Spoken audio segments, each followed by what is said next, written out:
¿Quiénes son los que van a jugar aquí?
Armando, mi amigo.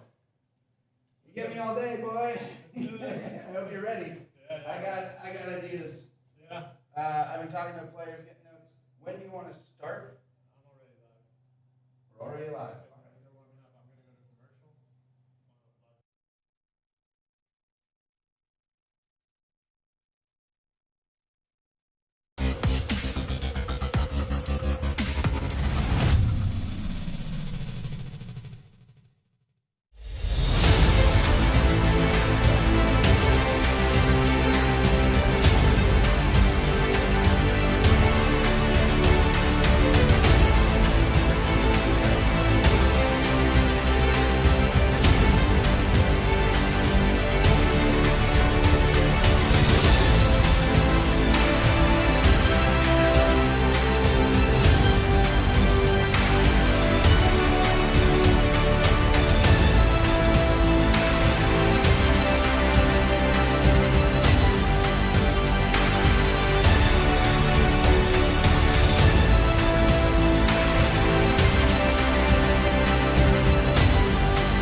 Live from West Palm Beach, Florida, we are at the Charles P. Stuber National Croquet Center. This is WNCC bringing you the 19th Association Croquet World Championships. I am Ben Rothman, 2009 silver medalist, and this is Chris Clark, two-time AC World Champion. That is 1995 and 2008.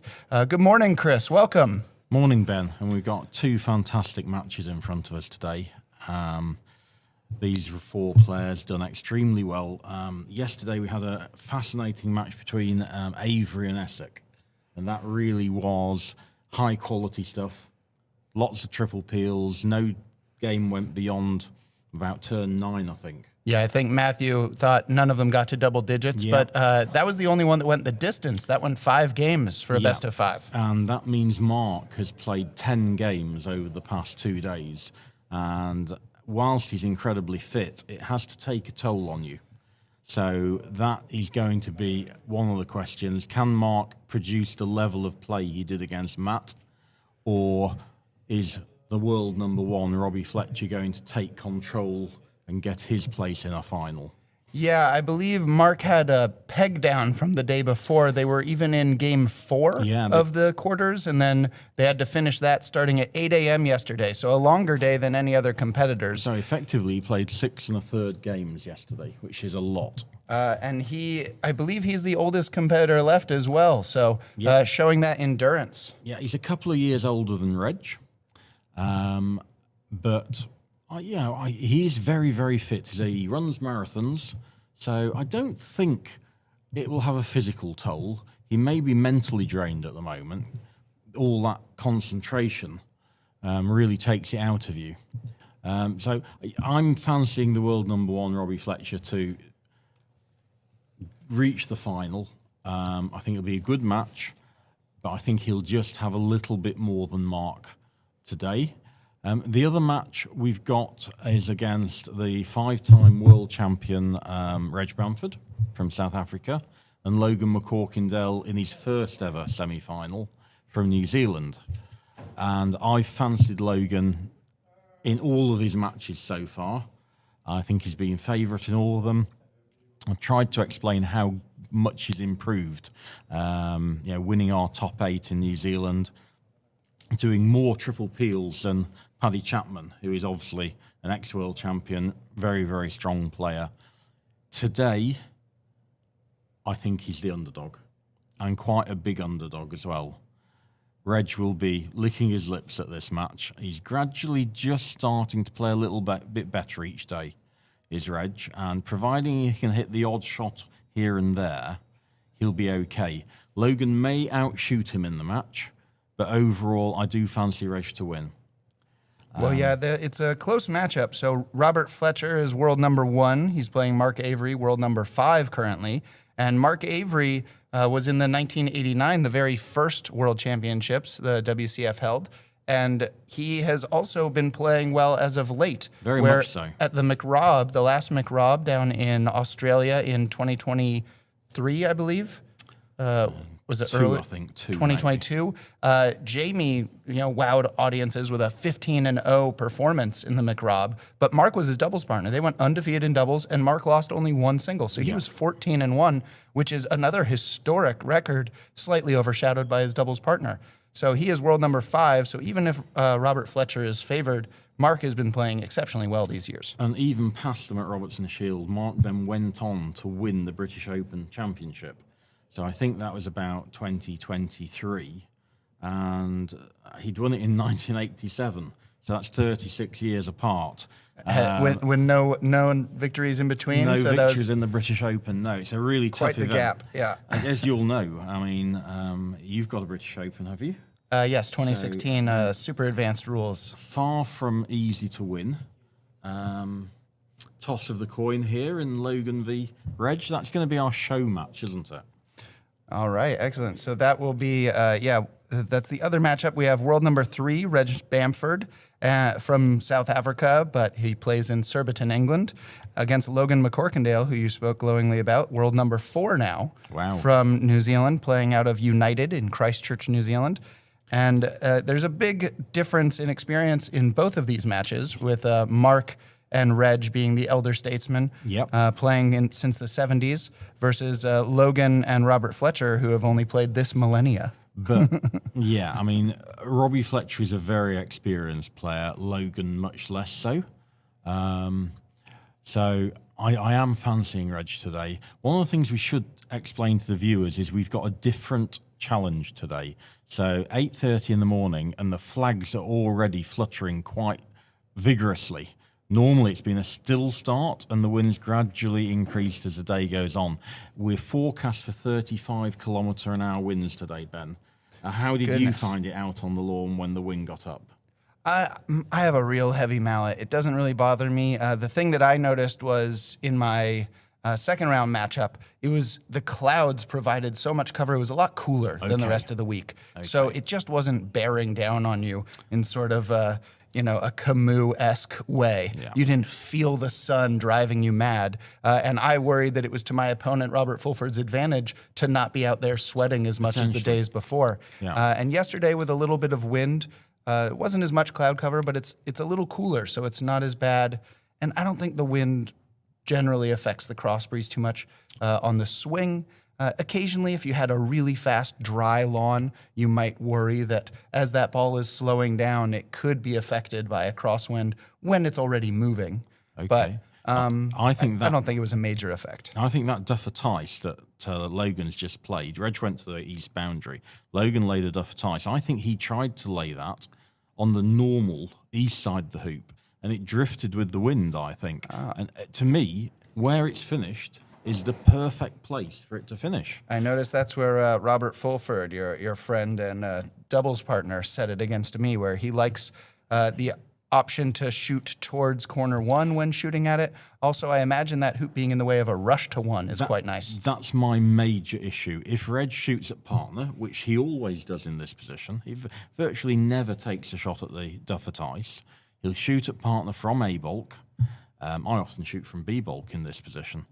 And if he hits, Reg's croquet strokes are so good that he'll expect to go round, and just having hoop 6 in the way makes it a little bit more difficult. So I like this yellow position. If I could put it there every game of all 5 games and go second, I think it's a good opening for Logan. Would you prefer that to going first in any of those 5 games? You love it that much? He hasn't had a lot of third turn balls round that I've seen. I would want to be going first and going round third turn. I've been mentioning in my commentary, I've been wanting to see the player who starts doing that regularly. And Matt's tried. Matt was very, very positive and very aggressive yesterday against Mark. And I think that's the sort of standard you want to try and play at when you're in a quarter-final of a Worlds. And he wasn't quite up to it. Took some very aggressive options on, and they didn't quite come off.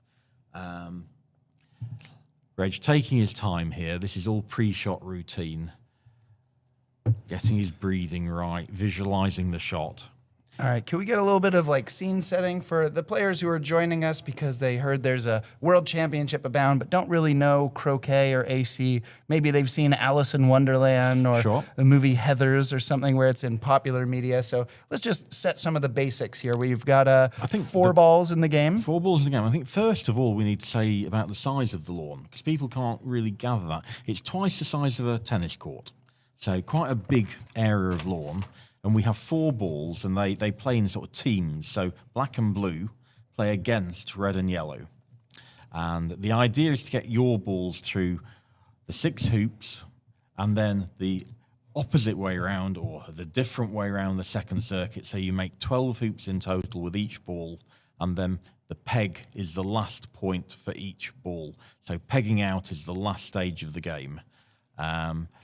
Every time you go on the lawn, you only start with 1 shot, don't you, Ben? Yeah, you only get 1 shot per turn unless you manage to score a hoop or hit a ball, in which case, if you score a hoop, you get 1 more shot. If you hit another ball, you get 2 extra shots. So obviously, most players start their turn trying to hit a ball. Which is what Logan's about to do, playing the red. trying to hit the yellow. It's not a long shot. He's a really, really good shot, is Logan. One of the things I like about him is his practice ethos. He's a big practicer. And he's missed it. Oh, These goodness, that would early be, stages. So I took a few statistics from our match yesterday, and Logan, he had one miss under 10 yards, but it was a sweep shot. Okay. We'll let him He off hit that. a sweep shot as well, so he was 50-50 on those. Otherwise, I think he was grand total, hit 5 normal 5 to 9 yarders. He was 5 for 5. He was 5 for 5 on 10 to 19 yarders. He did not miss a shot under 20 yards unless it was a sweep. Yeah. And the 2 over 20-yard shots that were about 23 yards, he was 50-50. He went 1 for 2. So he had an extraordinarily good shooting day yesterday, and this is a bit of a surprise. But like you said, first turn nerves, really. I'm sure he'll be able to find his flow. And Jenny and myself played Logan in both the AC and GC Open Doubles finals in New Zealand last year, and he was exceptional, as you've mentioned. Really impressive shooting stats.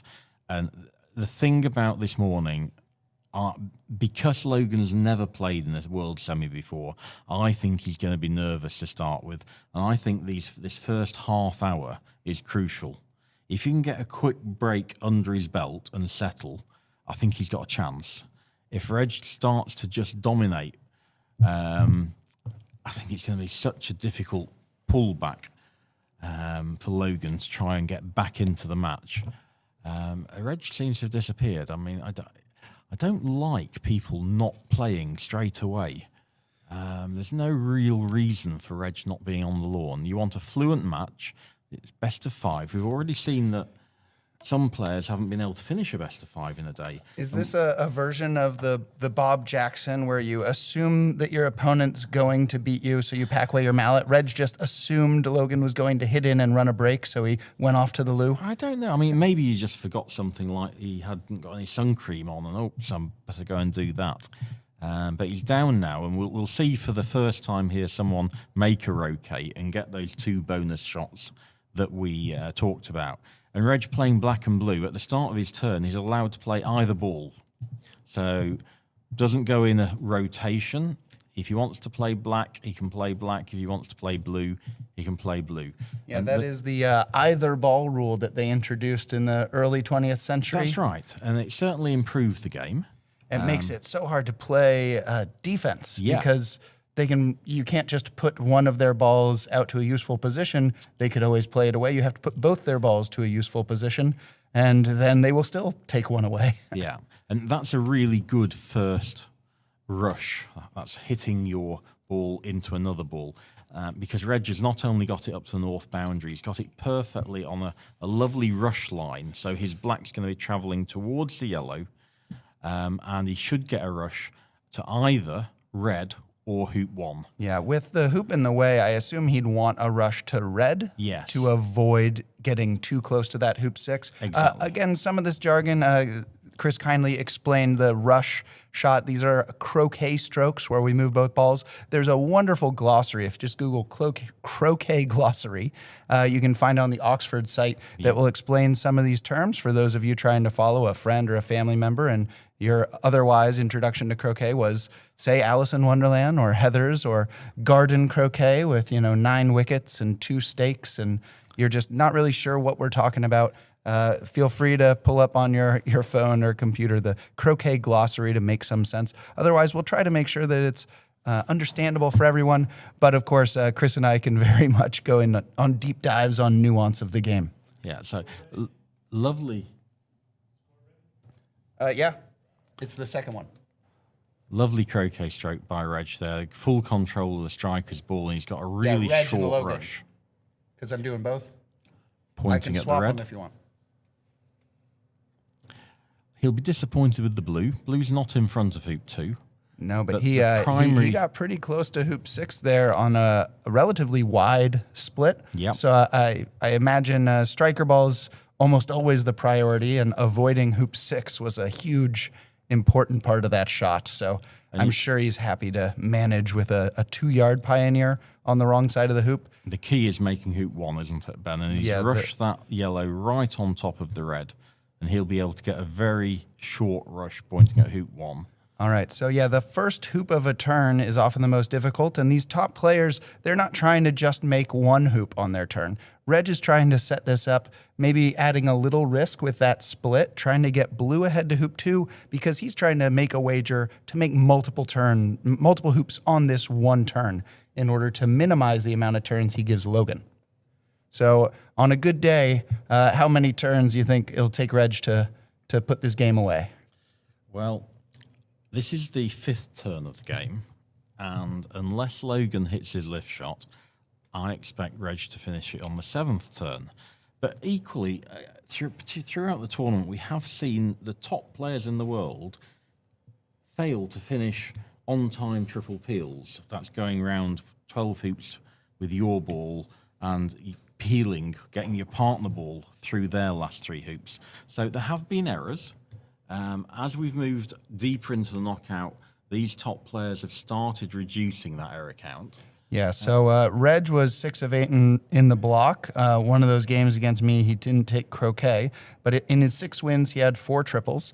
I assume in maybe his other loss and the other 2 wins, he probably tried them. Yep. So it's a loose guess that he was 4 for 7 Yep. in his triple attempts in the block. But since in the knockout, 8 wins out of 8 games with 8 triples. And that's the level of peeling performance we anticipate from the top players deep into World Championships. Yeah, Logan on the other hand, also 6 out of 8 in the block with 3 triples. So again, maybe he had 8 triple attempts. We don't really know. Yep. Nobody tells us how many times they tried a triple, but you could have had 8 or more. It's possible you try a triple, fail, and then get a triple in that same game. Indeed. But he had 3 of 6 wins. He had triples, and then in the knockout, he's 8 of 8, undefeated in the knockout, but with only 3 triples in those 8 games. So I know in the second round, I was sharing a court with him and Alain, and he really struggled with a straight rover.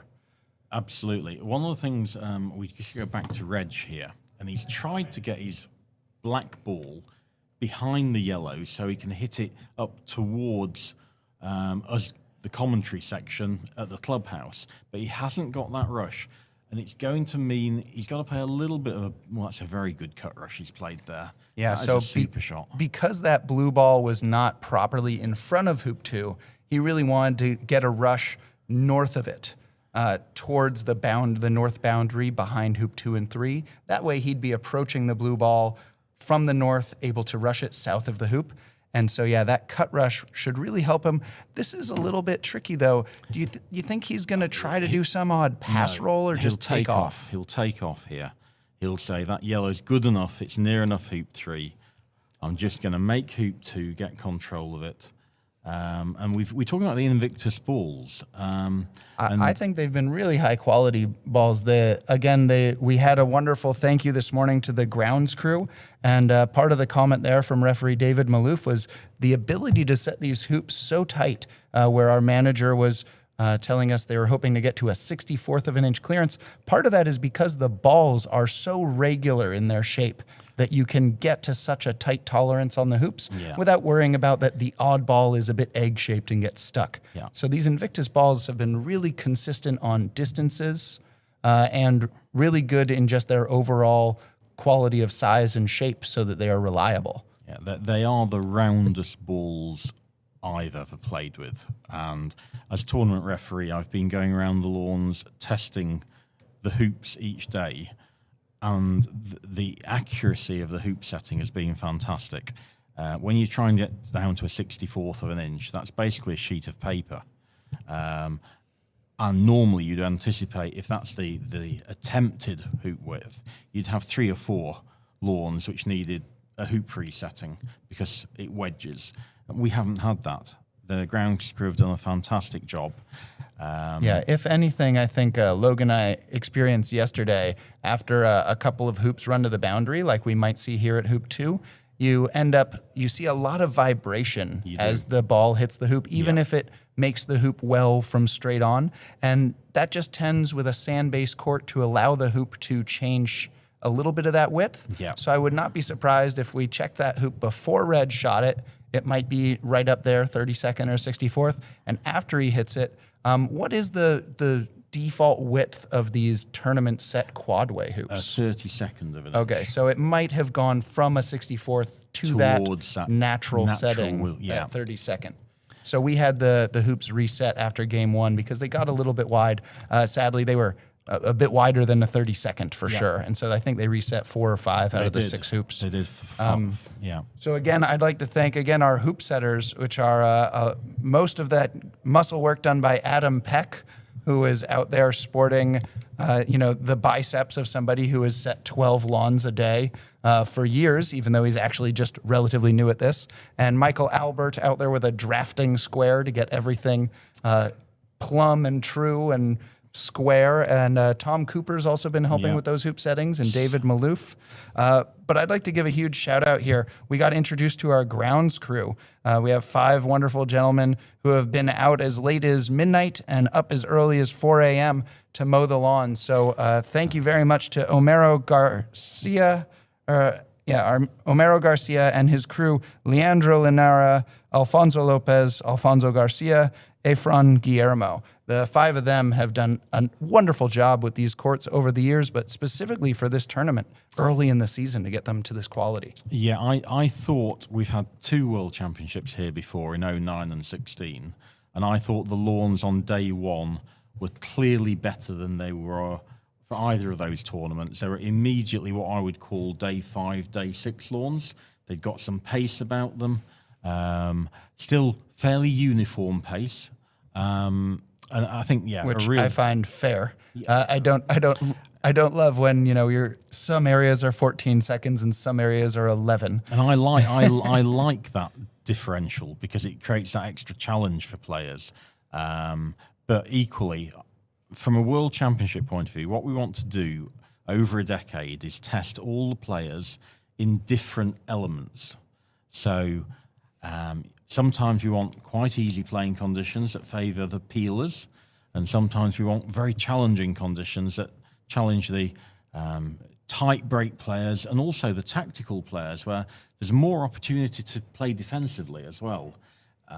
I've only seen 1 or 2 people play a defensive shot this week. Normally, people have been shooting all the time. I still stand by the play, but against Logan, there was a leave where I shot away outside of corner 1. Right. And he had a ball. My other ball was just off the west boundary, about level with 2 or 6. Yeah. So a good 20, 25 yard spread between those two. And he was in corner 4 with a rush kind of pointed towards corner 2, and he was for 4 back. And with some difficult hoops and long roquets, he still finished from there. So I think it was one of those where you feel frustrated finessing, which is playing away instead of trying to hit in. Yep. But it was my forward ball, and I finessed, and he had a lot of trouble getting those 3 hoops.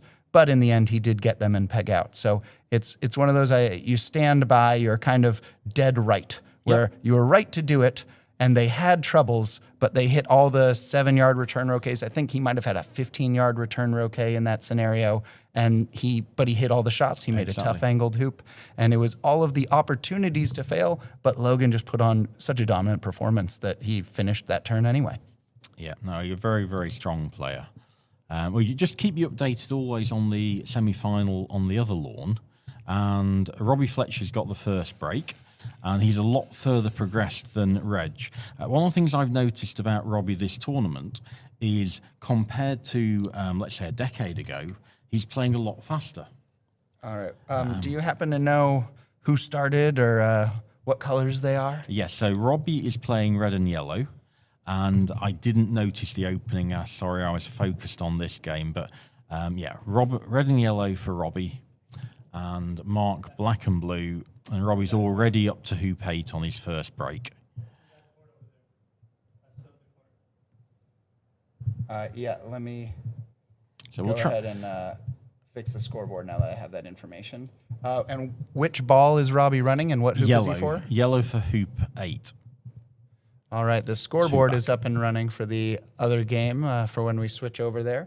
But I wonder, to what do you attribute his increase in speed? Is just comfort with the conditions, being very well practiced, or? I think it's multiple things. So first of all, I watched the first couple of days of this event, and I saw this sort of tallish, slim guy with a very muscular, and with a beard. And I looked at him. The And forearms of a former farm worker. yeah, I looked at him and I thought, well, this must be one of the new American players I haven't watched. And he's very good, I thought. He's really quite good for one of these new Americans.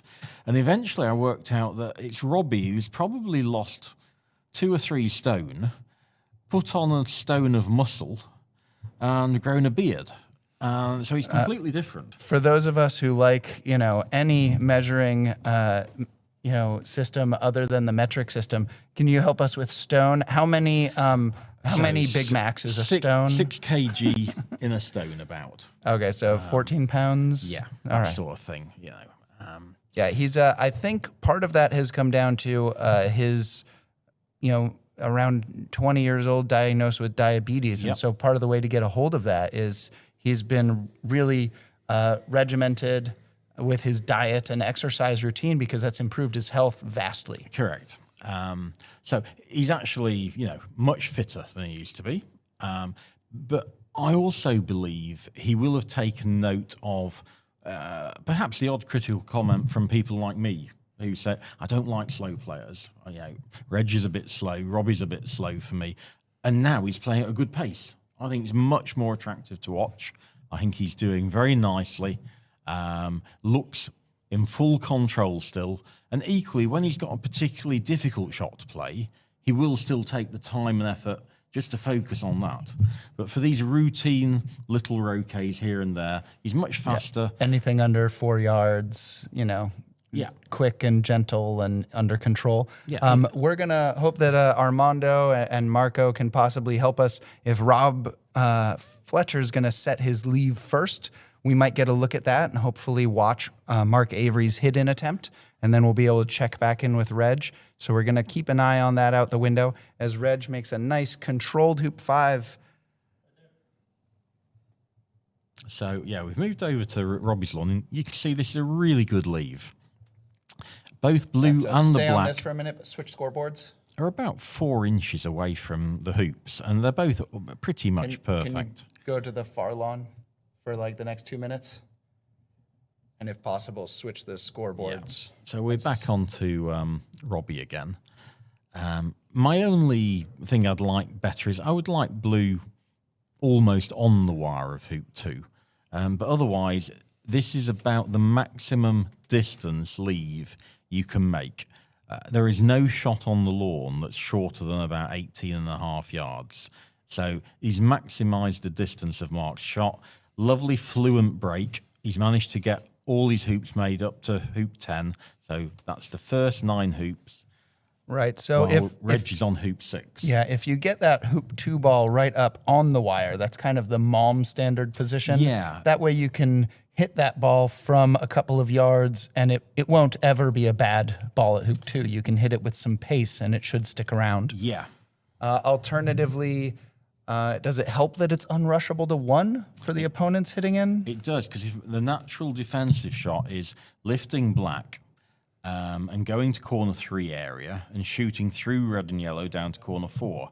And then the key thing is if black hits in the middle and rushes one of the balls, or red normally, down towards the south boundary, instead of taking off and getting a rush on yellow to either blue or hoop 1, It's the top scoreboard for this court, Armando. you need to rush only to hoop 1, because the ball at 2 won't rush to 1. So that's the reason why you would prefer to have blue on a wire, not rushing to hoop 1. Mark's had a look at poking through hoop 4 and trying to jab the black at yellow and red, and I don't think he fancies that at all. Yeah, yesterday, Robert Fletcher said that the ball around 3 back, and I think that was on lawn 6, the lawn that Reg is now on, it just kind of moved a little. We had a great shot that Marco was able to get of the draw of a little wide sort of takeoff. Yep. And James Deeth was able to line up for Robbie's ball on the boundary, but with a slight double of a third of the ball at the hoop. And he must have missed the hoop by absolutely nothing because he got a lot of the ball at hoop 4. And so we'll see if Mark has any sort of double on this shot. but it looks like this was much more under control. I didn't see any body language from Robbie that would, or Robert Fletcher, that would indicate that it's at all open. And whilst you're absolutely right, that ball did sort of draw and hill one way or another. He was putting it out from too far away. If you can put it out from an inch away or half an inch away, it isn't going to hill very far. If you try and put it there from 2 feet away, then you've got some problems. So it's all about tidying your break up and making it really, really controlled. So Mark's lifted the ball at hoop 2, generally regarded as quite an aggressive lift shot, this. And I don't know whether he's going to shoot at red or the yellow.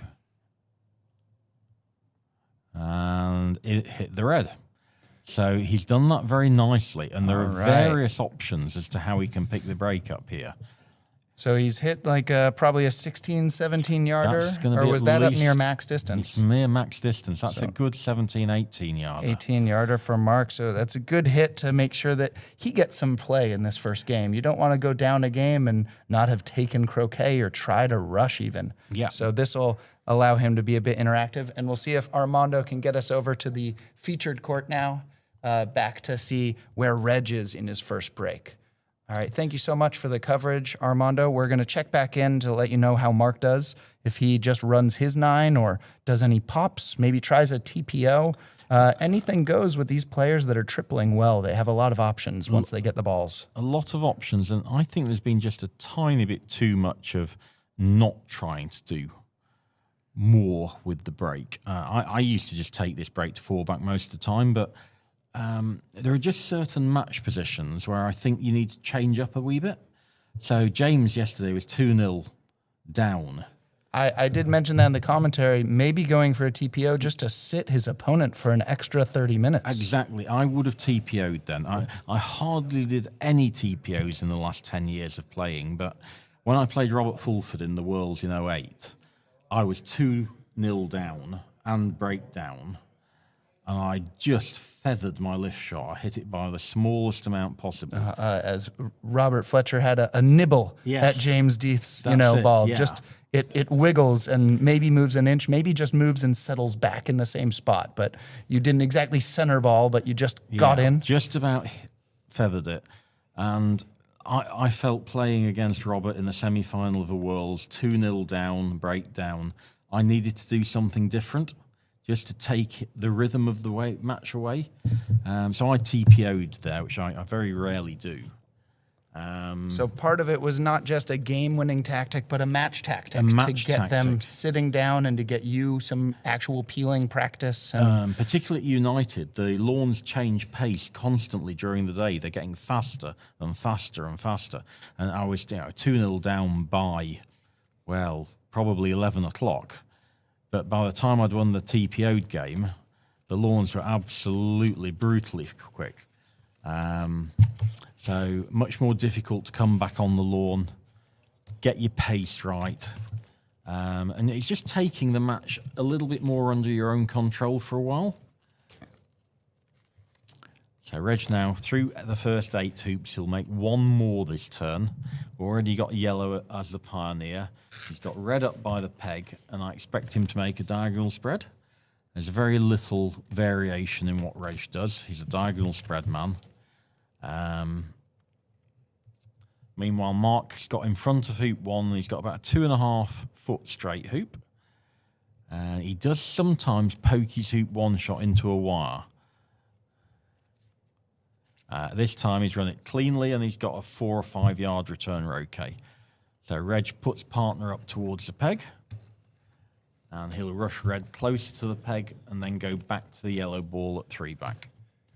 Yeah, so Reg even sets the diagonal playing super advanced and goes for the sextuple from this leave. So really, in a lot of variations of the game, this is still the leave he favors. And I think he spoke about it yesterday with Tom for a bit about the new standard just being a difficult set and not an easy shot to get going. And for Reg, he likes to ensure that he has a great chance of setting a good leave and not having to bail out to some old standard because, as you talked about, Robert Fletcher, placing the ball at 3-back from too far is an error. It is. And it's just a risk that you end up leaving a very short shot, like an 8-yarder. And so if you lose a little control of the break at 3-back, it could be well under control right until a 6-inch hoop shot just sails through. And then you'd have to set an inferior leave, like an old standard. That's right. And Reg just abhors that. So he wants to set the diagonal because he thinks it's a 99% chance he sets a good leave. Yeah, and going back to the quarterfinal yesterday between Matt Essick and Mark Avery, Matt failed to get good enough leaves. Multiple occasions, Mark came on with either a 12 or a 13-yard shot. It's not good enough at this level. It's got to be longer. I remember in 2009, my strength was not tripling, and my success came from a lot of old standard leaves. My 13-yarders were spot on, and I'm sure I would have had less success from 16 to 20 yards, but a lot of times a failed leave ends up cobbled together as an old standard, leaving a bevy of 13-yard, 14-yard options. Yep. And you could even pick which part of the court you'd like to play a 13 or 14-yarder over if they leave you 3 or 4 of those shots. You don't necessarily have to shoot down a boundary even. No. Reggie's got this under really nice control. You can see the reds already more or less close enough to the peg for it to be in the ideal position, so it can't hit either yellow because the peg's in the way, or it hasn't got a backswing on where black and blue are going to finish up. So nice control here by Reg. Mark's hit his return roquet. He's got all the balls. He's now got a 4-ball break. Was it a lengthy one? 5-yarder after hoop one. Not too bad, but I would call that, missable. Missable, Hopefully definitely. well within his critical distance, but that is the kind of shot we've seen, as Tom spoke about yesterday. Matthew failed hoop 2. Tom had a lift to B-balk and just a 4 or 5-yarder at the reception ball at 2 that he missed. It's unlikely that you would miss it, but you have to focus a bit during the turn to hit those. You don't want to have too many. That was the kind of shot Logan was 6 for 6 on in his play yesterday, where, again, he missed one sweep shot, but anytime he had a 7, 10, or at one point 15-yard return roquet after scoring a hoop, he hit it. Yeah. And it's the kind of shot that it might help. It helps me at least to, instead of focusing on the fact that I got there by not trusting the hoop and, sailing through when I could have played at a nice, more controlled pace, I try to imagine the opponent has just left me this as a hit-in, and I would salivate over a 7-yard opportunity with the break all laid out. Yeah. And so if you can do a little bit of mental jujitsu and assume that this is a failure of the opponent to give you an easy hit-in, you're able to be a little bit more aggressive and confident than if you focus on, boy, I wish I had played the last 3 strokes better. Yeah, I always used to tell me if I ran a hoop too cleanly and went through and had a return roquet, well, I'm bound to hit the return roquet because I've played such a good hoop shot. Hit it dead straight. All right, now it looks like Armando has worked his magic and he's able to get both scoreboards up. What ball is Mark running? Looks like blue is for 2 now. Blue is for hoop 3, so it scored 2 points. All right, so we got both scoreboards live. And he's not doing a triple peel on the opponent, so no TPO. So I think we'll see a ball to 4-back with another new standard leave. As far as I know Robert Fletcher had a TPO in the block, and he won that game. Otherwise, I've heard tale of a few people setting a sextuple leave with visions of a New Zealand TPO where you don't quite get the letters because you get the first peel on one turn and then the other 2 peels later. But sometimes you could set the sextuple leave and do a proper TPO from there. But I just don't think I've seen any letters. Do you know of any other attempts in this tournament of people TPOing? No. So a couple of long shots have been hit after balls to 4-back. Reg had Samir hit that long shot against him. All right, yeah, I know. Very little variety. Robert Fulford did some popping. He double peeled me out in the game that he won, but I had gotten one of those peels and ended up in the jaws of the peeling hoop, which did not work out well for me. But yeah, I had already done 1 peel, so I was double peel out, and then he popped me through 2, so I was for 3 and 4-back. I've done some pops, or occasionally the opponents have failed at 2, and I just set a leave where there's a peg ball unrushable to hoop 2. Sure. But Yeah, has Robert Fulford, did he do any of his pops to 3 where he gets 2 pops in a turn? He certainly tried to do that in matches, and against you, he peeled you from hoop 2 to hoop 3, and you played it in a very, very good pickup to finish from 3 and 4 back. All right, I'm in a gonna defensive leave. I'm gonna refer to Logan's advice here from the player bio in the program, which is available digitally, or if you come to visit us here, you can check out the program, get a little info on all the players. But Chris, could you read me his croquet tip? Hitting the ball straight makes the game infinitely easier. So I think he's going to try to take his own advice here, see if he can get this hit in. So are we looking at max distance on those east boundary balls? Don't like this choice of shot. First of all, it's a little bit south. It's probably 1 yard south of maximum distance. So 18 yards, 17, 18. Apart from the fact that he's had to move red 2 yards closer to corner 1 because hoop 4's in play. Oh, So he's goodness. actually added another 2 yards onto quite a long shot already. And he's left a ball out near 2. Yeah. So red doesn't actually have to take yellow to 1. He could just hit red, take partner to 1, and be on a really good shape for a standard TP attempt. Yeah, I want to lift yellow and take a long lift here. First game of a best of 5. Hits Great that, hit. And that's what he's good at. Yeah, it makes it infinitely easier. If hoop 4 was in play and yellow's so far out on the lawn like that, if you really needed to play red, which he didn't, I might have just taken the short shot at black. If hoop 4 is in the way of hitting blue. I'm going to suggest another option, Ben, because I don't think he's found the shortest shot on the lawn. And I don't mind him taking aggressive shots, but he's taken an aggressive 18 to 19 yarder there, whereas he could have lifted red to B bulk and shot at yellow. That's the shortest shot. Yeah, that is the weakness of that leave. But I find a lot of players don't look at that. Greg Hill, I set a leave like this where the ball is a very useful hoop 2 pioneer. Yeah. And partly the reason I do it, especially in a match, see if the opponent even looks. Yeah. And it wasn't until I think game 2 that Greg Hill took a look at that. Game 1 against Robert Fulford, he immediately shot at it. Correct. And I learned that ball needs to be a bit farther away because he's going to take the shortest shot to try to get play. That's right. So Logan, fantastic shot. I don't think it was the right choice of lift shot. But Maybe yellow from Bebok or red at yellow from Bebok. red at yellow from B bulk is the shortest shot. If you want to be aggressive, which is what he's wanted to do, fine. Yeah, Let's the go and do that. defensive shot would be to lift yellow so there's no hoop 2 pioneer. Yeah. And shoot down from Bebok, which was only going to be 20 yards versus a 17 or 18 yarder from Abok. Yeah. So not much farther. But as we learned yesterday, a lot of these, the lawn 6, which we've seen featured all week, a lot of those shots down the east boundary from Bebok kind of hill in lawn. And so maybe he didn't like that if he saw that in practice or from his previous matches. But yeah, I think he might have had other options. And as always, your tactics might be a bit questionable. But as Logan said, if you hit the ball straight, it becomes infinitely easier.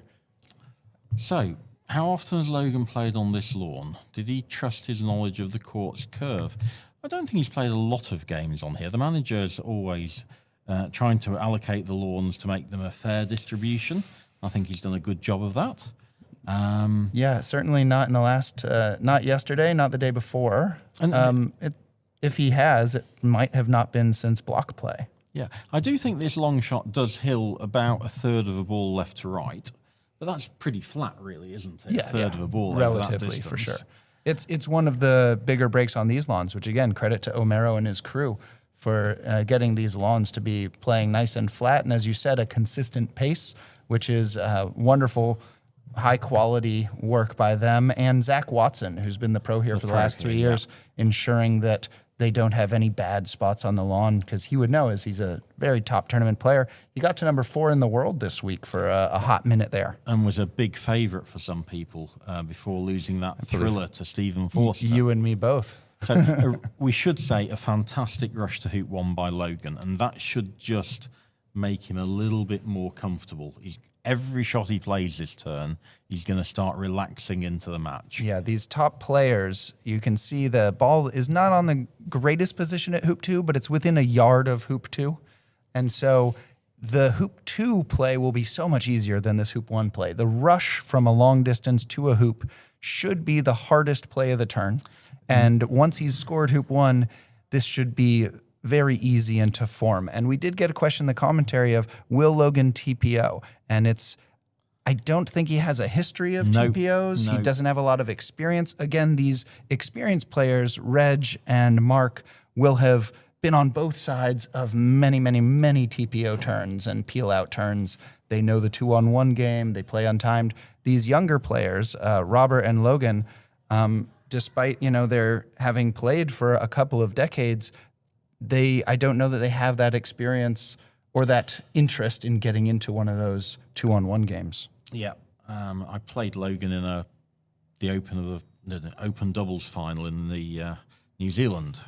Paddy went round and TPO'd Jenny and pegged himself out as well. And so I had a 1-ball game. 1-ball game, Meavy on hoop 1 and Logan on hoop 9. So a big 8-hoop lead for Logan. And I managed to drag it back to me on 3-back and him on penult before he eventually won. So I think he's doing the right thing, staying within his comfort zone, allowing Reg to have a lift shot. I've seen Reg miss quite a few shots this tournament. So early on in this match, just saying, here's your last shot. Let's see if you can hit it. Yeah, looking at Logan's record in a scant 265 games, Logan has 2 TPOs, no OTPs. Right. So he's got a 100% success rate on winning games where he triple peeled the opponent out. But again, he's only done it 2 times in 265 games. So not something that he's familiar with or probably comfortable with. And tell us, what's his total number of TPs? 77. And to give you an idea of experience level, there are 5 or 6 players in the world who've done over 1,000 triple peels. Yeah. So Logan's overall record, again, he's played 265 games. He's won 198 of them, which is 75%. I think he's been lucky. Oh, did he just get through to the non-playing so side? Much wire there. I think he's just checking. Is it? So it's not through. Oh no, he's put the clip down, which is the indicator that he's not through. I don't know if you've got a replay of that. It came out of nowhere. It wasn't. Oh, here we go. Here's the replay. Look at how much wire this has taken. You see his shorts fluttering the breeze. Oh, I think you can see in the backswing. If we get another replay, you can see the backswing moves horizontally a little bit. Okay. And I think just a little inaccurately, and especially on these firm hoops, they really punish the gentle shots. So look, it goes a little bit left to right at the height of the backswing. Okay. I mean, there is this breeze, so that might have just knocked him off a wee bit. Well, yeah, speaking of his triple percentage, 77 TPs, I think that includes the TPOs. Yeah. So 77 TPs out of 198 wins. He's at 39% for his TP per win. Right. All right. And, obviously lesser in overall games, 29% of his games gets a TP. But I like the TP per win. Yeah, that's better. It shows, you get a lot of losses. You didn't take croquet, so it's hard to ding you for a non-existent attempt at a triple. That's right. So he's got 38%. TP per win. Reg, on the other hand, has one of these alarmingly high rates. And part of that is dampened by his preference for sextuples for a number of years. So he could have had so many more triples, but he was working on a winning tactic that gave him a distinct advantage over the rest of us mere mortals. Keith Aiton's just asked this very interesting question. Is Reg the weakest shot in the last 4? And... well, what a fascinating question it is. It's kind of a rude question, but I guess somebody has to be the worst single ball shooter. Reg is a 2-time GC world champion. I really have a hard time calling him a bad single ball shooter. I would argue my bet is, maybe Mark, but I hasten to put Reg in the bottom 50% of these 4 with his GC experience and success. And I would as well. I think overall, and I'm not necessarily talking about this week, Mark would be the weakest shot. I think Mark's shooting quite well at the moment. So the one thing we probably should mention, we saw Logan fail hoop 2. Very good replays showing it sort of just poked it into the right-hand wire a bit. He's broken down off Reggie's 4-back ball. If he'd have broken down off the hoop 1 ball, he might not have had another shot in the game. So there'll be some people at home going, well, Reggie's now going to, take off. Is he going to make 4-back because yellow's at 4-back? Lots of people are going to be tempted to make a point. That was a thing Matthew Essick did in game 4, I believe. He ran the last 3 hoops, but that was when his back ball was already for hoop 4. So it was a bit harder for him to organize a triple. Yeah. I assume that's where you're going with this reasoning? Yeah, I mean, I don't want to make 4-back here because if I make 4-back, I'm going to give a lift away. So my opponent's going to get a 17, 18-yarder. I don't want to give my opponent anything shorter than 27 yards here. Yeah, so he's probably just going to set a leave, spreading red and yellow apart from each other, but in useful positions off of the boundary, and then join up with his partner so he has a short shot and Logan has a real long one. And then the hope would be that Reg can finish on his next turn. Yeah, so one of the things he's done, which I think is really good, is he's peeled red through hoop 2. That's a sort of pop, peeling the opponent. And I wouldn't be surprised if he left yellow where it is now.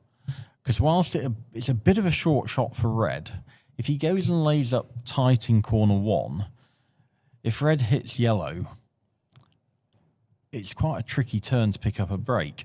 And if yellow shoots at red, that gives red every ball in the world. So... yeah, so Reginald with his games, he's not quite at 1,000 triples, but in his 1,871 games, he's won 1,452. That's 78% clip. That's really good. Very good. He has 934 triples. So in those wins, he triples 64% of the time. That is probably one of the top percentages in the world history. That's almost 2 out of 3 wins. He gets a triple. And again, he would have had more if in the last couple decades he only did triples, but he's been doing sextuples as well. Correct. So he has 344 sextuples. Now, in the rankings, those count as a triple because to complete a sextuple, you necessarily did the last 3 peels and pegged out, but they only count as 1 triple when in fact it was as difficult as 2 triples in the same amount of hoops. Yeah, superb multiple peeler. I'm still not... If I was leaving yellow there, I would have left it on the boundary. Oh, he's just moved it an extra yard in. I don't think there's any need for that. And that's only 18 yards from red. So I thought maybe he would drive yellow down the east boundary, be like a couple yards off the middle of the east boundary to maximize that shot at red. That does maximize the length, and there's a lot to be said for that, Ben.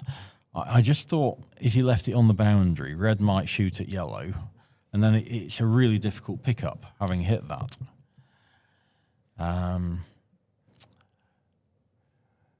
Whereas Logan is going to play either yellow at red or red at yellow from here. Yeah, so if he plays red, he could finish.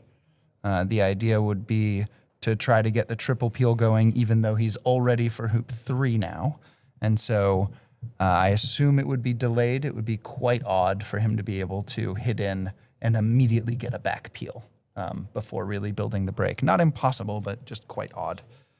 So I think, as you talked about earlier, if Logan were to just... if Logan just went round, he's on 1 and 3, never mind, he has no triple to pick up. But if he just went round and gave Reg a hit in, kind of the single ball shot is the great equalizer. So we had 72 people in this tournament, and any one of them could hit an 18-yarder. Yes. Now, obviously, some at a higher rate than others, but also the top players in the tournament, if you wanted to, claim who the best single ball shooter is, be it Reg Bamford or Matthew Essick or Tom Balding or, I don't know, pick a few, Robert Fletcher could be the best single ball shot in the tournament. My surprise this tournament is the person who I've thought for the last year is possibly the best shot in the world had a really bad tournament, and that's Tom Balding. Armando, can we switch to the other game? Armando, can we switch to the court 7 game for the hidden? So Tom has had a fantastic year, and at the Golf Croquet World Team Champs, seemed to hit every shot he took. and yet he's really struggled this week. So that's been my surprise.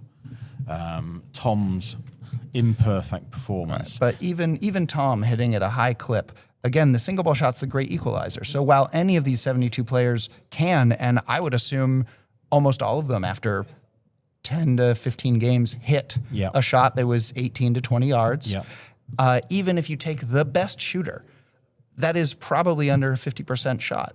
On a good day, like yesterday, Logan went 1 for 2 on those shots, and I'm sure some players had a good day where they hit 3 for 3 or higher, maybe 75% on 4 shots.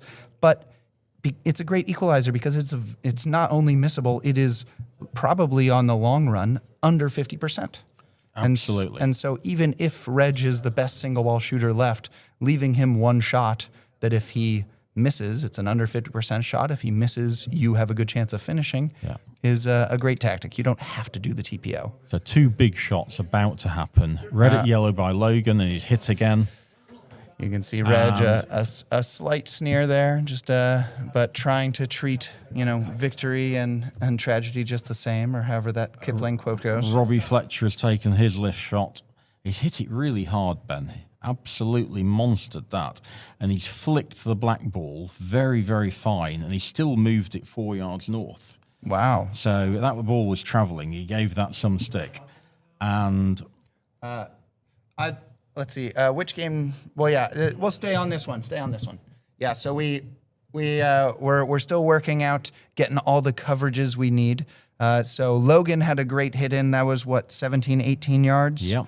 And then also Robert Fletcher had a great hit in, and that was probably how high were those balls? it's about a 17-yarder. Another 17-yarder. All right. So now Robert Fletcher will be on a finishing turn. Yep. Because he's got his ball already on hoop 9, and he's hit in with red, which is the back ball. This is moving. Oh goodness, Logan's trying to stay on the lawn. That's gone. That should be the end of the first game. Oh goodness, That's a big error. So a great hit in from 18 yards, but then another error. So he stuffed hoop 2 with red, and then he took off out of bounds. So what was that? Probably a 28-yard takeoff, and he's gone 28 and a half yards. Yeah, and the thing that Logan's going to be really annoyed about is he knows that if he'd left it short and left a 6-yarder that I'd have been trembling my knees at, he's just going to hit his 6-yarder. Right, like I said, he was 6 for 6 on those yesterday against me. It's the type of error he should never be making. You've got to leave yourself a single ball shot. You can't risk going off the lawn. So Reg now on the 9th turn of the game should have quite an easy build, relatively easy build to finish here. Yeah, he's not going to get a hoop 2 pioneer, but he's going to have all the balls in play quite quickly. Yeah, I think that's why he's coming down to have a look at yellow. If it rushes to hoop 2, then he knows that's the closest ball to hoop 2 he's likely to get. If it doesn't rush to hoop 2, in theory, he could rush that ball to 1. Then he might be able to get a hoop 2 pioneer, but that's quite a long rush to 1. Yeah, I think he'll make hoop 1 off the 3 balls down there. And he would like then to rush black up to hoop 3 and leave it there, rush yellow to hoop 2. But the hoop does look to be definitely in play to me. Robbie's still got a little bit of work to do to make hoop 1. And he's played a really nice croquet stroke to get a good rush on the hoop partner at hoop 2 down to hoop 1. So, yeah, he should be away. And, yeah, the idea is to hopefully get your partner to be your hoop 3 pioneer, because that is the backside of your partner's hoop, 4-back. So I'm going to take a little break now, and I'm going to hand over and leave Ben with Marcus Evans. So thanks for your time. I hope to be back later in the day and maybe even see a 5th game. Yeah, and we'll hopefully get your commentary on one of these peeling turns, something you're an expert at. So thank you for your expertise, Chris. Enjoy watching at a closer ground level view. All right, and welcome, Marcus. If we can get a shot of us in the booth here. Marcus is wearing an incredibly festive shirt. It looks like you're on proper vacation now. I am, just for this morning at least. So almost Ace Ventura-esque. It's a fun one, yeah. All right, so we can see Reg has followed Chris's advice. He got red out on the lawn and just took the close, easy rush to hoop 1 and did it with partner. So now if he's able to make hoop 1 off partner, the way that break would naturally flow is that partner ball goes to hoop 3 as your pioneer. And then in theory, he'd be able to organize a nice, tidy back peel and start the standard TP to finish. Absolutely. I guess he decided that it was very difficult to get a ball to hoop 2 and a rush to hoop 1, so he's just accepted the easy rush to hoop 1, and he knows he'll have to rush to hoop 2 shortly. And he's given himself plenty of room with the black here, hasn't he? Oh, Yeah, the real problem is if he had a rush to hoop 2 with black, would he even take it? Because that might slow down the triple. But new problem has become hitting a ball now. yeah, this doesn't look easy to me because, as I said, he left himself loads of room with black and then played a poor hoop stroke by his standards, caught lots of wire, so got through, but this is difficult, I think. I think we're seeing the 64th of an inch clearance come into play with both these players in this match. Again, these are top 4 players in the world. None of them is rated less than number 5 in the world rankings. These are great players having some difficulty shooting these hoops under control. And it really bothers them when it's a gentle stroke. That's when these hoops really bite back. That's right, and that's why Reg put black so far north in the first place. But even so, even he hit it quite a firm pace, it's just caught a bit too much wire. I think he's fortunate that it's a straight shot, but it's just slid past. I have some developments from the other courts in the Shield event. Both Americans, Zach Watson and Tom Balding, are starting out with 5th turn triples. I don't know if they are done or on the 5th turn triples, but good news for the Americans playing over in the Shield. I know some of our audience, possibly most of our audience, are American players, so that should be exciting development. It looks like I can just see the corner of that court where Tom has just missed some balls on the east boundary, which suggests that's probably the start of the second game. So I suspect that means he won the first, if your information is accurate. And so Reg missed the hampered, 7-yarder? He did, just slid past. Maybe, I don't know if it stayed totally flat, but it was a difficult shot. So Logan has an unexpected opportunity, and he's looking at red because, of course, yellow is by red's hoop. So there's not probably much else to think about here. If you've got, at this level, a 12-yard shot, which he has, it's almost compulsory to take it, I think, almost no matter the circumstances. Wouldn't you agree? Yeah, with clips on 1 and 3, he'd favor red anyway. Yes. But the fact that there's a ball at red's hoop and the shortest shot for red is a different ball makes the build incredibly simple. So yeah. I would be hard-pressed to be convinced to do anything but red at the nearest opponent ball here. Exactly, and you just say, well, I've just got to hit it, and he hasn't. Oh, a little golf swing in frustration. Or is he getting ready for a day out on the links tomorrow? It's a bit early, game 1, to be thinking about tomorrow. Way too early, yeah. He won't be worried about that at this stage, but he's just frustrated that would have been a really good opportunity because you don't get 12-yard shots against these players too often, and especially with balls in the lawn that you can was that as short as 12? Oh, wow, goodness. Well, yeah, he was east of hoop 4, west of hoop 4, sorry, and not too much north-south variation there. Yeah. All right. Yeah, that is frustrating. So Logan's having a tougher shooting day than he had yesterday. We'll see if he can, get through the mental struggles and come to terms and find that swing that's been serving him well all week. Exactly. It's nothing more frustrating, is there, Ben? Maybe you've experienced this week. I certainly have. Than finding your swing abandons you just at the crucial day when you really need it to be good. Oh, like yesterday against Logan? Yeah, no big deal. Just missing by a half ball like 7 times from, 20 yards it's hard to be that frustrated because they weren't, I didn't have missing by 2 foot, missing by 3 foot. It wasn't like, oh, that swing had no chance. But yeah, it's just a lot of long hit-ins, missing by an inch or, a ball. And it was just not my day, and Logan played, expertly, precisely, and had some scrambling turns that he put in great mid-turn tough shots to finish. So we're seeing Reg go for a real aggressive takeoff here to build the break immediately, and I think he's done it. He's played it beautifully. He's not got a perfect rush to two, but he'll be very, very happy with that. I think it's easily cuttable. Yeah. So again, you don't want to take your partner to hoop 2 because it makes it hard to get it in peeling position. His partner is not his hoop 3 pioneer, but as a pivot, I imagine he won't have much trouble getting his partner back over to peeling position here. Should be. He's played the perfect rush to 2, so he can now run hoop 2, hopefully with enough control to rush back to black. Back probably to the west boundary level with black. Great touch. There's been some consideration with the balls, the milling having an effect on pull and also cut rushes, but you can see there that Reg has mastered whatever additional pull or spin there might be on a cut rush. Reg has found his way to 1 foot position on what was not a trivial, probably 20-degree, 30-foot cut rush. Yeah. And he's made it look so easy. And we can watch here a gentle hoop stroke. I assume he's going through by 4 or 5 yards. Yeah, he's not going to take anything off these hoop strokes anymore. He made sure of that, yeah. You might see him normally try to run that to get a 2-foot rush on red, but as you said, especially having almost failed hoop 1 and subsequently missing, he made absolutely sure he got through because he knows he can nail this shot. And it's not crucial where red goes here, but he'll be aiming for a spot, as I say, probably level with black on the boundary if he possibly can, because then send red to hoop 4. Yeah, so red is going east of black. So if he could get red anywhere west, that would be good. And black, he'd like to rush northeast. So in theory, if he had red either west, it makes it easy to send red across. If he had red southwest, it makes it easy to get the rush on black. So he's done a good job of getting west of black.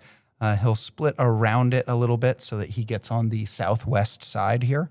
And that way he'll be able to just rush it over and it'll look like a neat, tidy break where we'll see the first peel attempt of either matches.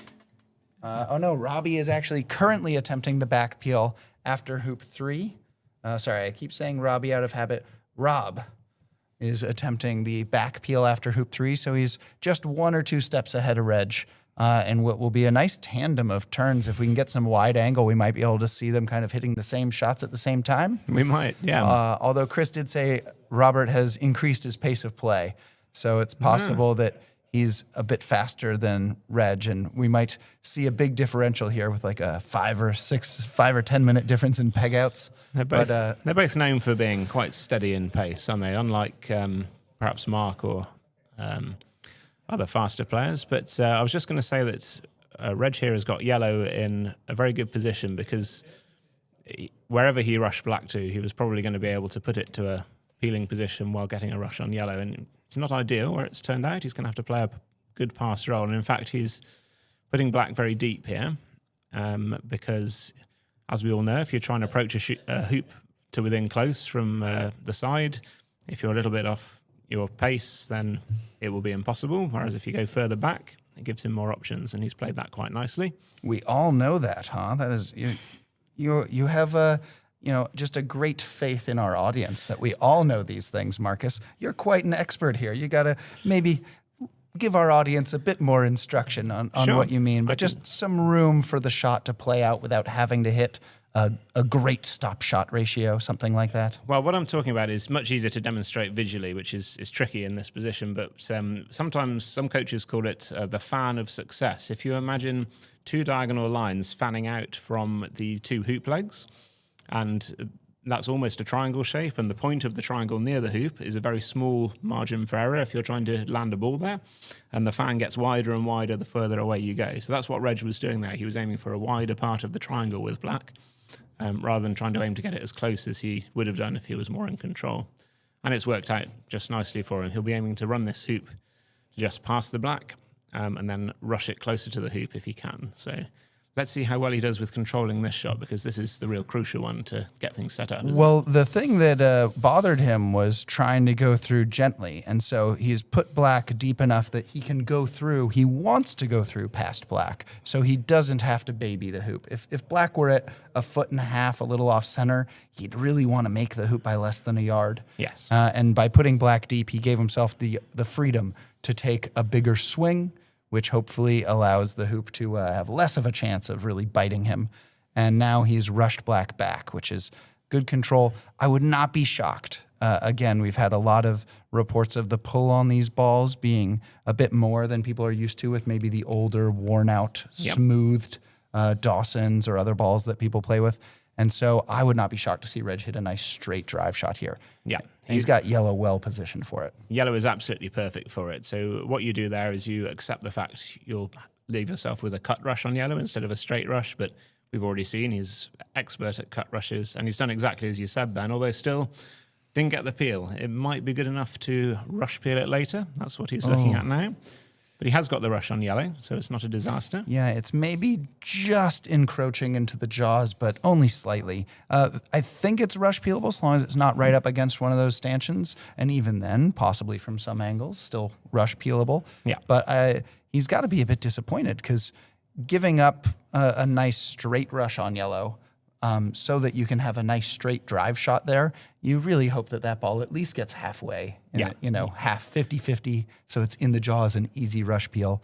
And you definitely would have liked it to sail through by a yard, make this turn a bit easier. But again, this is what you said earlier, Ben, about how they've reset the hoops in the ground to a particularly narrow clearance, and that's just another thing that will happen in those circumstances. Any other hoop, that probably would have gone into the middle or We through. also talked about how if you run these hoops to the boundary, as you'll sometimes see at 2, 4, occasionally 6, and even 2 back. The even hoops you can run to the boundary. I think Reg might have done it with 2 back on the first break. Yeah. And the idea is once you hit that hoop with some pace, the sand doesn't offer a ton of resistance. These hoops might widen back to the naturally set 32nd of an inch. Hoop 3, unless somebody's run it hard going south, which would usually be a bad idea, nobody's run it hard because nobody's run 4 back yet. So this is kind of, that hoop has not been bullied at all. Yeah. Whereas the other ones, there's at least maybe a chance. Probably hoop 5, hasn't had that opportunity yet. But, someone could have run 2 or 4 to the boundary or 2 back to the boundary or even 6, which I don't think has happened. So those hoops, even after a first break, could have widened up a little bit. But if you're the first ball around and trying the first triple, 4 back has been firm in the ground. Yeah. And nobody's really had a thrash at it to widen it up. Absolutely right. So Reg is safely through hoop 4, but it's interesting, Ben. Personally, in this position, I think I would have tried to play to rush red to the north to try and get that rush peel, but he's not in position to do that. So he'll settle for sending red to hoop 6 now and getting on the yellow. He could have bullied and widened hoop 4 by running it to the boundary and assured himself a northerly rush. I'm sure Reg has finished many, many triples from this position, not going down to that ball at 4 back. And again, with 344 sextuples, this would be well ahead of schedule on any sextuple. And having finished hundreds of those, he's not at all stressed about finishing the turn. No, well, I was going to ask Ben actually what you thought Reg's percentage chance of finishing and pegging out this turn are at the moment. What would you say it was in numbers? Well, if he's got, I'm putting together some stats here. He's got a 64% triple per win lifetime, and including 8 triples in a row in the knockout going into this match. And I think a lot of triples you can finish from worse positions than this, and I'm sure he has. So I think this might be, one of the better positions to be in for Reg on a triple. Oftentimes you haven't attempted, let alone partially jawsed a peel at 4 back before you make hoop 5. So I'm going to go ahead and say it's probably over that 64%. Not quite the 100% that is 8 for 8 in the knockout would seem, but I'm going to say we're at 75, maybe 85%. I would go as high as 90 myself. I think just knowing how he plays and looking at how his form seems to be, he had that one little wobble at hoop 1, which Logan was just unable to punish. But now it's very rare to see more than one mistake in a game from Reg. And he's had his mistake in this game. And now he's got the balls under his full control. He's got a perfect rush out of hoop 5, pointing towards the spot he needs to be to get this rush peel. I think he's very, very high percentage to complete this and take the first game. So there's a bit of nuance, and forgive me for our viewers who are unfamiliar with triples and the writings thereof. But do you know what Keith Wiley has written about where Reg should be putting yellow right now, Marcus? Yes, I know of it, but I always didn't mean to put you on the spot. No, not at all. I don't mind it. But I always forget exactly how it's done because I must admit, tend to go for perhaps the most aggressive line of play, which is just to think, well, I'm going to get this rush peel and I'm going to roll it to the perfect position for penult. But yeah, there is perhaps a smarter line of play you can go for. So which would be interesting. he's going ahead and putting it over at one back, which greatly prioritizes the control of the break. The problem is Keith Wiley supposes that you don't often make a good roll shot. So Yeah. you're presupposing this rush peel will work, Yeah. and then you're rolling black over, hoping to get it in peeling position from at least 8 yards. Correct. If he rushes this to the boundary, it's as much as 11 yards. And that's just not terribly likely. Yep. And so Keith Wiley, his play is to put yellow as a deep reception at 6, Yeah. a little bit east, so that you could make 6 and maybe rush it towards corner 3. And on this roll shot, then you're not hoping black gets in perfect peeling position. In fact, you're betting on it not being straight behind Yes. hoop 6. It gets a little dicey if you hoop and roquet the peelee. But then your plan is to put red a little bit southwest or just due west of hoop 6. In this case, probably southwest. And that way, if Reg had yellow behind hoop 6, he could go to yellow, send it to 2 back, and then he has a rush to position black better for the peel. The problem with this play is Reg having rolled black at least a yard off that center line, it's going to be an angled peel attempt. Yeah. And as soon as he hits black, it's going to get more angled. And so this peel might jaws, but it's unlikely to go through cleanly, and it might bounce off the hoop. It may well do, yeah. Yeah, that's a very interesting line of play that is worth practicing for sure. Yeah, the problem is, of course, you must then escape rush from hoop 6 to 1 back. Exactly. So Reg has a nice ball at 1 back, so he's greatly prioritized the break. The Wiley peel is a little bit aggressive, but then again, on a delayed triple, which this might soon become, you are planning on occasionally having an escape rush. It's the shortest possible escape rush between 2 hoops. It's You are. 7 to 8 yards.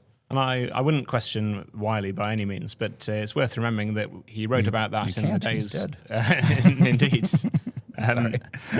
And he never saw how good Reg's croquet strokes were, at least not when he first stroked his book.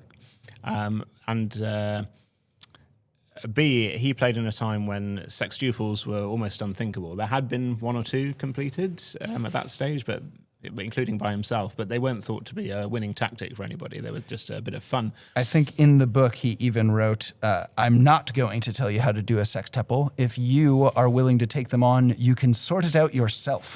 Because he figured it was so absurd and difficult that he was not going to profess to be an expert on it. That's right. Yeah. Despite him writing the Expert Croquet Tactics book. Yeah, I think his view was that if you're that good enough to be doing it, you don't need my advice. You can figure it out.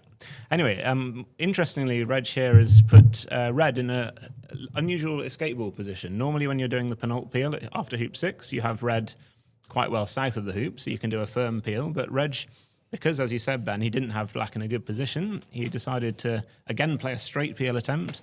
So he deliberately put red here so he can rush red to the north boundary, send it to 2 back with a very good stop shot. And he's had not a bad outcome. Again, black isn't quite in the jaws of hoop 6, but it's easily rush peelable. And that's like your second best outcome, isn't it, when you go for a penult peel? You don't mind it at all being in the jaws. Right. If you're, it's also with these peels where people are opting to not do a split peel, you're very unlikely to peel penult hard down lawn without a split, because you'll run into the hoop and possibly ruin the whole break. So you're I'd almost say it's the number 1 option here, is to get a ball well into the jaws, an easy rush peel, because you're not going to peel it down south of the peg unless you're doing a straight double, in which case it's almost obligatory to try to get it past the peg and hopefully in front of Rover. So I think this is close to the best outcome. Again, just like 4-back, you'd like it in the middle of the jaws. I think it's definitely rush peelable, but I've had scenarios here where if you don't roll up to the rush line on that ball, if you smash it into the hoop, these hoops will spit it right back out. Yeah, or worse still, perhaps, stay in the middle of the jaws after your rush peel attempt, which makes the next shot extremely awkward. But from our vantage point up here, it looks like black might be in the jaws, but if we saw another angle where in fact it's not. Yeah, so Robert is a bit ahead. He did get the back peel, I believe, and then after 1 back, he is now positioned partner down near Rover, and he's making 2 back. So now Reg really put that red ball short. I find that that was something that I think I saw Logan do yesterday as well. It's really odd to have a well-placed one-back Pioneer, get the northbound rush after the peel attempt, and somehow put a ball 10 yards out of position at two-back. That was really quite poor. It wasn't his best stop shot. He clearly prioritized getting the rush on the yellow ball, which he did, so he's kept in control of making one back. But he perhaps didn't have yellow in the ideal position. Yellow had perhaps blown by the wind a bit too far north to begin with. That's why ideally you want your one-back Pioneer level with the hoop. You don't want it to go north, do you? Yeah, if he hadn't had the four-back Pioneer, that might have been a good place for yellow to possibly peel four-back going to a ball a little bit north of one-back. But having already had the four-back Pioneer, or I think when he set yellow, he was just about to rush peel it. Maybe he was hedging, but I think it was just a poor placement. And now red, you'd really like at two-back, maybe a little bit east toward rover hoop. That might allow, with a good rush on black, you could try to peel black while going to red. But where red is now, you rush peel black, and you might just be forced to take off to red. It's in such poor position. I'm sure that's what he'll be settling for. And so, again, he'll be focusing then entirely on getting a good rush to two-back. But maybe I can ask from the commentary. I'm using the old notations I had, which is 9 through 12. Does anybody prefer me writing one back and four back in the boxes? Instead of saying one back and three back, instead of 9 or 7. So let's get a sort of casual vote here. You guys just tell us, if you like it as it is, say nothing. If Armando gets 10 comments saying you want me to write one back in those little boxes and four back in those boxes, I will. And do send any comments or questions that you have. We can have a look at them on the screen as we speak. So if you have any questions, anything we've said, or anything you want to ask about anything croquet related, just send them through. Honestly, it doesn't have to be croquet related. Let's get Marcus's opinion. Any requests for Marcus to show off his singing voice are also welcome. I don't think I fancy doing that today, but thanks for the plug anyway. So Reg has played a better stop shot there. Yellow is reasonable three-back Pioneer, and he's got perfectly behind the correct angle for rush peeling this. I think this is pretty well a straight shot. All right, and meanwhile, Robert Fletcher has jawsed, maybe just barely gotten Peely into the jaws of Rover and scored three back. So he is getting very close to finishing over there. His odds, I'd say, are getting close to 95% of finishing with three hoops and one peel that is already partially in the hoop. And Reg played a fantastic rush. Oh. This would be such a great opportunity to peel Rover if that red ball weren't absolutely poorly placed. Well, he might have just fluked the angle to have a go anyway. If you see the way he's lining up this takeoff, well, black is going to go closer to Rover. He won't be attempting a peel as such. As you say, he'll be fully prioritising getting this rush. But don't forget that Reg being as you said, a very accomplished sextupler, this is a close two-back Pioneer in that situation because quite often when you're doing a sextuple, you have your two-back Pioneer all the way up at four-back. And Reg is very used to rushing to two-back from distance, so this won't faze him at all. He won't even be, if I was playing this shot he's about to play, I'd be thinking, might not make the hoop. Reg won't even consider that he might not make the hoop because he's got a perfect rush, which he's played well. But even if he didn't, he'd be looking to put the red ball somewhere near the boundary. And if he finishes anywhere within 4 or 5 feet of the hoop, he'll just smoothly smash it through, I would imagine. Right. Two-back is a bit of a risky hoop on any break just because you're going from playing the interior hoops that are close together. They're only, 8 yards and 14 yards apart to all of a sudden back out to the larger square of hoops that are 20 yards apart. But two-back is also a good recovery hoop, as Reg would know from his many sextuple attempts, rushing to two-back from a long distance, that you can just roll up and bash it to the boundary and possibly even get a serviceable rush to build or rebuild a break. And he didn't quite bash it to the boundary, but again, not taking any chances trying to go through by a yard or two. He went through by 5-6 yards, now has the rush back in court. Yeah, he gave himself plenty of room with the red, but he had such good control, he didn't need to hit it to the boundary in this instance. So he's perfectly on track now. He just needs to send red to four-back, get a rush on black. Hardly even a rush, just tap black to almost anywhere, and he'll be able to attempt the peel going to yellow. And his odds of finishing are increasing with every shot. Yeah, the only trick here is he'd love to be a little bit east of black, so he wants to go to the right of black, which means also avoiding the hoop. And then he could rush black to straight in front. It's unlikely he would have an error like that, but it's one of those spots you want to avoid. So he's actually not gone east at all. He's gone due north. He ended up far enough past it that he's a hair east, and now he has to play a really gentle roquet from a yard or two and possibly a half ball and trust the lawn. Well, I've got a feeling this bit of lawn may not be entirely flat. I think there is a risk if he plays this gently and aims at half ball that he'll hit it full ball instead. And we'll just see if I'm right. I may be wrong. See if that moves any. No, it didn't really move, did it? So perhaps I was wrong about that. That was a great stroke. So even proving quite accurate on the gentle swing, which some players, their preferred swing is a full swing, almost a thrash. And like you see Robert Fletcher's hit-in attempt earlier, Chris commented on just how hard he hit it, that he grabbed maybe the outer quarter of a ball and still sent it many yards. Yeah. So some players, they're definitely more comfortable with a full swing, and then you get them a touchy little gentle roquet that has to be accurate as well. And that's when you see, Logan miss hoop too. There's just a little bit of movement in that gentle backswing. It's the beauty of Reg's style has always been that because it's based on having a completely straight backswing for any shot, that he can then just simply adjust the size of the backswing to suit what power he needs. So from the most powerful to the least powerful, he does the same thing. He just draws the mallet back a different distance depending on how high he wants to hit it. So he's got superb technique in that respect, whereas other players who hit the ball very straight but don't have a straight backswing, for example, perhaps Matthew Essick, relies more on timing. And that's where your timing can go wrong on different pace shots. Although, of course, players like Matthew deal with that exceptionally well also. Anyway, he's clearly got the Rover peel through very well. And very disappointed with his rush to three back. He's underhit that by a yard. It won't be a huge problem, I anticipate, for him. But it's one of these awkward little hoop approaches that you just don't ideally want to have at this stage of your turn. I'm fully expecting him to cope, but...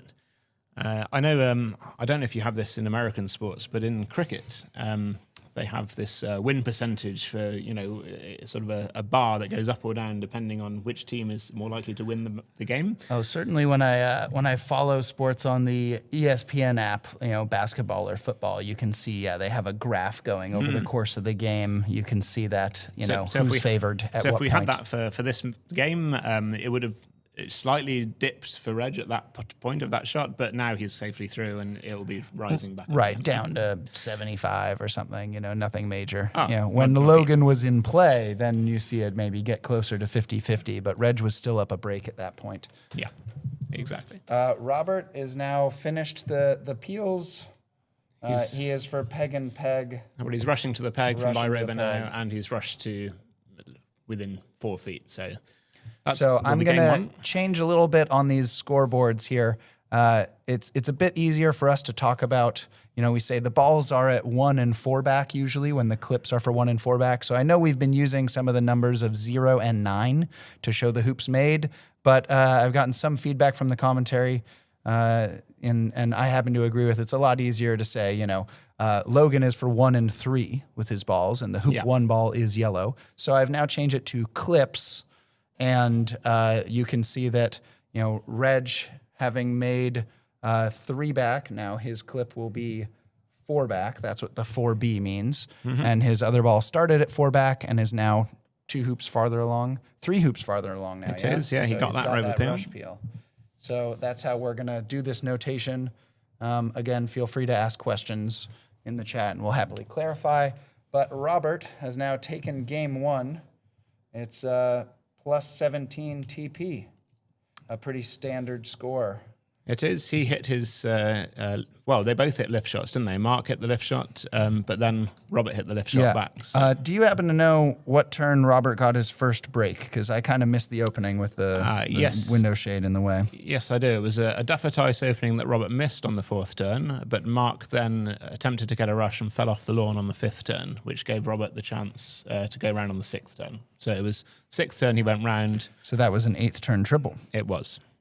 Well, with peels at 3, 6, and then he jawsed it on the way to 3 back. Yeah, I think he I didn't see what happened. I was focusing on Reg, who now has a very routine finish for himself.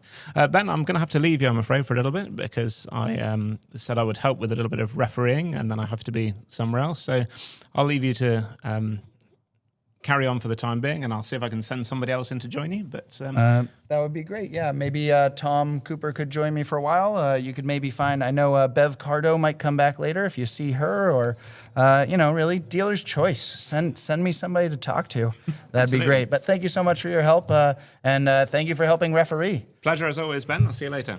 All right, thank you very much. I'd like to take this opportunity to thank our other referees who have donated their time, and some traveled from great distances just to make sure that we have officials on every couple of lawns so that we don't have to wait for other people. And that includes, I believe we have Greg, Ken, Chris, David Maloof here from the States, and our referee of the tournament who was our commentating earlier, and that was Chris Clark. Tom, you coming? All right, so Reg has now scored penalt. So we're gonna say his clip is for Rover. He's got all 3 peels. That win percentage just keeps going up and up and up. The likely point of failure is going to be making a hoop. So really, Logan's, only hope for game 1 here is if Reg, stuffs Rover or dribbles through and can't hit a ball, or the only other error that happens at the end of the game is a grievous error where you rush into the peg or missing a peg out. And these are all things that Reg has spent a lot of time in his career assuring he doesn't do once he's done the hard part of getting all 3 peels. So I'd like to welcome one of our many volunteers. This is our marketing and promotion guru, Tom Cooper. Hello, Ben. Welcome, Tom. Happy to be here. Yeah, so what can you tell us about the marketing and promotion of this event? How's that going?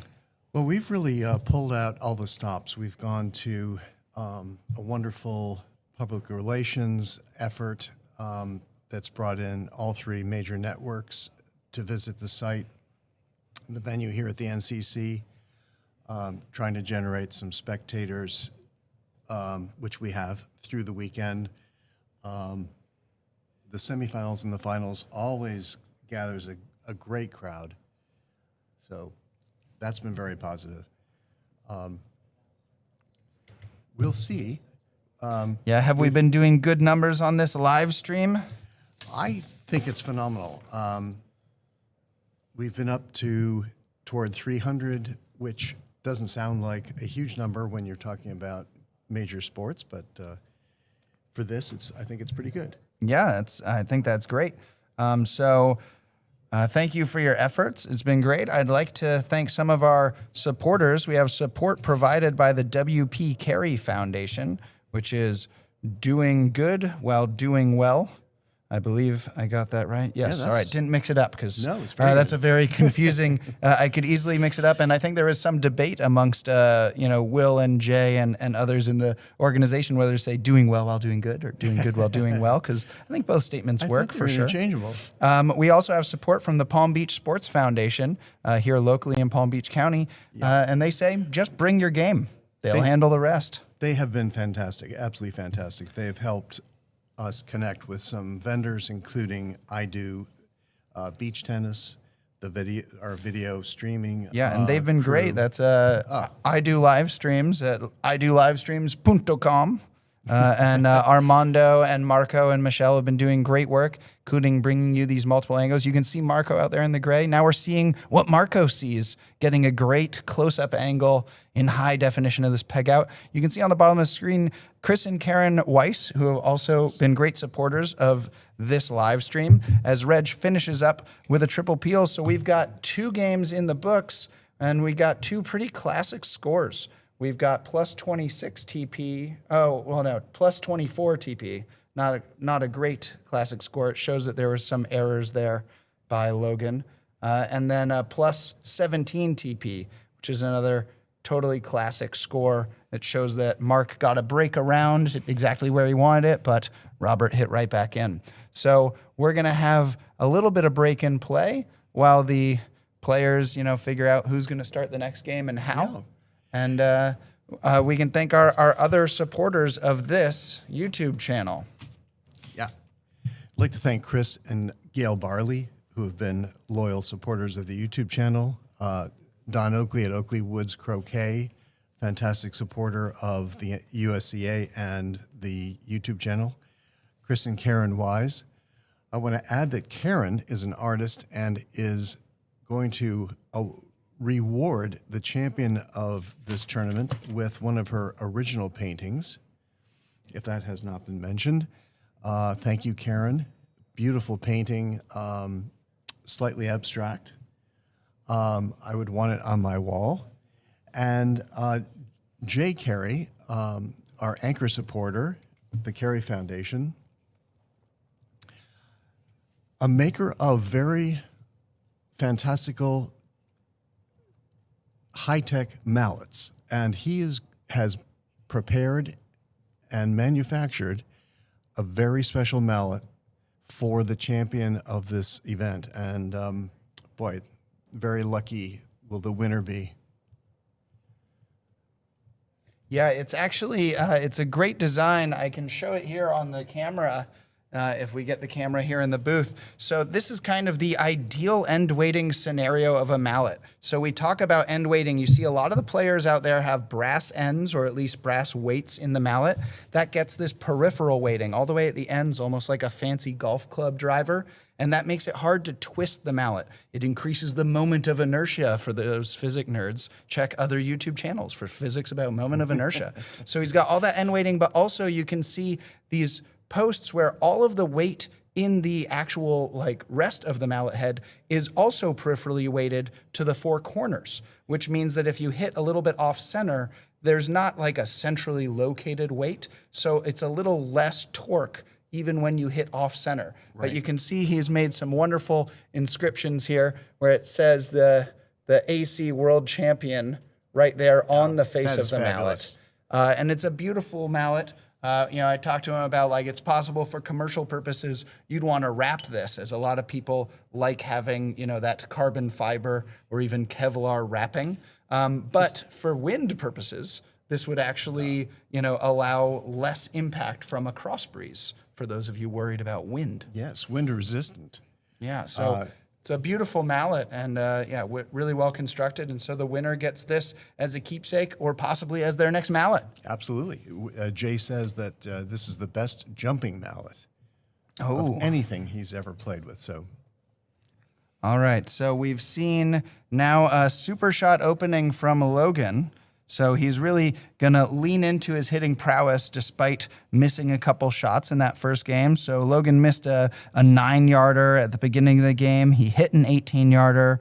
He actually hit two 18-yarders, but then he missed a 12-yarder there right before the end. But with two long hit-ins over 15 yards, he trusted his hitting, and it looks like it paid off. So Reg went to the maximum distance on that east boundary to make it hard for Logan to get a hit-in. But Logan did the hard part of hitting in, and now because Reg left it over on the east side, this split wasn't too difficult. Boy, was that a beautiful How did he rush shot. it to there? Trevor, you want to come join us and tell us about what's going on while we were busy showing off Jay's mallet? So we have Trevor Bassett. Tom, are you going to stay with, or you got other things to do?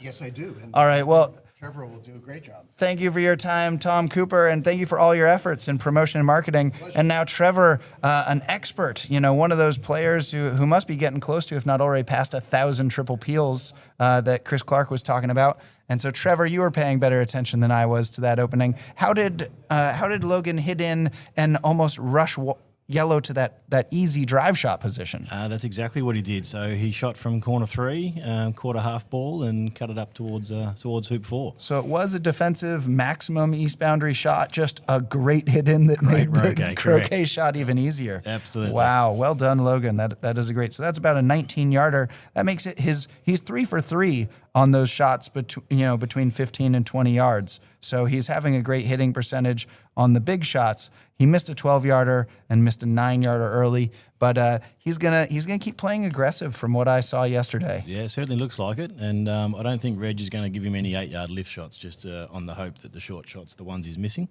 But, He's not going to start setting them old standards and Deliberately, whatnot. All right, so we'll see if he's gotten over his hoop shooting at hoop 2. Runs this well north. What is that? Almost 17 yards, 16 yards through the hoop. Yeah. So he given no chances that he'd be hampered. No chances that he would, blob the hoop like hoop 2. And he's going to really put the trust in his single ball shot here. It looks like a 7-yard comeback Croquet, not too hard, probably within his critical distance.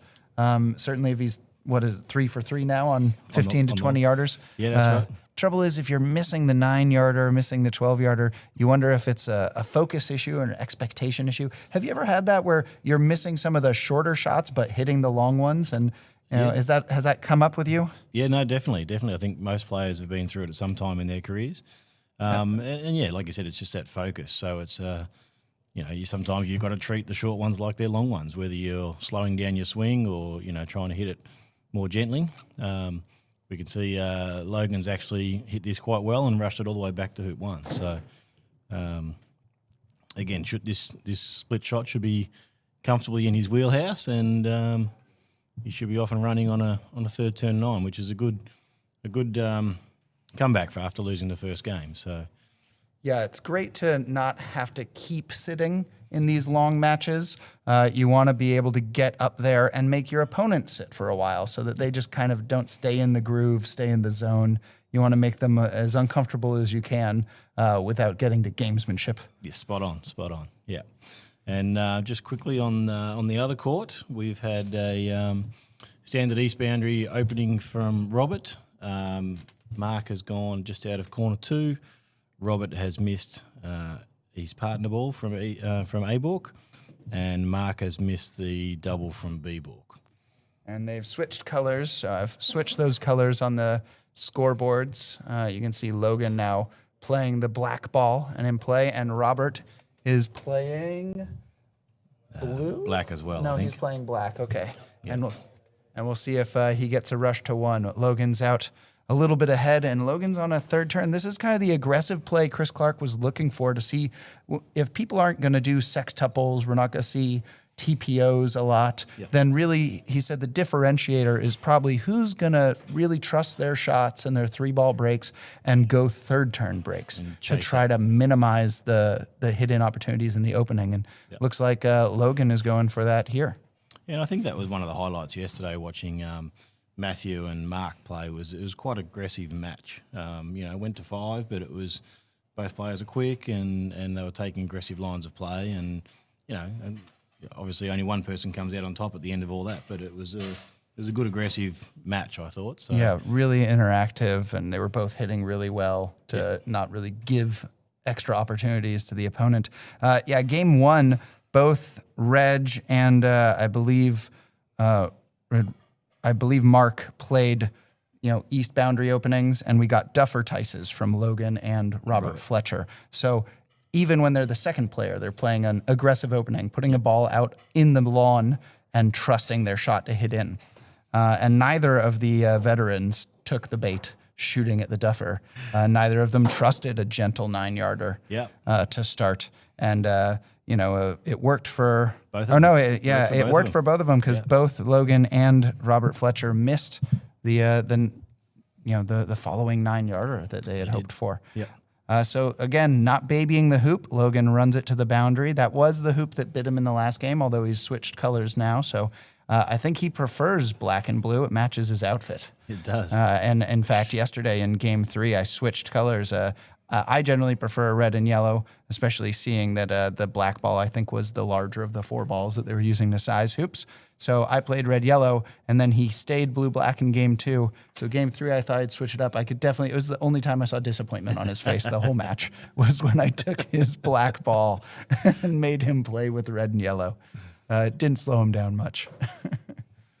But we're seeing him now really got control of this break. He's got blue in an almost perfect position, a little bit north of the hoop, which meant that he had to sacrifice yellow getting all the way to hoop 4 to make sure that he stayed close to blue. Yeah, running hoop 2 to the boundary just took away a little bit of control with the return Croquet, so you're a little bit further down the court than he'd like to be. Yeah, so we can see yellow is outside the box of those outer 4 hoops. It's a bit east, so I think he's going to have a nice straight drive shot here, and that'll put blue also outside the box to the east. So he's hoping to come through, rush blue east of yellow still, so that he's able to get a good rush to hoop 4 now that that'll tighten things back up. Yeah, correct. And it was commentary mentioned it earlier on that the important ball in that series there was the black ball getting onto the blue. You don't mind if yellow's not perfect down at 4 because you can tidy things up again, as we're about to see, once you've regained control of the break. So yeah, Robert Fletcher's got a bit of a tougher build. I think he's made hoop 1, rushed back away to the east side of the lawn, and he's trying to build. There's a ball in corner 2. So Robert not yet on a break, but kind of has a build, a makeable build. But we'll see if he gets a rush into corner 2. That would make it a lot easier. And as we guessed, Logan managed to tighten this up and get control with that eastward rush after hoop 3. So now he's got a relatively straight drive shot here to send blue as a good pioneer to 5, much better than this ball at 4. And then if he gets the rush on yellow, we should see this break go around. This was, these outer 4 hoops being distant and wide angles. That's where, it's hard to get the control of the 3 ball. Yep. Once you get to hoop 4, that break gets really easy. 4, 5, and 6 feel a little bit more comfortable. That's right. Yeah. Now on the other court, Rob has played a great cut to be about 4 foot away from the ball in corner 2. Yeah, we can see it in the background of Logan's. Yeah. If we stay on Marco's camera here, this is great. So Robert Fletcher rushing so close to yellow. Yellow was the closest ball to hoop 2, but it was in a corner, which is really hard to dig out, except that from the east boundary, some 27 yards away, he rushed to within a yard or 2 of it. Yeah. And now he's, his chances of picking up this break have increased substantially with that shot. Yeah, and he's loaded to 3. He's only, 6 foot away. All right, so a little bit aggressive on the rush there, kind of clobbered that yellow ball, Logan. So he's having to do a reverse takeoff to hoop 4, and this makes it a little less fun to run it to the boundary because that's gonna be a 5-yard comeback Croquet where you might hit it into the hoop. I wonder if Logan's gonna try for a hoop in Croquet. Yeah, I think I would. So if he can scoot yellow over to be straight behind the hoop, if this hoop is true, which, they move a bit in the sand. Yellow looks straight. But if he runs it hard, he might save himself a shot and be efficient and avoid having a 5-yard comeback Croquet. But I know from our game earlier, our game yesterday, there were a couple of shots that he thought would be hoop and Croquets that didn't go, and that one didn't either. Yep. Thankfully, it's not a long comeback Croquet now, but he had one at a penalt that I have a picture of. The ball was 90% in between penalt and rover. And he said it was only like 2.5 feet. And he ran penalt, missed it, went all the way to the south boundary. Wow. And the reason he really wanted the hoop and Croquet is he didn't have a good rover ball. So he had to hit a ball about peg high, like a 16-yard comeback Croquet, which of course he drilled in the center. Logan, a great golf Croquet player. You can see the angle black came through. Well east. If you were going for a corner 4 ball, that would be such a favor to be so close to the corner, which is similar to what Rob's going to be trying over on the other lawn. He might want to get through the hoop at an angle toward the corner, then he can hit the corner ball again. But Logan, of course, recovers with that great GC mentality. He's not stressing about a 5-yarder. In GC, he'd be not worried about hitting it. He'd be worried about hitting it dead center to send it 30 yards. Yeah, and he got a bit lucky. He rushed it into the back of 3 back, so that's just stopped it going too far up the lawn. So he has plenty of room now to load 6 and get on the blue ball. Right. So often you see top players, the break gets tighter and tighter as the break goes on. The difference is on a 3-ball break, you don't get nearly as many opportunities to organize ball positions. You can always send a bad ball and fix it with the pivot. Yep. You could get a rush on the pivot to make good use of a bad pioneer. But on the 3-ball, you're out there juggling. You're literally juggling with just the 3 of them. And if one ball goes a little bit out of position, you've got to make some good shots to recover. Yeah. And I think that comeback Croquet, luckily glancing off the hoop and staying south of blue was that shot. Yeah. So you can see how tight that yellow ball is to hoop 6. Got a real good hoop 6 ball. And a little annoying to have blue so straight in front and close to 5. You'd like to be able to rush it forward. So can you talk a little bit about, on the 3 ball, what rushes out of hoops make the break easier, Trevor? All of them. I don't know. The reverse there's- rush out of this hoop might not make it easier. No, that's right. Look, you like forward rushes out of the hoops where you can. I guess the important one in a 3-ball break is usually coming up around that 1-back corner. If you don't get a forward rush out of 6, you want your 1-back load a little bit south so that you've still got room to get something somewhere towards 2-back. Right. So that transition from making the first lap around the first 6 hoops back to the second lap, where you go from the interior hoops back to the wider, longer distance outer 4 hoops, you really need a rush to get that going. That's correct. And so we can see here we didn't get the forward rush out of 5. So it's important not to put blue past the hoop. Yeah, and it's- I don't mind if it's 3 yards short. I think, a lot of players favor just a full roll here. It's a more familiar ratio than like a 80% or 70%, whatever it would be to, I think it's 70% or 67, something like that, to send it directly into the hoop. And so a full roll is better because you want to be level with yellow and you don't mind blue being 3 yards inside the box. He's really clubbed that blue ball, though. So blue's sitting about 3 foot north of the hoop. Fortunately, black has gone past yellow, so he's still got to. You'll be able to give himself some room. On a 4 ball, that'd be a perfectly serviceable, maybe not ideal Pioneer, but on a 3 ball now, he needs a rush. What direction should he be going for a rush on yellow? Yeah, so I push yellow out towards 3 here, so that if you do go past it, you've actually got the option of taking it wide to give yourself the room to load 2 back. Yeah, like the ideal rush might be north so that it's a narrow drive shot, Yep. but The the backup. forward rushes are not easy to get. In fact, they're probably the hardest. Yeah. That little So northeast that gives you rush a bit more- east towards hoop 3, that then becomes a familiar shot, almost like going from 2 to hoops 3 and 4. Load 4, except yep, it's the the isomer, the flipped reflection of it. So here if he rushes that over to 3. He'd be sending a ball down to 2 back, going to 1 back, but it would be the same ratio and the same angle as a familiar shot that he would have done dozens, if not hundreds of times. So he started lining that up to go to the west, and he did change his mind and put it on the east as well. So I think he's played this well. Right, he did not want to baby the hoop and need a forward Correct. rush, So and the fact he went past it, he's really glad it's on the east. Correct. He's a little bit upset that it went past, but he's on the east, so he's got chances. He can now choose how wide he wants to take this, depending on his mallet, his ratios. And, you can see he's giving himself plenty of room. There's no reason he can't get this all the way down to 2 back and get onto that, the Pioneer at 1 back, which is slightly north. All right, so then the question becomes, if running this around through 3 back and stopping short of 4 back, to remind our viewers, we are playing Advanced Association Laws. So that's named for the Croquet Association, much like England has the Times newspaper. They were the first Croquet Association, so they are the Croquet Association, and their rules are the association laws.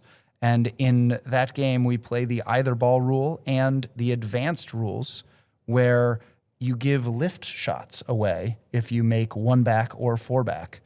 Now, can you tell us why Logan's going to stop before 4 back on this first break, Trevor? Yeah, absolutely. So, as you said, you get lifts if you make 1 back or 4 back. If the first ball that goes through 1 back goes through 4 back in the same turn, your opponent actually gets contact. So they don't have to hit that 18 to 20 yard roquet. They can actually just nominate which ball they would like to take croquet from. So to take that away and make them hit that long roquet, we tend to stop at after making 3 back and set a leave as far away from those balk lines as we can. And then that's why in these last 2 games, you see the letters there. The 26 TP means that their second go-round, or at least their last go-round, they made a bunch of hoops with their ball that had yet to go around. So their ball was for 1 or 2 when they started those turns. And then they pushed their partner ball through its last 3 hoops. So their partner went round first, stopped 3 hoops short of the goal. And then when their second ball came around, it pushed partner through those last 3 hoops. Those are called peels when you send another ball through its hoop. And so we had Robert Fletcher and Reg Bamford each get a triple peel where they peeled their partner through the last 3 hoops while finishing their break all the way around and pegged the balls out. And that avoided giving the opponent yet another lift shot. That's correct. That's correct. Now, I've just seen on the far court, Robert looks like he might have ran into the peg trying to go off to yellow. So in the middle of his break, he's got himself a 9-yarder. Oh, yeah. Can we maybe switch over to the far court for a moment, Armando? We have a bit of a missable shot. Nope, he's already hit it. Yeah. Good job, Rob. He's managed to recover by hitting a 7-yarder-ish mid-break. And again, perfect load on 5, so he'll recover fine now. But yes, you don't like those, 7 to 9 yarders in the middle of your break. It's happy to avoid those at all opportunities. Trying to remember, so the opening was probably more conservative for Robert and Mark. Robert went first east boundary. Mark was corner 2. That's correct. And then it was 5th turn that Robert is now on building. That's correct. All right, so just for my notes. So then, what leave do you think Logan's gonna set here with the 3 balls? Yeah, look, I haven't been watching Logan with 3 ball breaks this week, and I haven't got a lot of history to know whether he prefers what they call the 3 ducks, or whether he'll do some sort of 2 balls on the west side and 1 ball shooting off to the east, other way around. These courts are upside down to us. So usually that would be like a diagonal spread, but usually without the peg ball. Correct. So you put a ball kind of over by the west boundary and then 2 balls over by the east. Do you ever, which leave would you do? Yeah, if I have control, I prefer the 3 ducks. Again, leaving yellow out here where he is at the moment, looks like he's aiming for those 3 ducks. So it's all about trying to get, if you haven't got control and you don't have the balls where they need to be, you can obviously fall back into, leave B if need be. Yeah, so looking at game 1, Reg missed a 16-yarder on 3rd turn, and then he got in because Logan missed a 9-yarder and Reg was with his partner, and then later he got in because Logan stuffed hoop 2. So Reg has yet to hit any Roquet. In fact, he missed a hampered 7-yarder. I don't think Reg has had to hit a Roquet, certainly not over 7 yards. I'm not even sure if at the beginning of his peeling turn he turned and hit the boundary ball first or not. But he certainly has no hit-ins over 15 yards. No, so it makes sense turn. to be aggressive for Logan to put the 3 ducks out and not fear. It's not like Reg has hit multiple 15-yarders already. Correct. No, so that last game, Logan took off and went out next to Reg.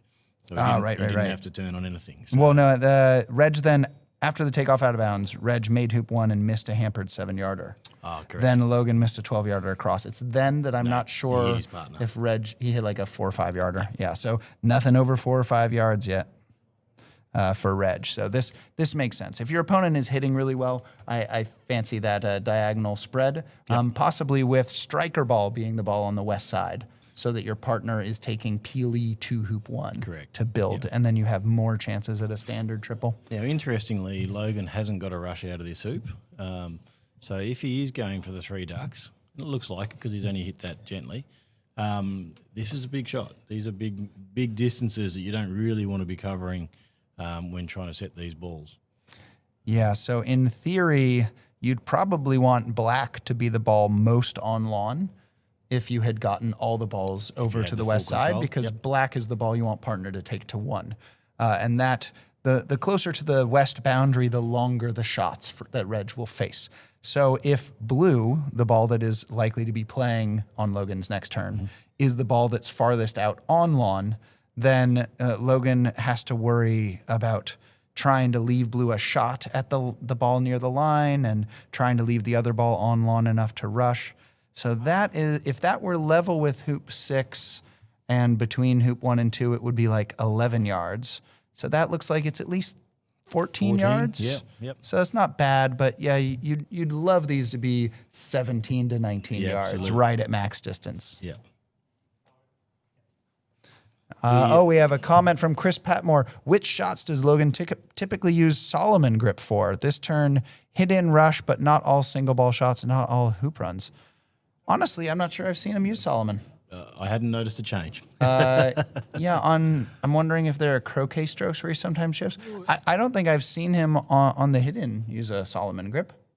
I think he does his big casting standard grip for all these. We'll keep watching, Chris. Maybe your watchful eyes, you're picking up a change in grip. I do know that on a lot of his hit-in attempts yesterday, I think 4 pretty missable shots, some long hit-ins, he would tick the ball in the practice swing. And then, frustratingly, because he nearly never missed, he hit all of those shots after having ticked the ball in the practice swing. So if I were playing him in GC, that would have been great for me. Yeah. But in AC, he just reset, hit that big casting standard grip, I thought, and still hit those hit-ins. So we're seeing the 3 ducks is 3 balls. In theory, they're supposed to be all lined up, kind of from maximum distance on the west boundary toward the peg, and that would eliminate any doubles. This is possibly giving Reg a double from Bebok. Yeah, I'm a little shocked. Yeah. I would have thought that black could have been another yard south and possibly avoided a double with black and blue from Bebok and still been very serviceable as hitting yellow and sending it to 2, getting the rush on black. It does look like it's gone an extra 6 inches from what he was looking at. And the whole 3 ducks are probably a yard or 2 further north than I would like. Which is common when people are putting in that first one from such a distance. People tend to go higher up the lawn than they perceive should be the placement. So it'll be interesting to see what shot Reg takes. I would think he would take the shortest possible shot rather than anything sort of defensive. He may back up a few yards if he can get a double on that black and yellow. So. But like I said, he hasn't roque'd yet today. He hasn't needed to, but this will be a good test. Good test for the match, and see how we go. Nothing over 5 yards. Black and yellow might be a double. Yeah, that's what we were saying is that, that it almost, if it looks like yellow rushes to corner 3, then there's probably a double target to be had from Bebok. Yeah. Or it looks like yellow could rush black to corner 3. So that's what Reg is looking at. That's why the edge of the Bebok is due north of hoop 6. So where hoop 5, the peg, and 6 are in line, the fact that Reg is not shooting this shortest shot means there's a bigger target. And it's not that far away from the shortest. He's only had to come back 4 yards to get this target. So right. So instead of being 14, 15 yards, we're looking at 18 yards. But instead of that ball being a single ball is like 3 balls wide target. You could hit the very left edge, the very right edge, or the center.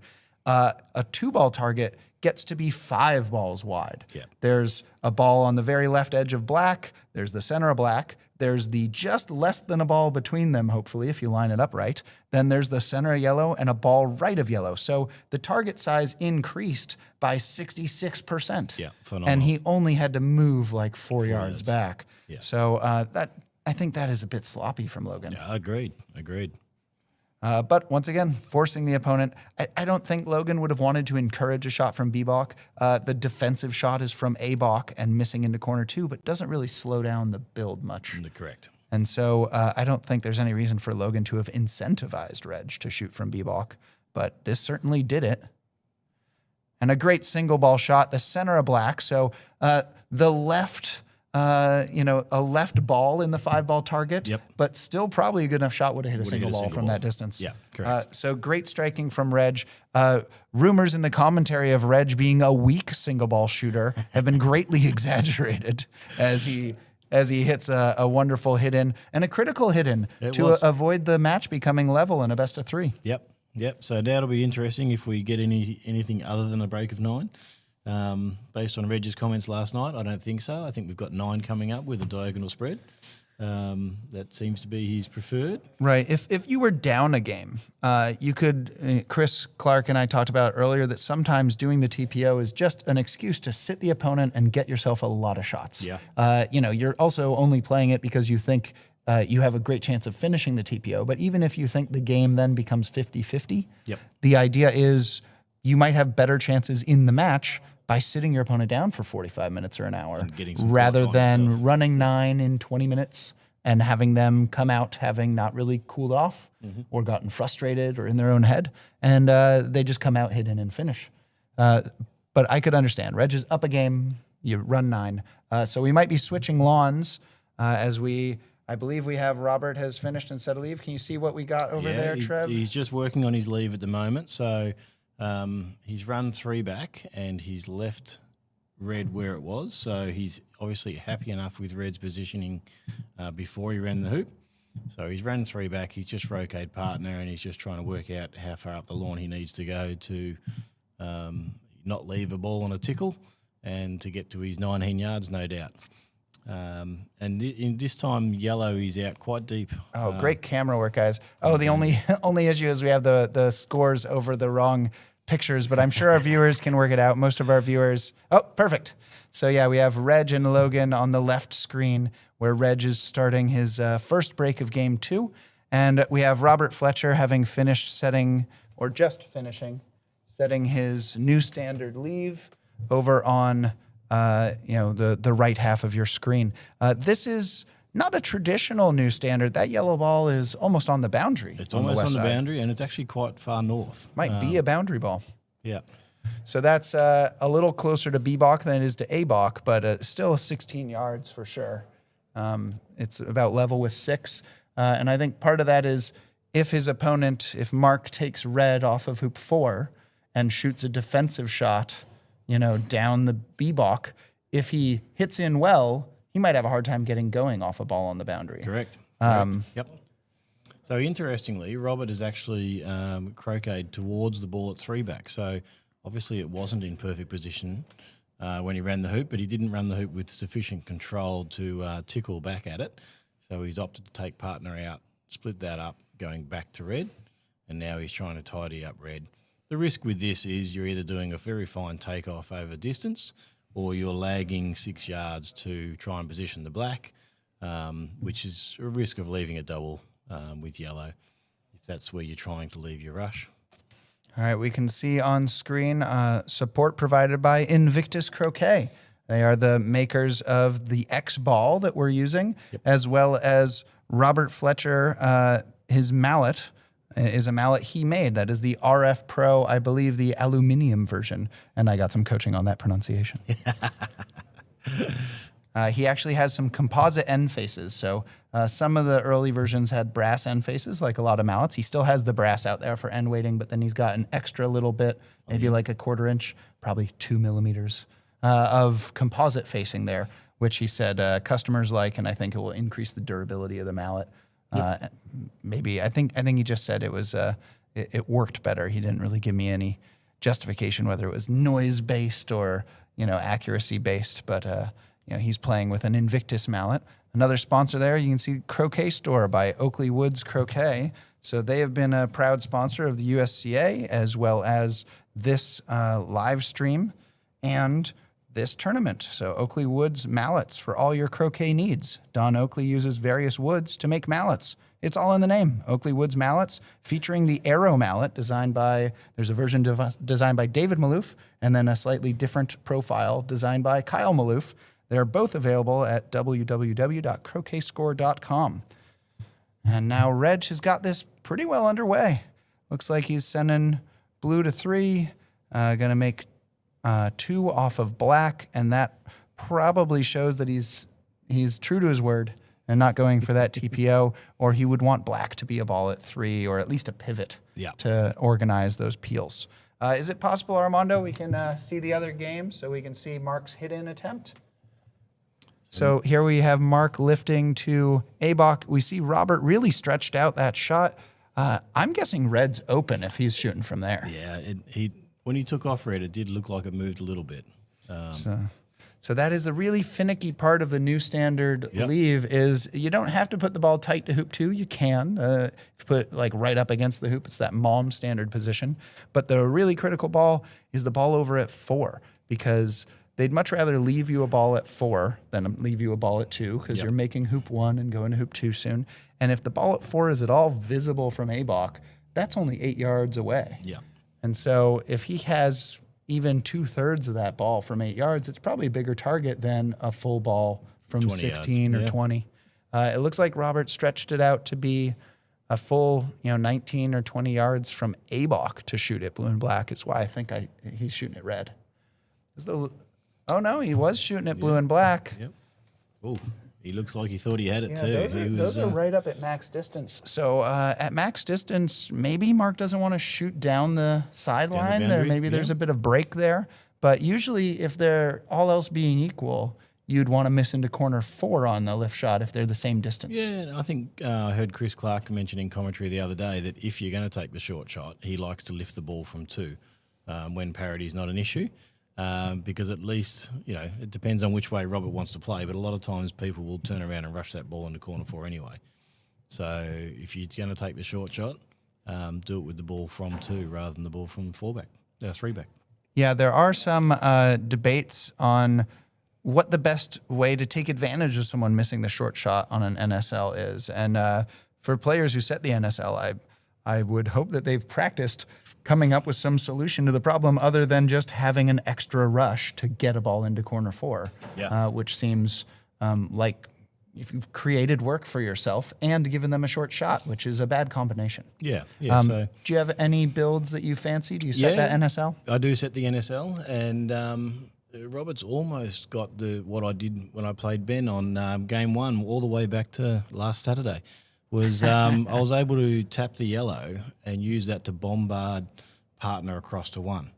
Now it only works if the misses was. What about the misses? right? If the misses to the right, so the Mr. Croquet. How's she involved? What role does the missus have in this build? It's 2 a.m. She'll be sleeping. It's okay. Okay. If the missus is asleep, you can go for the bombard.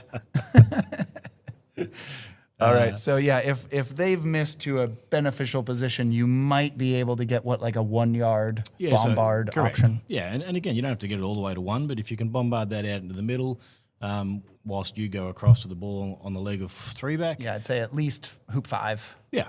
Preferably no furniture in the way. And then you can load 2 with that and take partner to 1. And then with the parity, partner goes straight to 3, and there's your standard triple. All right, good clean hoop stroke by Reg. Little hoop and roque there. Looks like he's setting an early hoop 6 pioneer. So don't often see this at the top level. Usually you're trying for a pop, or the only time you would try this early pioneer is maybe from 5 to 2 back. But I guess that means Reg is not going to be going for any pops on blue. And he could still send yellow early over to 2 back after hoop 5, but he's just trying to make sure he's got a nice tidy hoop 6. Yep. And I think this is going to be a 2-form, 4 ball break. Correct. And this is exactly what Reg was saying last night, that he doesn't do all the fancy stuff. He just keeps everything very simple. He likes to load in 6, as do I, early after 3 if you've got control. All right, because he's loading in from a short distance. Fletcher did not go for a promo, but he did get an opponent ball to hoop 2, which shows he's got an opportunity to have his partner as his hoop 3 ball later. Yep. And I believe he's taken off to like a 3-yard rush on red. This is a bit of a dodgy shot to build the break from here. It certainly is for me, but for Robert, he seems to hit these fairly well. But so yes, the way he went about this break was he rushed that yellow up in towards corner 3. He played a large split, loading 2, going back to partner. He actually overcooked partner, so he didn't get a rush down towards the red ball, and hence he had to take off from 10 yards or so to try and get that rush. All right, but that looks longer than perfect. That looks like it's well in control now.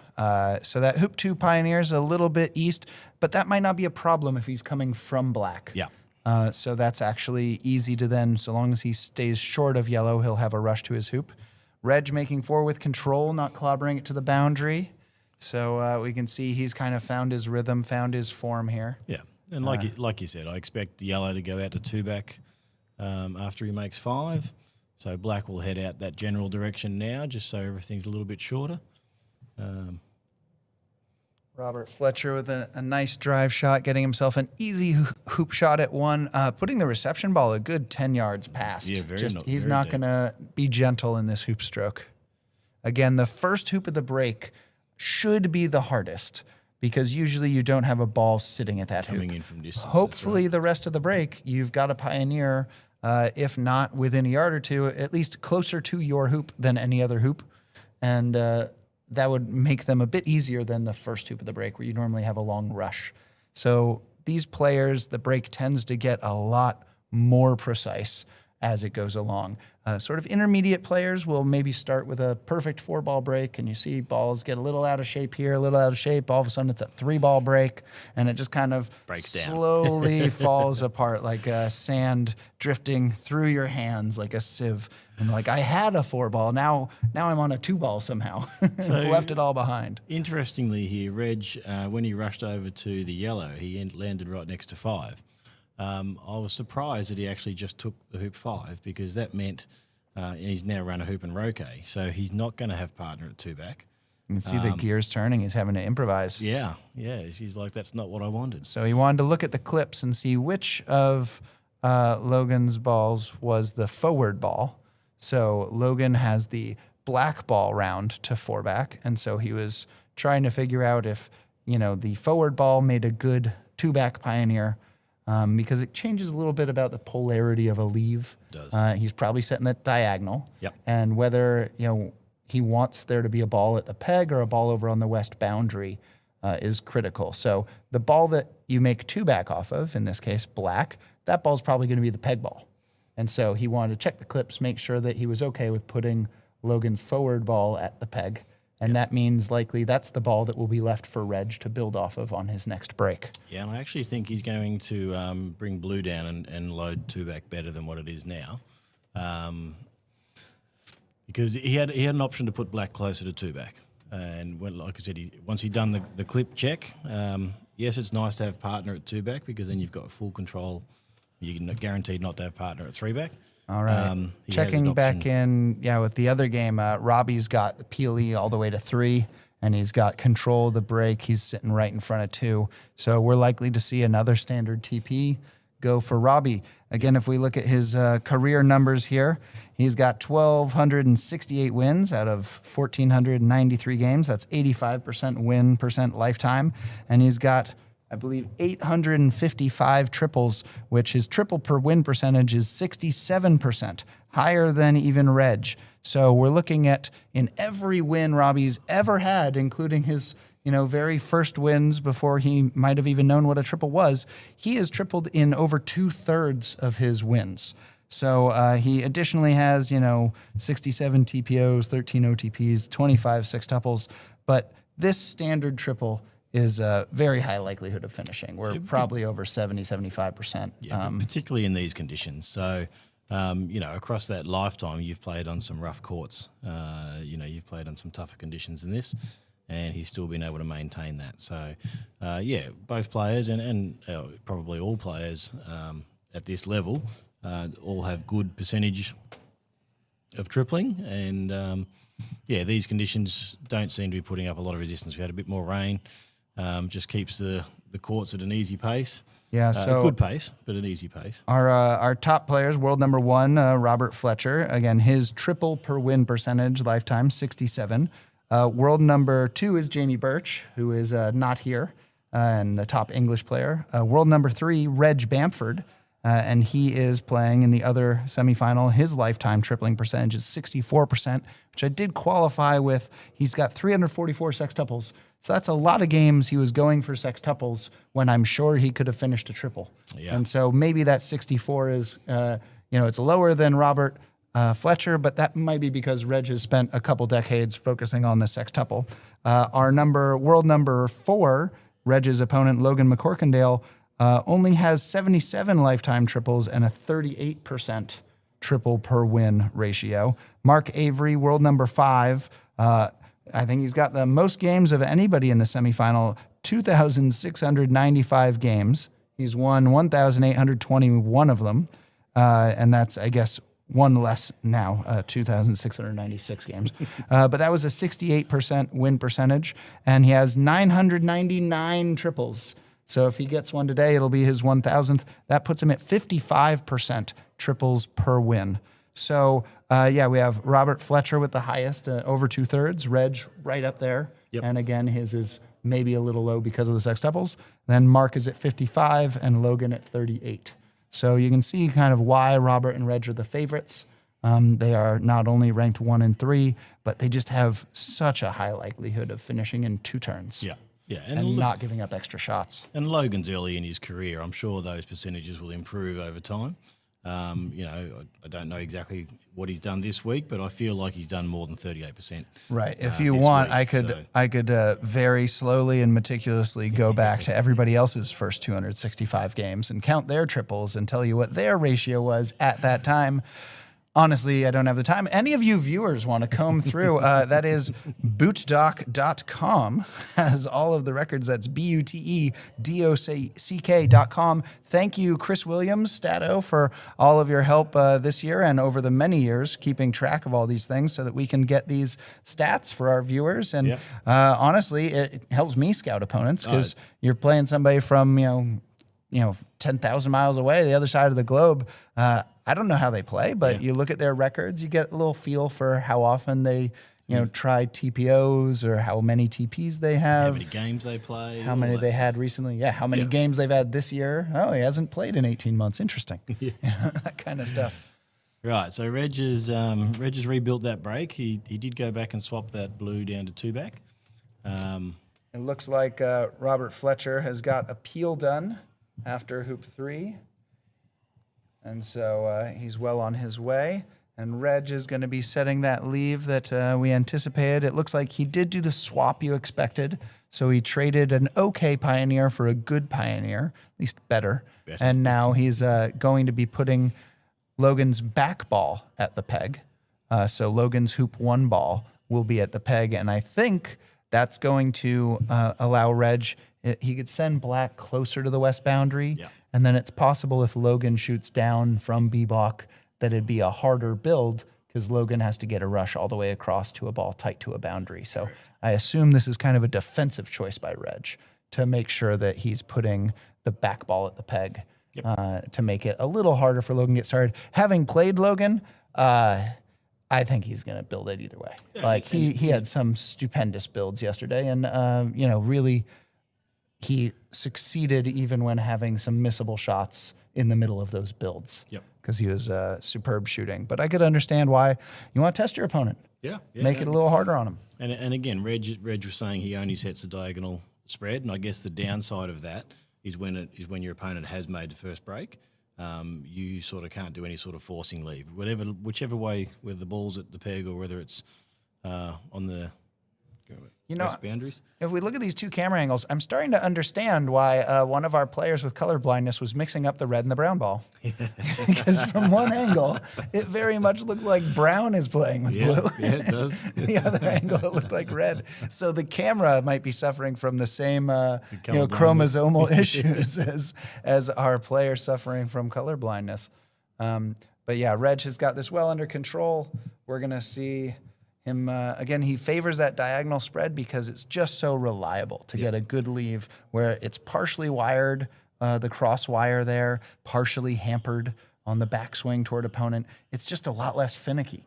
And if you send that ball far to the west boundary, the cross wire isn't that critical. No, that's right. And if you don't get them hampered on your balls, you can just go between hoops 4 and 5 on the east boundary, and it's the same distance from A-block as it is from the peg. Yeah. So there's just a lot more ways that you still stretch out these shots to be like 15, 16 yards as opposed to 13 with the old standard, which is kind of the bailout from a failed new standard or an 8-yarder from a really failed new standard. But then I assume you're putting some balls in corners and hiding because these players do not miss 8-yarders very often. So yeah, it's just got some more leeway, a bit more margin for error on setting this leave. And so Reg, not necessarily known for being an innovator, but just one of the best at executing the plan you could ever see on a lawn. Yeah. So we'll see here. He'd like to get a bit of a forward sort of northwest rush out of this hoop. So we'll see him rush not real tight to the hoop, but try to rush it back. Yard, 4 feet. Yep. In theory, a hair east, as Keith Ayton pointed out in his Beyond Expert Croquet Tactics chapter, that if you want a northwest rush, then you should probably rush southeast. So your approach is a nice straight drive shot. Yep. You want to maximize those straight shots. Hopefully you're getting straight drives and straight rushes. And you can see him put that ball well past the hoop, good 3-4 yards. Again, he does not want to mess with having to wanna baby baby these these hoop hoops. No. shots. Yeah, they bite you when you shoot gently. A little check-in with Robert Fletcher. He's got black, 4 yards south of hoop 6. Got a better hoop 6 Pioneer, and he's running 5. Looks like might have dribbled through and then got an easy Croquet on his reception ball because it was nice straight in front. Yeah, he actually played a Croquet shot from the jaws. Oh, okay, yeah. His Pioneer was in the jaws. And So a little less risky. yeah. And so now he's likely to have a nice back peel after 6. Well on his way to finishing another standard triple. Right, so here's Reg. This is where we think he's going to push black as deep as he can, or as deep as he's comfortable with, without putting it out of the bounds. Yeah, so well over to the west side. Again, sometimes that third turn leave, you see players shoot out of bounds on the west side. Yep. And in practice, I assume, they've worked off of building off that ball multiple times. The problem with putting black to the boundary is if it goes out of bounds, that'd be end of turn. Yeah. And that would leave Logan about a 1-yard shot with blue. I reckon he's comfortable with that. Which is a little closer than Reg wants. So yeah, this is he wouldn't mind black being over on the boundary, but he's just trying to put it well west. But that's quite a short ball. It looks too far Oh, north. you see, look at his little scowl, little Yeah. sneer. He's really frustrated with the distance of that ball. So that's going to give Logan the opportunity for maybe not 11 yards. Again, if it was level with 6 and between 1 and 2, it'd be 11 yards, but no more than 13. Yeah, it's That certainly going to be the shortest shot on the court. Yeah, so I would not be surprised to see Logan, put it on his mallet and hit this shortest shot, blew it black. The risk is putting 2 balls over on the west side really gives Reg an easy build, Yep. but it is going to be probably 3-4 yards shorter than anything else he'll look at. When we've gone through these stats, Reg is tripling wherever you go. So I'm taking the aggressive line of play. 64% triples per win, 344 sextuples. Yeah. So And he's not exactly a newbie and at was peeling. it nine straight in the knockout so far? Yeah, yep, 9 straight So triples. again, I'm not worried about what defensive line of play I'm going to take. I'm taking an aggressive line of play. It also fits in with the way he's played this match, putting in the aggressive, the Duffers Tice in the first game, super shot in the second. He's backing his Croquet. So Yeah, I'm taking the short shot. Reg also ended the block playing the number 9 seed, Dr. David Houston from Scotland, and got a triple there. So this is a 10 least 10 in a triple peel streak, including 9 in a row in the knockout. So I agree wholeheartedly. Yeah. Logan's got to take the closest Croquet he gets, and that's going to be that black ball that Reg. That's why he was so frustrated with his shot. It looks like he's got blue in the normal spot. Blue can't hit black. Black can't hit blue easily. Black could maybe hit a sliver of blue. Yeah. Blue's going to have a hampered backswing, so it can't shoot at red and yellow, so he doesn't have to worry about leaving a double for blue. And then I would be surprised if Logan shoots anything other than blue at black. He gets to play his back ball and get a 13-yarder. So my question to you then, Ben, does red and yellow pair up? Does Reg do something different to try and negate that? Logan's last hit-in shot in game 1, so he did hit in to get the super shot turn going, hit in from 19 yards, but in game 1 he missed a 12-yarder when Reg had missed the hampered shot after hoop 1. Yep. So this is that distance that Put the Logan pressure on. has missed.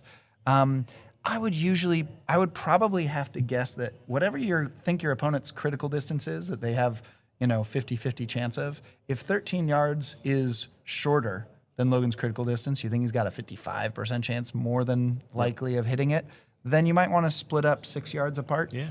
But if you think Logan's critical distance is 10, 11 yards, so this is 40-45% chance, I'd stay with a nice together. rush. Yep.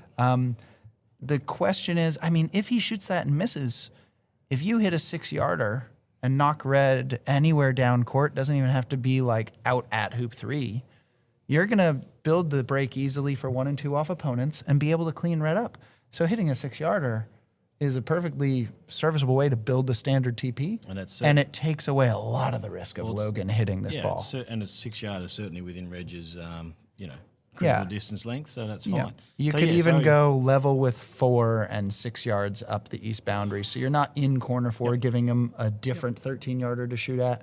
You're not, you're not forcing yourself to like hit from a damaged corner area. Correct. You could still spread out just on the east boundary, and it should be pretty hard for Logan. A sort of, nervy takeoff down that boundary. And Logan looks like he's going to take a short shot. So No, he's taking sorry, the short the shot short at shot at Reggie, opponents. yeah. Yeah, Correct, so yeah. 17. Yeah, so if it were level with hoop 5, it would be 16 yards. I think it's a bit north of north. that. So we're looking at 17 yards. He's giving up on a 13-yard hit in. And with those balls together, if blue hits black, he could take off to red and yellow. If he kicks You black gotta just load back 2. to where it is, it's Yep. loaded at 2. He'd have to do a bit of work to get the peels going, but he'd have a break you'd have to instantly. break, absolutely. Well, And again, I hope for his sake he hits, but I think this is one of those things where top players were not looking at my hoop 2 ball on these leaves the players in the block weren't looking at it. And as soon as I got into the knockout, players started to look at that because the shortest hit in, it should be considered. Yeah. And he's just missed. If he's just missed a 17-yarder, folks, he might have hit a Just hit a 13-yarder. 13-yarder. Rough. All right. Well, I didn't change the arrows, but it's Reg to play again anyway. So Logan's missed a 17-yarder here that would have given him a 5th turn opportunity. Reg will now, because he's missed the short shot, I assume Reg is going to be able to organize for a standard TP. Yep. So on the diagonal spread, if you miss from B-balk down into corner 4, it could slow that down. There's ways for the in player to accelerate those peels, but they're usually pretty aggressive. Yeah. And again, somebody who's got a lot of sextuples doesn't worry about getting the first peel that early. Well, and because that black was pushed up the line and off the boundary, it's actually now become a fairly close hoop 2 pioneer. So I think this is just going to be a tap blue, chip it in the lawn and get a rush on partner straight to 1. Yeah, so that would allow him to then, if you make hoop 1 off a ball, it naturally becomes the hoop 3 pioneer, and that's what you want, is the peeling ball to be your hoop 3 pioneer. There we can see Adam Peck in a very festive, I believe, South African football shirt. So I guess we know who he's cheering for. And, good news for Adam is that, all right, so I think I've been slacking on the scoreboard. Robert Fletcher is now for 3 back, and I think he's got 2 peels done because he's got Peely all the way down to Rover already. So 4 back plus at. That's what everybody wanted on the scoreboard, right? So Robert Fletcher here just sending a ball to 4 back. Looks like he's got red nicely to the west of 3 back. So it should narrow the angle of this peel attempt, and he just has to come up short of it. Yep. A lot of these shots, if you're coming perpendicular to your rush, you both have a floor and a ceiling. You have to hit it hard enough to get there, but not so hard it drifts past. When you're already on the rush line, he has the benefit of if he scuffs the ground or just underhits it, he'll still have the rush. It'll just be a slightly longer shot, which at this level, guys want the 1-yard rush, but they'll settle for a 3 or 4-yard rush. It shouldn't slow him down much. So And straight away, Reg has surprised us here. He actually rocated partner first and took off back to the blue. all right, he must not like black as a hoop 2 pioneer. Yep. This will allow him to get a much better hoop 2 pioneer, but now he's got a rush, from about 18 yards, the backside to of 1. hoop 1. Yep. The play then would be he'd like to get a rush on red, but even if he didn't get a rush on red after 1, that is a makeable roll shot. And To just he's- put red at 3, going to a ball at 2, but you want a good ball at 2. Yeah. You wouldn't So want to he's roll tidying from that up red to black. Yeah. You'd want to tidy it up. But no, he doesn't. He doesn't like where he's landed. He probably should just club that to the west boundary. Yeah. Because where he's landed, he's worried about hitting black on the way by with a wide split. So he's just taking off. He's trading 1 bad pioneer for another. In theory, just to get a good rush. I don't think he even did that. No, it's going to need a cut. Oh, goodness. So we'll see if Reg has, continued his mastery of the Invictus cut rush. So the wind does seem to have picked up out there a bit today. Oh, yeah. See You those can corner the flags moving briskly. Players' shirts and things like that. So I wonder if any of that's affecting, Roquet ins and things like that. But So yeah, this cut is quite important, and now he really wants a rush out of hoop one as well to red. overcut that. Oh goodness, Wow. this is an opportunity for Logan, but not yet. Reg can scramble. His golf croquet prowess means if he gets himself a 2-yard angled hoop shot, Yeah, he that's probably fancies it. This is I haven't seen Reg play this many bad shots in a row for a couple of days at least, if not a couple of years.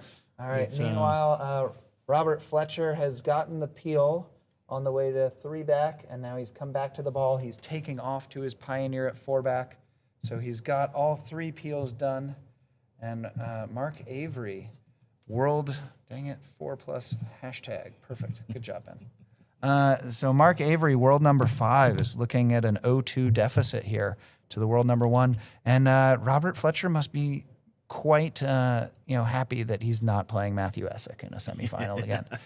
'Cause I don't know if he ever got to a 2-0 lead against Matthew, but in golf croquet or association croquet, I think Robert's got a lot of bronze medals with Matthew's name gouged into the back. Yeah, it certainly does. Certainly does. Interestingly, Reg pointed out last, that's a fantastic takeoff, Reg. Great touch. I think I'm not sure if it was east to begin with, but it ended up east of the hoop, and relatively straight. So he's got to give this some gas, make sure he gets down to black, but that's a good recovery shot. So a couple bad strokes Yep.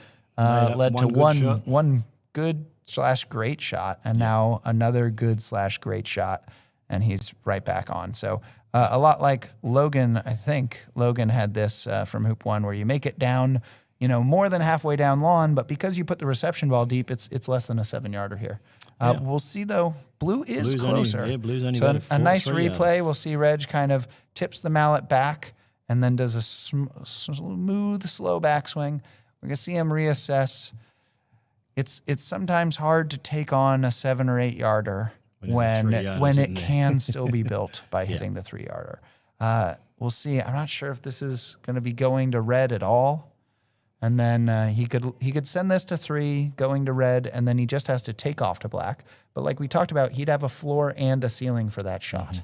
If he sends blue to 3, going to black, there's really only a floor.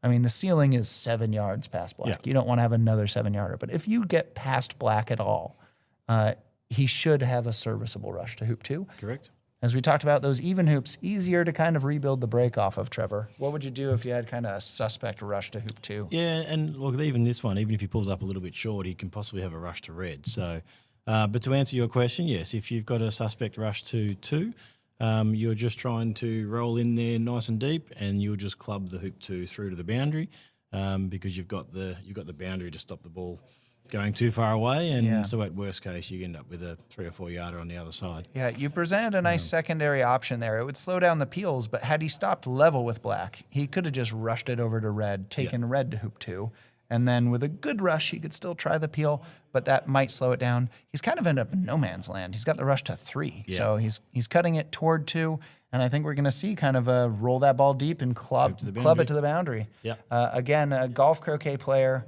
really usually has to do a lot of work to earn a 2-yard straight hoop shot. And then they're super excited to be allowed a 2-yard straight hoop shot. Obviously, you'd prefer a 2-footer, but usually you had to hit several good shots or have an opponent miss to get yourself a nice straight 2-yarder. So Reg rolling up to a slightly angled 5-footer, you just put on your golf croquet hat and have a thrash. Yeah. Problem is, in golf croquet, you miss this, and Get a second crack. you play 2 shots later, or 1 shot later. In AC, you might sit down for an hour or 2, depending on the play. So this is going to be a big shot here for Reg.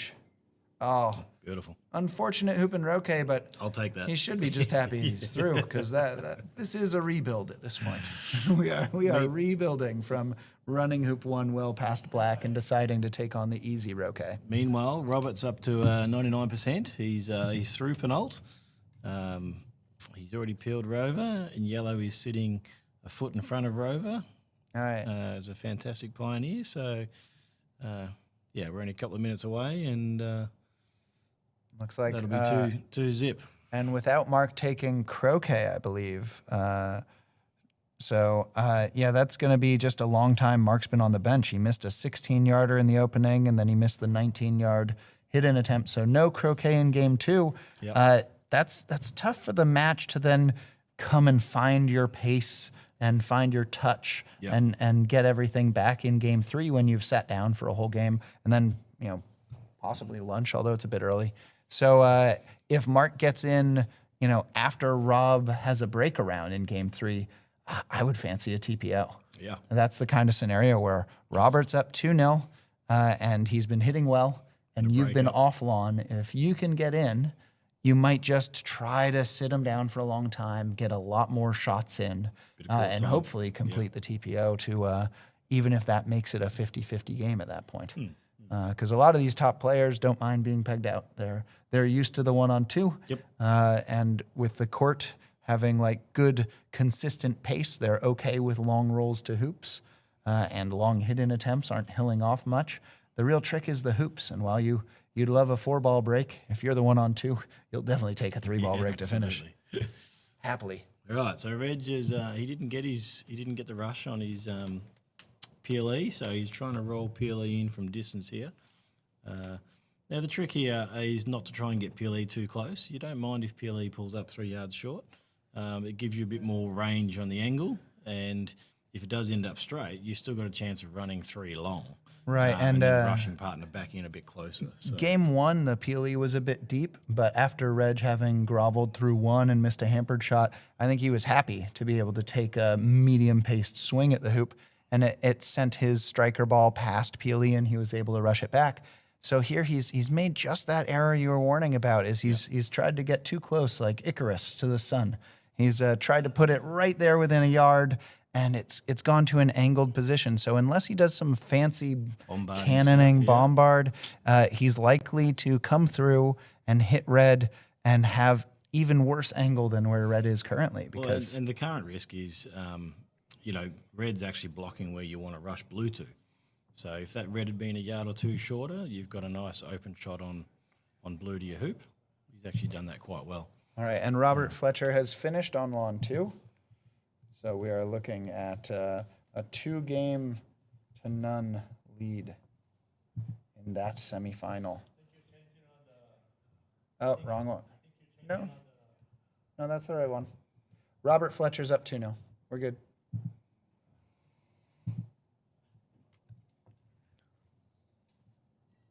So yeah, Reg Bamford is still in play here at hoop 3, and his red ball is for 4 back. Robert Fletcher is up 2-0, 26-9 TP and plus 26 TP in game 2. So Mark Avery's going to have to dig deep, but with now 2,697 games experience, I'm sure Mark has come back from this before. Yeah. Maybe not against world number 1 Robert Fletcher, but any of these guys can peel 3 triples in a row, or certainly win 3 games in a row with or without triples. They've shown that, and their experience to get to this point shows their mettle, that they've been able to, weather the storm of losing a couple games and then battle back. So here it looks like Reg is going to try and place this blue beyond the red, so that he was actually trying to bombard it. He was trying to bombard it, I think, right half of red to get it deeper but straighter, and. While he's maintained a good hoop stroke, which was the important bit, the bombard didn't draw enough, didn't pull enough to catch the right half of red. So he might have lined it up for the center of red, and somehow it just did not pull. So now we're looking at a delayed triple. Again, Reg has 344 sextuples. I don't think the delayed triple is going to be beyond him, but any chance you get to make your turn easier, you take it. Absolutely. Which is maybe why he took on that bombard. And it's kind of ruined any chance of him jawsing it. No, it looks like he might still go for the jaws. This is just pop it in front. This is a pretty aggressive angle, though.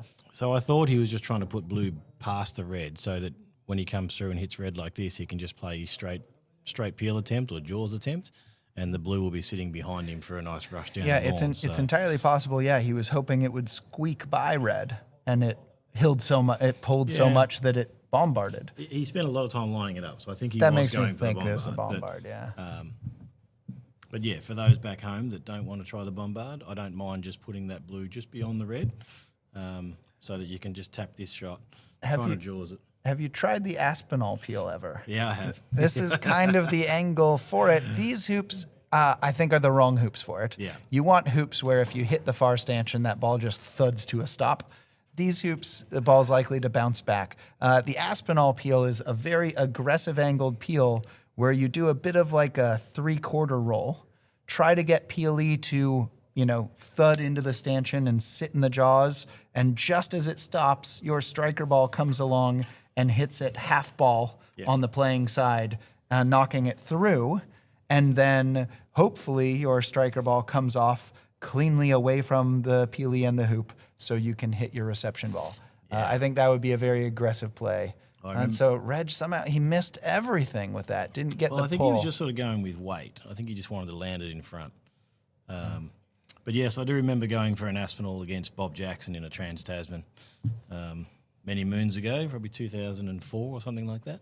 And the PLE actually went through, and I ended up in the jaws because I was waiting for the the kiss off, and it didn't You're happen. trying to go straight towards that far stanchion, yeah. and you did. It's just there was no ball there to ball here. redirect you. Fortunately, I was able to, tickle it through, and it just flopped onto the reception ball. So I was able to finish the triple, but it was I thought it was game over at that point in time. But yes, I think anyone with 1,000 triples has tried many of these aggressive variations over time. No, that's Mark that's on 999. Reg is on 934. 935 now, I believe. Yeah, so if you include Almost 1,000. if you include, no, he's actually over 1,000 if you include all of them. No, if you go to they the- count the sextuples in the If thing. you go to the all-time peeling list, because he was on 999 when I got to my 1,000. Ah, So all if you go right. on the So, all-time. all right. So are they not adding sextuples to peels? It depends on which No, one it you're says looking at. 972 for Reg. Yeah, but Mark, 1,044. Oh, Mark's at over 1,000. Okay. Yeah, Huh. So that's TP's. that's everything. Weird. I thought they added So those all 999 together. triples plus TPOs plus. I think the sextuples might be included in the triples, but Yeah, odd. Okay, well, thank you for explaining that. Yeah, so Trevor Bassett, number 5 all time of current players. yeah, you're missing Chris Clark's the only one Yeah. missing from that list. So number 6, you have 1,035 triples. So having pipped Mark to the 1,000, I was the 5th person to join the 1,000 club, and then Mark came in next tournament and became the 6th person. Wow, The 1,000 club. that's pretty rare that 2 people would get to that landmark within a tournament of each Yeah. other. So yeah, number 1 all time in I believe games, wins, and triples. You know this name. I do. David Morm. All right, number 2 all time. Peeling. In triples, 1,769. So David Malm over 2,000, Yep. 2,147 triples. Yep. So I don't have that many games. I'm going to go Robert Fulford. Yep, number 2. Number 3 at 1,291 triples, also from England. Chris Clark. No. Ooh. Stephen All Mulliner. right. Number 4 with 1,117. That must be Chris Clark. Chris Clark. Yep. Number 5, the all top 5 England. Yep. So that's Mark with Avery. Mark Avery at 1,044, and Trevor Bassett, number 6. Number 7 with 972, out on camera right now. 972. There's Reg. Yep. 973. Apologies. Yeah, possibly at the end of this turn, 974. And then after Reg, over on lawn 7, He's with now 937. Yep. He's Robert Fletcher. There you go. All right, and then Ian Lines, Keith Ayton, Brian Cumming from Canada at number 11, James Deeth, Bob Jackson, So Paddy James Chapman, et Deeth cetera. joined the 800 club earlier this week. Okay. The elite grouping, yeah, that's top 12 all time. That cost me a beer. I did shout him a beer Only one. as a welcome to the Only club. one, James. Wow. You got off easy. All right. Well, we have Reg now all the way to hoop 5. Yep.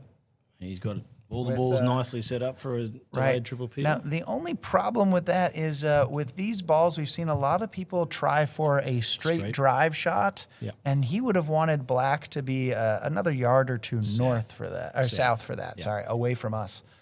So where black is, he's going to have some pull. Yep. As we saw with his bombard attempt, he has yet to truly master the that, pull. Yeah. And So so the he's going to want to advantage is- rush here and see how it goes. The advantage is red is nice and tight, so hopefully he's not trying to peel from much distance. And the best way to get that is to get a forward rush out of this hoop. So this is certainly one of the rushes you want when you're doing a delayed triple peel. From the commentary, Rob Edlin White has said, in practice, I can usually do an Aspinall peel on the second or third attempt, which he does clarify is not much use in competition. The hope is that at least you get the ball to jaws and you get your striker ball a free Croquet at the pivot. Correct. Correct. But So- you would hope to have a low percentage of times that you end up jawsed and hampered yourself, or having the peely not go in the jaws and end up catching your ball, and you just get stuck to everything. So what I learned was when you're doing that, to make sure if everything goes through cleanly, you at least hit the outside leg of the wire so you don't end up in the jaws yourself. All right, so Reg that's got the backup. a little bit of a helpful rush, just moved blue a little bit northeast, but not all the way past red, where he could do a nice straight drive shot. So this is a tough shot with red really close to the hoop. You don't want to be hitting it from 3-4 yards away. Do not. So this is where you might want blue a little bit outside the box, kind of north of one back, in case you still have to be peeling on the way to one back. But I think he's put himself right in that danger zone where, do you trust a dead weight, gentle stroke I was about here? to say one of the advantages of these lawns is that they have been fairly true. So I would be going with the dead weight here. Gentle center. He even got the right side, which is the preferable half. Beautiful. So a nice and close shot for this angled peel, where he's got to navigate the pull on the split. We can kind of see from the window, he has lined it up for more than that 3/4 inch leg of pull. So even though it's only like a foot away, he is accounting for at least an inch of pull on what is probably going to be a 7-yard pace for red. He's going to do a split drive shot. He's got to go a yard or two to get the rush on black. Oh no, he's going with a half roll. So a little gentler, but still allowing for a full inch of pull, and he navigated it quite nicely. Yeah, hopefully that red's not in the way of the backswing, but yeah, the trick with those sort of peels is, I give it enough pull that if it doesn't pull much at all, I'm still going to end up in the jaws, and if it pulls a hell of a lot, I'm still going to end up in the jaws. That's my goal. Give yourself a bit of a range. It helps when you're only a foot out. It helps when you're a foot out. When you're 3 foot out, I don't think you get to decide between jaws and jaws with your pull amounts. Well, you sort of, you go left leg or right leg is sort of the goal.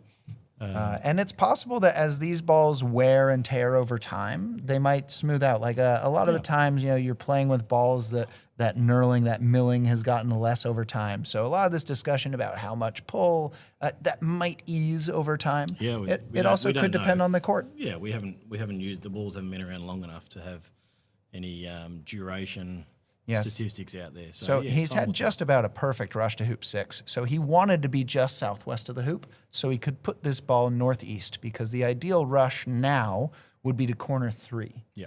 Then he gets to send black all the way to 2 back and put red over towards penalty. That's why you see that little grimace again, is he's gone too far. So all this means is Peely goes to 2 back, and he won't get a peel chance on the way to 2 back. Yeah. Which I haven't seen many successful death rolls where the Peely goes through nicely. A couple. I had one. I've had a couple. I bounced off a couple times. Sadly, I've seen some miss the whole hoop, which is one of the risks there. Yeah. It's not just puts the break at risk, but if you can't trust the pull.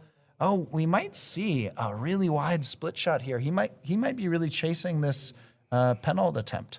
Do you think we'll see him put black over to 2 back going to red? I'm surprised with that shot because it is a big shot. He likes to take the big shots out of the game.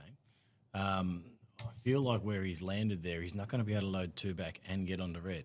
He can load 2 back area. I mean, he can. It's just quite a risky shot.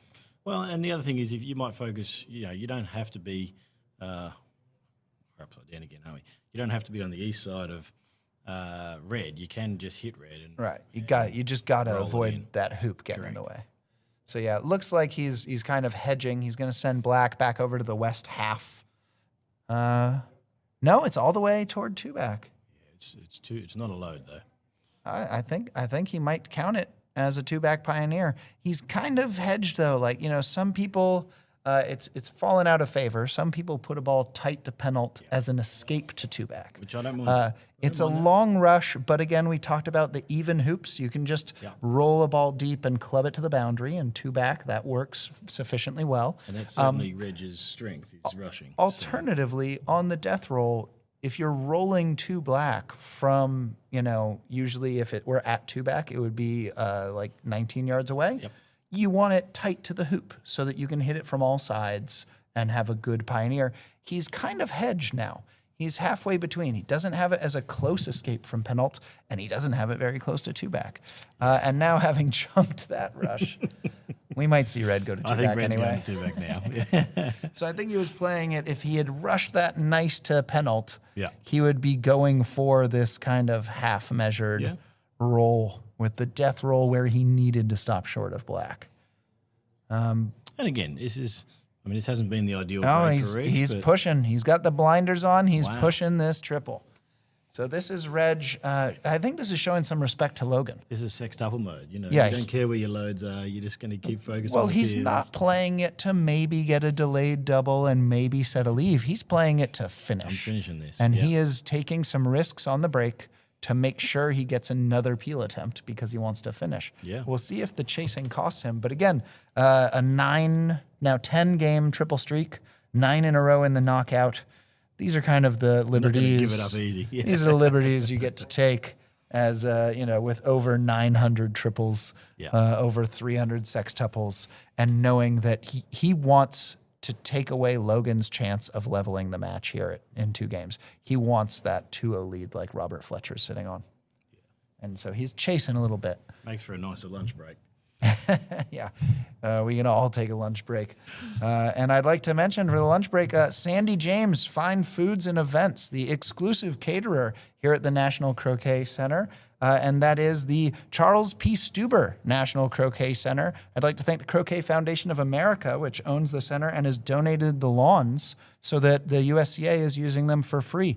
These are expensive events to put on. That's why we have a lot of sponsorship and support provided by these organizations. And the lawns being free of charge really does help the USCA and the WCF to put these events on. Yeah, no, it's fantastic. So thank you to David McCoy and the Croquet Foundation of America. And some of the board members I happen to know. Let's see, we had David Kepner and Don Allison, who are Quag Field Club members that are on the CFA board. So thank you, gentlemen, for all your time and efforts to get the CFA in good enough shape that they can donate the lawns to the USCA for this event, as they've been wonderful lawns. Again, I'd like to mention Omero and his crew.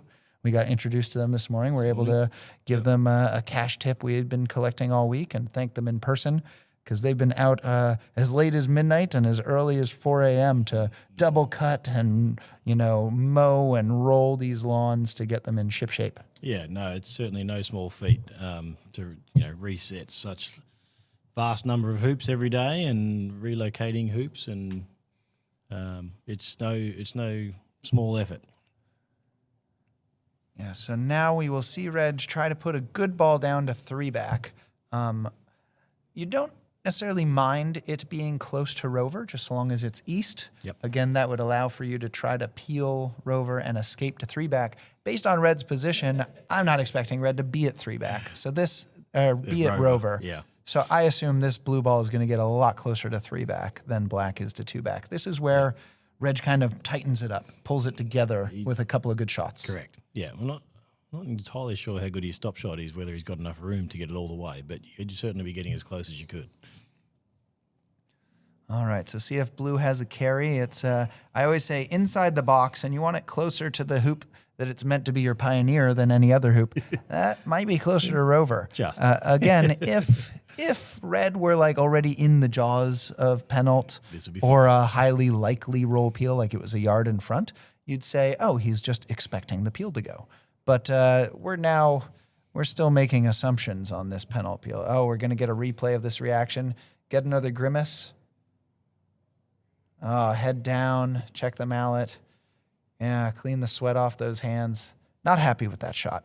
But we'll see if he can make up for it with a really good touch rush. Yeah, and the important thing was you got the rush. So that looks good. It's very peelable, but at that angle, that might be the hoop is in the way of yellow carrying on to two back. Yeah, I think I'm taking off that.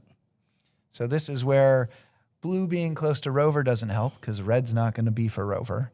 And red being in a peelable position doesn't matter because you can't get to black easily if you go for the peel. If you take off, it shouldn't be too hard to go beside the hoop. Oh, wow. That's takeoff. That is quite an odd angle, though. I would have assumed he'd be able to curve around the right side of the hoop. I guess not. So this might be a couple more tough shots. If he's going left of the hoop, I don't think he's going to have a straight rush. He's going to have to cut this, again, roll it deep and recover. Yep. So we're in full-on recovery mode. That pushing the break by trying to not sending red to two back has resulted in now Reg needs a couple good shots here to rebuild. And as the opponent, that's all you're chasing. You know, Reg has had such a good run of triples. You're just hoping a few of these pressure shots in a row, they just compound on each other. Here we go, slightly overhit that cut as well. So, he came down the left side of that hoop thinking just rush this in front and then roll in straight. He's still coming in on a 40-degree angle here. So A lot has gone wrong from him being in position at 6 with a nice deep ball that could be rushed to corner 3 to now that, not getting a peel chance and having to approach two back from, 4 yards. And the last thing he wants now is a hoop and roque. And this is, again, he's made one back, so he's giving up a lift to balk line. This is blue's hoop, the back ball's hoop, and he's put a ball down near a balk. Now, I wouldn't play it any differently. It just compounds the risk. We're now full tilt leverage. If this shot doesn't go, he's given everything to Logan. Oh, but another clutch hoop shot from Reg, the two-time golf croquet world champion, just puts the head down and drills it to the boundary. You can get a replay of this. Again, a lot of hard work in golf croquet to earn a 1-yard hoop shot. So while it feels a bit twitchy and AC, especially on hard hoops, if you're able to put on your GC cap, it feels like quite a gift. And a good solid return roque there too. So he's rushed that up the lawn. That's going to give him a bit of control if he does want to go for peels here. Yeah, some players will still go for the death roll, the roll peel going down to 3-back. Again, usually you would do it with a ball that was closer to 3-back than any other hoop. So I assume if Reg slows down on this chase, that we're going to see him just tighten up red and take off to make sure he gets a good rush to 3-back. So the other day I had a go at the death roll on the way to 2-back and didn't get it, so I had a second crack on the way to 3-back and managed to get it the second time around. So. Yeah, the big question is, were the peelees, within 2 yards of 2-back and 3-back? They were. There you go. The Pioneers, yes. And if you're, the Pioneers, if you're able to put, the 2-back ball you want in front of 2-back, the 3-back ball could just be level with 3-back. Yep. That way, again, you have a ceiling. You don't want to roll past it, but you don't really have a floor. Your floor is 6 yards. Correct. At 6 yards, you hit it 3 yards past the hoop, and you're happy approaching 3-back from there. Yep. But with this ball, blue, I think this is quite a risk. So with blue being narrow, he's got to make sure that red stays on the left side of the court as he's looking at it. Yeah, again, that was the problem with he couldn't roll to black at 2-back because he rushed red to the east side, put the hoop in the way of him going west. So now he's rushed it either straight in front or a hair east. So he has a nice path. Yeah, we can see, look at all this draw. So again, when that crescent of yellow disappears behind red, that's kind of where red would go if you hit the ball perfectly straight. So you can see that red would just club right into that wire. Oh, you had it, Marco. Go back to the balls. I've seen this grimace before. I need to see the balls. So we can see how much draw Reg is allowing for. It's tricky on the roll shot because eventually the roll shot might have as much draw as a split drive, but that all settles when the balls slow down. Oh, here we go. Here we go. Oh, he's given up on it. And All I right. think it was just too tight. Blue was just too narrow. He would have had to miss the hoop, miss the hoop by such a fine by margin. less than an inch or something with yellow. Yeah. So yeah, again, no peel attempts on the way to 2-back or 3-back. So we're looking at what we call the delayed double. Yeah. You're peeling penalt and escaping to 4-back. And he had the opportunity. If he had known he was not going to try this peel attempt, we could get a replay on that and maybe see how much red shakes on the takeoff. But just a wobble. We're talking a nibble. It didn't a even, nibble. It stayed in the same spot. All right, Which is fine. I assume he's okay with that. I generally would have liked, if you knew you were taking off, to have red level with the hoop. Yeah. And then again, just like having a 3-back Pioneer level with the hoop, all you have is a ceiling. Don't go past it. And from 3 yards, you could hit it into peeling position. Where red is now, You've got you to be really very need a rush up there or a really good roll. Yeah. Yeah. 'Cause And that brings the hoop into play. because you can't move that red more than 6 inches. Yeah, I can't to be able to remember get a peel shot off. what game it is. It must have been a block game because, it must have been a block game because it was a game Reg didn't get the triple. He had a roll shot after 3-back, and his striker ball ended up in the jaws of penalt, unable to hit PLE. Or the The escape ball, yeah. So he really needs to get some control of this hoop. He's put blue a bit blue, yeah. east, He's got but just north, a but it's forward east. rush would help, even taking the hoop out of play. Yeah. So we'll see him take a gentle swing at this and hope to stop short. That's good pace. So he's stopped short of it. Now he's for 4-back, catching up on the scoreboard there. And we're going to see the delayed double attempt. This, if he can rush this, past black, that'll take black and hopefully penalt out of contention for ruining his shot. And where do you like to put blue here, Ben? I like it, 2 yards south and probably a yard west of penalt. So kind of on a line towards hoop 1, just 2 yards away. The idea is it gives you a ton of options because you don't yet know where PLE is going to be. It might clang off the hoop and you're doing a straight double. It might, be jaws rush peelable. It might be jaws not really rush peelable. And it might sail down past the peg. And if you have blue south of penalt, you can kind of aggressively pursue the next peel regardless of what happened on the peel stroke. But if you put blue, dead south of the hoop, it could hit, the PLE could hit it. If you put it north of the hoop, you can't really stop shot. You can't rush PLE and stop shot it down. So I think he's taken my advice. The years of playing with Reg have finally paid off for him. They're listening to all my tactics. No, look, and I agree. Like, I'd like to be a little bit further south than that, because if red jawses, rather than you get to be able to rush it through, stop it down, missing the peg, getting onto blue. And you want to be able to rush it through enough that your backswing's not hampered. Yeah. And you need blue south enough that the stop shot doesn't leave you like a 3-4 yard comebacker. Yeah. So that's why I like a little bit more depth on blue. But mostly just out of the way of striker ball getting a rush on black. Out of the way of, peeling red, out of the way of roqueting red, all those things that would ruin the turn. And so he did a good job of avoiding that. But if red, jawses, he might have to decide whether he's going to send red down with a stop shot and take on like a 4-yard comeback roquet, or if he just commits to doing a straight double from the jaws. Oh, that's a great stroke. Yeah. All the way down and within a yard of rover. So now blue being south of penalt allows him to come back after 4-back, touch up that PLE, and take off to blue. And because blue is on the south side of the hoop, he doesn't have furniture in the way.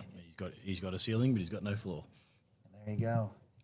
So this All up from here. Yeah, and this is from Reg standards. This has been a bit scrambly this break, but that one shot, and we're back on track again. Right, yeah, those Marcus was talking about how you see in cricket a lot, the win percentage chances as the match goes on. And Reg, with that shot going as well as it did, red all the way down to rover, we're talking like probably a 5 to 10% bump on completion percentage, at least. Not a huge advantage because, again, Reg was likely to finish this turn, whether that peel went or didn't. But the fact that it went so well really greatly increased his odds of finishing and under control. So he would like to get a rush back to red.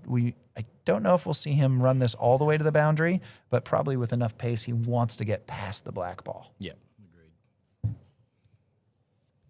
Yeah, so playing doubles with Reg, I've had scenarios where earlier peel attempt than that, and I got the peely, a foot and a half straight in front of Rover, Right. and said, Reg, would you come back to it now? He goes, well, what's better than a foot and a half in front of Rover? And I said, I don't know. And then he says, 6 inches. Like, fine. So, and this is British Opens when I played with him. So some of those courts were not quite as kind as these. And it's like, you want me to rush across this curvy brown lawn and expect me to Nice shot. take off back, moving a ball to get centered 6 inches in front, meaning I have like 3-inch, landing area for that object ball, that peely. But he's done it nicely. Look, he didn't take it all the way to the boundary. He's played just enough wire to slow him down, but not stop short of black. So he's well under control here. I imagine black's coming back toward the peg, staying on the east side, out of the way of his takeoff. Yep. And he'd like to take off with red and blue west of the peg, so he can take off and not have to worry about hilling into the peg or drawing into the peg. So meanwhile, the other game has recommenced. We have Mark Avery playing red and yellow again. He has put in a super shot. And Robert has gone to the 19-yard spot, and Mark has missed from a balk. So Robert is looking down the barrel of a 19-yard double. With the ball in the middle of the court. Oh, interestingly, Reg has put black on the same side of the lawn as. Yeah, I think he did that just because it would have been a wider stop shot with less control to keep it on the east side, but he put it out wide enough it's not in the way of any sort of takeoff. Yeah. And as we saw, he's perfectly comfortable doing very vanishingly thin takeoffs. Yes. So that wobble at penalt showed. So game 3, we had Mark. Mark started. He did super shot again. Robert went to the max on the east side. Yep. So 19-yarder that Mark missed the 19-yarder. And are they together on the east side? That's correct. All right. And Robert has roqueted the south ball down to corner 4. So like a double target. He He's hit the middle of that double smack target. middle of the double. Oof. That's disheartening to the opponent. I guess you could be a little encouraged. He might not get a rush, but pretty disheartening when he hits the dead center of that. That's right. So that was probably like a 20-yard double. Yeah. Good hit, Robert. And that's, again, we were talking about how Mark just needs to get some play in because he didn't take Croquet in game 2. And so that's probably why he wanted to play aggressive and, hopefully hit in, change the tide. The same thing Logan wanted in this game is hit in third turn and sit your opponent down without giving them a single hit-in opportunity. And now Reg is still for penalt, right? Hasn't made penalt yet. No. Yeah, and possibly the only thing Logan did wrong was just that leave. He just left that Reg that short double, and Reg may have hit anyway, but it certainly made sure of it, and he hasn't been able to get back in since. So. Yeah, sometimes even if the shot we said it center balled the left of the two balls, so it was probably good enough to hit a single ball target. But just giving a double target, it's a bigger thing to aim at. Yeah. So it's easier to aim at a wider target because it's just bigger. It's easier to see. It's easier to ensure that you're lined up versus a smaller target. You have to be more precise. So we're probably going to see a deep ball and a short ball. And Reg hoping for a nice 1-foot Irish peel effort here. The straight rover is still, very wild. Things can happen. This is where triples come to die, but that's why he's being very careful about the ball positions here. And with Red being so good, I know I'm not likely to be doing a jump shot to the south boundary, so I tend to have 2 side balls rather than a deep ball. You might be a little bit deep, but nothing significant. So I would consider blue my deep ball in this scenario because I can't picture too many places where I'm going to be on the south boundary. Yeah, if red is within 3 to 4 feet, you're going to take the risk in rushing it to 18 inches, which means you're not you're you're not too late shotting. for a jump shot. You're too close. If red is 2 yards back, 3 yards back, you need a deep ball because Correct. unless you get a really good dolly rush, you're probably just rushing to 2 or 3 feet. Yeah. But yeah, we can see how close and tidy this is. And this is one that Reg gets to line up with no pull. Again, the straight peels are pretty risky, but there's no pull. We've got So Robert on lawn 7 has an angled hoop 1. Looks like nearly okay. 40 degrees, but a big swing. Yeah. Sails through, and he had a nice deep reception. It was like 7 yards past. He's sailed through by 11 or 12 yards.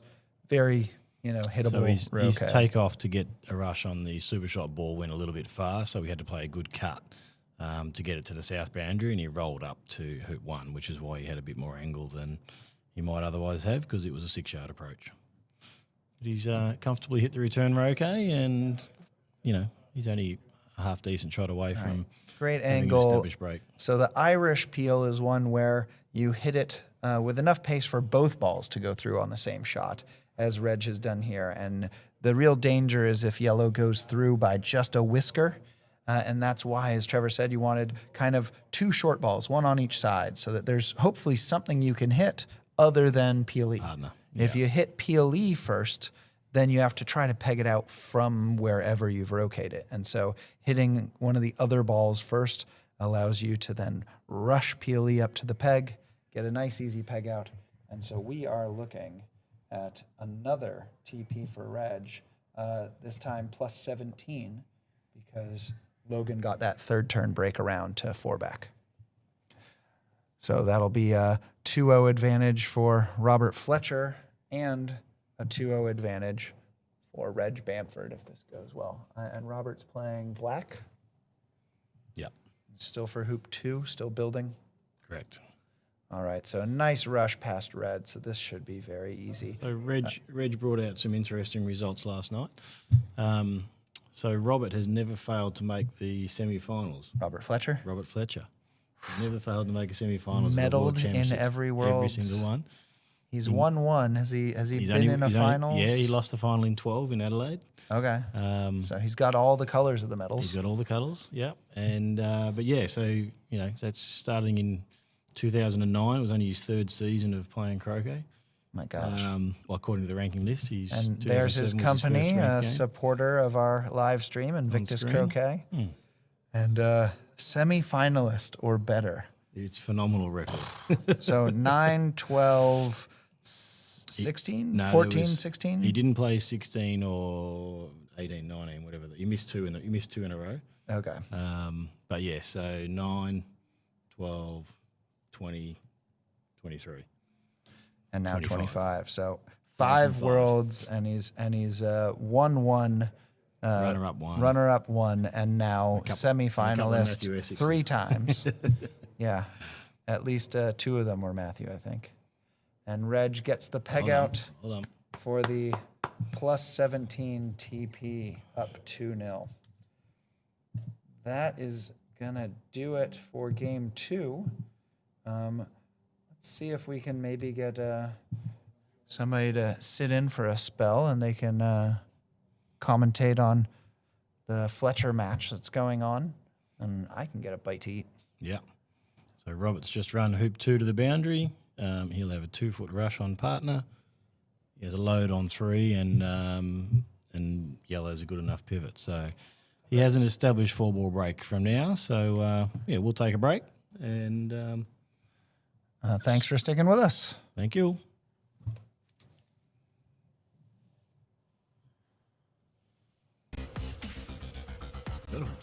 Let's see, did Reg, did he get...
we're back. So it's just Trevor Bassett here from Australia.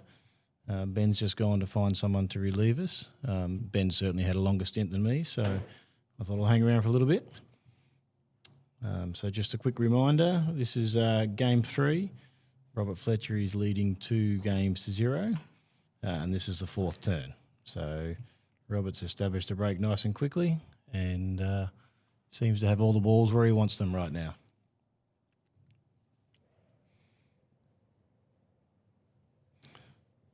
So similar to what we had with Reg earlier, he's chosen to throw out an early hoop 6 pioneer. He would have wanted that to go another yard or so. Doesn't mean he has to come back and tidy it up, but he may choose to do so.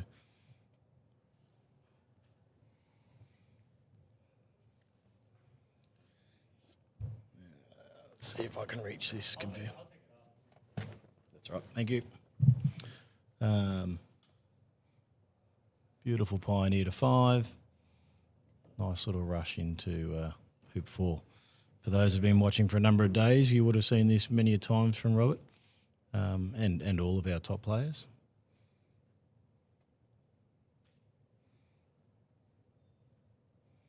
It is nice to watch the fluency with which they play. I think Chris Clark might have commented earlier that Robert has certainly sped up his break play. He can certainly slow down if he needs to and organise the important shots, but general play, he seems to be moving a lot quicker and playing his shots a lot faster than he might have done in years gone by, which is nice to see. I think it shows a level of comfort and confidence in his game right now, and so he should be. He's on a fantastic run.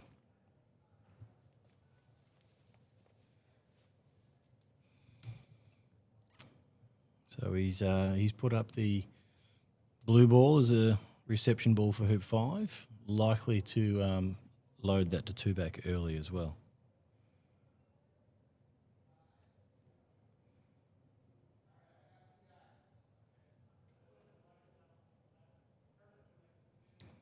You probably try and run this just past the blue. No, he's run into it. He wanted to go past it just so he can control that south of the yellow and make sure there's nothing in the way for loading up 2-back and getting a rush on yellow up to red. With that red ball not being 100% perfect, he's keen to get a rush on that yellow in the right direction. All right, so Trevor and I are going to take a quick lunch break, but we brought you some wonderful commentators. We have our USCA magazine publisher, the Croquet News and Croquet Network, Dylan Goodwin, as well as Nick Parrish, an expert croquet player from England. So welcome, gentlemen, and we'll be back in 20, 30 minutes. Enjoy the wide shot of Robert Fletcher. Thanks, guys.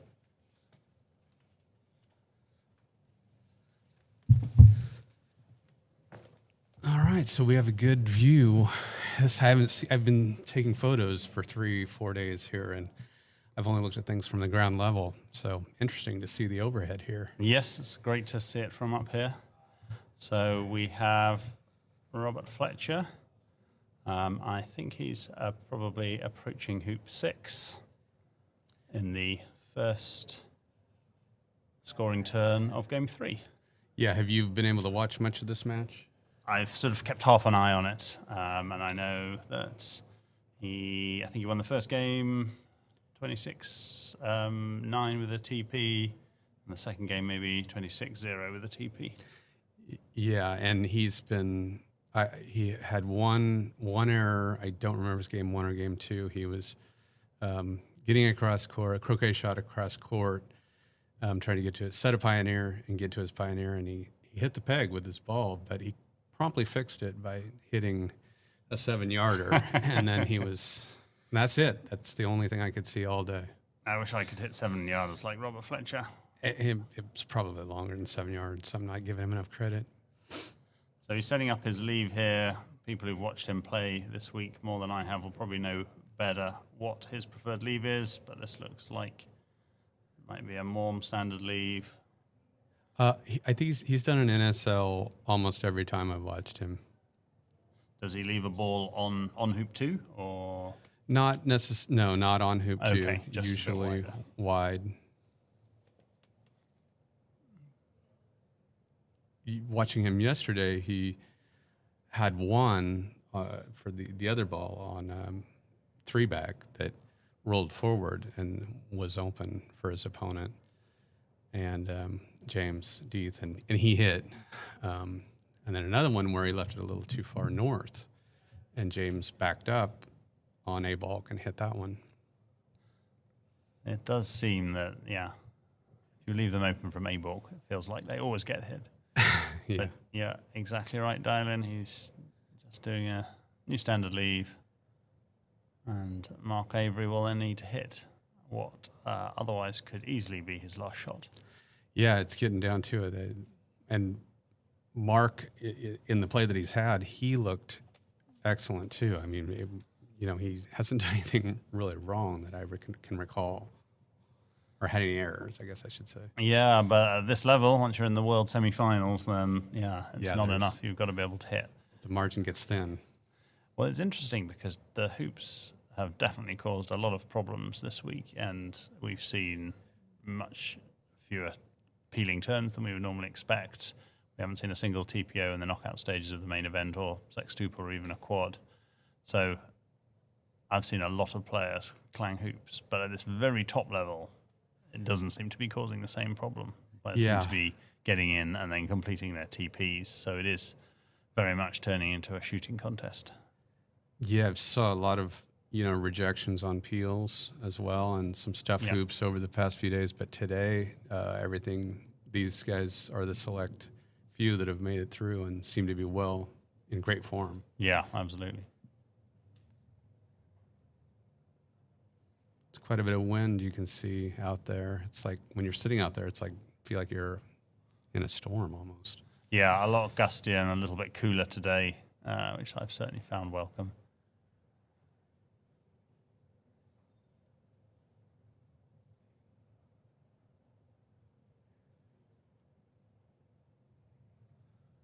So now approaching three back. He's got his partner ball the wrong side of the hoop. He would have preferred to have it east of the hoop. That makes it a lot easier to set the leave, because then when you play, in this case, the yellow close to the wire or against the wire, you can just turn around and rush partner off the east boundary. Now he'll have to play a sort of roll to... That seems deep. Do you think he'll change his mind here? That does seem deep. Yeah, if he can rush it back, then he'll still be able to put it in the right place. If he doesn't get a backward rush, I think he may do something different.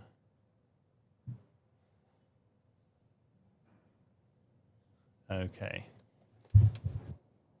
He's going to put partner ball in place first, and then try and rush yellow. Get into yellow the right in position, yeah. Yeah, this is a slightly more dangerous way of doing it. You'd rather have the control you get coming out of the hoop to yellow. But given his skill, I'm sure he'll be able to execute it, but it's just slightly lower percentage.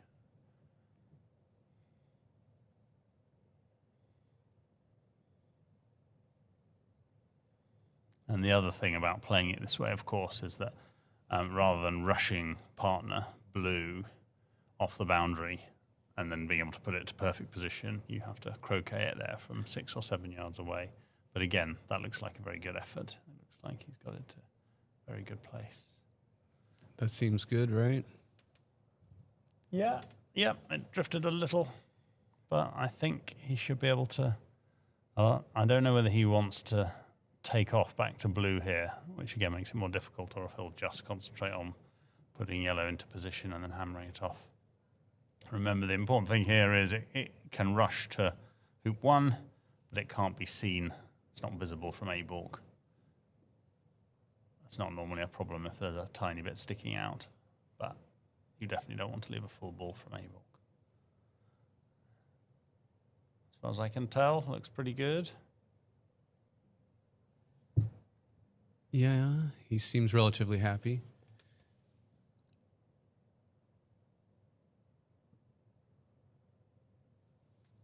Now he'll take off back to blue, and if yellow's not quite right, he'll try and tidy it up, move it an inch or two if he needs to.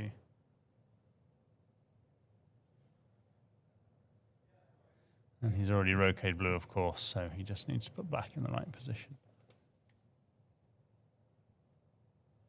Yeah, it's difficult to tell from here. It looks pretty good.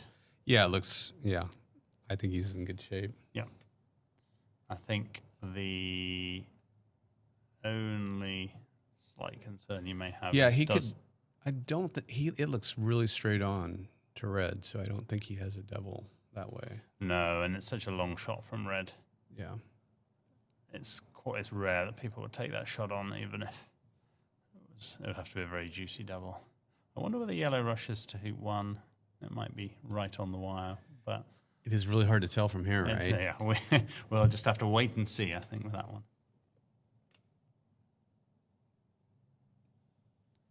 Because Robert wasn't very stressed out, I assume that it is off there enough where he's comfortable with it. I think that's a very good assumption. I've been very surprised to see how many players have been doing NSL. What do you prefer? This is my leave of choice, the NSL. Okay.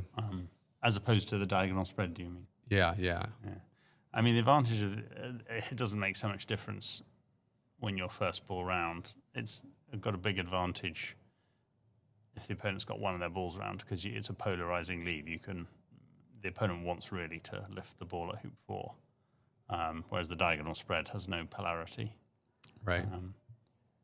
But Mark has lifted the West Lawn ball, the red.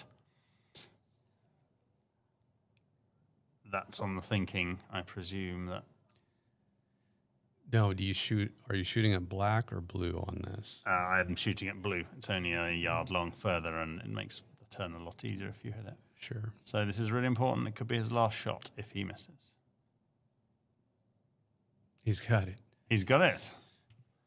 Centre ball, great shot. Well done, Mark. Spoken from a neutral perspective to Yeah. try and get a bit more play in the match. So now I wonder if he'll consider a TPO. Well, yeah, I haven't seen one. I don't even know if I've seen a player contemplate one for a few days. No, I think that's right. There definitely hasn't been one in the main stages of the knockout. I don't remember one in the qualification blocks, or there may have been. And players haven't been doing them because they're very difficult. On the other hand, maybe Mark needs to do something to sort of change the momentum of this match. He's 2-0 down. If he just goes round and makes 9 hoops and lays a leave and Fletcher hits, you would expect Fletcher to win. So maybe Mark needs to think about mixing it up a bit, doing the TPO. And there's some degree of risk to it, but there's a lot degree of risk to not doing it. Plus, I've watched him quite a bit over the past day or so, and he is playing really well. So if he's feeling good, Yep. you might be right. Change it up, do something different, because Robert's not going to give him much. I mean, I think that would be. I would feel that there was a lot to be said for taking on the TPO here, but he's got to make hoop 1 first, and he has rushed black off in an unusual position. Normally, people like to rush it off in corner 4 to get the kind of straight line coming to yellow. Oh, right, Here right. he's playing he's got to play it with some split. So Is it important that he gets black all the way over? no, you want it past the peg, but it doesn't have to be all the way over. That looks pretty good. Maybe slightly far. No, I think you're right. I think it's good. I think it's good. It's a bit of a It's a bit cut, of a cut. probably because of just the hoop, but That looks pretty good to me. So he hasn't got black all the way, but that's absolutely fine. You really want to concentrate on a good red here. this looks good. Yeah, I would be very happy with that. Dylan can see the lawn and I can't, and he's got like a 1 second advantage on the feed to me, Yeah. saying this looks good. Sorry about that. No, you should absolutely use that. Hoop 1 so often these breaks, hoop 1 is just, it poses much more difficulty, even because the first break of the turn, you're not in rhythm. Once he's through this, he'll breathe a big sigh of relief.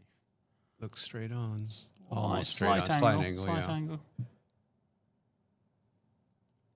And he's through. And now he can concentrate on either going to 4-back or the TPO. Some players, in some circumstances, would definitely consider a sextuple leave here. Mark's not a regular sextupler. I'm sure he must have done some, but it's not really his tactic of choice. So we won't see that from him.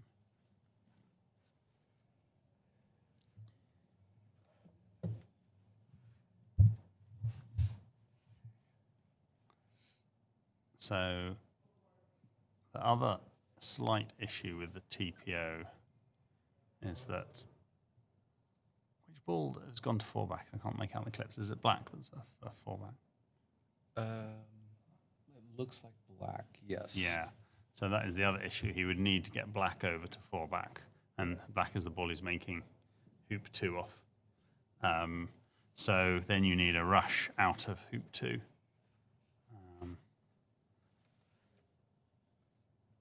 And I would say this shot makes it less likely he's going to do the TPO, because I would want blue down at hoop 3 if I were going to attempt the TPO here.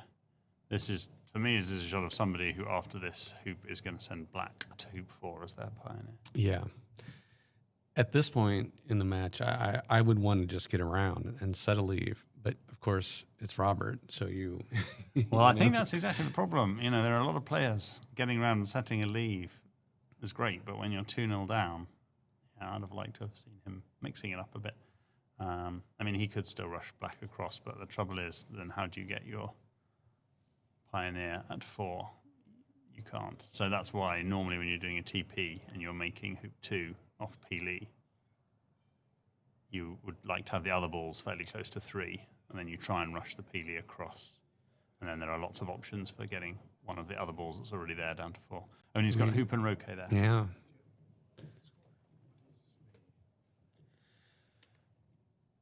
Mark has run 2 hoops, and Robbie has run 9. Black's run 9. Yeah. And Mark's run 2 with red. So got hoop and Roquet there, so will definitely be, I would imagine, just going to 4-back. I say just. That's still no mean feat.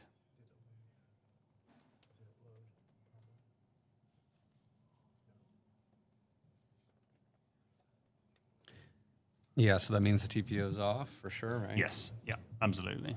So he's not going to just, I mean, there are, I guess, a few wacky options he could go for, but Mark's not normally one for wacky options. If it was James Death, then that'd be a different story.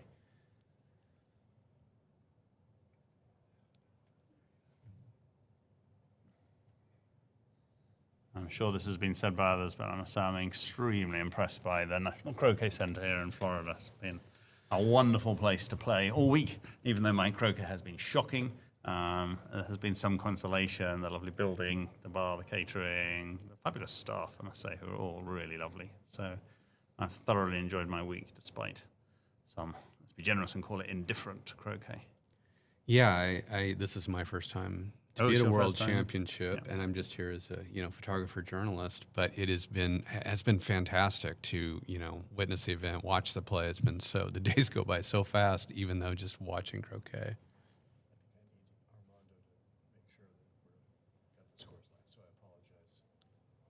But I have heard, yeah, definitely that the players have been very happy with the courts, the facility, the hoops. The courts are excellent. They're in really good shape. They're pretty fast, not super fast, but pretty fast. And the hoops are really challenging. I think not just me who's felt that. Are you saying that the scores are not on the live stream for anybody, Tom? You can see what's on the. Okay, yeah. So our apologies that the scores aren't up. We'll get it going. we'll get it going as soon as we can. But all you need to know now is Robert Fletcher has gone to 4-back with black, and Mark is having an equalising break with red. Yeah, no, going back to the facilities, yeah, absolutely wonderful facilities. But you've presumably played here, Brandon. I've been here a few times. The last time I was here, I think, was Selection 8s in 2023. So, yeah, I enjoy coming down here. It's a great place to play.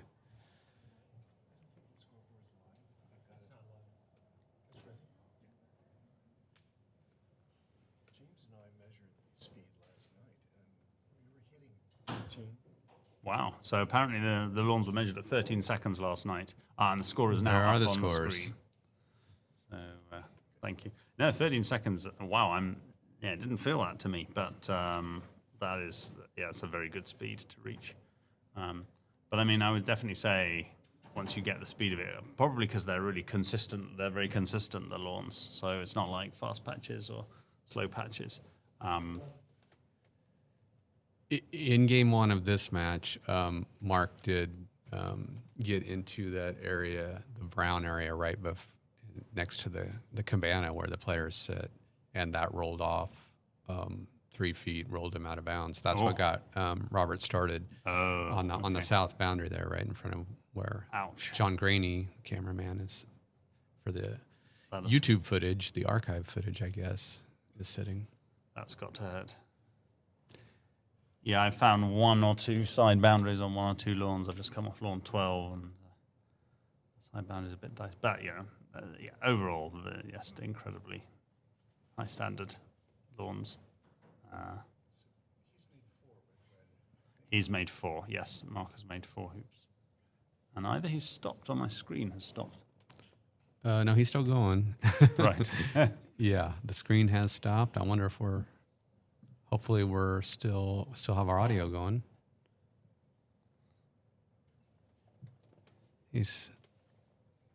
We'll carry on giving you the audio feed. Getting ready to put his Pioneer near 2-back while he gets ready to make hoop 5. This is now like radio commentary. Yeah. I've always been told I have a voice for radio. No, face for radio. Right, Mark has made hoop 5, and it looks like he's about to put an early 2-back Pioneer out. His partner, yellow. It's not essential to put your partner to 2-back, but it's normally a good idea. It makes it means you can't go wrong. Okay, we're on. Believe. Oh, there you go. Told you it was a face for radio. I'm sure they would prefer to see. He's made 5. You think they'd prefer to see Croquet? Prefer to see the Mark Avery at this point. I find that hard to believe, Diane. Anyway, how's he going? You've got the advantage. You can actually see the lawn. He's good. He's got blue exactly where I would want it, personally. And he's getting ready to set it as a Pioneer over there at 1-back. And this guy's Pioneer right in front of 6. He's a lovely player to watch, Mark. He's very quick and fluent. Yeah, really. Yeah, pleasure to watch. A lot of Robert as well is very quick. Just awesome to watch this match. Struck. I watched Robert play in the World's Final in 2013 at Surbiton, and he was quite slow back then. I was struck by how much quicker he's playing now. I mean, he may have, that may be a long time in the past that he speeded up, but yeah, certainly plays a lot quicker now than he did back then. So where is Mark up to now, Diamond? So he's made 6, and he's rushed black over. Blue is actually kind of sitting on the back of 1-back. You know, from here it looks like it might be very close to the wire.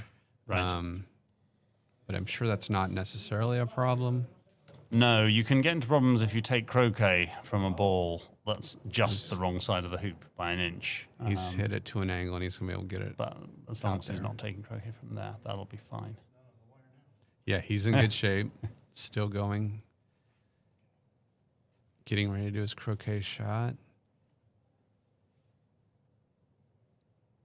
He's right in front. A little bit angled, but no problem. And he's through.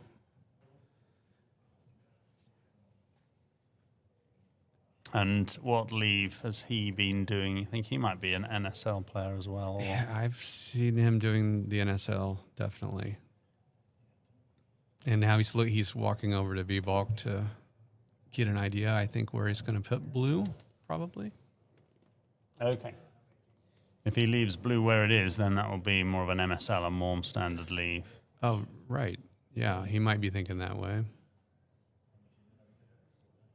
I mean, you want to make sure that the leave is tight and that... Yeah, he's put the red ball on the south side and he's left it near the hoop. It looks like it would be wired on B-Balk, and he's getting ready to rush black. Yeah. He's got a straight rush for black down to 2 back, where yellow's, I don't know, a yard and a half out in front. Again, the angle's hard to see from here. So he's making a Morm standard leave, although normally blue would be right on the hoop, and I think you're saying it's slightly off the hoop. Yeah, it's off the hoop. I'd say 1.5 feet, a foot. Yeah, but still sheltered from B-Bulk by the hoop, yeah. Really, all the positions look excellent. He's just sent black over to 3 back. And we have pictures again, Yeah. so you can see Mark instead of us. Can you see black over there? Do you like that position? It's past. I can, yeah, I'd rather have it this side of the hoop, but I'm sure it's unlikely to cause him any problems, provided he gets the rush across, which I expect that he will. And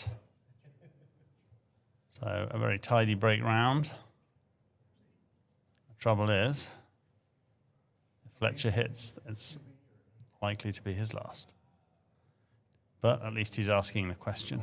So he's got yellow on the side that you Yeah, this recommended. is better because now he can make the hoop, put black into position,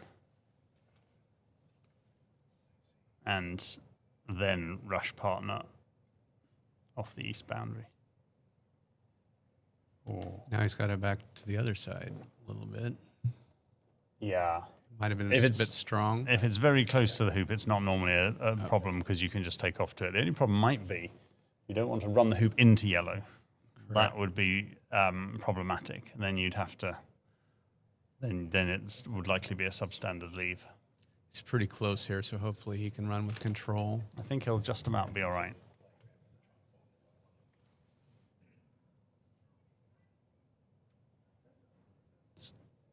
Taking a look.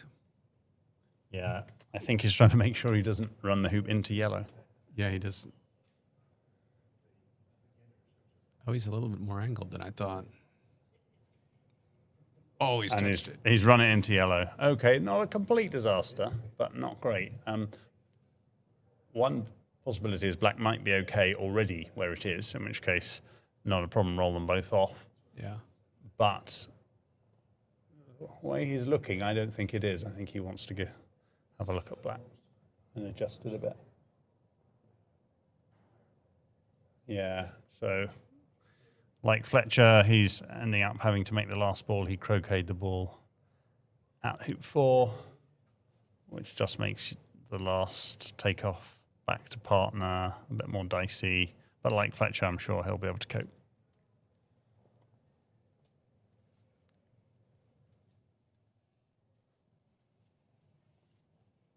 Yellow's quite a bit on lawn. Yes, and that is the problem when you can't rush it off, when you have to play the croquet stroke. It's a question of how close to the yard line do you dare going.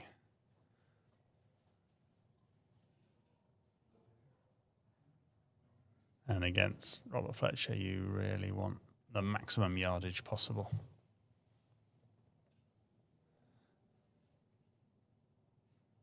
Now Fletcher, See, almost certainly I would think will play with blue. that looks a little bit north of the hoop, but it could be our angle. Yeah, hard to see from here. Given where Mark's going, I'm wondering if there's a bit of a shot at it. If it might be, as you say, a bit north of the hoop, and there might be a shot at it from further west. And it is very hard to tell, but maybe a double with yellow. Yes. I suspect not from my angle, but who knows? But a double will be a complete disaster. You want to make this life as difficult as possible for Fletcher. He's a good enough shot as it is. And certainly not happy about it. If he's really unhappy, he could try and perhaps, if he thinks he's left it full open, he could scatter yellow, hit red onto yellow. And that is So he exactly has what he's done. changed the position. And that's, yeah. So I wonder if black is open. And yeah, this is now not the leave Mark would have wanted. I don't know how much blue can see. I don't even know if black can see red or yellow. Robbie's having a look at that. Yeah. Black can certainly make a double of red or yellow from B-balk. Remember that Fletcher will want to play with blue if at all possible, because if he hits with blue, he can win and get into the final. He's headed that way now, so... So I think I'd be surprised if he didn't pick blue and either shoot at the double from B-balk, or, depending on how much of black he's got, shoot at that from A-balk.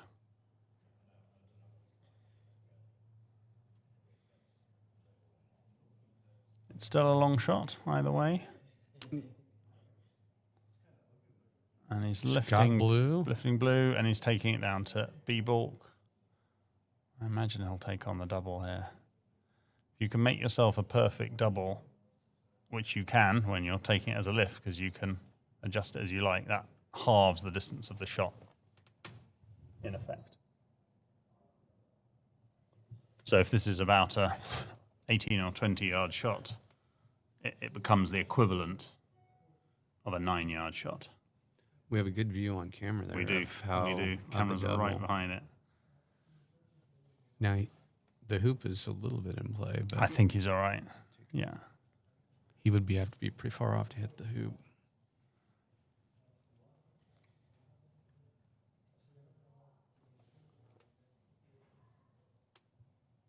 Yeah, this is probably about 20 yards. So the equivalent of a 10-yarder if he makes himself a perfect double. And if he hits this, my money will be on him winning this turn. I sometimes find doubles increase the pressure on me. I feel like it's a shot I should be hitting. But I don't think that applies to Fletcher. That is a great point. Yeah, it is like, yeah, you don't want that thought going to your head. That No. I can't miss this. 'cause No, it's- absolutely. I mustn't miss this.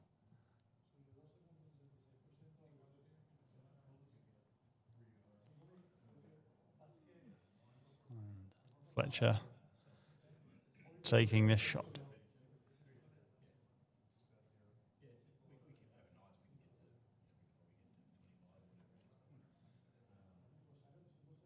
He's backed off. It is windy. First refusal. Look at the wind on his shirt. Yep.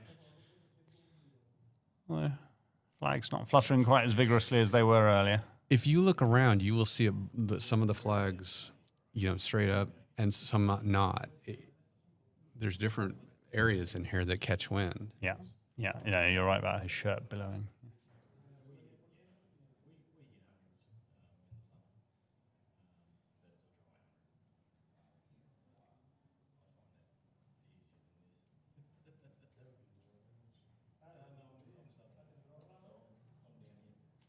A second refusal. Yeah. He knows that this is important.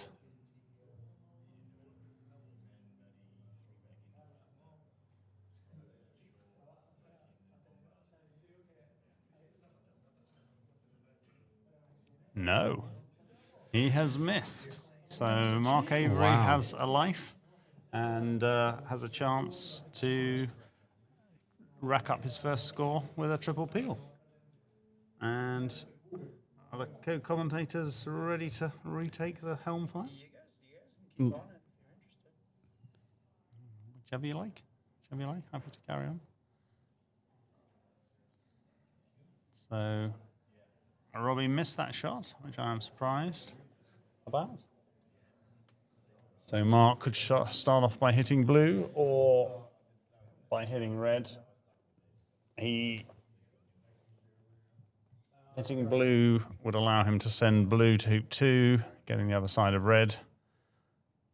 But blue was a slightly longer shot, maybe 4 or 5 yards, and he didn't want to risk missing that. Yeah, just be sure to get started here, I guess. Yeah, so a standard start against the NSL, MSL stop shot from corner 4, which he has already played, of course, just a few minutes ago after he hit Fletcher's leave. This time he is playing it from the corner, There's which I the think is position. just a much more natural angle to come across the ball at hoop 4. I would say the same thing that you said about Robert. At this point, I like Mark to finish this game. Yep. Based on watching him yesterday, and even the turn he had earlier today. Mark is an extremely experienced player. He reached the final of the first World Championships back in 1989. I just realized that. I think last night, Bev Cardo told me that. Yeah. And I had published that in the Croquet News magazine that he was a finalist, and I hadn't realized that. So he's done thousands of triple peels. And here he goes with the rush across. And that is good. That is Very good. definitely in the wouldn't have that one back category. And as I say, I don't know exactly how many triple peels Mark has done. I haven't got my phone, or I would check. But yeah, I would guess it's 1,000, maybe more.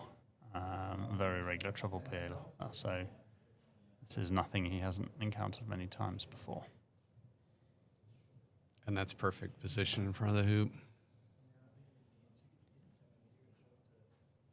So again, he just seems dialed in, really. So now, once the most important thing is to have the peely at hoop 3. It's can be quite good to have the other ball, the black in this case, at hoop 3 as well. Although actually, there's a wide range of positions black can be in, because you've got another Roquet to come. He's rushed black a little close to red. I don't know Yeah, he doesn't have how much much room. space he has exactly. Exactly. So is it more important? It's important to get red near 3 at this point, right? Yes, absolutely. It's very important because this is going to be the peely, so you want red. You want to make the hoop off red, and you want to be approaching from as close as possible. And to the point where you sacrifice the position of black. A little bit, Absolutely, right? because black can go to a wide range of places. That's going to be a cut. The camera has switched to court 6, where Reg Oh. Bamford and Logan McCorkindale are resuming. Reg Reg is is 2-0 taking the up. shot down the line here from B-Balk. Once Logan or Reg gets into a break, I'm going to jump in and interview Vicky. Okay. If you guys want to stick around, you can. Perfect. Otherwise, I'll go and eat. Perfect. Okay, so we're now back on lawn 6, but we'll give you updates on the other lawn. Yeah, I'll keep an eye on that lawn if you can watch a little bit Yeah. Reg and Logan. Yeah, absolutely. So it looks like that was a standard opening from Reg, and then Logan put out a duffer tice. So red, fairly short, only about 8.5, 9 yards. But Reg didn't shoot at it, which surprises me, actually. He took the long shot down the boundary, which missed, and now Logan has a chance to hit the duffer. So Mark rushed red all the way over here near corner 2. And he's going to croquet it back, is he? Yes, he's yeah, that's croqueted to make back. sure he gets a good position on the hoop 2 pioneer. Which he has gotten good position, and blue is on the north side of hoop 2 as well. So that Logan hits the duffer tice. The nice thing about the duffer tice opening is it just often generates you a short shot on turn 4, which Logan's hit. The slight difficulty can be getting going after you hit it, and Logan's demonstrating that. He's got blue and black on the east boundary, I don't know, 10 or 12 yards apart. the most likely way of getting going would probably be to rush blue into corner 4, and he's got an extra foot of space because Reg's shot didn't go off in corner 4. It went off about a foot further along the boundary. But of course, it's not easy to take off across the lawn and get a rush on blue to corner 4. So let's see if that is what he's going for. No, I don't think he is. I wonder if he's just had in mind setting a leave because he's played a thick takeoff, pushing red down into corner 1. He's left himself about a 4.5, 5 yarder at blue, which I'm sure will be no trouble for him. It'll be giving me the heebie-jeebies, but that's why Logan's in the semi-finals and I'm not.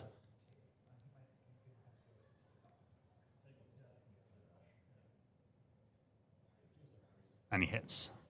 What's the position with the Avery triple peel, Dylan? He's getting ready. He's getting ready to set his escape ball and then head to the Pioneer and the Peely ball.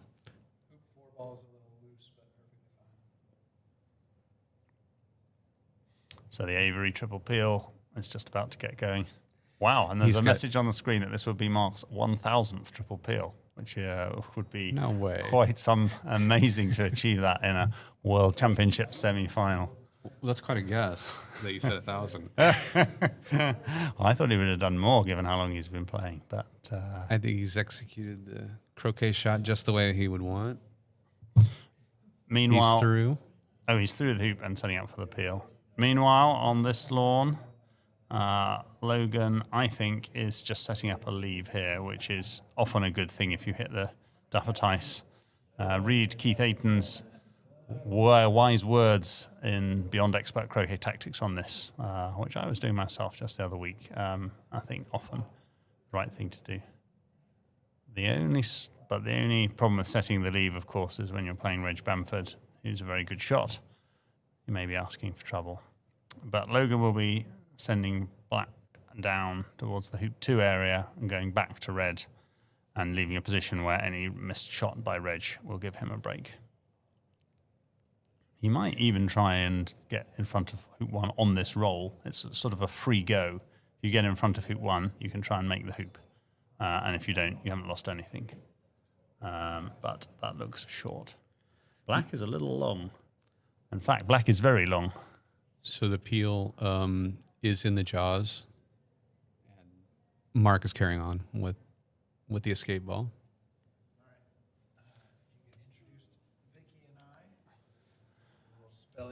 And we'll now hand over to Ben Rothman, who is going to interview Vicky from White Tie Croquet. Thank you, gentlemen. Appreciate it.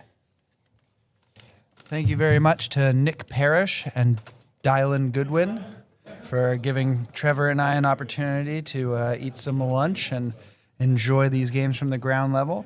I'm joined by none other than Vicky Johnston of White Tie Croquet. Oh, and PFC Hoopmaker. Yeah, our North American representative, selling PFC Hoopmaker mallets. Two hats on today. Oh, there you go. Well, only one.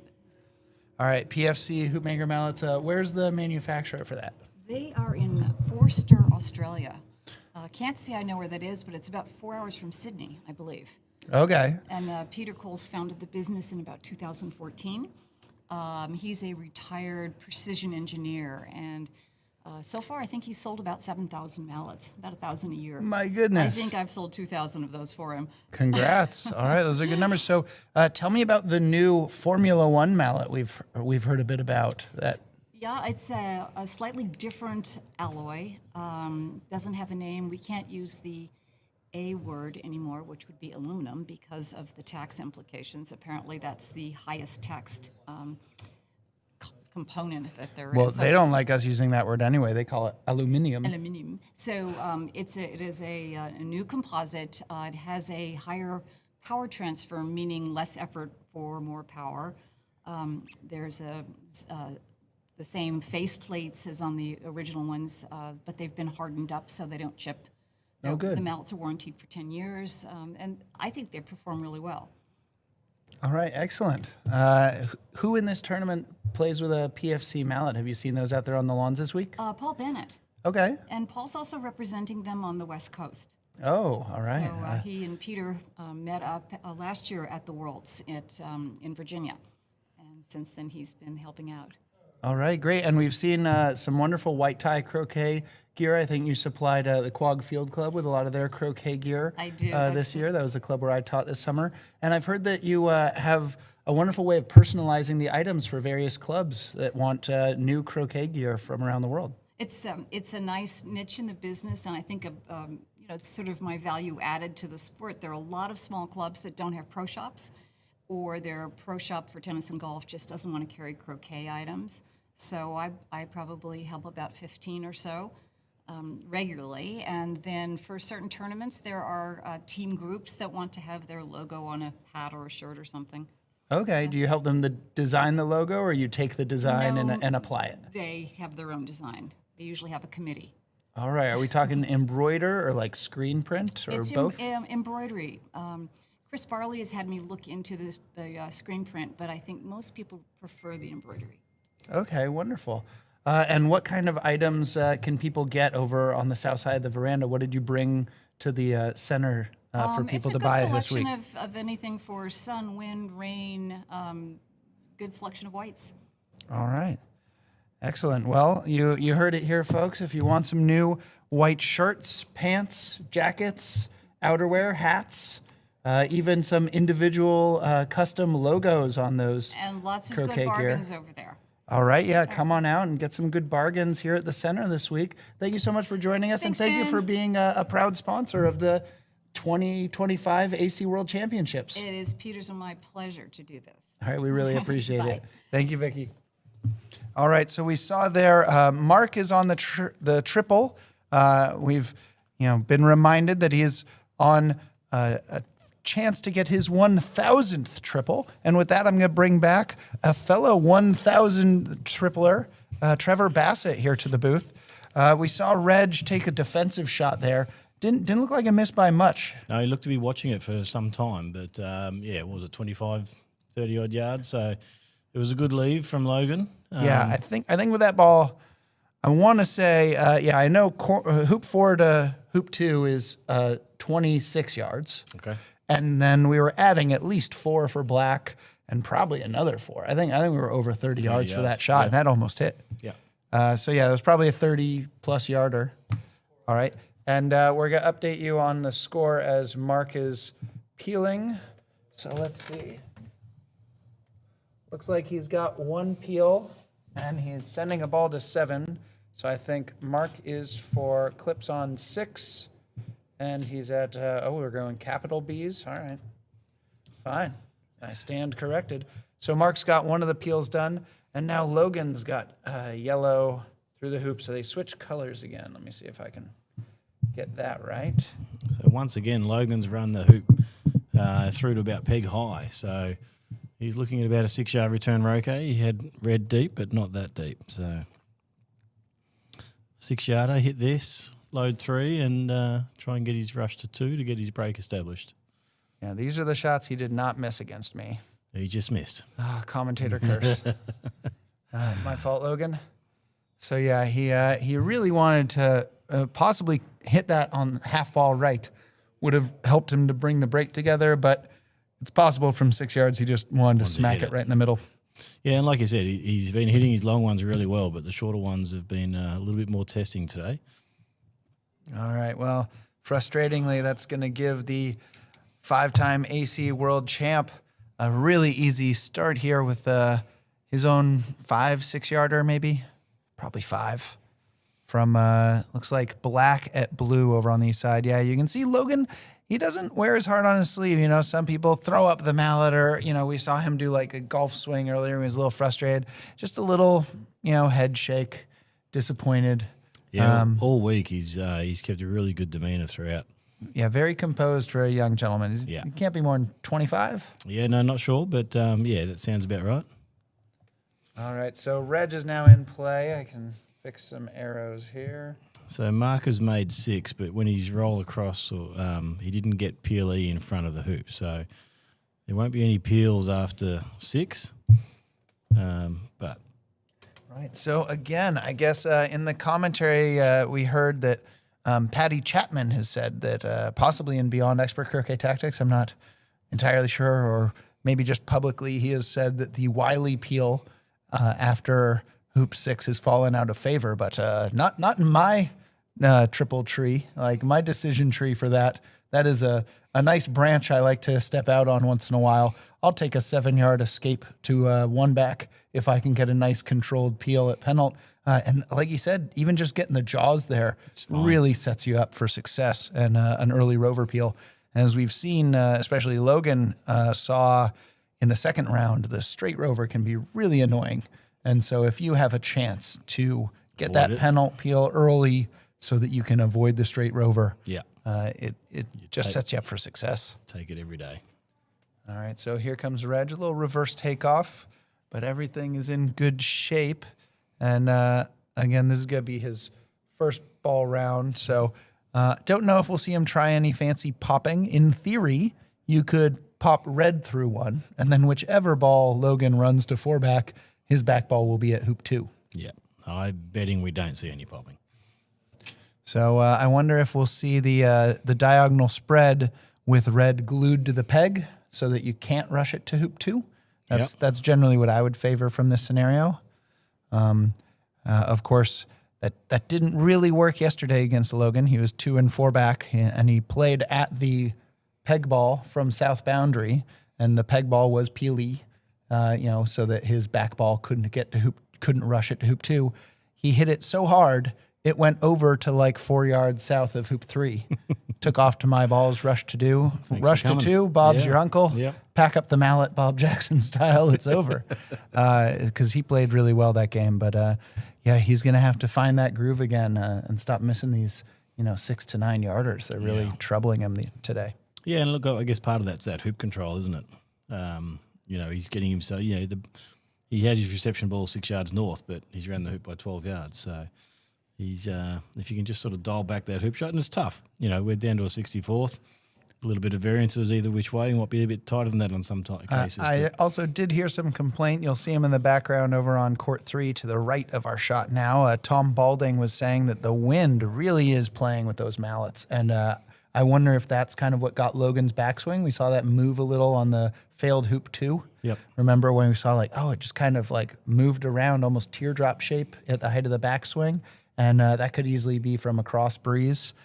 Tom was saying that he thought he had a nice long hit in. It was, on the outer edge of the ball, and he claimed wind shear may have taken the ball offline. I did confirm with him that I will be telling all the people watching the live stream that he's blaming the wind for his Mr. OK. But, it's easier to, move a ball in motion with wind than a stationary ball. So the stationary balls don't move at all unless the gusts get real high. But it's possible when rolling that it's easier to kind of nudge that ball over time while it's moving. Not a common complaint from players. No. But the fact that he said just, you take your practice swings and you watch that mallet just move, you lose confidence. A little bit disheartening. Yeah, you can't really line up based on your follow through going toward the target because follow through is getting blown all over the place. So Reg now, we'll see, he might come to the south boundary, try to get a hold of yellow, or nope, just going with a gentle Croquet, going to keep control of the 3-ball break. And how does Mark go? How's the triple going over on lawn 7? Can you see from your angle, Trevor? Yeah, he's. It looks like he's got a 3-foot death roll on the way to 2-back coming up. All right. Again, as discussed, this will be difficult. He's got plenty of room, so he doesn't have to worry about running into furniture. Yeah, maybe we could get a split screen or something. I don't know. The Blues in a pretty good spot for this sort of shot, but there will be some pull. All right. Thank you so much, Armando. So, we even got the right scores above there. You see Mark Avery in play. He's got 1 peel done, so he's for penalt and 2-back. And he's lining up.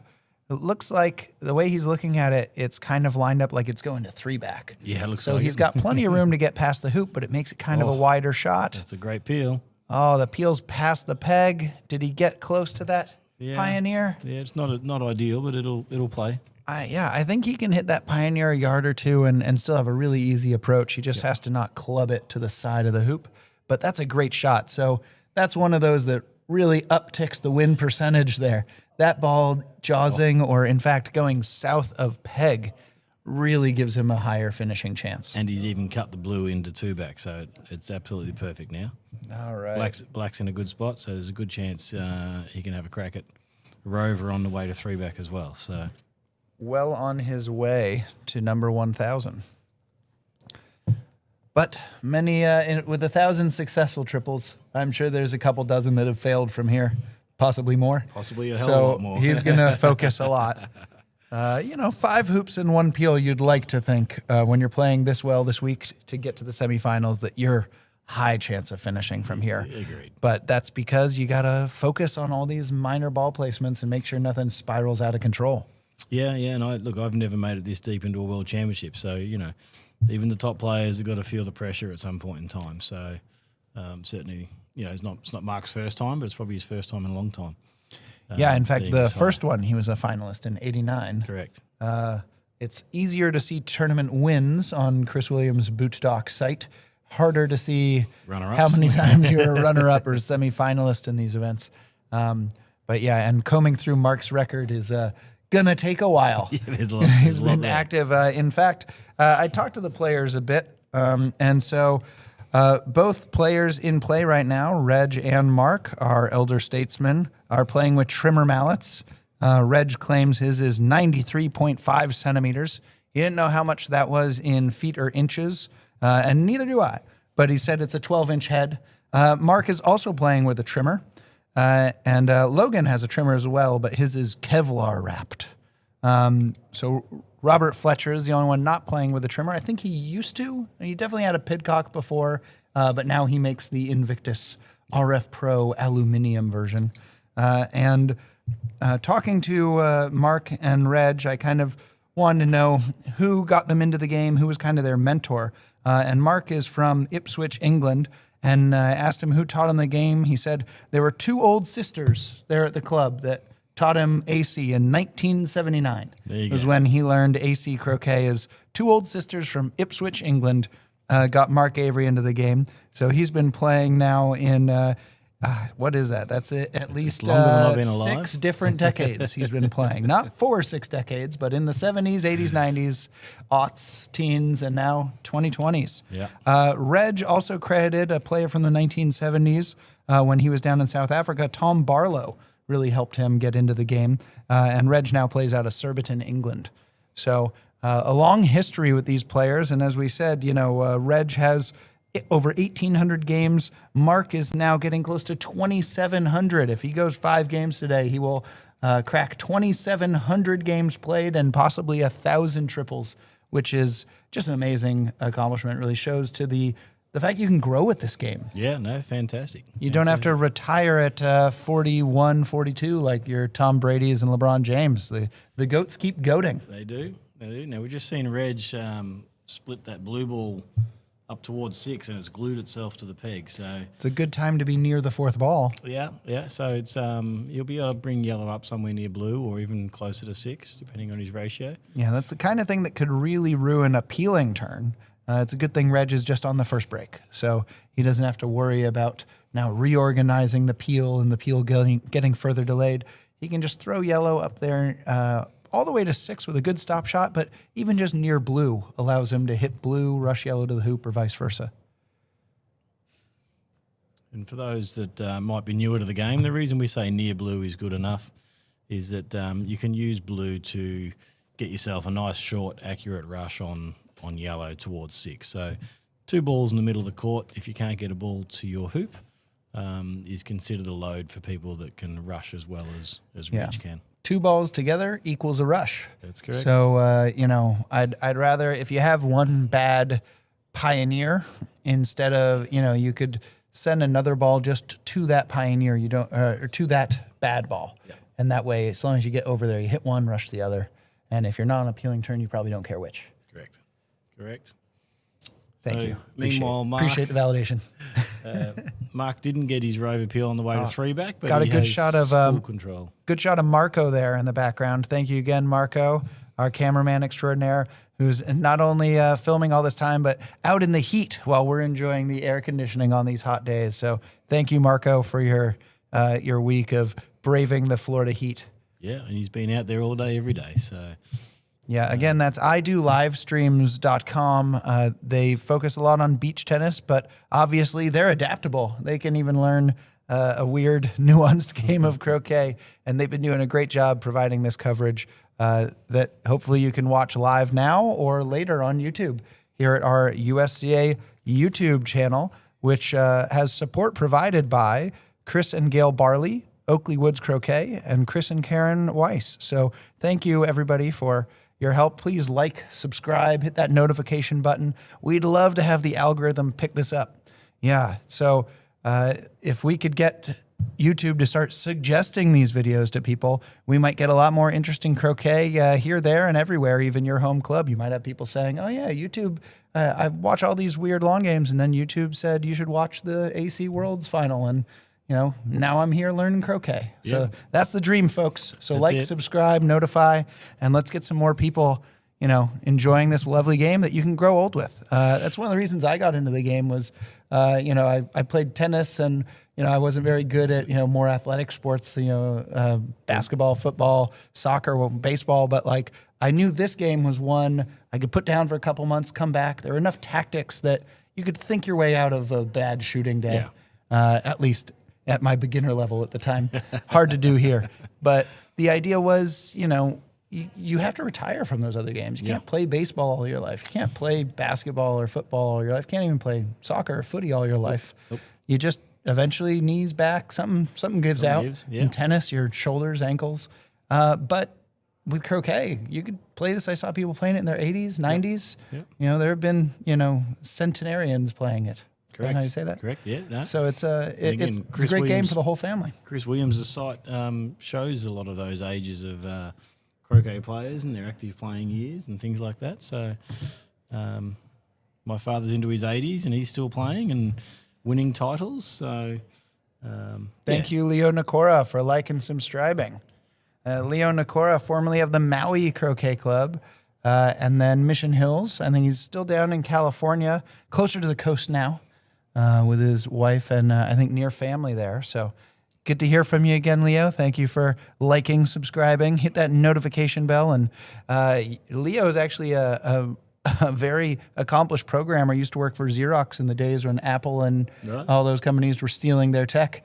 I think Leo was in on the meeting where they decided to do an @ symbol between your username and domain for email. There you go. So, Leo, if you could use some of your vast computer knowledge to make YouTube just spit these videos out to the algorithm, suggest to anybody who's ever watched sports on YouTube to maybe watch some croquet, that would be lovely. And then we'll have to gear our videos a lot more towards beginner players. Because right now, we get a little nuanced. We assume the people watching are other croquet players, friends and family. Leo himself has done some triple peels, although I think he was known for trying to threaten people by going 12 hoops, setting a contact leave, and just trying to put some pressure on the opponents. The kind of thing that these top players do not do because they just want to make you hit. It's probably been 20 or 25 years since I caught up with Leo, but certainly remember playing him back in the day. So we have... Mark is looking at the straight rover. Yeah, rover. He's just got a push partner across 6 inches, and he's got himself a 9-inch Irish rover. Thank you, Jane Behariel, our friendly neighbor to the north in Canada. So yeah, Mark's looking at a 1 foot, barely angled straight rover peel. Got 2 short balls because he anticipated not having to jump here. So it's looking really good for Mark to finish number 1,000. I didn't see Leo's second comment. I'll pull it up on the phone so I can check the chat. If you guys are getting lively in the chat, we should probably have some idea what you're saying about us. All right, peels through into the jaws with yellow. Oh, and apparently Richard Hayes has gone ahead and done the maths for us. 93.5 centimeters means Reg's mallet length is 36.8 inches. There you go. So now I know that he's been marking the ball in 0.8 inches too far all week, probably. That allows him to get a rush on those boundary balls. All right. Russ Dilly is asking Leo a question in the chat. I'll let them handle that. I wonder if putting a link to a primer video on AC would be useful. Randomers watching these videos must find it quite confusing. Well, That's a great suggestion. We'll run it by the U.S. Croquet Association, see if we can get some of these introductory videos, or if they already exist, get some links to them so that people have a way of, viewing. I know a lot of family and friends here, their friend is playing well and in this tournament, and they tune in and they go, what's going on? Yeah. So maybe this is a great time for a reset. We are live from West Palm Beach, Florida, here at the Charles P. Stuber National Croquet Center.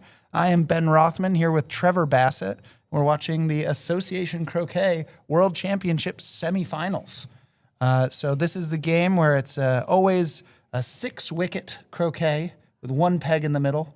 And in these versions of the game, it's always 4 balls. So can you give us some of the basics on the croquet game played here? Yeah, I'll come back to that quickly. We just got Mark rushing up to the peg, so he has 4-foot peg out to take game 3. So that'll be 26 triple peel 9, and that'll have him. He'll be trailing 1 game to 2 in a best of 5 semi-final match. So back to your question, the nuances of Association Croquet. So before you can continue on, you must roquet any ball on the court. So throughout the turn. So if we're looking at Reg here, he's playing the black ball. So throughout the turn, the mallet will only strike the black ball. He will be, once he roquets a ball, which is hitting another ball, he picks up his black, puts it in contact with red, and plays what we call a croquet shot. Once you've used each ball, you can only use each ball once between each hoop. So having now used red, he can't use that again until he scores a hoop. So he'll now try and hit the yellow ball. You can see he's nice and close, so that makes it easy. He picks up black, he puts that in contact with yellow, and plays another croquet shot. So because he can't use yellow again before he makes his hoop, he's going to promote yellow towards the next hoop to make that a little bit easier. All right. For his next shot. And Mark definitely got that peg out, so we have number 1,000 in the books.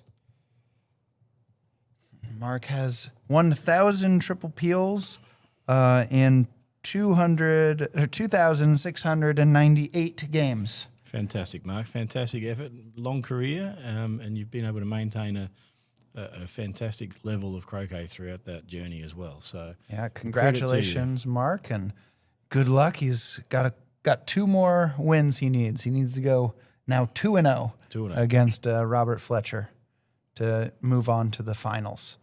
So we've got these balls. It's always blue and black. Those 2 are partners playing against red and yellow. Yep. Each ball has to make each of the 6 hoops. You go around 2 laps, go around the outside and through the middle for the first 6. And then that's clockwise. And the second lap is counterclockwise, around the outside through the middle. So each ball gets 12 hoops.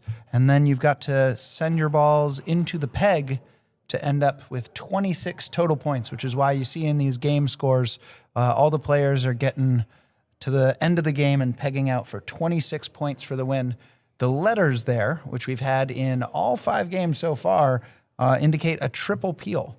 So in this advanced version of the game, when you make the 7th hoop, which we call 1 back, it's the first hoop on the second lap, your way back through the hoops, 1 back and 4 back, give lifts to the opponents.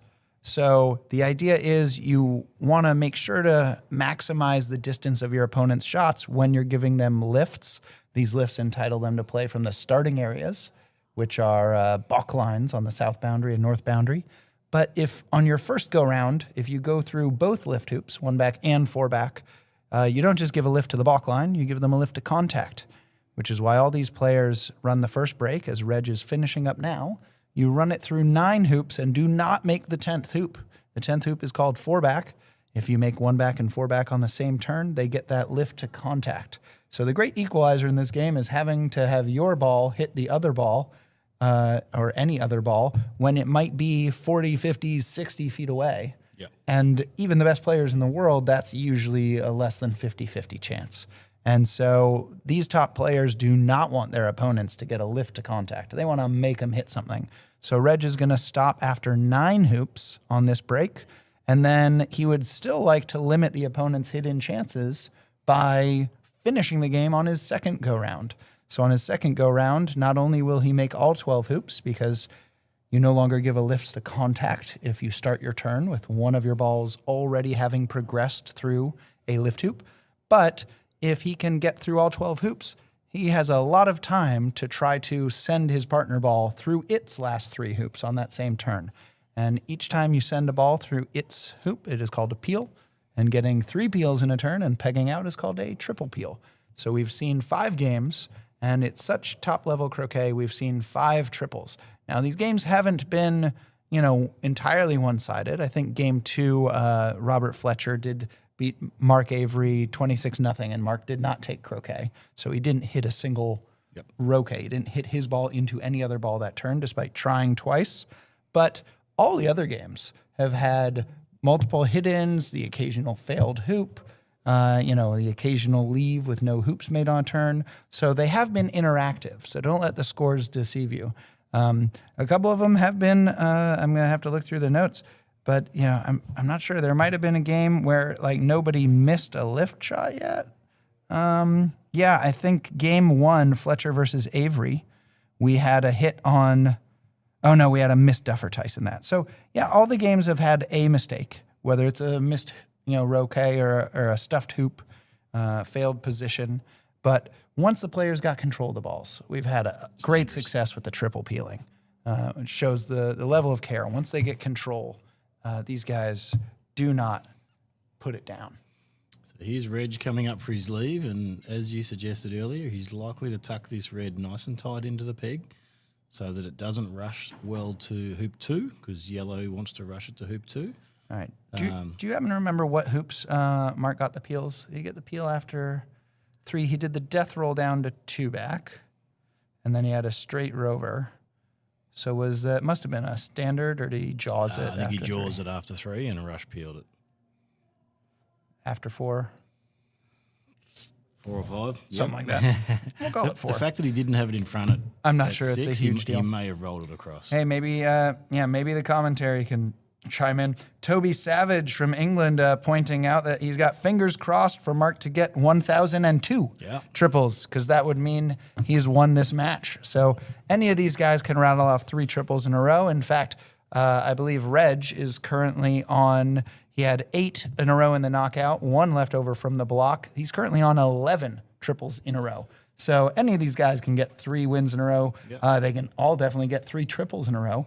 I guess the lowest odds for that would be our young player, Logan McCorkindale, who only has 77 career triples. So he has a 38% triple per win rate.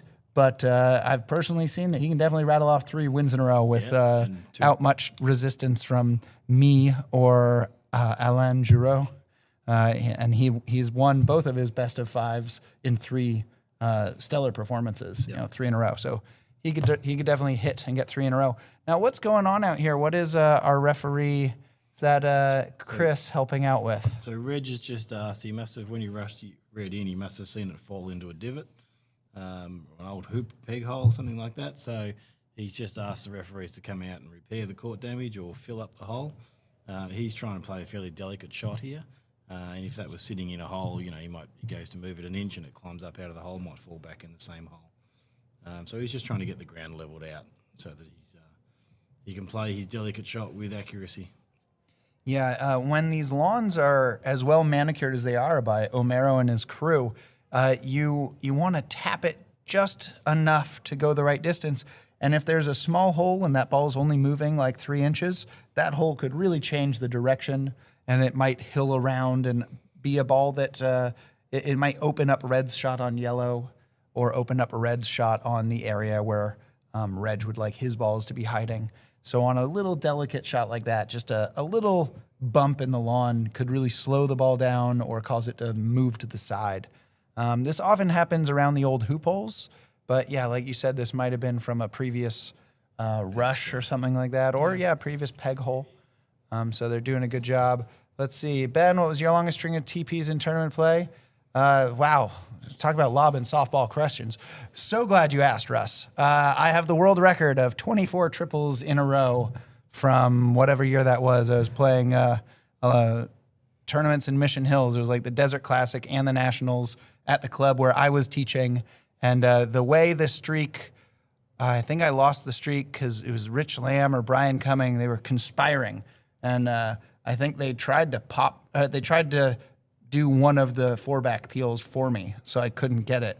But I think if I remember, they screwed up, and I still had a chance at it, but it was something stupidly aggressive. Like I tried to peel 4-back going to a ball in corner 2, which I was then going to roll to approach 1-back from corner 2.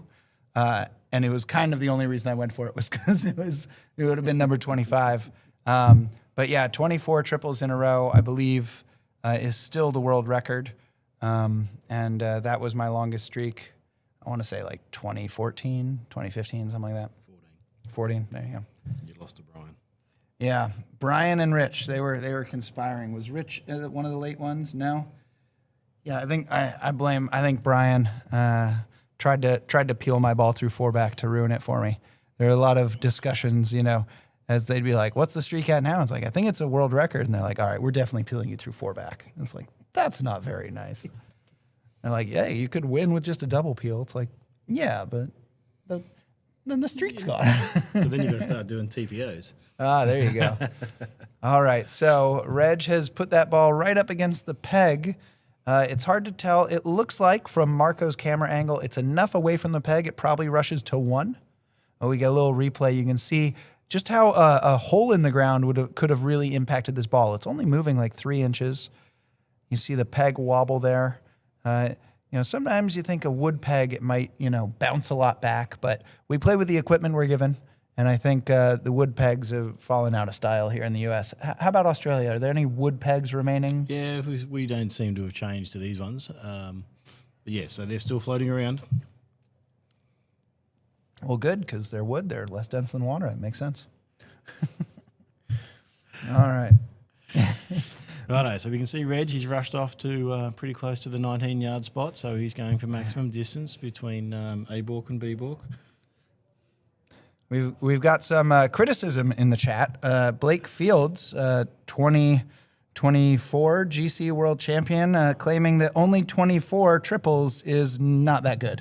So you know what, Blake? Prove me wrong. Let's see if you can get 25. Has he got one? Yes. Right. Yeah. Very Blake. Blake is definitely tripling. I think he's got probably half dozen, maybe a dozen already in his short career. But he definitely favors GC. He likes a lot of hitting. He doesn't like having to sit down for half an hour. Well, given it's a world record at 24. You like to think it is probably that good, possibly the best. What other sort of peg is there? So originally they were made of wood, and so they'd taper the wood down almost like a stake, you might call it, and pound it into the ground. And it was, 1.5 inch, I think, diameter stake.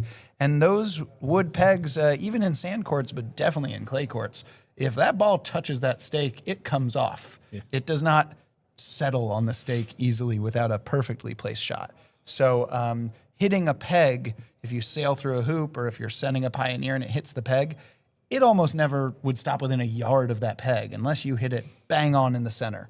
But with these plastic ones that are being held with a nail, it's certainly easier to repair the peg hole, but they just don't quite play the same. They're the same width. They're just, the balls hit them and they don't usually rebound as far. It's the difference between, a firm hoop and a sort of soft, hoop with maybe like old loose holes. If you hit it, it kind of slows the ball down and catches it instead of bouncing it off firmly. Certainly the advantage of this, the peg with the nail on the bottom of it here, is that with us moving the hoops every day or two, there'd be a lot of, with the old pegs, wooden pegs, there'd be a lot of holes, large holes around the peg area, which, as we just saw Reg trying to set his leave, that's going to be close to where he's trying to set his leave. So it looks like Logan is taking a similar shot to what he did against me, but instead of being for 2 and 4 back, he's for 2 and 1. So less chance of him finishing. Oh no, he's going at Reg's balls. Yeah. All right. So I guess he's changed his tack. If it's not for the triple, he's not going to try to hit the peg ball. I think they're about the same distance, though. It looks like 17 and a half yards. Yeah, and this is and Reg would be happy with this because if he does hit, he's got a bit of effort to get that red to 2. Yeah, this would probably mean Logan has to rush to 2 with, whichever ball he doesn't hit. If he hits blue, he'd have to rush black over to 2. Yep. So it's a long rush to 2. Then try and get red to 3, perhaps. Yeah, so we're seeing Logan scuff the ground. Again, yesterday we had 4 times he ticked the ball with a practice swing, and I'm pretty sure he hit the Croquet all 4 times. So he's hoping to scuff this one on the way through. I don't know, yeah. Well, having scuffed the ground, maybe it bodes well for him.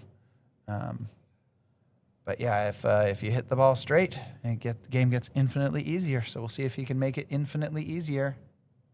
Oh, Close by the body reaction.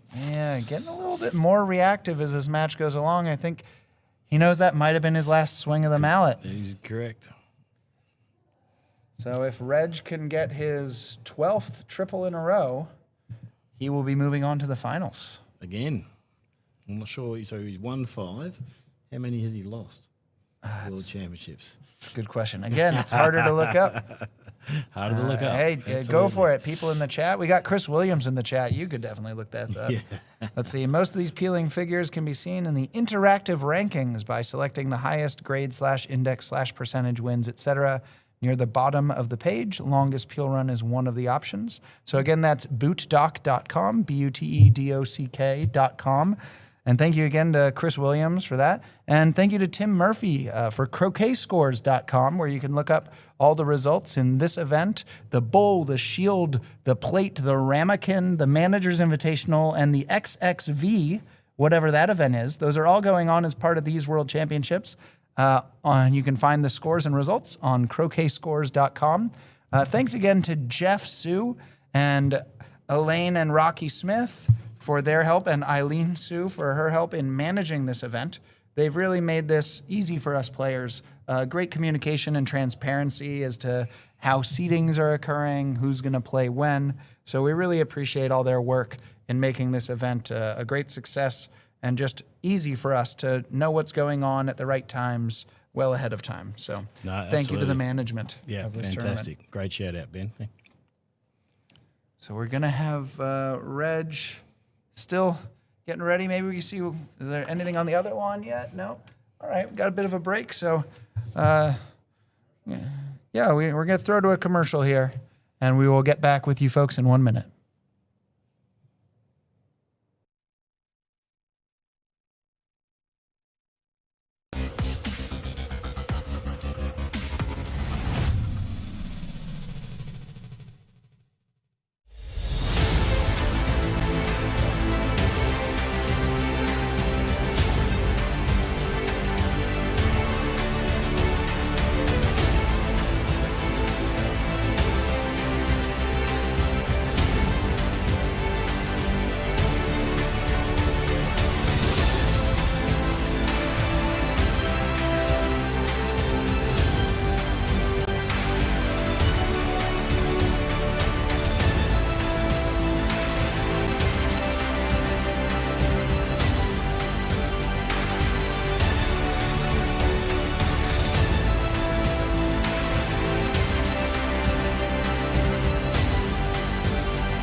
We are live here in West Palm Beach, Florida at the Charles P. Stuber National Croquet Center, WNCC, brought to you by IDoLivestreams.com. I am Ben Rothman here with Australian 1,000-time triple peeler Trevor Bassett, and we're watching Reg Bamford go for his 12th consecutive triple from the last game in the block all through the knockout. He's undefeated in the knockout.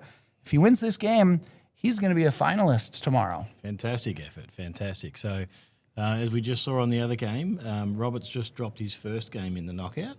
Reg still hasn't dropped one yet. So, again, 2 players, hot form, tripling every game that they've played in the knockout. So, yes, wouldn't want to be in Logan's position right now. Yeah, these are, in fact, the first 2 games Logan has lost in the knockout. As well, okay. He was undefeated going in the knockout. Mark went undefeated in the block, but I believe all three of these other competitors, they went 6 of 8 in the block.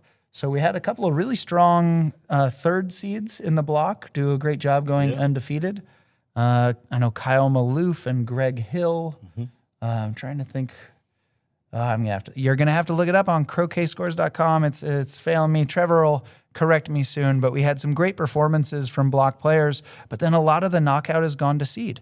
We had a couple of upsets. If your name was Steven, you had a chance of scoring an upset. Stephen Forster defeated Stephen Mulliner, and Stephen Morgan defeated Samir Patel. Other than that, a lot of this has gone to seed. I had a nice upset win against 6-time world champion and current holder Robert Fulford. But otherwise, there's a reason you see the world number 1, 3, 4, and 5 here. Number 2 is in here. Jamie Birch will actually be coming in for Howard Sosin's Golf Croquet Variations tournament, but he couldn't get 2 full weeks off this time of year. And so we have the top 4 players in the tournament are in the semifinals. So chalk, as it were, for the bettors out there. Yep, so you can see here on the board, we had, Mark Avery. That might have been an upset, but then he passed Matthew in the rankings. I'm not entirely sure on that. I could be wrong. But definitely Logan was higher ranked than me, Reg higher ranked than Forster, and Robert Fletcher still world number 1 by a bit of a stretch. Yeah. He has held that position. I think he holds it in both codes of the game, GC and AC. Yeah, and I think AC's been for the last, 13 years or something like that. Wow. Remarkable. May have been a break there where he dropped off the rankings, but... Right, and he won the Worlds in 2013, as we had pointed out earlier. He has played in the World Championships 5 times and made the semifinals every single time. So he's got a lot of medals, all 3 colors of medals. Only won it once, though, in those 13 years that he's been world number 1. Now... no doubt looking to make amends for that this weekend. See, he's a different looking Rob than the Rob in 2013. So they were talking about how his fitness level has changed, and he's managed his diabetes situation, and he's got his business working and trying to expand internationally. So there's a lot going well in Rob's world, and he's just going to try to see if he can make it a little bit better with a bit of gold. Another world title, yeah.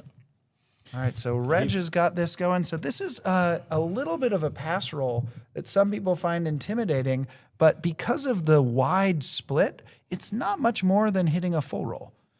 So it's maybe like a 5-4 pass roll. It's not that aggressive. So you see he made sure to get blue all the way to yellow. It's a great shot with blue. Black went a little far, and I think that's due to the nature of Reg not trying to get too aggressive with the ratio. Pass, yeah. So most players play really good drive shots. That's their normal swing.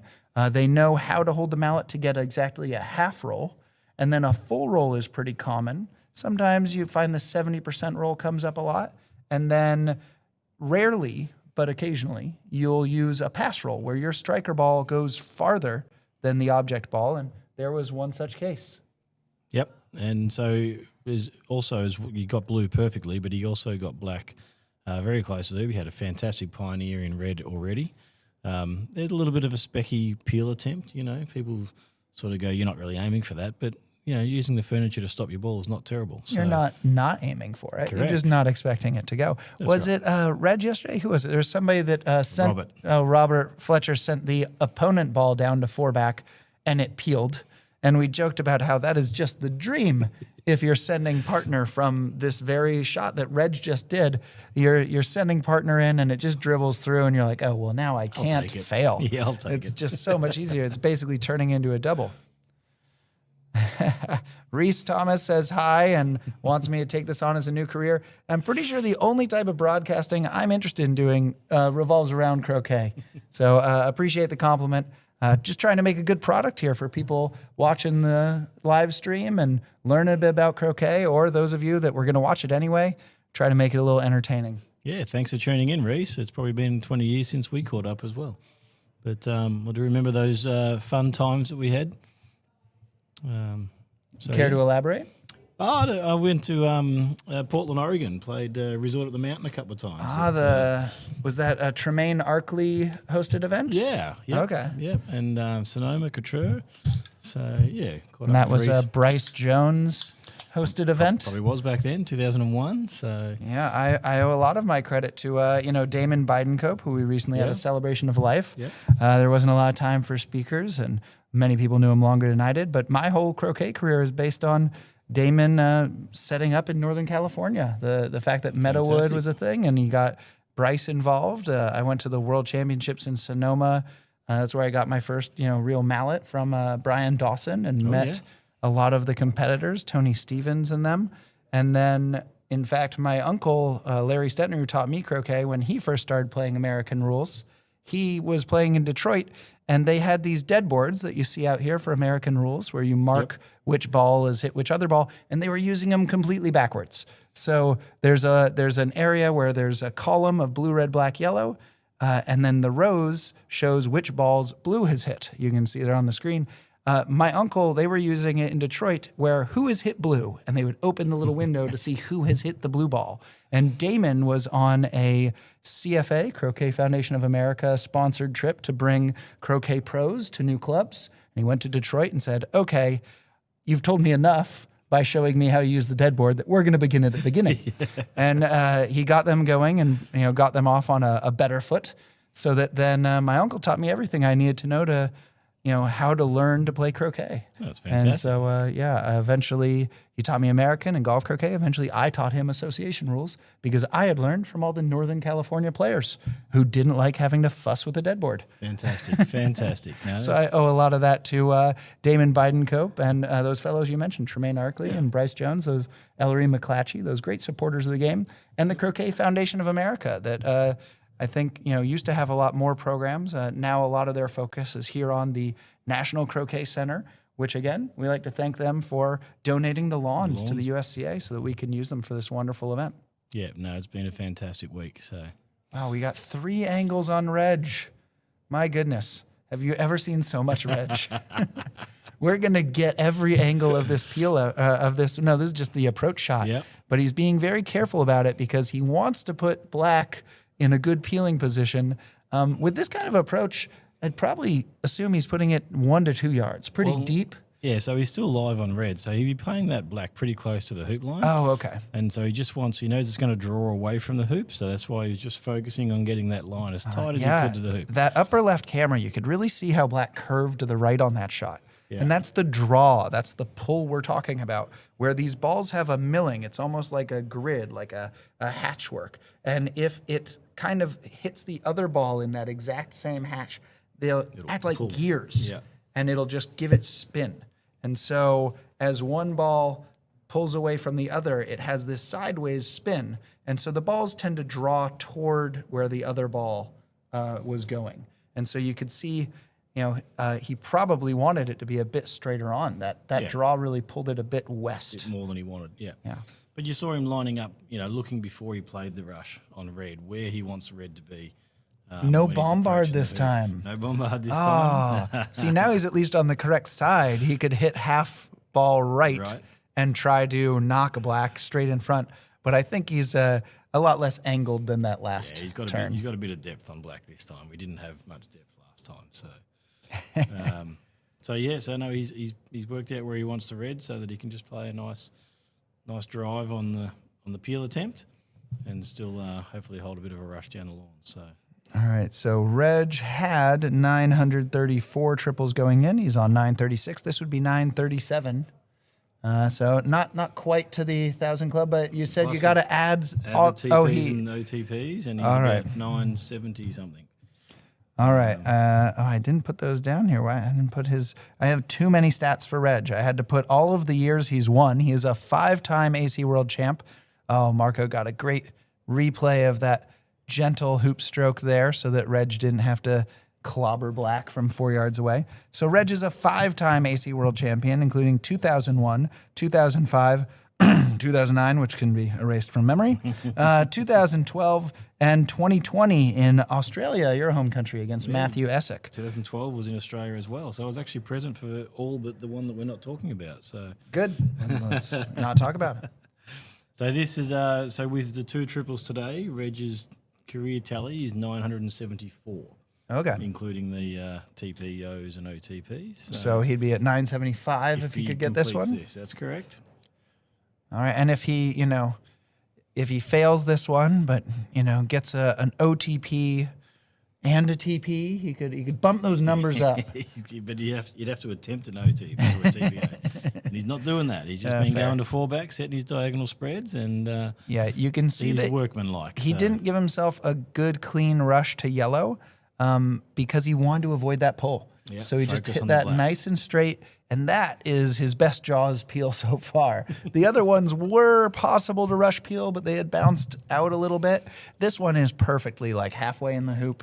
You should be able to roll up anywhere within 6 yards of that As long as thing you're and south of club that, it. you'll be fine. Yeah, and so he sacrificed the rush on red, so he's got a little bit of work to do here. This has got to be a precise shot. So this is probably close to like a 70% roll. Yeah. I've done a bit of analysis of trying to make sense of what ratio you actually have to hit the balls to get them to go on set shots. Okay. Shots that we know, like you're at hoop 1, you hit a return Croquet, you're within a yard of hoop 1, and you're just trying to get a ball within a yard of hoop 3 and within a yard of hoop 2. What is that actual angle? What's that actual ratio?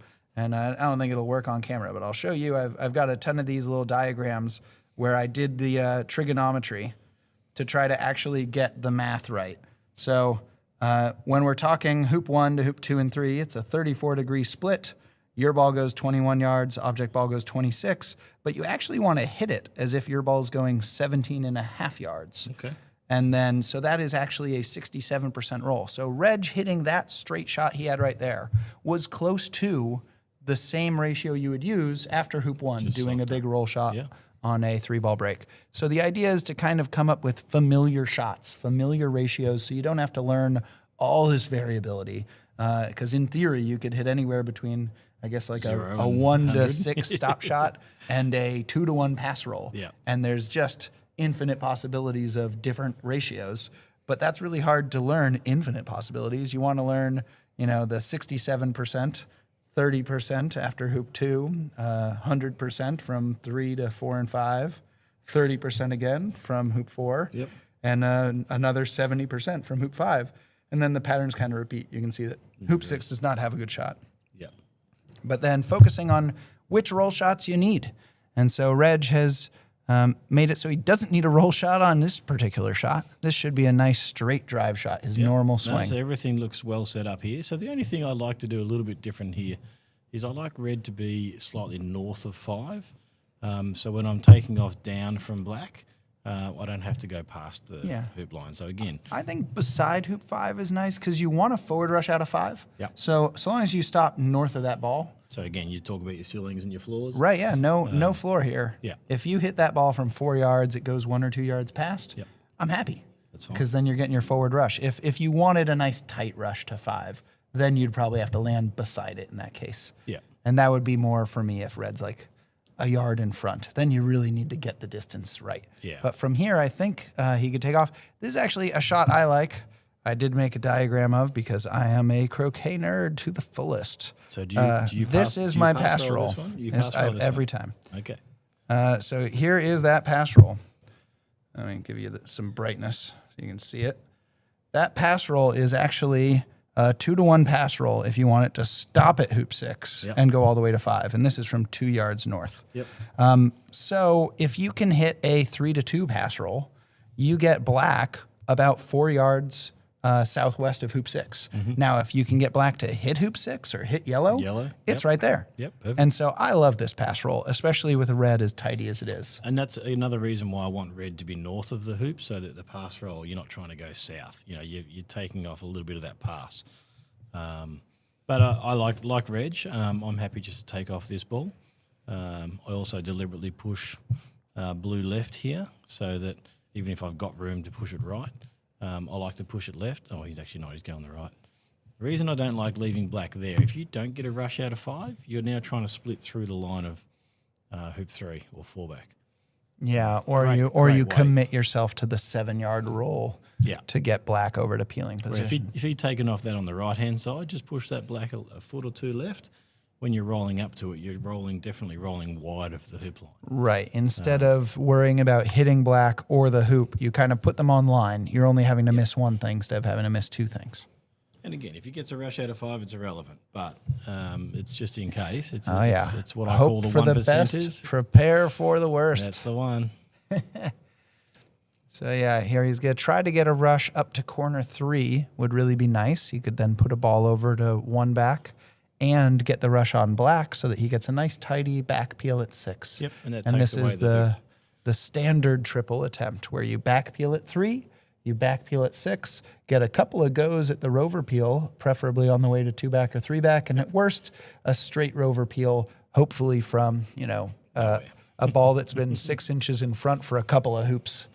But he did it. I think he's got a cut over to that east side. Might be able to cut it up to corner 3. Yeah, but even level with the hoop will be fine for his ratio. It just takes out the roll by a hoop.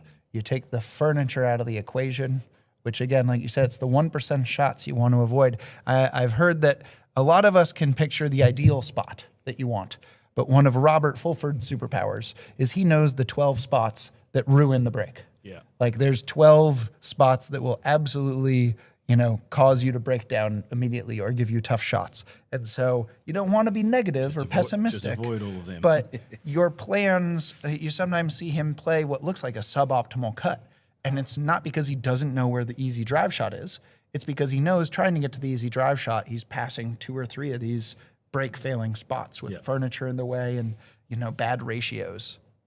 Ben, do you use any geometric modeling programs to analyze shots? No, I used free GIMP graphic editor that's like free Photoshop, and I used their measuring tool and Pythagoras' theorem to do a lot of my work. I get my schoolgirls onto that. Yeah. They've been learning pi. Yeah. Well, no, not Pythagoras. Well, Pythagoras. Yeah. Is it named after him? No. different spelling, different letters. But yeah, so a lot of, A squared, B squared, C squared stuff. Yeah. And then there are some helpful websites that if you put in 3 bits of information on triangle, they'll tell you all the sides and all the angles. So if you know 2 of the distances and the angle, it just fills in the rest of the triangle for you. It'll even tell you like, oh, we did this sine, cosine that to get your, these legs. But as with most things, the Google can solve a lot of the problems without. Reg is trying to put this black in from 8 feet away. So again, I think the trick here is, particularly for mere mortals like the rest of us, don't try and get black too tight. Give yourself a little bit of room. Don't be Icarus. Open up the angles, and if you need to run the hoop long, then you can. Yeah, we talk about it a lot with like golf croquet or, new players trying to get the ball within the magic triangle there, like 3 feet in front of the hoop, 3 feet wide, so that the angles are all makeable, 22.5 degrees being the hardest angle.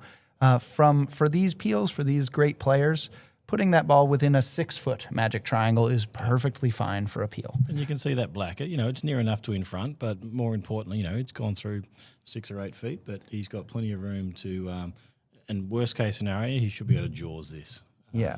We saw in earlier goes, I think at hoop 3 in game 1, where this gave him enough room to run the hoop with a more mid-paced swing, so he doesn't worry about hanging up in the hoop. And if he goes through by 4 yards, that's great because he'll rush black back to even tidier position. You would hope to not have a hoop in Croquet in that case. Yes, Mark and Robert are on lunch break at the moment. Yeah, so nothing happening over there. Not a croquet break, but a lunch break. So yeah, I think I see Robert all the way over talking to Greg and Tom over in the Shield event. So he's done eating, but no play is happening on Lawn 7 right now. They are, I guess, a few minutes ahead as Reg may catch up to them by winning this game. Let's see. There's a free geometry program. Great. People in the chat can enjoy that. So now we have Reg is going to set up, I assume, with just a straight drive shot. That's why he put yellow so far north, is so that he can avoid splitting. He doesn't need any draw, but he does need to get at least level, if not a little bit past yellow. Wants to rush it north. Interesting if he just plays it with a confident drive or whether he plays it with a roll just to take the pace off. So if it does hit a leg, it hangs around. It doesn't. Okay, so part of legalized croquet's theory on it can show you where the bisect angle lies relative to landmarks on the court. That is not how split shots work. If both balls are going the same distance, then you aim between, you split the angle. But if they're going different distances, you can find this on the Oxford Croquet website, another website I highly recommend. I believe Dr. Ian Plummer of the metric plumbering and plumbers on the court, as he will tell you on his website, you aim between the endpoints of the split shot to determine which line you should aim your mallet. So on a full roll, then if the balls are going to go equidistant, you can aim in between half the angle between them, which is the same as the halfway between the endpoints. But on other split shots, you would be aiming in the wrong spot. So maybe something that's great Cinderella program can do that. I don't know if that's going to be perfectly helpful. It's kind of a helpful heuristic when we teach split shots, just aim in the middle. But for the nuance that these players are playing, these precision shots from long distances, they'll tell you splitting the angle is going to mislead you on wide drive shots and things like that. Yeah. So that is kind of a bit of a revelation that led me to be a bit more precise with these calculations. So we can see Reg did play that just as a straight drive. He did manage to get the peel, but only just. The risk there is that when he comes back up to that black ball, he's got to make sure he doesn't wire himself like I did a couple of days ago. I wouldn't be surprised if he just tries to get east of it, rush it all the way to the west boundary, and then he'll be able to send it back to Rover. Yeah, he's looking at that right now. Rushing it over to those light poles on the west side, and he'll send it to Rover going to yellow and try the peel on the way to 3-back if all else falls into place. That's right. There's no need to try and get southward rush on that ball. He's now accomplished 2 peels in 6 hoops, and he has 6 hoops remaining to get 1 more peel. Now, the only problem is he got one of those peels after the 6th hoop. He would not want to get the last peel after his 12th hoop. That won't do. But he has, 5.5 hoops to get that peel in and finish under control. So he's in no rush. He doesn't need to rush black down to peeling position right away. He should be able to get an attempt either on the way to 3-back or in a more scrappy position after 3-back. Yep. And then he has a couple hoops to put it in that wonderful 6-inch straight on position. And then he might get all 3 peels with, drive shot, straight no draw peels. But it's a little risky to leave it for later. You really only get 1 go at that straight Rover peel. So, but he's looking good for number 975. 975. And that would put him in the finals and allow him to come up here and, commentate, I'm sure, very positively about his prospective opponent. I have talked to the players beforehand. As I mentioned before, Reg credits Tom Barlow in the 70s in South Africa for being his mentor, getting him really into tournaments and, playing at a competitive level before he started traveling to England. And is that any connection to the Barlow ball? I have no idea. That is a great question. We got to write that down. I talked to him and Logan and all 4 participants and told them that we'd love for them to come up after they are able to have a chat and grab a drink and report their scores so that we could interview them afterwards. And I promised them there will be no gotcha questions about anything, or we won't dwell on any negatives.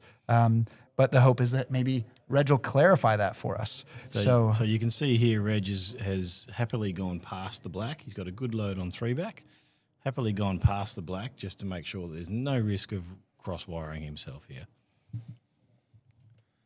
All right, so 5 more hoops, 1 more peel. He didn't club it all the way to the west boundary, but this is, again, a full roll. Yep. So this is a ratio he's very used to. And this way he's actually sending black straight towards Rover instead of if he had clubbed it off the west boundary like I suspected, he'd be sending it perpendicular to the hoop line. And so this has more of a chance of ending up straight in front than if he had rushed it all the way to the light poles. The problem here is his striker ball has to go about 50, 55 feet, whereas if he had clubbed it off to the west boundary, he might have limited that to 20 or 30 feet. Yeah, I think if he hadn't gone past black and he could have cut it down closer to that yellow, I think he would have gone off the boundary. I appreciate that validation. But because it was slightly slightly south, he was just happy just to knock it sideways, clear it from the peg line. Plenty of room to roll that down towards Rover. And a little off center, but he got to the right side of yellow so that he can rush it to be straight in front. It's got some room to hit yellow, doesn't have to go dead weight at it. So again, looking pretty good for Reginald. He did tell me if he didn't play well today, this might be the last time he plays with a trimmer. So there's something in development that Reg might have a different mallet the next time we see him. Not sure when that'll be, but 2026, I'm told. okay, so this is the last tournament for the year. And then next year, he doesn't play in the McRob. I don't think South Africa has an AC team for the second or third tier that I know of. But yeah, his next tournaments will probably be warm-ups for the Opens or something. Or maybe Egypt. When is the Egyptian GC World Championship? Yeah, not a GC player. I don't know. All right, well, people in the chat can look it up, or we can check World Golf Croquet or worldcroquet.com. Let me double check. So the WCF is running this event. This is one of the events that they put on. Let me see if I can find the spot for that. We have World Croquet Federation is the international governing body for the sport of croquet. The WCF organizes world championships in association croquet and golf croquet. These include individual championships like this one, team championships like the McRob, women's AC and GC individual championships, as well as the over 60 and under 21 golf croquet individual championships. Visit www.worldcroquet.org for more information. So you can also check worldcroquet.org for upcoming events, and they will show you when and where the next World Championships are. I'm going to see if I can scroll through my tabs and find where that is. I've got all the regs and stuff up there. Oh, here we go. Future events. Nope, reloading. What's going on? We have the 2026 Golf Croquet World Championship. This is going to be Egypt. Date to be determined. So, not the most helpful information. It says does not have I do not have an actual date for that, but maybe we can get some clarification in the chat. People that know more than I do, as I am not directly involved with a lot of the WCF planning. So now we see Reg managed to get yellow all the way up nice and tidy at 4-back, got a rush on black to about a yard, maybe a little more, but straight in front of Rover. And because he's got red nice and tight to 3-back, he can roll over there, and he should be able to get a good chance at this peel. So we can see a little bit of the line he's playing. It's not quite the right angle for us to tell how much draw. I would guess he might have the centers of those balls lined up outside the right stanchion as he looks at it.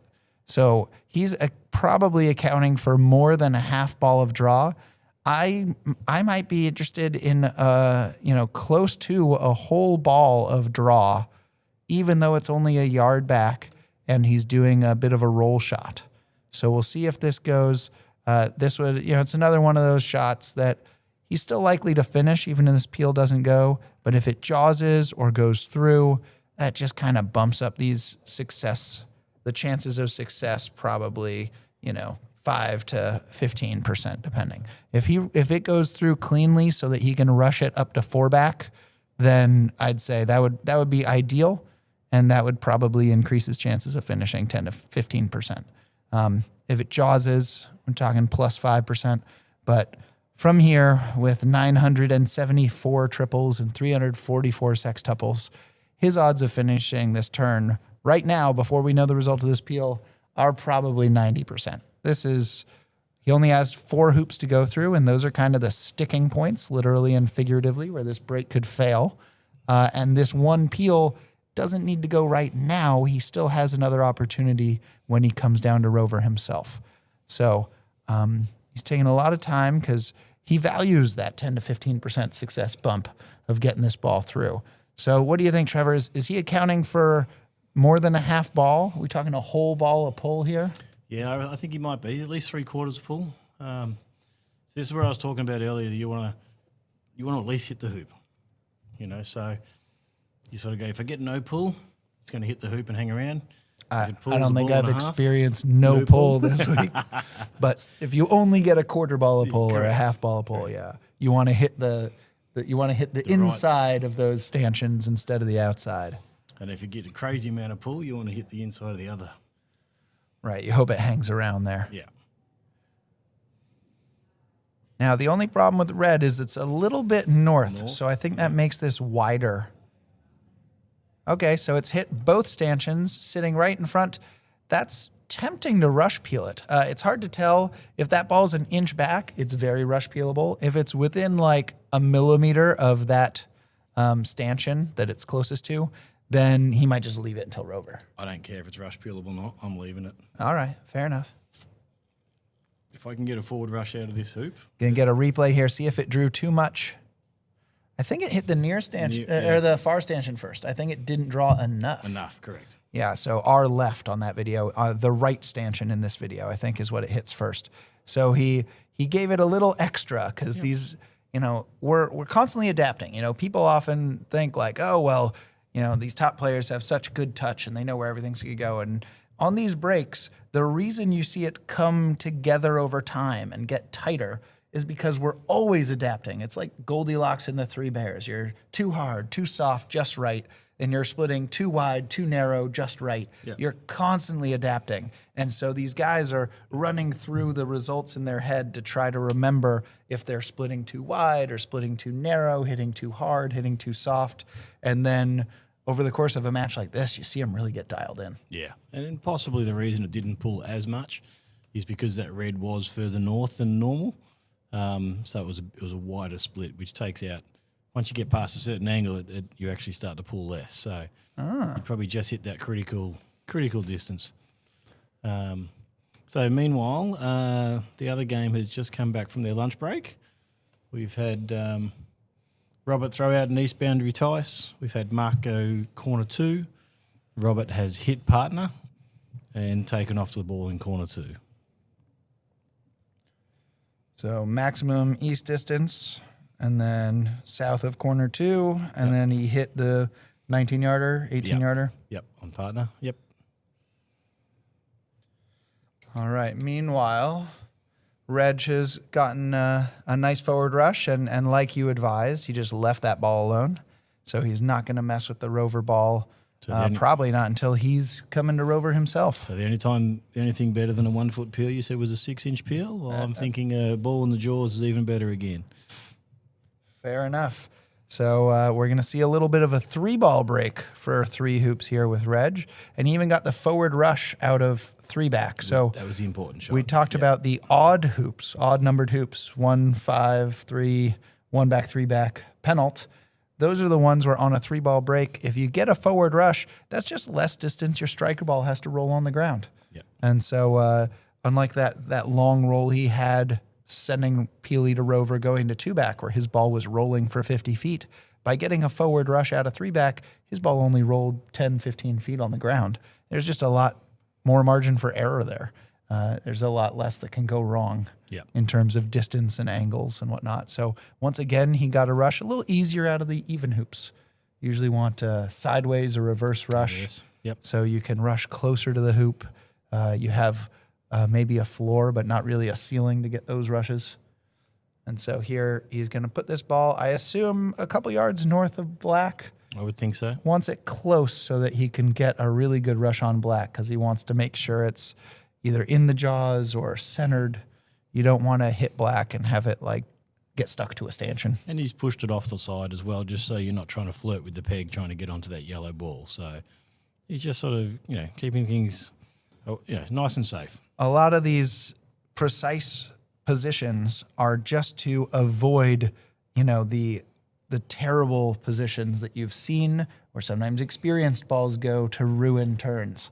And so he's playing this so that red is, straight behind. So if he needed to run the hoop hard, he might get a hoop in Croquet. He's going to send red a little bit farther so that if he runs by 4 or 5 yards, it's not as long of a return Croquet. All these little things. He's not going to baby the hoop because he's experienced in this very game that can give you a hampered shot. He doesn't care if he gets the forward rush on red now. Everything's in good shape. He doesn't need it. That's right. He's going to put 2 opponent balls behind Rover. Why is he going to be so excessive? Because he's seen straight Rover peels screw up from having not enough, things to hit on the backside of the hoop.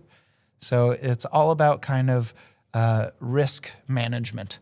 And he's doing every little thing to avoid all those, itty-bitty 1-inch positions that could ruin this turn. And, we get a little paranoid because we've all had these triples done, wrapped up, the Bob Jackson mallets put away, and your opponent's ready to shake hands, and then you get stuck to a hoop, or you dribble through and hoop and roquet partner, and all of a sudden it's a game again. We've probably all got a -1, -2 on the record. I had an Irish peel that I rolled myself into the jaws and then failed to make rover from the jaws this week. All right, Chris Williams has confirmed that, yes, Tom Barlow of South Africa in the 1970s was Barlow Balls. There we go. So thank you, Tom, at least for the balls. We had Barlow GTs were the standard for a while, and you still find some sets here in America. Right. Did you guys play with Barlow GTs in New Aussie? Zealand. No, not in Australia, or not in my time.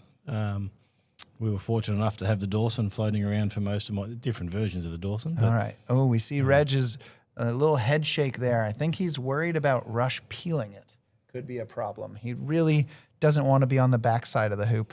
Oh, that's settled in nicely. You see how those hoops grab that ball that's traveling gently, Well, I and think in he this had- case, it helped him. I think he had enough of an angle on that he checked out as soon as he put it in there. He goes, "Yep, I'll be able to knock that in, no problems at all." All right, so now this is, in fact, easier than a 6-inch peel. Peeling from, 52% of the way in the hoop already. This should be quite easy. He just wants to make sure he gets blue far enough that he's not hampered on one of those two balls, red or yellow. So a little replay there of how black sailed nicely. The real pain would have been if black had just gone through the non-playing side. Then he'd be in trouble. But no trouble here. Yeah. He makes an easy roquet on red. He'll probably move yellow out of the way by rushing it toward black. And we will be seeing Reg Bamford in yet another World Championship final. Since he the first one since he won in 2020. I'm trying to think who knocked him out last year. Was it or in the last one in 2023? No, sorry, I wasn't there. I think it was an Englishman. But I don't So think on he the made it neighbouring past second court, round. Mark Avery has hit fourth ball on, and he has established his break very quickly.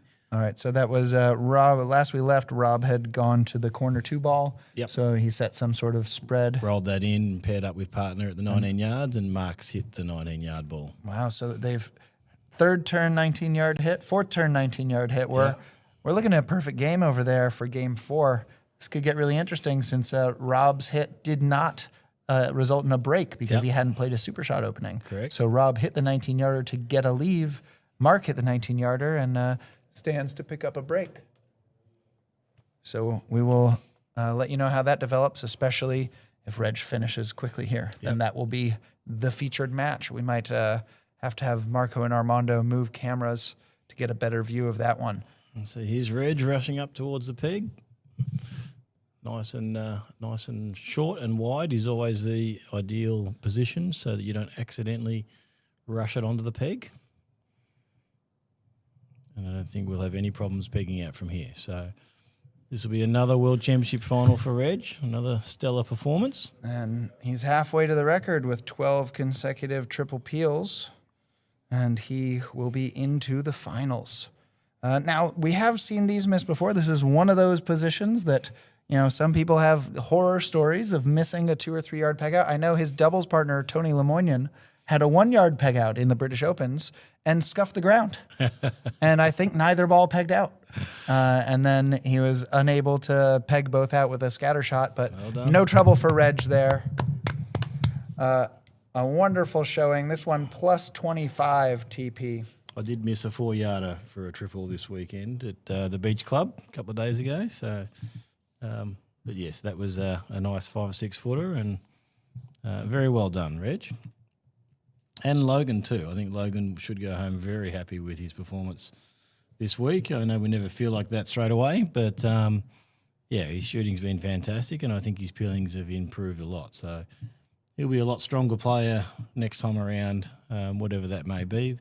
Like Robertson Shield, next World Championships, whatever he decides to play in next, he'll be a much stronger player for his experiences this week. So, congratulations to Logan for his medal also.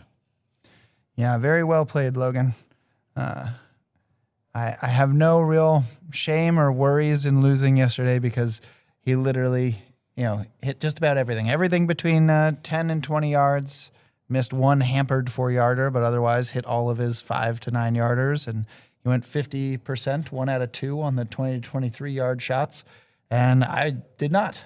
So he hit a lot better than me, and he had some really fantastic builds. So a great tournament for Logan, and he will be going home with a medal. You can see that's a disappointment from missing a return Croquet after one. Yeah, there you saw him wear it a little bit on his sleeve, a little more than he has in other games. Just knowing the level he had to play importance of to that. compete with Reg. Yeah. So if I go back to Reg, and I believe it was 2023, he lost to Alan Giroux after being up 2-1. Alan had 3 triples, Reg had 2. So it was a triple fest then. Reg had beat Aston Wade TPO TP, so he had a heck of a triple streak going, including a sextuple and a quad and 3 TPOs in the World Championship blocks. He had a peel streak going, even going back to the Open Championship knockout where he got a triple against James Deeth, and then Deeth tripled him twice, which counts towards your triple streak, even if you lost a game because the opponent tripled. So Reg had quite a streak going. It's possible it continued into the next year because his worlds ended with Alain Giroux with 2 triples. So, Alain Giroux having a great Worlds in 2023, and he lost to Logan in the second round. He was the one that was having trouble capitalizing off of Logan's failed straight rover attempts in his game. But congratulations to Reg. Hopefully we'll get both of them up here after they get a beverage and report their scores, do all their due diligence. Yep. All right, and we are going to try to switch our focus over to the other semifinal, where I believe we have Mark at hoop 3. Just made hoop 3. So didn't quite get a break going. Looks like he's red. Doesn't have a pioneer. He's made he's good. 3. He's made 3. Made 3. He's got a pivot and a pioneer. So this is one big shot, kind of an aggressive play to get the break. No, there's a blue's up at 4 already. Oh, there's 4 ball. Never mind. Yeah. All right. So not a 3 ball, 4 ball. So he's good to go. Just throw this down as a pivot. He'll take off to blue, and he should be getting around from here. They haven't had as much trouble with the hoops in this match, I don't think. No. I haven't seen them grovel through. I think Logan was the only hoop mistake. Reg dribbled through one and missed the hampered shot. But and Logan stuffed 2. And Logan then sailed through one and missed the return Croquet. Yeah. But yeah, so not so much in this game. Like I said, we're kind of on a perfect game here where they hit 3rd turn and 4th turn, and because they didn't play an aggressive opening, that 3rd turn hit in wasn't wasted. It made longer shots for Mark, but Mark having hit in retrospect, it was a bit of a waste. Yeah. And that he couldn't get a break going because he played a defensive opening, as did Mark.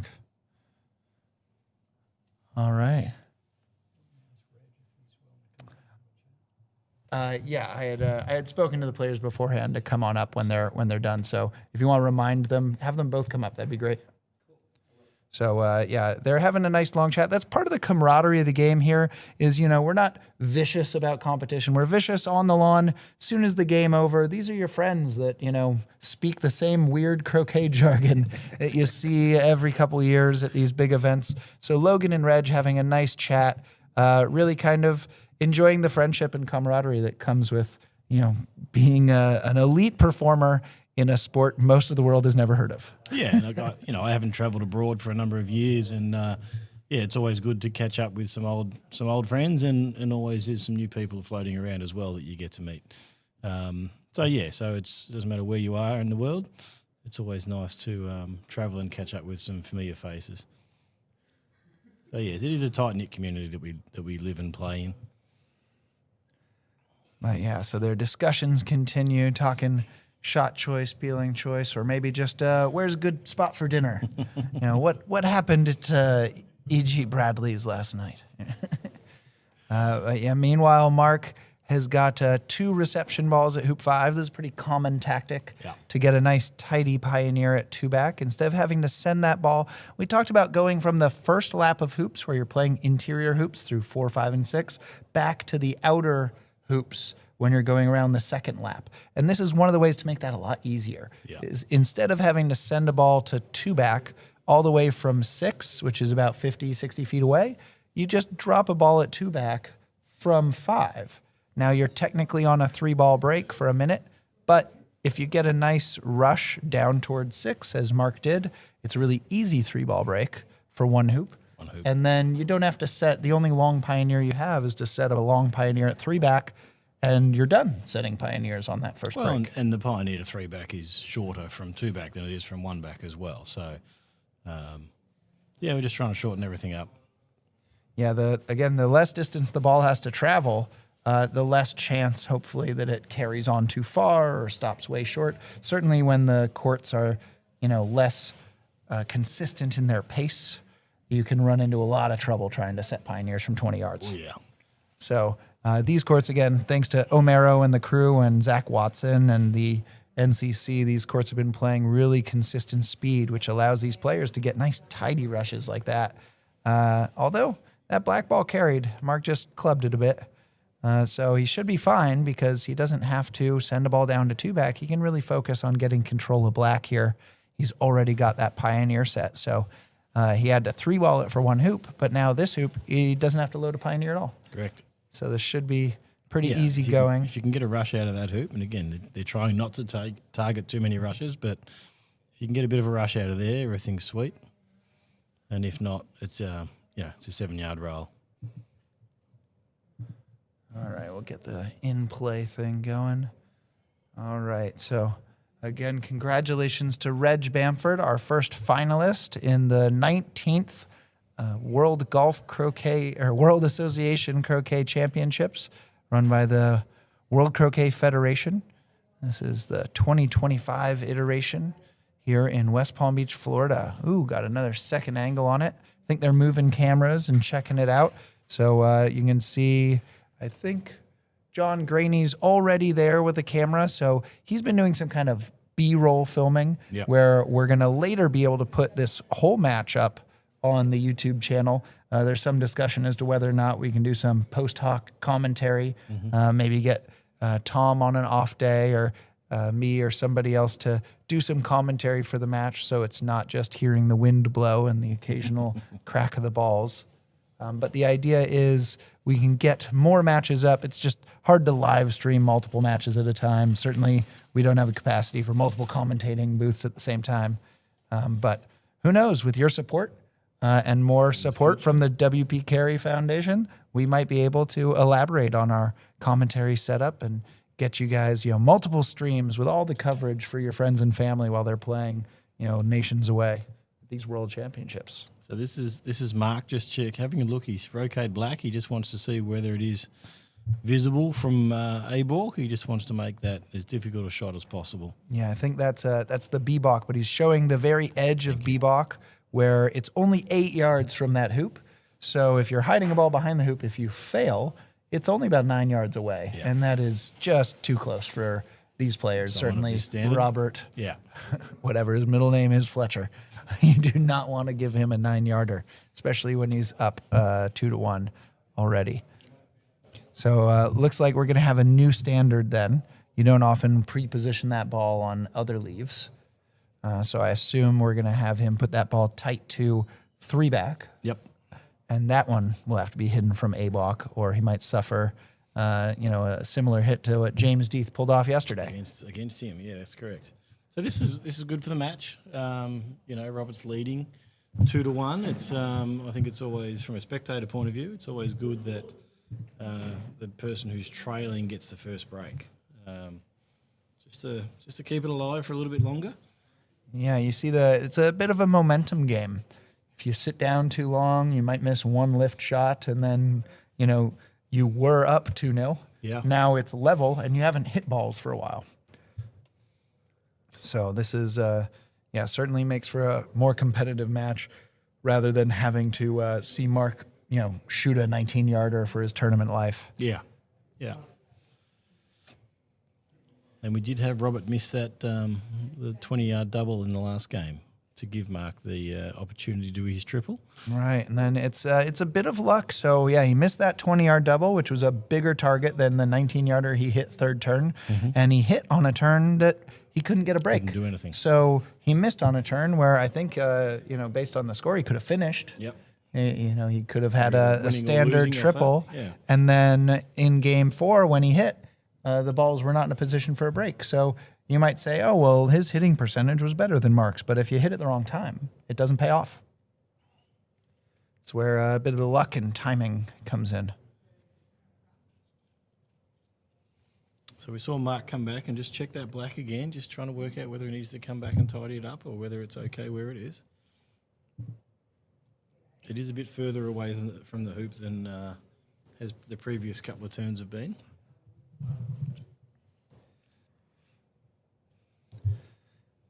All right. So as we see on screen there, it's the Charles P. Stuber National Croquet Center, as owned and operated by the Croquet Foundation of America. So thank them again for their generous donation of the lawns to this event, so that the USCA can use these lawns for this event and others. Let's see.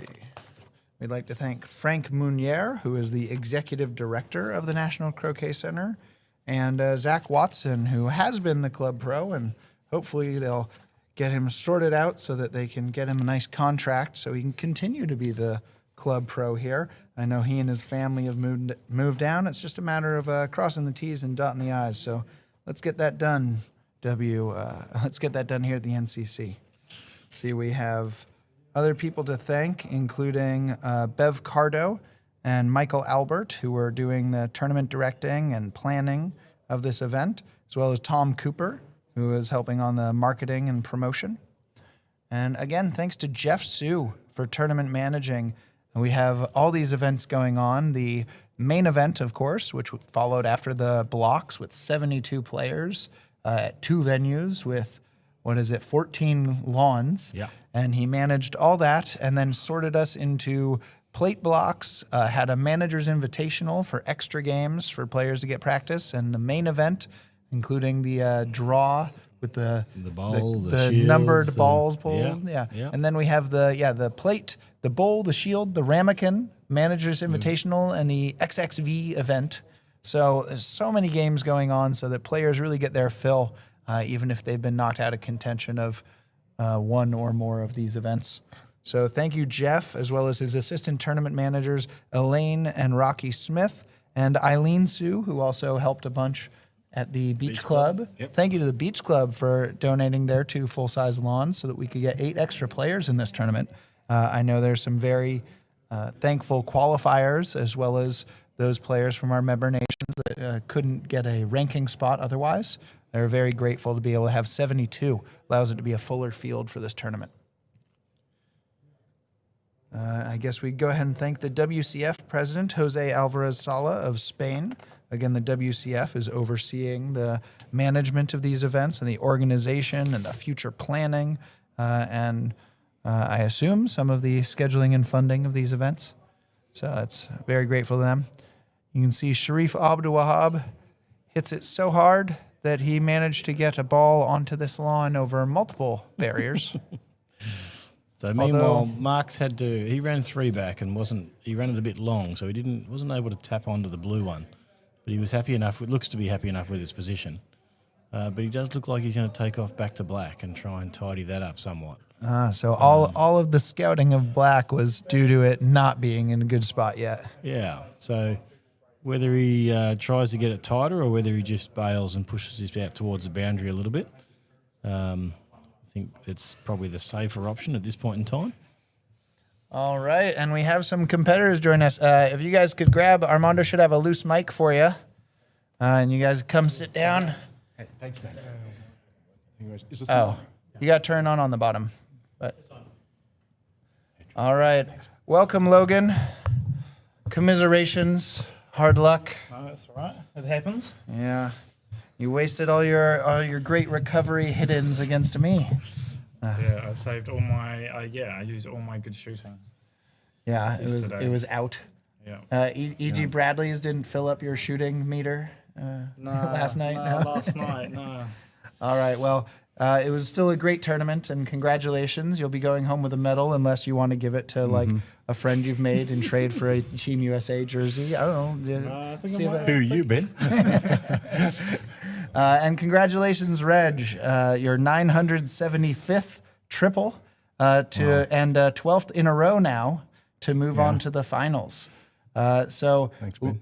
Logan, to what do you credit Reg's win? What was toughest for you as a competitor out there facing this 5-time world champion?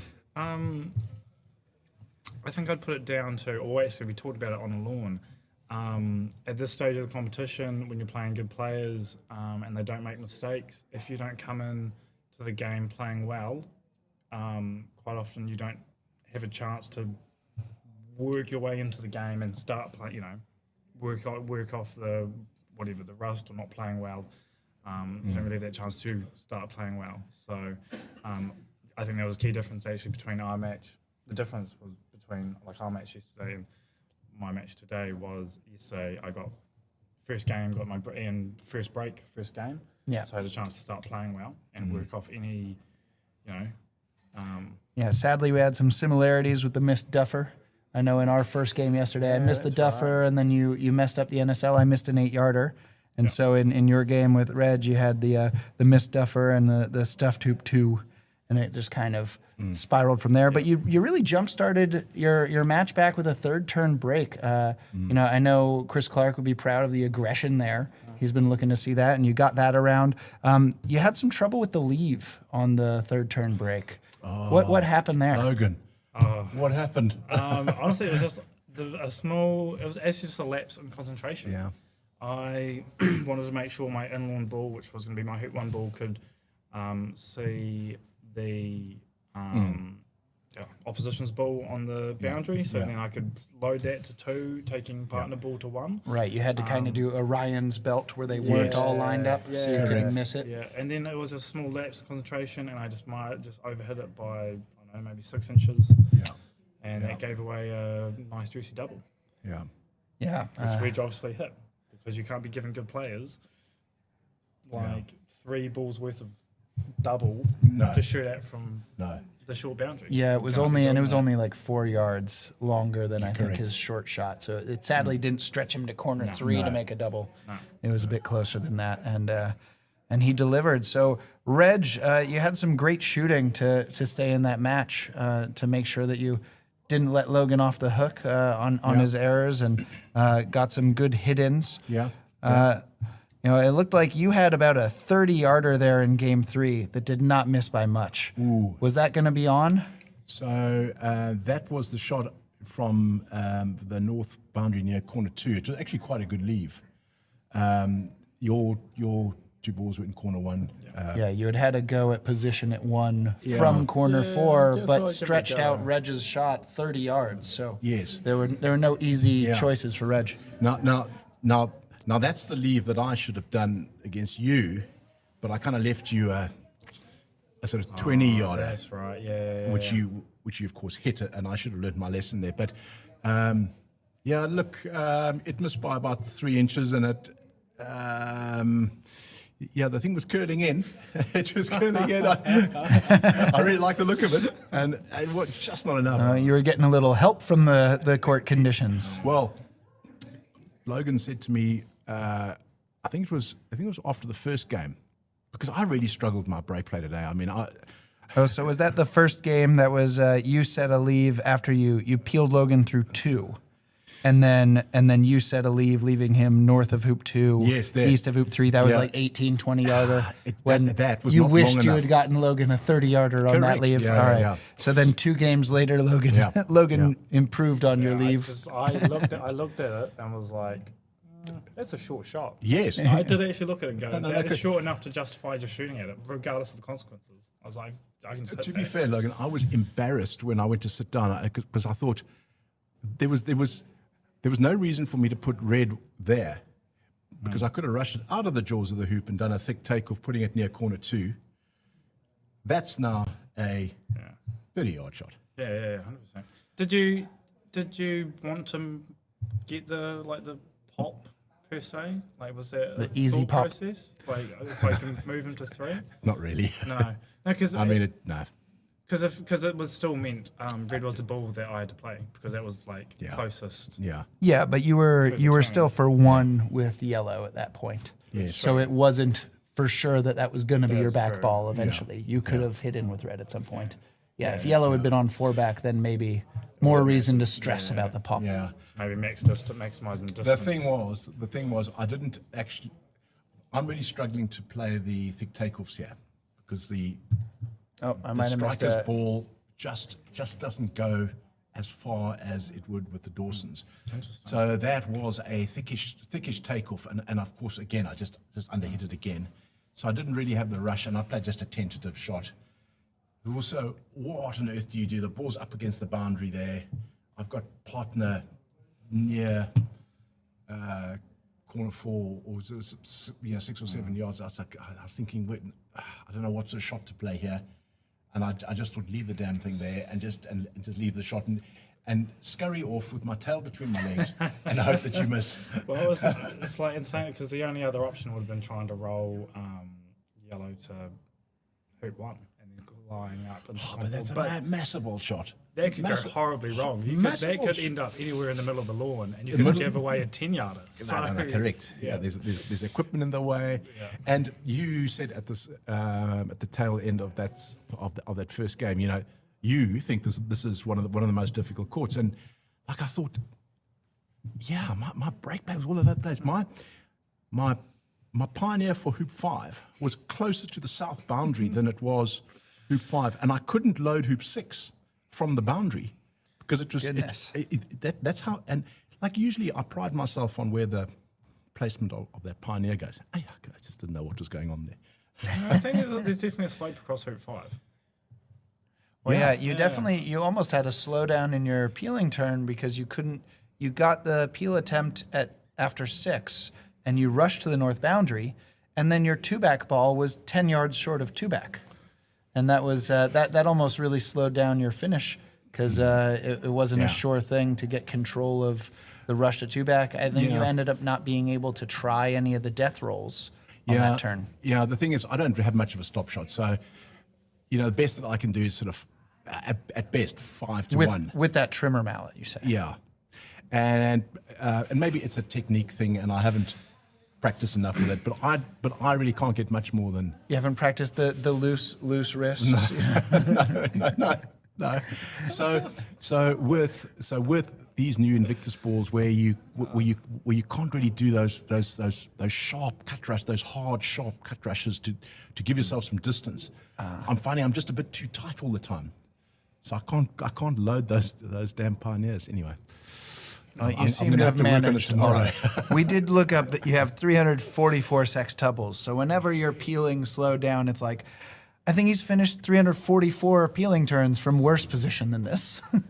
Because your sextuples are never, you're never looking at the penult peel on the way to 2-back or 3-back. Occasionally on the way to 4-back. Yeah. And so it's just like, I'm pretty sure hundreds of times he's been in harder finishing positions and finished. Yeah. Straight triples, straight quads. Yeah, straight so quins.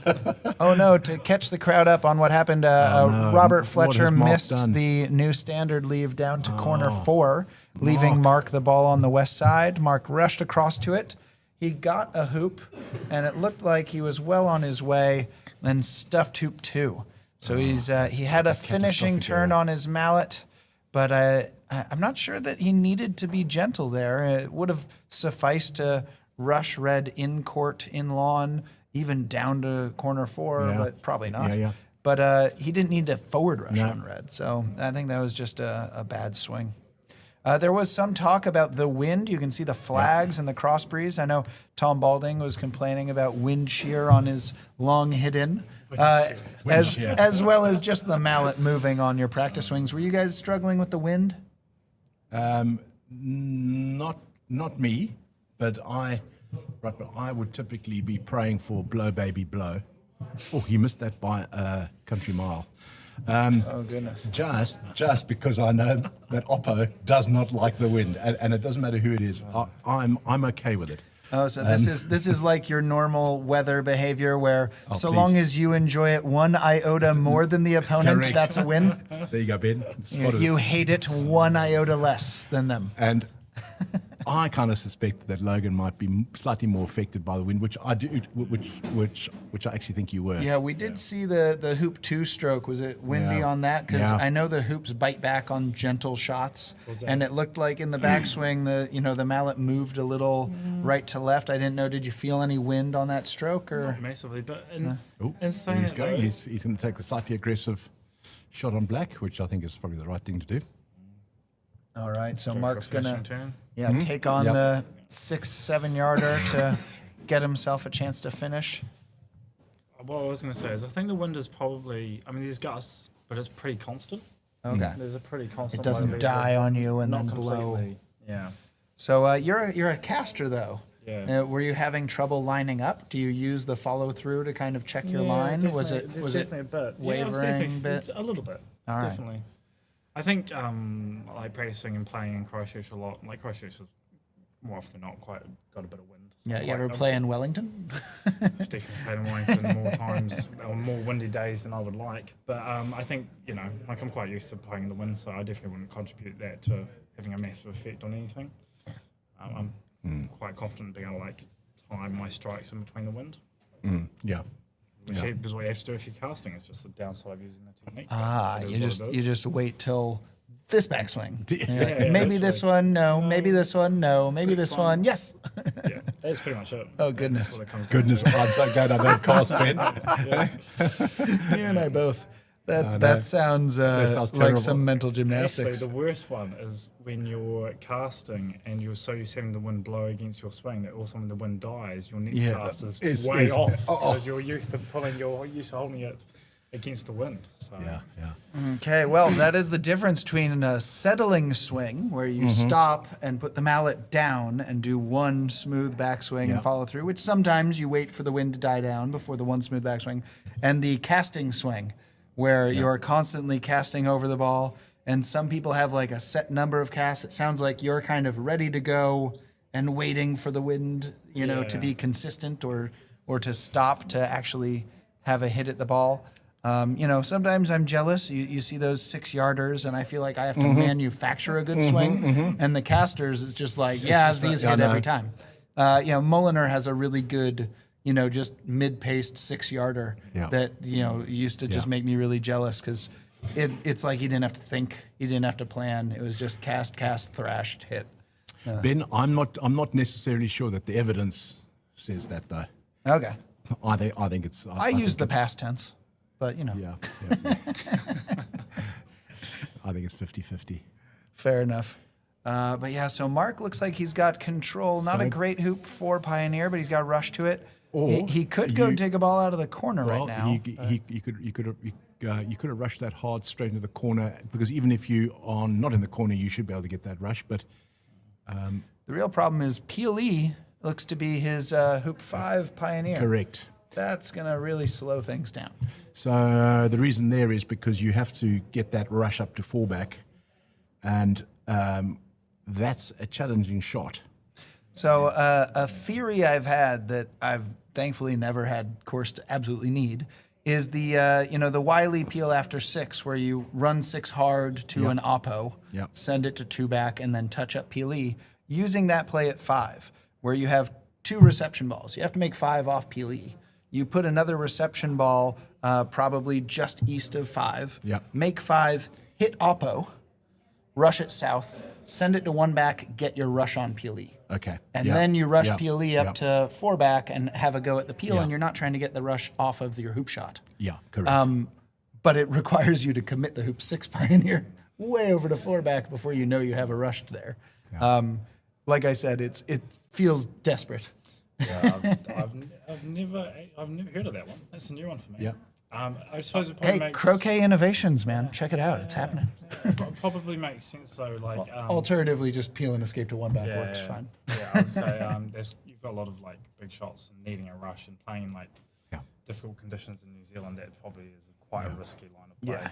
Especially trying to get that the rush from 5 to 4 back is not guaranteed For sure. at all. Correct. So, There's a reason. Oh, he ended up with the cannon after all, after the hoop. And he's played a decent enough shot because he was trying to get black up to Almost the escape position, correct. or pivot position up there.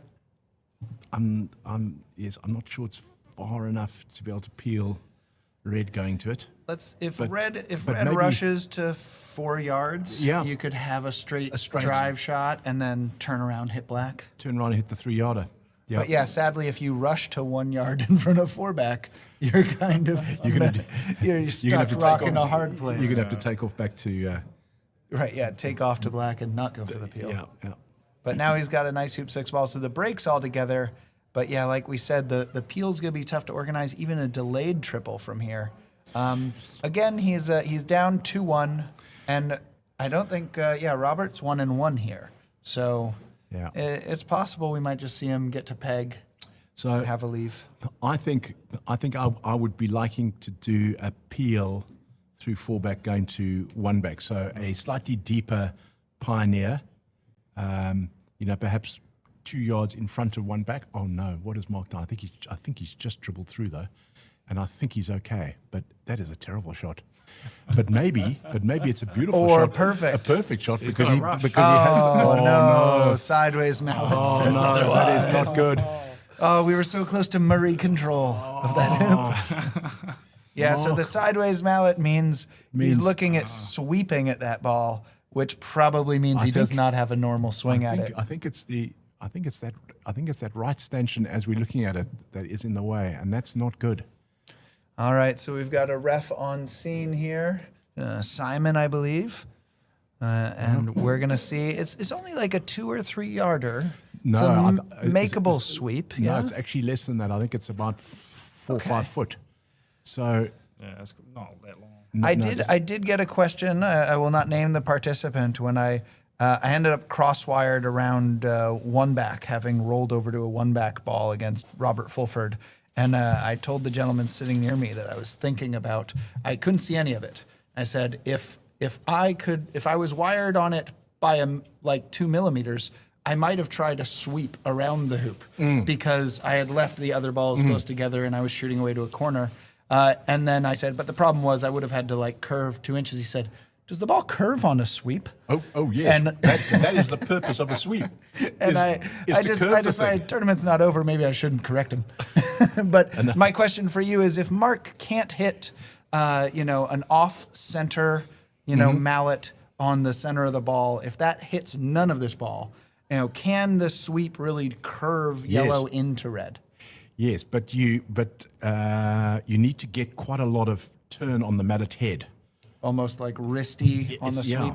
Yeah, to spin that ball so that it digs into the grass. So sometimes when you don't need the curve, you'll see players push Yes. both hands straight forward on the Correct. sweep.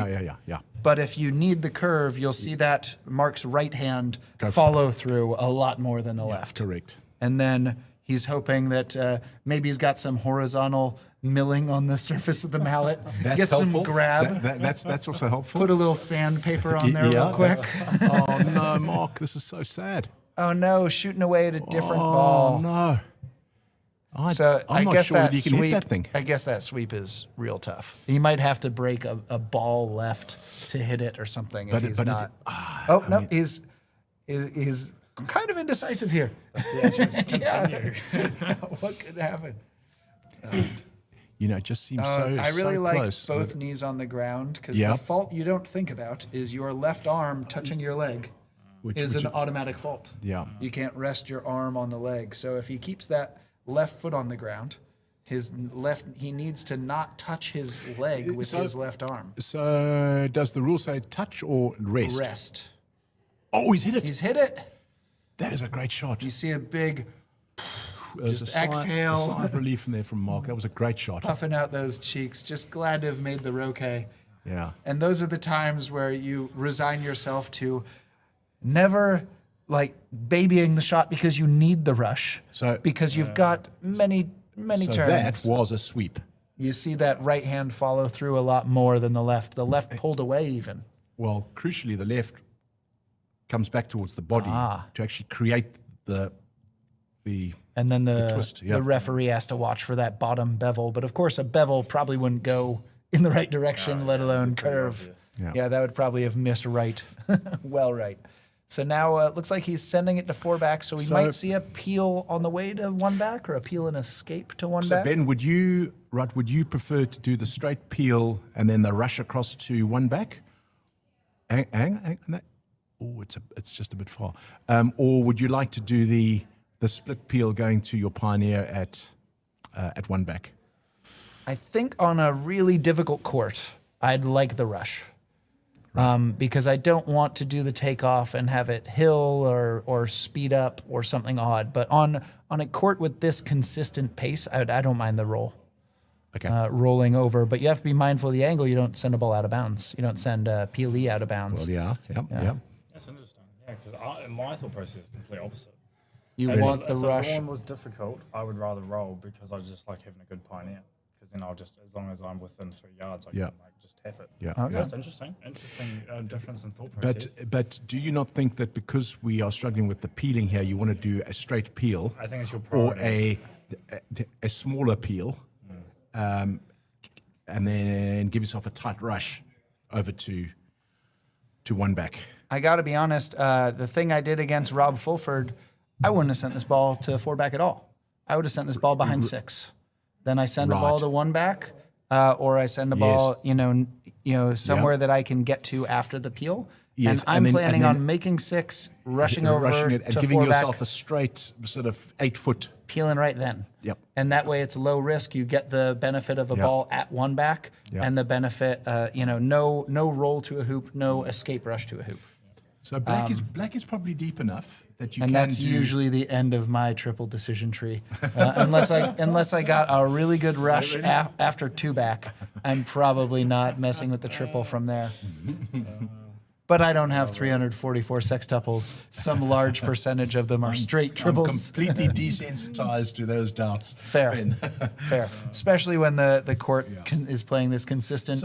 So he's got his control back here. So if he was to send this down to corner 3, load 2 back. I think part of his decision on putting black to 7 is because red went past the hoop. If red were sitting at 3 feet in front of 4 back, we might have seen him get more aggressive with black and leave it there for an escape rush. But I imagine he was worried that he has to be in pretty good shape to get a good peel effort on red. And he wanted to make sure he had a pioneer. But Ben, I think this is a risk-free option to go for this peel here because you are almost certainly going to be able to load 2 back. Yes. You are going to have some sort of rush on red to in front of 4 back. And I think black is a good enough pioneer that you've really got a risk-free go at it. It's rare that an outside the box pioneer is a good position, but this is one of those occasions. Correct, because you are peeling going north, so you want to be able to have the smallest split angle that you can. Maybe if black had been another yard north, I think I would probably prefer that because it's almost becoming a takeoff, isn't it? A sort of thick takeoff, which is I don't know what the pull is on it. Yeah, the draw. Who knows where the PLE's going? All right, I got a question for you, you guys. You've each got a lot of triples. In fact, Red, you're on a 12-game triple streak. Have you had a peel yet where you aimed the ball to miss every bit of that hoop? Where if it went dead straight, it would have missed the far stanchion, and then you relied on pull to not only go a ball, but a ball and a stanchion or more. You've had that, Logan? Yeah, It's close, yeah. Yeah. It's close. I mean, so It's like aiming outside the hole hoping for in the a putt, best. You're hoping where for it's the just best. you have to commit to the break to aim outside the hole. It's taking a step into and over the abyss. And it has to be believed Into to the be void. seen. A leap of faith. Yeah, so do you think this peel is going to be a faith peel? This is definitely aimed outside of the stanchion. Yeah, so For he's got sure. it right of the right stanchion where if he hit dead straight, it misses the hoop entirely. Correct. Yeah. But because he's splitting, like you said, a thick takeoff near 90 degrees, he's going away to black. It would be awesome camera work if we could get right on the line of that peel just to see where it was. just to see where it's being aimed. Yeah, I mean, that is where, if we had a production crew of all croquet players, not only will we get that angle, but we get a lot more players great camera complaining work. about Let's have a cameramen look. wandering into their line. And you see again. Oh, can we get a replay of that, Armando, when we get a These chance? are quite dinky stanchions, and it just pop to structured the and pops side. straight out to the side. All So right. that's why going back to your earlier point, the earlier question about setting up a nice, like, putting your one back pioneer at four back, if you're prioritizing the peeling over the break, Yeah. you would put your one back pioneer at four back and guarantee yourself that you are peeling straight rather than having to deal with pull, because you are hoping. And if you're appealing this late, you're already accepting some level of risk Yeah, at the 100%. break. And so it's So- kind of, you don't want to half-ass two things. Try the peel, but So not he- commit to it. Yeah. And then, it's like at that point, you're either peeling or you're not. And if you're peeling, you accept the 14-yard That is rush. what it is. So here's my thinking. He I is don't- playing world number one, so. I don't want to be playing the world number one and leave him another shot in this game. So I would rather take on a whole bunch of break risk because I think that he's got a 60% chance of hitting. Yep. Okay. So I am perfectly happy to even consider a four-back peel on an escape ball, which is my pioneer for two-back, and rushing it across the lawn. Because it's a soft two, I mean, anywhere, 5 yards in front is fine. Yeah. Yeah. Yeah. 100%. Yeah. Well, you say you just don't want to give away another shot, so whatever it takes to guarantee that. Yeah. Yeah. Chasing. So- Yeah, we saw you chasing a little bit in that game 3. Yeah, there was. Let's see. Yeah. Yeah. Thanks, Not Ben. really. Well, at the grand, given where else, if a triple goes The far wide wrong, the wide split, was there like sending a ball, is it over to 2-back while trying to get a rush on PLE at 4-back? I think you made 6, and instead of tapping the ball, taking off to the PLE, I think you rushed black like east of 5 Right. on the boundary and did a real wide split to try to get a ball all the way to 2-back while getting the rush on PLE. And that seemed a little bit like Trevor and I were here saying, oh, he's chasing. He does not want to give Logan another shot. No, there's absolutely no way I want to give you one more shot. I think something to keep in mind. So for those who are just figuring out how to triple and learning how to, making for the full, once you make the fullback peel, you've got so many chances to finish from there. You can absolutely. Correct. a straight double It's still isn't- possible. It isn't in the grand scheme of things. Isn't that difficult? No. So as long as you can get that peel done, Because it's all going in the right direction, right? The straight Because it's all going triple south. is a huge difference. Yeah. That's You know, really, So you've got to get that four-back. One peel in Peel. 10 hoops, and then you're And getting... and look, there are risky ways of playing it. You can be peeling it going to a pioneer or an escape ball for 1-back, 2-back, and even 3-back. Might we still be looking at a straight triple here? Straight triple, no. I think there has been one straight triple. Someone I remember at the bar telling me that they'd done a straight triple. Well, Sharif had 6 peels of a sextuple Yeah, and didn't that's- get the that's peg very out. impressive. I think it- so I that think it- I may think it have might been a have been straight Edmund. triple without the letters. Edmund got a straight triple? I think so. Yeah. Not that surprised. It's- I would say in block play, I got all three peels done, but wow. in the straight rover, my back ball just popped. Took a little bit inside wide, just popped to the side. So I didn't have the opportunity in my block because I had a slightly slow start, and on the last day I had to win at least 2 out of 3 games. So I couldn't be laying up for couldn't big. be silly. I couldn't be silly, Logan. I was trying to win. Right, yeah, you were on 4 wins to start the 3rd day. Yeah, Yeah, and I got you, yeah. and then you were all business. Well, I mean, fortunately, I was. I think you played the 2, 8, and 9. So you Correct. lost to the 2 and then Yeah. didn't face a Yeah. terrible amount of resistance. But there's that sort of horrible feeling when you when I you have are no playing idea what someone you're as- talking about, Reg. playing a I've 7 or certainly 8. never had to play play-ins or play-offs to make the knockout. And they in the wriggle through a Worlds. hoop, and then they nick a hit in, and next thing, And you've got to hit a you a hill lift. off on your 20-yarders and miss by a hair 3 times in a row, thinking, "Oh God, this That is is- it." Okay, so it does look as if he's going to be doing a peel, and I suppose it's just a speculative straight triple, and then you just kind of see if it's. Yeah. Do you like the bombard on the straight triple? I just don't like doing straight triples. It's just I kind of like the low, the leaving it up to the croquet gods and get a good rush over, rush it to within a yard, and if it's there, great. And if it's not, you're not doing it. correct. And it just kind of allows it to come down to that one shot, the 7 to 8 yard rush over. So the thing I'm is, not rushing it to 2 yards. He is now going to do some sort of Irish, but he's Hoping yeah, to stick. okay. No, didn't Good shot stick. because he's now got to rush into the corner, or maybe even the bombard. But So the bombard would be trying to rush blue so that blue can hit red into position on the croquet it's a stroke bombard. while he goes to black, yeah? So he's trying to make it so instead of rushing red 7 to 8 yards, he can hopefully make it so he's Correct. rushing red 1 to 2 yards. yeah, the thing is, black is a bit too close to that hoop. I would much prefer. Would he have to play it like a 2/3 roll or something like nasty. There's sort of difference. all go horribly I mean, there's wrong. difference in pull then, and all sorts of things can go wrong. The that? Well, there problem is yeah, Edmund and Jack Good in the background, 2 prospective MAC players, young MAC players walking behind the veteran Mark Avery. I think here's Ben. I think here is his dilemma. If he does the bombard, but it just hits on the right hand side There's of red, Matthew Essick. I think Matt. I think actually blue can go off. I think you're right there. Yeah. If he That's catches always the a right risk. half. That's Yeah. always a risk. Yeah. So I think he's not going to do it. So in that case, he's trying to throw it Because somewhere you do between. look like a muppet if you do This that. is why doing straight triples can be considered silly business. It is silly business. This is what you do at the tail end of Silly a block when business. you're already qualified. Logan, this is a family show.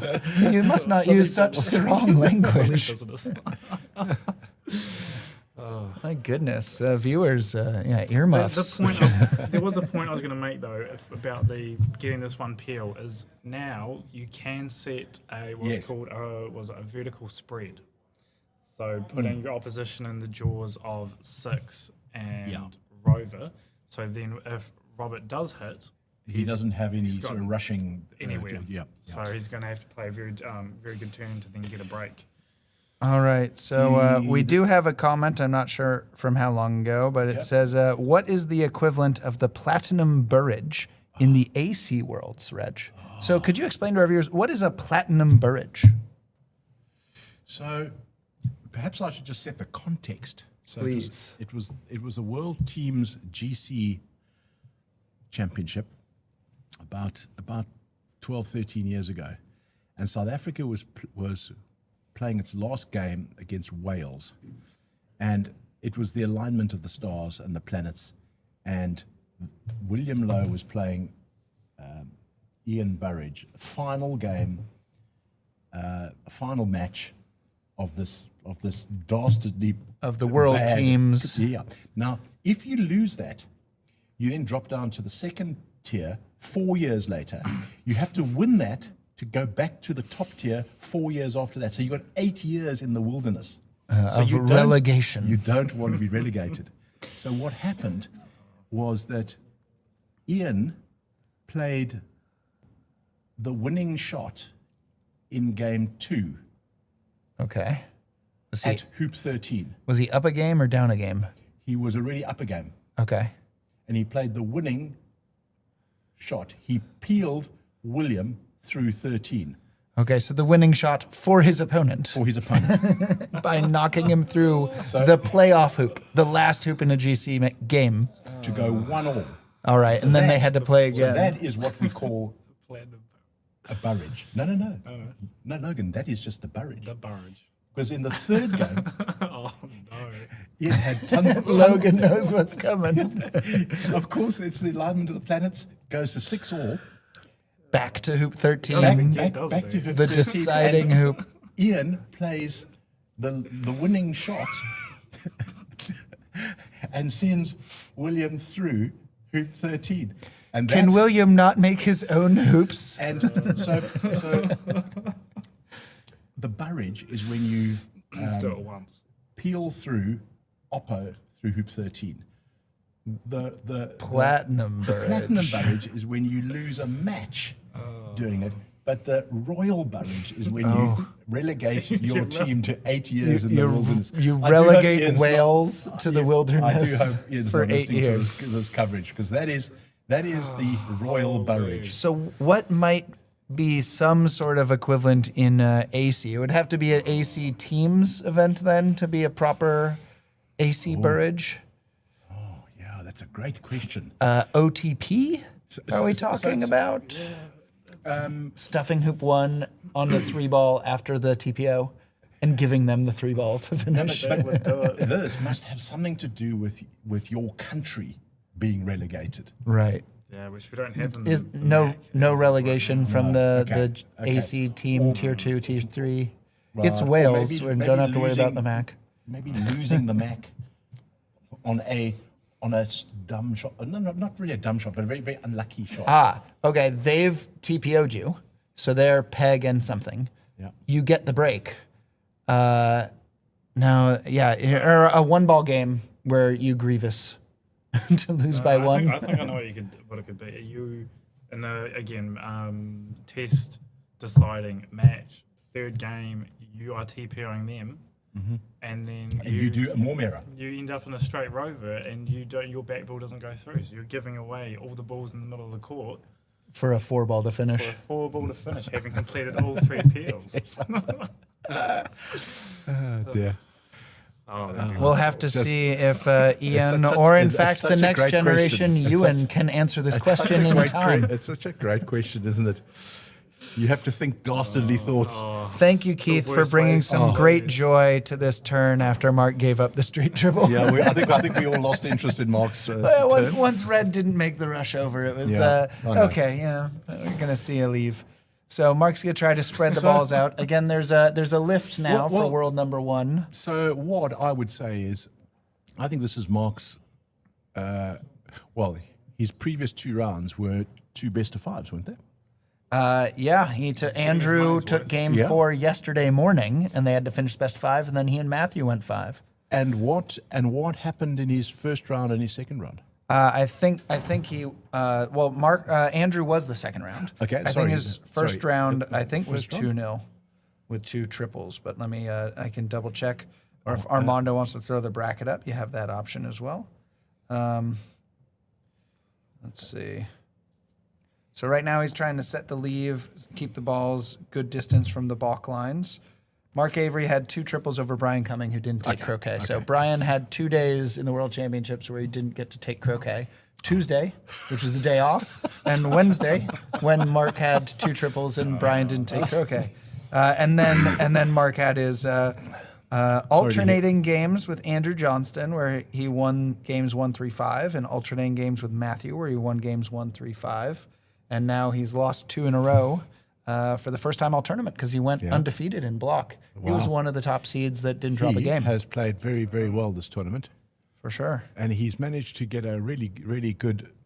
I love a diagonal spread, as you know. You love diagonal spread. It is my go-to wherever the clip positions are. Max distance. Max diagonal distance. spread.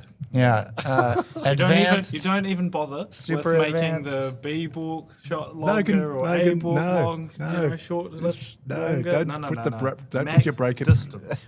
Don't put your break at risk. I think I noticed you doing that yesterday, Logan. There's no short shots in your max distance unless I want to shoot at a peg ball. Distance. Yep. Okay, so he's I did notice that Reg put, I think, the black ball out there only 12 yards from B-Bach on one of his diagonals.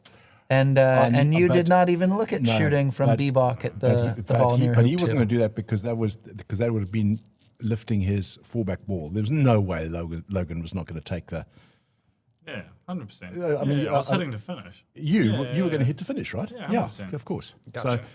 So None of the silly business playing fullback. Again, for a shorter family shot. live cast. Silly Jeez. business. What? Apologies to our viewers. You know that I that's knew a curse Logan- word up here. Logan was always going to take that I backwards. was going to say. Croquet is full of silly business. It's all this fussing about a hoop hole and marking balls and checking with 2x4 pieces of wood to see if a ball is in or out of bounds. Having different fullback leaves. Really? Goodness, do you Sorry. think like that exists? Max distance spread. If max you're in this position, diagonal. again, max distance spread. He hasn't left a double, All has right. he? He's, After all that, God. I think. Oh, sorry about that. a little I think bit he of a has. lapse there. A double from Bebach, Oh, maybe. No, what's he done? Is it going to And be he- the middle of the north boundary, and he- though? Yes, I know, but A double's a double. I mean, a double's a double. From Yeah, the I mean, you ball. are always taking that, aren't you? Yeah. Yep. Because you could make it. You can even put if you're really fancy, you put a small, like quite a large gap in the middle, and A Hogan double. you can No, shoot at like no, 4 good. balls. Are you equivalent? are you sure that's not silly business? Now that is silly business. You're Logan. approaching silly business depending on how big of a gap you We're put between approaching two silly balls. business. So, It's like silly hobby. Yeah. It's a silly hobby. right. So, do you know why it's called the Hogan double? Oh, that's a bit of history there. Yes, and What's A what's- Kiwi Joe Hogan. what's I know why Joe it's called the done? Hogan roll. so there's right. So there is the Hogan roll, but there's also the Hogan double, and the Hogan double was Joe was playing a very important match. I don't know whether I think it might have been a World Championship final or He's going or a MAC. defensive. I'm amazed he hasn't even looked at this double because I would have taken that double every day of the week. So Mark's rush is kind of pointed at penalty, yeah? I'm not sure that Rob even looked at it. Goodness. I'm not sure he What's even he looked been at that. paying attention? He's not reading a book over there, is he? Or The Economist, Reg? Because from the line that we're on, like we're maybe the line of, I guarantee you that's a double. He just Right, wants minimum two a balls. Hogan double.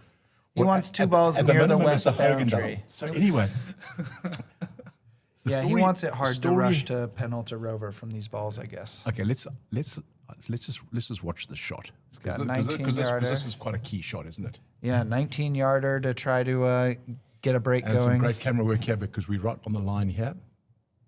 Oh, the wind is blowing. The pressure's up. He needs to hit this. He misses this, It's going to level the match, and It's- Mark will have all the momentum. goes to game 5. And who is the player playing well in game 5? Who's the only player No, who's he's missed played that. Game 5 He since missed the- it by Oh, a foot. goodness. That's a lot. And he missed his other shot, which was the 7. Well, it wasn't a 7-yard. It was more like a 10-yard, a foot on the right. That might be an actual bad swing from the world number 1. Yeah, We'll there's- see if we can catch anything here in this replay. Camera moving a little bit. Yeah, He- just never he- had a chance to hit. he seems to be hitting harder than he normally does. I have seen him play beautifully and Here we go. strike See if beautifully. there's anything in the hands or That elbows. wasn't a good shot, was it?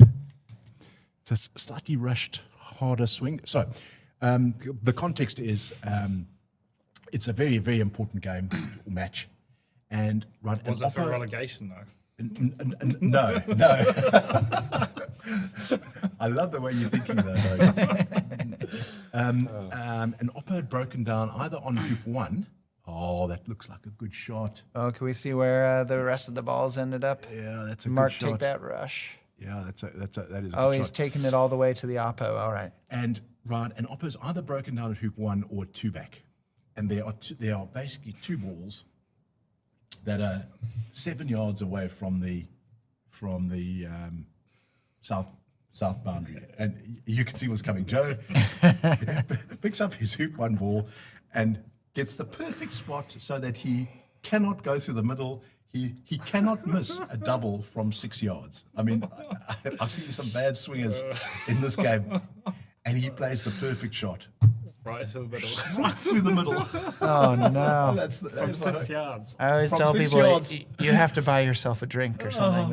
It was such a good shot. It was. I really hope Joe's listening to this, and Joe He'll can, love this. because he will love that, and he tells a story, and he's howling with laughter. He goes, I played the perfect shot. Well, it's like you have a good miss where you miss but somehow hit the other ball. That is a bad hit. That's a bad It's hit. a perfect swing and a perfect hit, Hogan aiming double. exactly in the right spot. Yeah. So Perfect miss. It's a it's bad perfect hit. miss. It's a bad hit. So don't line up so that there's a little gap because of course that is the height of the normal distribution in the bell curve. It's like Right. because it's your Right in your the maximum probability that you'll go straight to the middle, and then you'll feel so bad. Well played, Mark. He's got an absolutely plum rush. He's going to So- put this. He's going to put this. It's possible the whole reason He's Robert gonna put avoided 4 the foot in double front. was to make this build tougher, and Mark has gotten the 2 necessary rushes to make it quite easy. But I don't even think it was a defensive choice? risky shot. I don't think he looked at it. Well, maybe we'll have you ask See, him later. I think but- this defensive shot completely changes if Mike was still on fullback. I think if he was still on fullback, I think that justifies it more shooting into corner 2. But with he's only got to get Why? to Penal. just because the rush is harder to go across the lawn. Yeah, you've got to have a series of rushes from 2 fullback back to the balls on the boundary, to Penalt. Yeah. And hopefully by then you've got a pioneer over. It's something sort of. So I think all Mark has to do is hit this, really, and then I think he's going to win because Well, should we go shake hands? So he's done it, Reg. He's done it. well. Oh, I there are a think he'd couple be- more steps. I think he's pretty disappointed if he's so it's very simple here. He's going to rush yellow up to blue, a little stop blue towards the peg in a tight rush, and I reckon he's going to be putting blue 3 foot in front of Rover. You're probably right. These balls rush so beautifully, don't they? So beautifully. Yeah, you Pretty don't about see all him the hop a whole lot. It's pretty about all the pulls. Otherwise, we'd be doing big breaks. I know. I think we would all be able to lay out for 62. Oh, and the rubbish that we saw on our lawn with our break play, both of us, we were appalling. Neither of us should have advanced. We should have both lost. We should have both lost. Okay, slightly timid takeoff there from Mark. Maybe he's a bit tight, but he's making sure that it's a sort of forward bonk, and that is, I'd say, pretty perfect. Yeah. I think because I think you really want to prioritise that plum rush. Make sure you make the next 2. Got a lot of You've chances gotta make to get the it rush work. to peg, but you only have one chance to get the rush to Rover. And there will be 5 yards to get behind yellow for a forward rush to the peg. So So one of the other benefits of peeling fullback was even if it's for some reason, oh, it's a terrible shot. And I think because he was trying to get yellow out the way, he went too far. He sent yellow to the right went side too of blue. far. He could have just sent it left of blue and had a much straighter shot. Absolute He's fine. stonker of a Yeah, shot. Look at that. fine. He is That's 2 foot So- in front. yeah. So Yeah, we've so- had a bonk and a stonker. Are these terms on the Oxford Croquet glossary? No, they are are- South African terms. For the bonk and the stonker at the Bry? All right, I so think- the I think- bonk down to blue and then the stonker of a cut to get to He Rover. was concerned about yellow blocking his rush. And, Right. I don't think there was any need I for think that just worry. playing no split, just send yellow left of blue. Yeah, correct. Like it would have been about the same amount on you've lawn gotta- anyway. But now he's in great shape. You just bonk this to the west boundary. Play a stonker is of not a bonk. takeoff? That is a tough cut rush with these A Invictus cut balls. bonk? No. Bonk the cut? Hard, fine cut rush with an Invictus ball is so tough. It's not good, So tough. That ball can go anywhere, right? Yeah. Anywhere. Anyway, It could just be left on the spot, you are. or it could go 10 yards. It's so difficult. Okay. So Game just 4 to mark. Wow, it's coming down to the 5th game. He's really trying to get as many games in this knockout as possible. He is. He made the error of not giving Brian a game in round 1, and he was the error. refuses. That's the error. He refuses to commit that error again. That's the He's error. gonna go to 5. It's going to go to 5. Yeah. Sometimes you just want practice, you know. And you know what? With the Oh quality goodness, don't of- do it. No. And then the quality of these two players. This is 50-50. Yeah. Yeah. Good. The peg out. Ben Hunter, stop it. Well done, Mark. All right, so Very well done. game So, 4 to Mark, Game 4. and we're gonna see barn burner here. Do we know who wins the toss? Well, in game 1, I believe we had Mark went first, and Robert put out a duffer. So Mark is going to go first. Do you think you're going to see a super shot? Has Mark played one? Let's see. Game 1, Mark played to the east boundary. We had a duffer from Robert. Game 2, Robert went to east boundary. Mark went to corner 2. Game 3, Mark put out the super shot, but missed the 19-yarder. So we might see a super shot. If he thought it was good enough for game 3 when he was down 2 games, is he still going to play at game 5 at 2 apiece? I reckon he does. He did against Essex yesterday.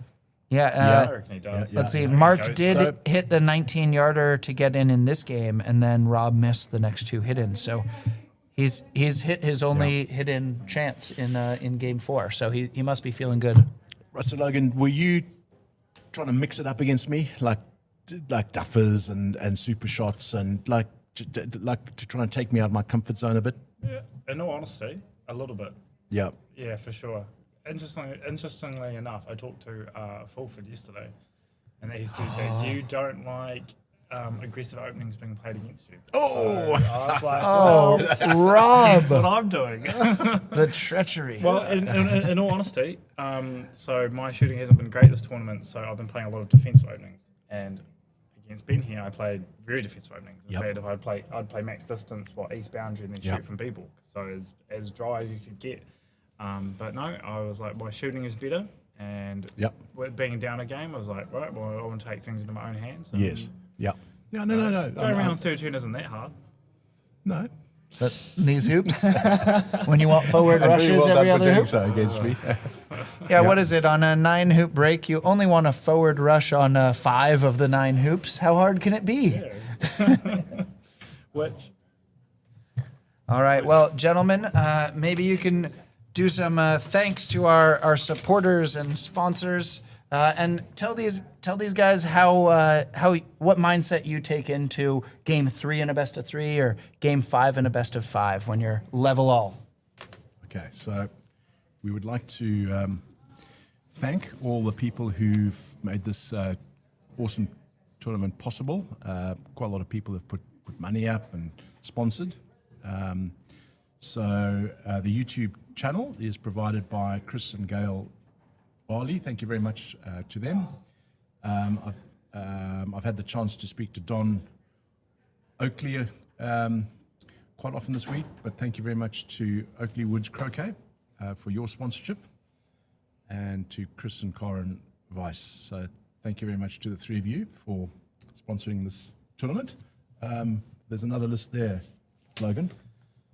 all right, so major support has been provided by WP Carey Foundation and Palm Beach Sports Commission, so we thank them. And we've also had sponsorship by Oakley Woods Croquet, White Tie Croquet, and PFC Hoopmaker Mallets as well, and as well as Invictus Croquet. So we thank our sponsors. Yeah. Thank you very much to all of them. We also actually would like to thank the lawns people here at awesome, the hey? NCC. Hey, Logan, It's been what- great. I mean, at sort of 4:30, 5 o'clock, you see this team come out, Michael, Adam, a whole bunch of guys coming out there, and they start setting the hoops for the next day, Yeah. and they work until dusk, Yeah. Yeah. and then Well, I was here late one night and I saw them, it was dark. And Wow. they had a lawnmower out with lights. it has been quite incredible. Yeah. and they do it with a smile, and they just absolutely fantastic. And then of course there was that great photograph that got sent on sort of day 1 or day 2, where someone took a photograph of them setting the hoops, and of course it was sort of 4:30 in the morning or 5, Very early. and it was absolutely dark black. But I think that they were doing it under the floodlights, or Yeah. so I mean, just done a great job, and the courts are looking beautiful. They have tried to reset the hoops most days, but I don't think they've got the personnel to do all That's hard work. 12 courts. Also, because here the ground is very sandy. Yeah. So yeah. the hoops give out pretty quick. Yeah. Pretty easy. So if you wanted difficult hoops for the entire competition, you almost have to be resetting, putting them in new holes basically daily. Yes. Borderline, which that's a hard job for anyone. Yeah. Even if you had an unlimited amount of people, that's still hard work. Yeah. But also, the staff inside this awesome building, Joe and Crystal behind the bar, and the catering ladies and the catering team. I mean, they have been so friendly, haven't they? Yeah. It's just been such a great job. They go out of their way to make you feel welcome. Oh, yeah. They're very talkative. They're very easy to have a conversation with. Yeah. It's been great. I've actually, this is probably been one of my favorite wheel champs. I mean, I've only played in 3, so I haven't had a massive amount of experience with them, but this would have to be my most enjoyable one outside of the croquet. Yeah. So one feature of it is that there's one big main venue. So you don't have other venues which kind of split the community a bit. And That's pretty cool. yeah, and there's a fantastic bar area where people congregate. Jeff's there. Yep. Elaine's there. So all the Management team. Yeah, all the scoring gets done there. So it's a place where, like, you go before the game, you go there after the game. I mean, and there's always a nice vibe and backslapping and some teasing and I reckon that has to be one of the best parts about croquet has to be the time you spend off the lawn, where you get to build relationships with people from all around the world. Yeah, absolutely and spot on. like you said, because last Wheels we used. My first 2 Wheels, we used quite a few satellite venues. Yeah. And there's some people here that were at those last Wheels that I never saw. I never met a chance them. to meet them. I know. So I know. this is one of the cool things of having such a large venue. Okay, so Logan, so this is the start of game 5. This is a key game. So they've been quite defensive here, and Mark has, he's shot and he's hit. I tell you, Mark has got big match temperament, hasn't he? Well, he did 15 triple in game 5 Oh, yesterday. no. He's got to be loving this. Where would he rather be right now? For sure. Now, he's nicked it, though, unfortunately, on the right-hand side. So he's pushed it up to probably peg high. Now, that's not a good spot. Now we have Robert, who's doing squats, up, down, up, Warming down. up. He's warming up. Get the blood flowing. Come on, cameraman. Try and... Well, he's stopped now. Yeah, try and spot Rob, because they spot on. Well done, guys. So he was doing some squats, which is an interesting. Well, croquet is such a physical game. Well, of course it We is. are I mean, we are challenged athletically. We are. Oh, this is not going out, is it? This is not going. No, he's fine. Oh, nailed it. wow! Precision He play. is 1 foot away from going out. And does he have a cut rush now with This is good, actually. This is actually pretty good. With a Dawson ball? I reckon you can get that to hoop 5. With an Invictus With ball, a Dawson ball, you get that at hoop 1. with an Invictus ball, you can get it to the peg. Okay, no. sorry. The thing just nicked. But we won't say that that's an error from Avery, it's will fine. we? Because that actually could have been a rush to hoop 1. That would have been incredible. He would have played for it too. I know. So I think he's going to roll yellow into the middle and go. Now, So, Oh yeah. okay, so Rob has got a 17-yarder somewhere. Yeah, so what's interesting is like your earlier comment about hitting when he hit his black on the boundary, being at a hitting on the right being like not ideal. He has pushed it closer to B-ball. For sure. Yeah. For sure, because he really would have liked to have been another 5 yards south, because he's going to give Robert a free shot down that boundary, and it's not a long shot. It's probably a 17-yarder, and he would have much preferred that to be 20 yards. Yeah, so he's essentially he's given away the shortest shot is the defensive shot, which based off Robert's earlier shots, he's probably not shooting well. No. And he's probably not full of confidence in the shooting. So he would rather probably shoot from B-ball. Yeah. Giving away. Yeah. Yeah. I mean, we would still expect Mark to get round, but it is the break will be a little bit more difficult. Yeah. And more could go wrong. Yeah. Yeah. Again, like we talked about with your fullback leave making, max distance. Logan, I actually think you're a convert now. Thank you very much. You're a convert. Oh, there's something for that. If you can never give away a lot, like a short shot, and your opposition has to hit a 15-yarder to get back in. And I'm always in my comfort zone. I have to say, I'm not doing stuff that I'm not used to. Like all these touch shots with NSL and hoping that you can get that for the ball, birds, Logan, ball for the that birds. free back, hoping you can get that ball close enough to the wire that they can't see it from A-book, that you still have a rush to one. I'm a tactical barbarian.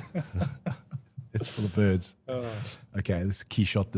And actually, Robert has not been hitting well.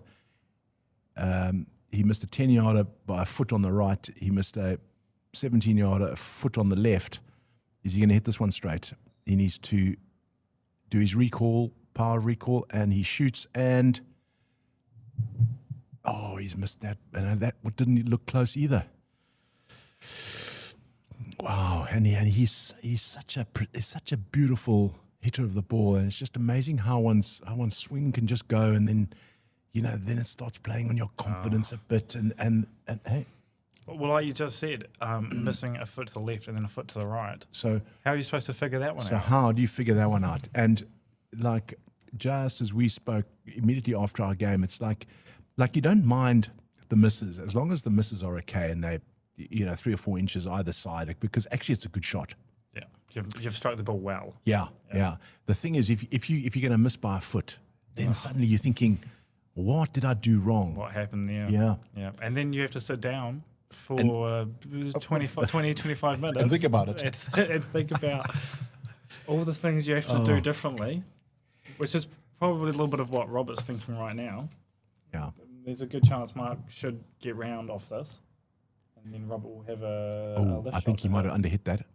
I think he has. He's got one of these horrible cut rushes with this Invictus ball. But it's just So this is a key shot, and he's actually played quite a good shot. Yeah, that's pretty. I think it's good.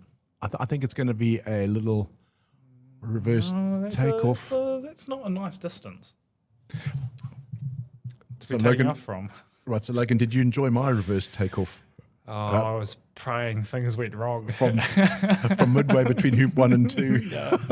What a rush from the peg! It was diabolical. You didn't. What was I thinking?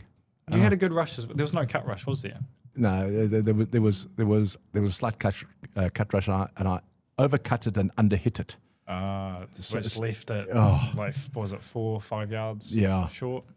Well, I think nice. it was more like 8 yards. It was 8 yards, and then I played a beautiful hoop shot. And I'm so sorry about that, Logan. Well played, Mark. Which is what Mark's done here. So he's played a lovely sort of recovery hoop shot. Yeah. So.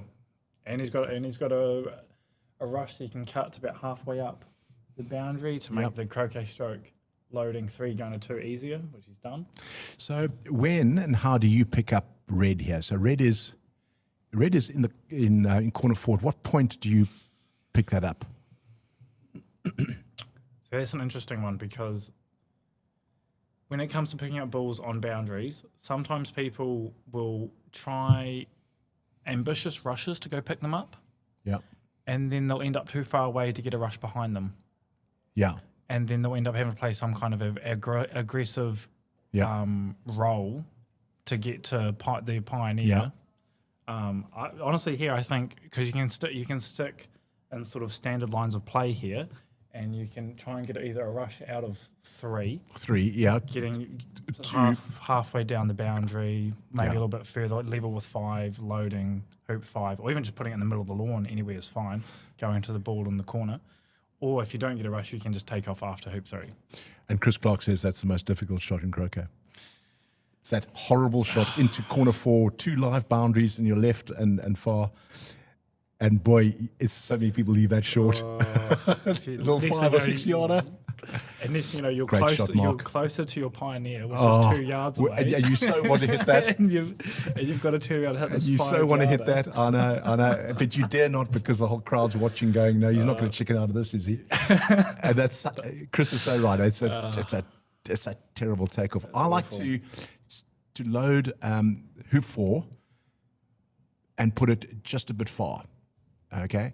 And then to get some sort of forward bonk out of hoop 3, just up towards the peg even, so that I can load hoop 5 going to an easy hoop 4 pioneer, and then I've got my 4-ball break going.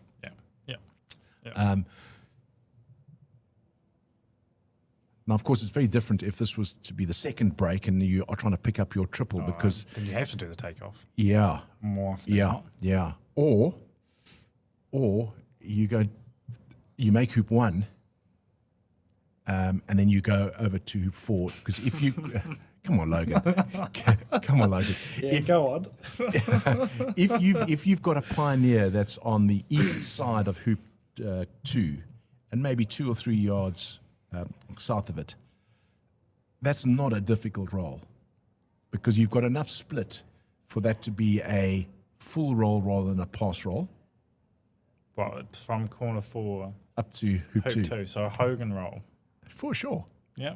Standard triple. That's true. So again, this is another important thing for those who are just learning or wanting to learn how to triple. Standard triples, like all triples are not created equal, and standard triples are way easier than way play easier. triples. Yeah. So sometimes, depending on the court condition and you as a player and what kind of shots you have in your arsenal, playing this very aggressive forlorn roll called a Hogan roll can make your triple, the rest of the shots, so much easier. So the risk versus reward can sometimes be worth it. Yeah. So what I would be So saying. describing it as easy, Okay. probably doesn't quite give it justice. No. But Okay. With these court conditions, with Yeah, these you could lawn, justify it, with for these lawn sure. conditions, they're playing 12. yeah, 12. Nice roll. yeah. Get Within 3 to 4 yards of correct of your of pioneer. a soft hoop where you can smash through to through the boundary. for sure. Yeah. And then you don't have to deal. You can potentially make all your peeling all your peeling shots straight. Well, it's easier to generate straight peeling shots because you're in a standard triple. Okay. So, which with these balls could be Yeah. definitely worth it. So what he's doing here is I think he's going to try go for that another. Okay, so he's able to play a little cheeky shot here, rolling black into the corner, and rolling his striker's ball into the corner as well. And then when you line black on in contact with red, you get the pull and the draw for black to go up towards hoop 3, and red should squirt out to yellow. But I'm not sure Mark's even aware of this. Yeah, so I had no idea about that, but that's interesting. Yeah. See, because they are close enough for you to roll both balls into the corner area. And then you lift black and you put it in contact with red. You put it on the north side of it. And you basically get both balls. I think black is possibly on the line to yellow. Actually, this is a difficult one. No, because of the issue with this line of play compared to what we talked about. is now he's got to play large croquet, well, relatively large croquet stroke, loading 6, sending red to 6, and then going to yellow. And like you've just mentioned, black could potentially be in the way here. Yeah. Look, this is a whole bunch easier than a big Hogan roll from corner 4 to hoop 2. So far from me to start saying this is a tough shot. I hope he's not going to wire himself. He's not going to wire himself, is he?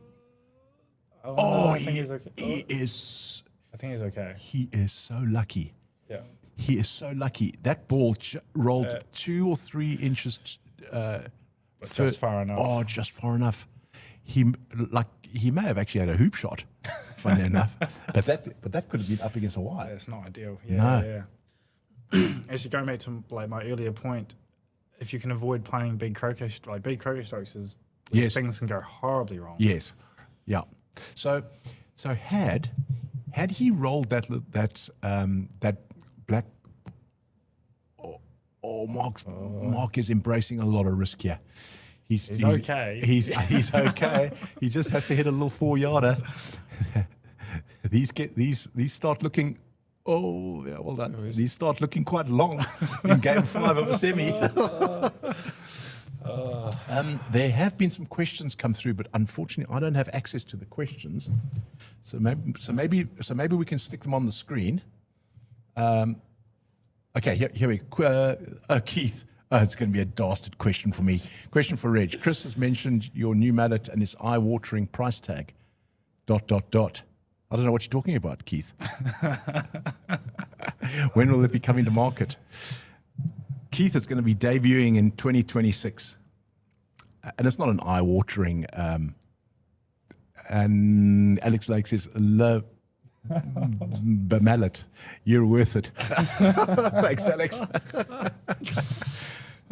Justin Fields. Okay, this is the father of Blake. The NCC is lovely. Hello, Ursula. Yeah. So Ursula Peck works here, and so does Adam, and they are 2 lovely people, and they are such beautiful people, and we are so lucky to have them here. David Dre, I hope you are recovering, buddy, because I think that you had, brain surgery, buddy. It is great to hear from you, David. You're a lovely man, and I actually missed David Dre's question. Could you go back to? It's a bonk because croquet is bonkers, says Michael Kinnan. Toby Garrison. Toby, the guy who beat me by hitting three tea ladies. Reg and Logan in commentary. Best Sunday morning ever. You boring man, Toby. Toby hit 3 tea ladies in our best of 3. In front of his home crowd. In the third game, I led up for the sextuple, and I couldn't bear watching, so I went to the toilet, and I just sat in the toilet, and I just waited, and I heard this huge roar, and I knew Toby had hit. Oh, Toby, you broke my heart. You broke my heart. Oh dear, but it's really good to have you listening in. Okay, so that's an interesting shot there. So Mark has tried to load 2 back with red, and he's plowed it straight into hoop 5. Okay. So, okay, sorry, we really should be concentrating. This is game 5 after all. Eh? Well, I think we're both fairly confident he's going to get to fullback, right? So then he's going to set a leave, and we can. There's a lot to talk about when he gets to his leave. Whether he sets a max distance spread or spread, Logan. Come on, you are a spreader now, aren't you? Look, that is one of the is it a drawback? The issues that we sort of face in this game is that on easy lawns, easy conditions, and you could probably argue that just taking a ball round, that there's not much that's going to happen in the middle of a 4-ball break, short of a sort of catastrophic. Which he almost had at hoop 5, which you was twice. playing out of. So nothing is guaranteed. Nothing's guaranteed. But so he's just. I think he's got everything under control here. Yeah, that's well. So it's those little croquet shots from sort of a 1.5 foot in front, because you can't get that front ball far enough past that hoop for you to have control. Right? It's because it's just too close. Yeah, 100%. Like sometimes you actually want to be sort of 4 foot back and then play a little stop shot. Depending on your ratio of stop shot. Yeah. But 100%. Yeah. Yeah. Okay. Because the worst thing you can end up doing if you're too close is you're too aggressive with your stop shot, and the next thing you end up against the No, wire, no, and there's correct. nothing you can, Yeah. there's no chance of you running the hoop. Yeah. But I'm sure embracing risk here because you don't want to be wired. I think he's okay. He's played that well, but you see someone who has played the game 50 years like Mark Avery, he will know that's the one risk. So go slightly further. He's put a bit extra on blue for sure. Yeah, he's put a bit extra on blue because you just don't want to be short there. You just don't want to be short there. But I am sure that you felt this, but you'd be playing this break and you'd be almost speaking to yourself. No, there's no need to have a forward rush, Reg. Just get it through.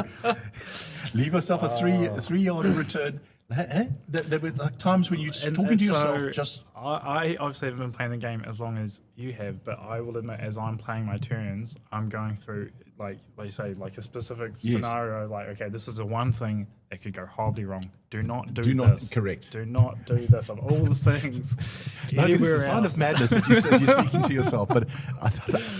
But how long have you been playing? This is how many days? What, 7 days of talking to ourselves? Like, so I watched Stephen Forster. He's such a lovely man, isn't he? And he was playing I think it was his second round. And he was speaking to himself. out loud. Out loud. For everyone else to hear. Well, he was speaking under his breath, but you could see, no, just a simple rush. A simple rush, Stephen. It's just too funny to watch all these characters and so good. And coping with anxiety and nerves and stress. And, there's no money in this game. And We do it for the love of the game. And we love it, but we care so much for it that we actually take it so seriously. And do you know, so I've just had an interesting thought, because obviously Avery, so Mark plays quite quickly. Yes. And I wonder if for some people, if you play quite quickly, is that a way to silence the voices? yeah, Essentially. yeah. You can't sit there and think about what could go No. wrong because you're not acknowledging it, because you just do yeah. too quickly onto the next shot. Yeah, yeah.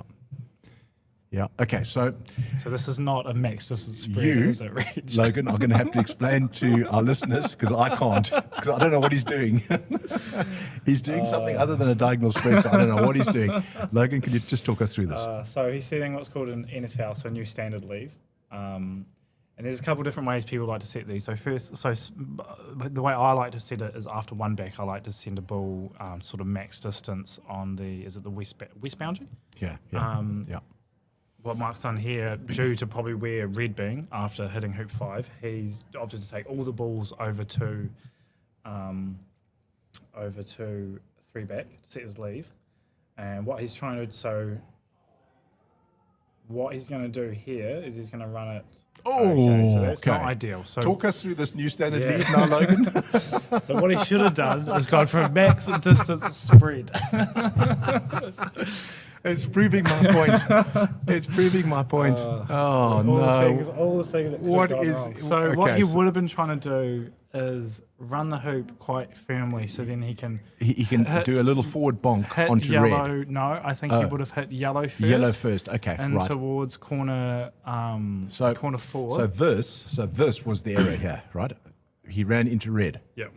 But I mean, he was He's hit it quite firmly. he was always going to run into red, wasn't he? Well, he hit it right in the middle, so that was definitely what was going to happen. So When was it that he put red there? Because that seems to be the error. he put it there before hitting, was a partner ball.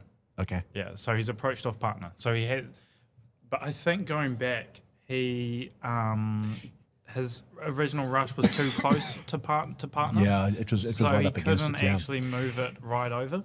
I must say he's put a beautiful red there, because red. Well, you reckon this is turning into a max distance spread? Well, not max distance now because he's taken off from black. Black is saying this where is it is. turning into a diagonal spread. Would you like me to take over? Because I know how to set You know it. how to set these. Oh gosh. So, But I wonder why he left black there. Yeah, he could have rolled that down. He didn't. I don't think he didn't have to leave that there. Why? So why did he roll? So he played a little takeoff there, Logan. Yeah. Now, why did he do a takeoff when he could have pumped black 6 yards, 7 yards up that boundary and got himself Max distance. max distance? Yeah. Why? Why did he not do that? Because I assume he's not thinking. Like, I suppose he's prioritizing putting is it yellow on the yellow on the boundary. or do you think that red would have had the shot? It might have been open. Yeah, so he couldn't really risk it. And I think there might be some questions coming up. Scoring. Sorry. We are such bad commentators. I mean, we are both new at this, so we don't know what we're doing. We just. So. Okay, so Is that right? so it's what is it? 9. What was that 3-bet? He's gone through 3-bet. No. Yes. Yes. So it's 9-0-0-0, isn't it? Yeah. Oh, clips are on 9. Yeah. Oh, okay. We are new to this. Whatever. Whatever it is. The poor listeners are absolutely clueless, but we are clueless. We are having a bit of fun here. We just had an epic semi-final, and yeah, we Now this is interesting. Where does he put blue? so. Well, you're not asking me, are you? This was closer I'm to an a arch tactician. He's leaving a double. He's leaving a double down that boundary. So what length is that shot? That is 35 yards. No, that isn't 35 yards. It's yes. No idea. It is 35 yards. So half of that is 17 It's still shorter from A-balk. A-balk. Yeah. Okay, so that's what we've worked out. Okay, and that's what Robert But immediately worked out. Robert could, because given how he's shooting, could shoot from B-balk and leave himself a Hogan double. Or And he might hit a foot to the left, foot to the right. he'll play the perfect shot and go straight through the middle. Joe Hogan, I hope he's listening in. These names are We would love to hear. reversed, I think, right? Okay. Yes. So, Can you do it? Or should I have? listeners and viewers, this is a very key shot. Game 5, semi-final. Mark Avery's got a ball round. Robert's missed 3 or 4 wild shots. You think it's fair to say that? Wild shots. I think that's probably Wild an apt shots. description. He has not been anywhere near the target. And how on earth do you get your brain engaged? And No. I don't even think that looked close. Please, can we see a replay of that? Right. Yeah, I think you're right. I don't think that was. I didn't see it from the camera angle. Could we just see a replay of that one? Oh no! From where I'm sitting here, I mean, given the distance, any misses can be a bad miss, right? Which you could almost make the argument that Avery leaving that distance of shot, you could almost call an error.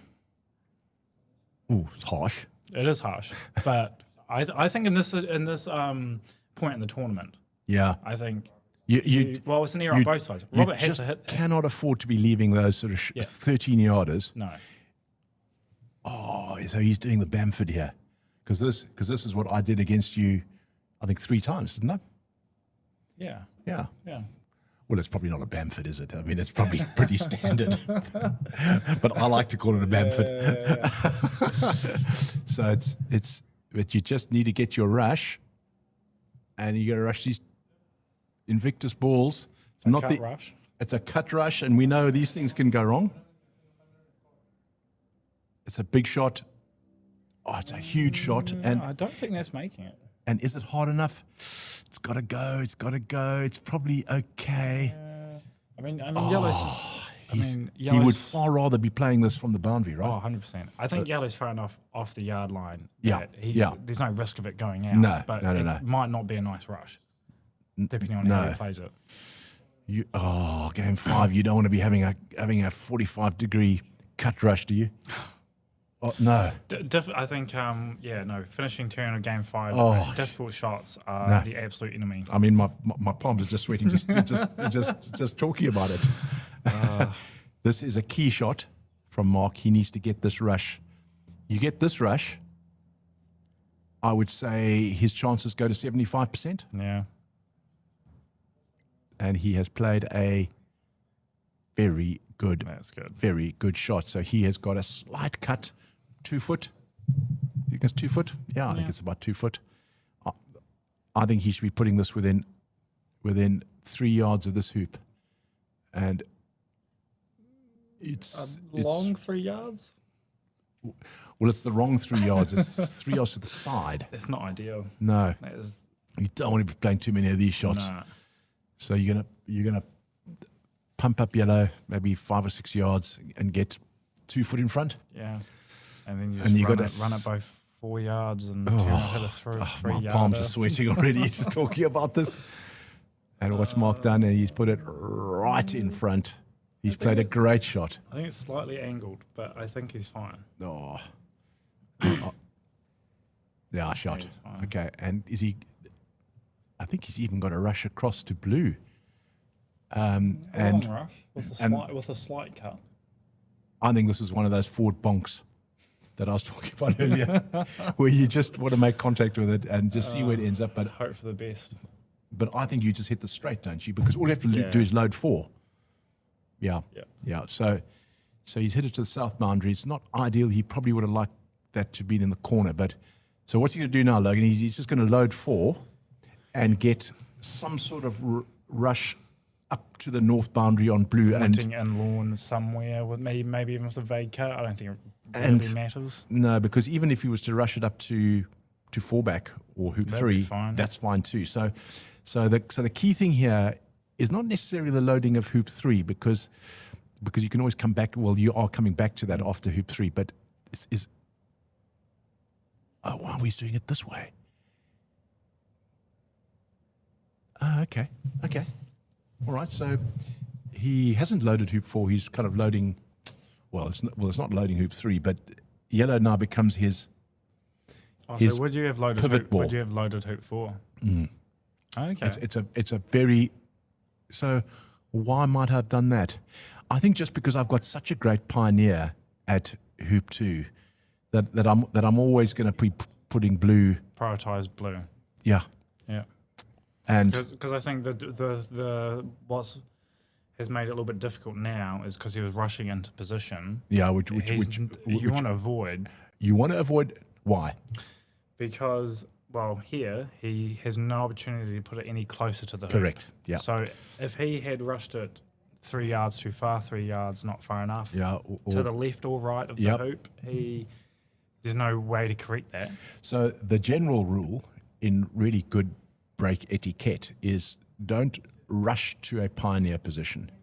Try and avoid that. Obviously, sometimes you have to, but my argument there would be if he'd loaded hoop 4 with yellow, and just got a forward rush on blue up to the north boundary, he can then pretty much position blue Yeah. right at 3 if you've got a nice tight pioneer at hoop 2, which is what he did have. Because also the other issue here now is he's going to end up approaching hoop 3 off PLE Yeah, which from 3 yards away. So it's not guaranteed that he ends up super close to the hoop, which means PLE doesn't end up right up behind or in front of fullback. look, he's got control here because he now loads hoop 4, and he gets a kind of forward rush up north on yellow. So just do not be short of yellow. And what has he done? He's given himself one of those cut rushes I've talked about. With this Invictus ball, which is actually impossible. Which actually is impossible. This also isn't. Well, it's a little pass roll, isn't it? But it's Yeah, but it's a bit awkward. Pioneer is like 3 yards away from the hoop, so a little Correct. pass roll. And it's a key pioneer because it's your PLE. yeah, so you have to have a good rush because you don't want to be approaching from like a yard and a half, 2 yards away from the hoop. You look. You've got such a great pioneer at hoop 4. You can leave yellow there, and you just do a takeoff here. Because you can just peel it straight, tap that, and then play it with the roll down. Well, it's not even a tap. Oh, well, his is. So now he's committed to doing a peel with draw. I wouldn't have done that. Yeah, no. Huh? I think in this situation, like we talked about earlier, Oh, if you can get the fullback peel, the rest of it's, well, relatively easy. Correct. Like, it's Correct. very finishable. So peel it with a straight peel. Yeah.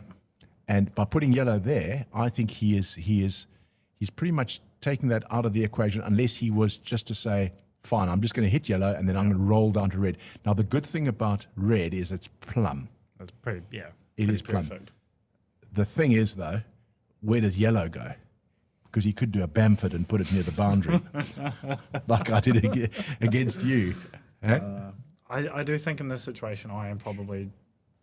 I mean, blue isn't in a bad spot, so you could play the role and try and peel with a little bit of pull. But I So- think I'm peeling it straight. So I would peel this straight because red is so good. Yeah, 100%. Because just as you say, if you can peel this, rest of the turns. you're going up to 95%. But Oh. he's now got pull on this and. Oh, he's played a Commentator's great curse. shot. He's played a Commentator's great curse. shot. Well done, Mark Avery. Great Take peel. it all back. Great peel. We're not sure how to play this game. Okay. I think we should quit. We should turn off the mics while the going good. Rod, are there any more questions? It's Why don't you introduce yourself? Oh yes, Logan. Who are you? So for the viewers who are just joining us, my name is Logan McCorndale. I'm from New Zealand. And would you like to introduce yourself? Yeah, I am Reg Bamford. I'm from South Africa, although I play my croquet out of London. And yeah, we. How long have you been living in London for? I came over in 1992, so 8 plus 25, 33 years. Oh, yeah. I learned my croquet in South Africa. It was pretty isolated in those days, sort of geographically, politically, socially, but there was quite a thriving croquet community. We had about 8 or 9 -2 players. Oh, really? Yeah. So who taught you the game at the very, very beginning? I hope Andrew Hobbs is listening because his grandmother, Dillis Hobbs, basically Wow. taught me how to play AC in 1970, I don't know, 1974. And she was very patient. Thank you very much, Dillis. I mean, she's obviously long past now, but she was a lovely lady. And Andrew Hobbs is now in the South African team. He may well be dialed in and listening in. But yeah, I'm afraid AC in South Africa is on its last legs, to be honest. There can't be more than a handful of players, That's very 5, unfortunate. 6, 7 players. Golf croquet, as with Alive and well. a lot of clubs around the world, a lot of countries around the world thriving. I think we've got 600 or 700 members.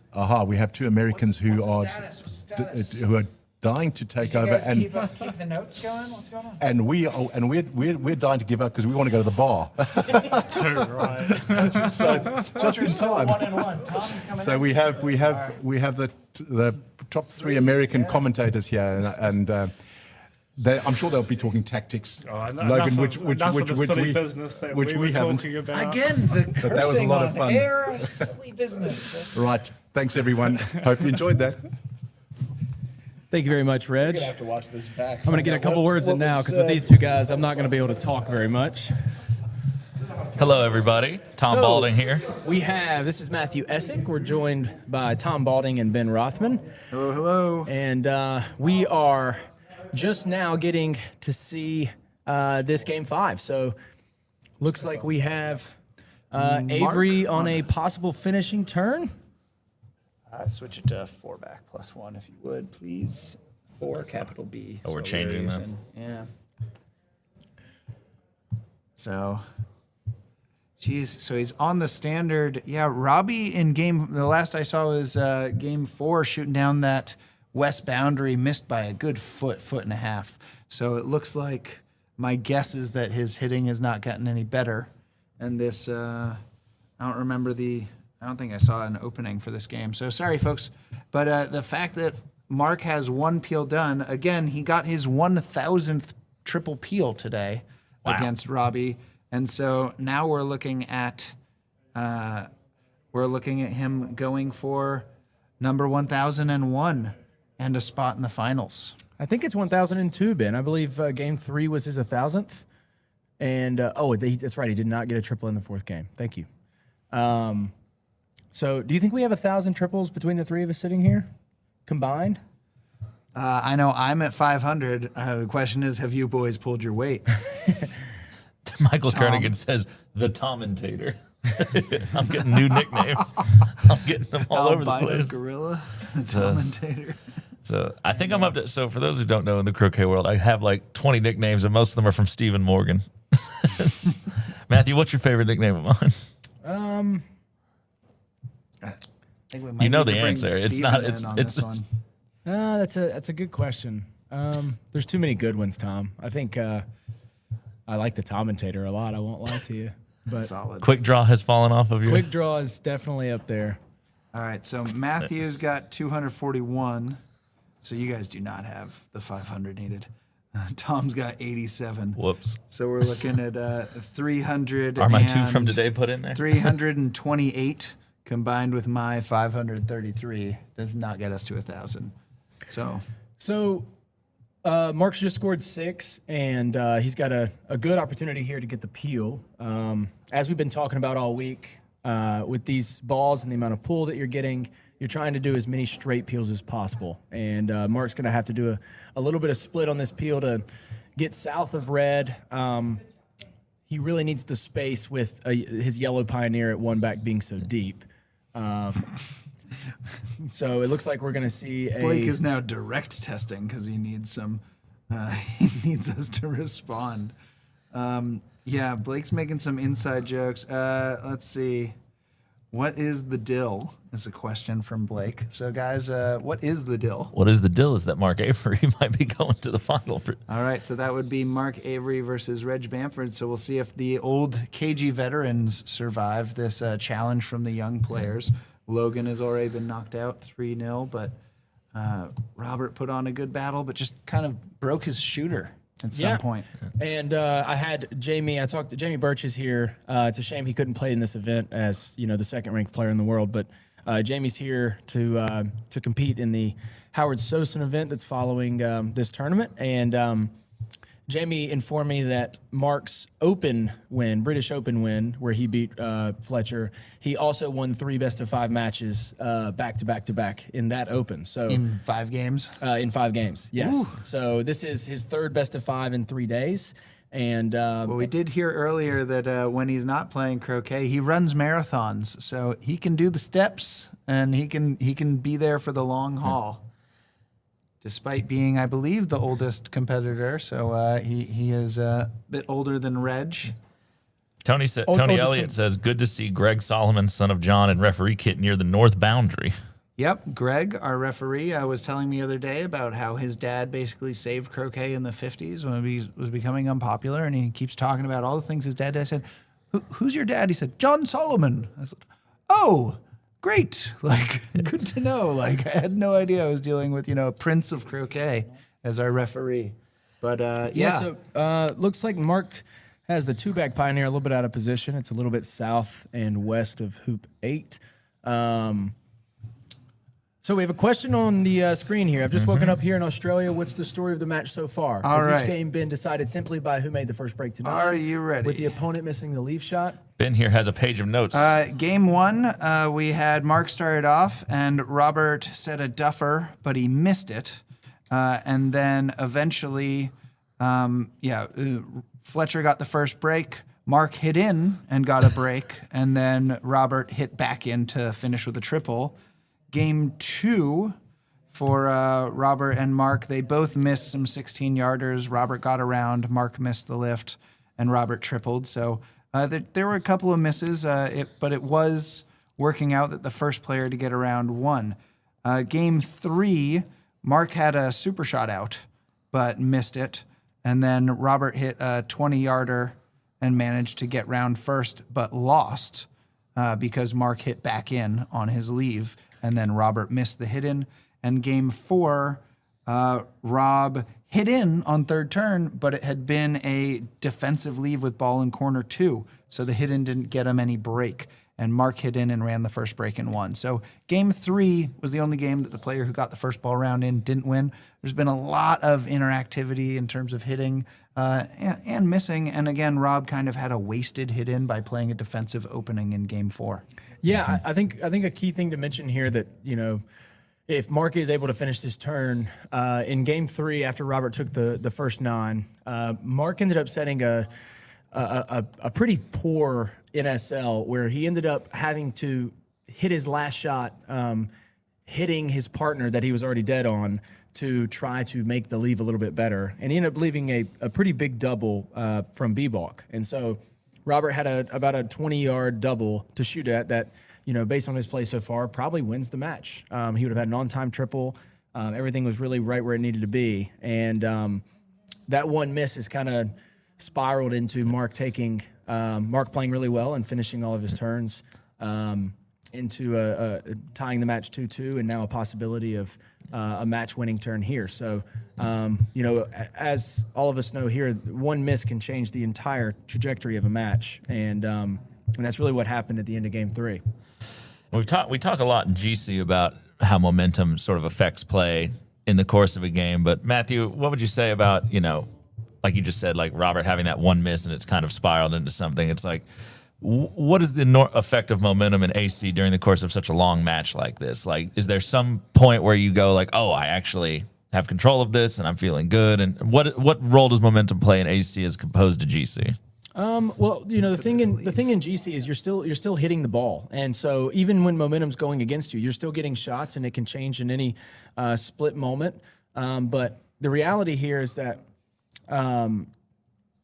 Mark has been the one on the court for the last 2.5 hours, and so when you're sitting down for this long of a period of time, and then you have to walk up and hit a shot that not only is a difficult shot to hit, but the pressure of the match, Game 5, makes it even more difficult.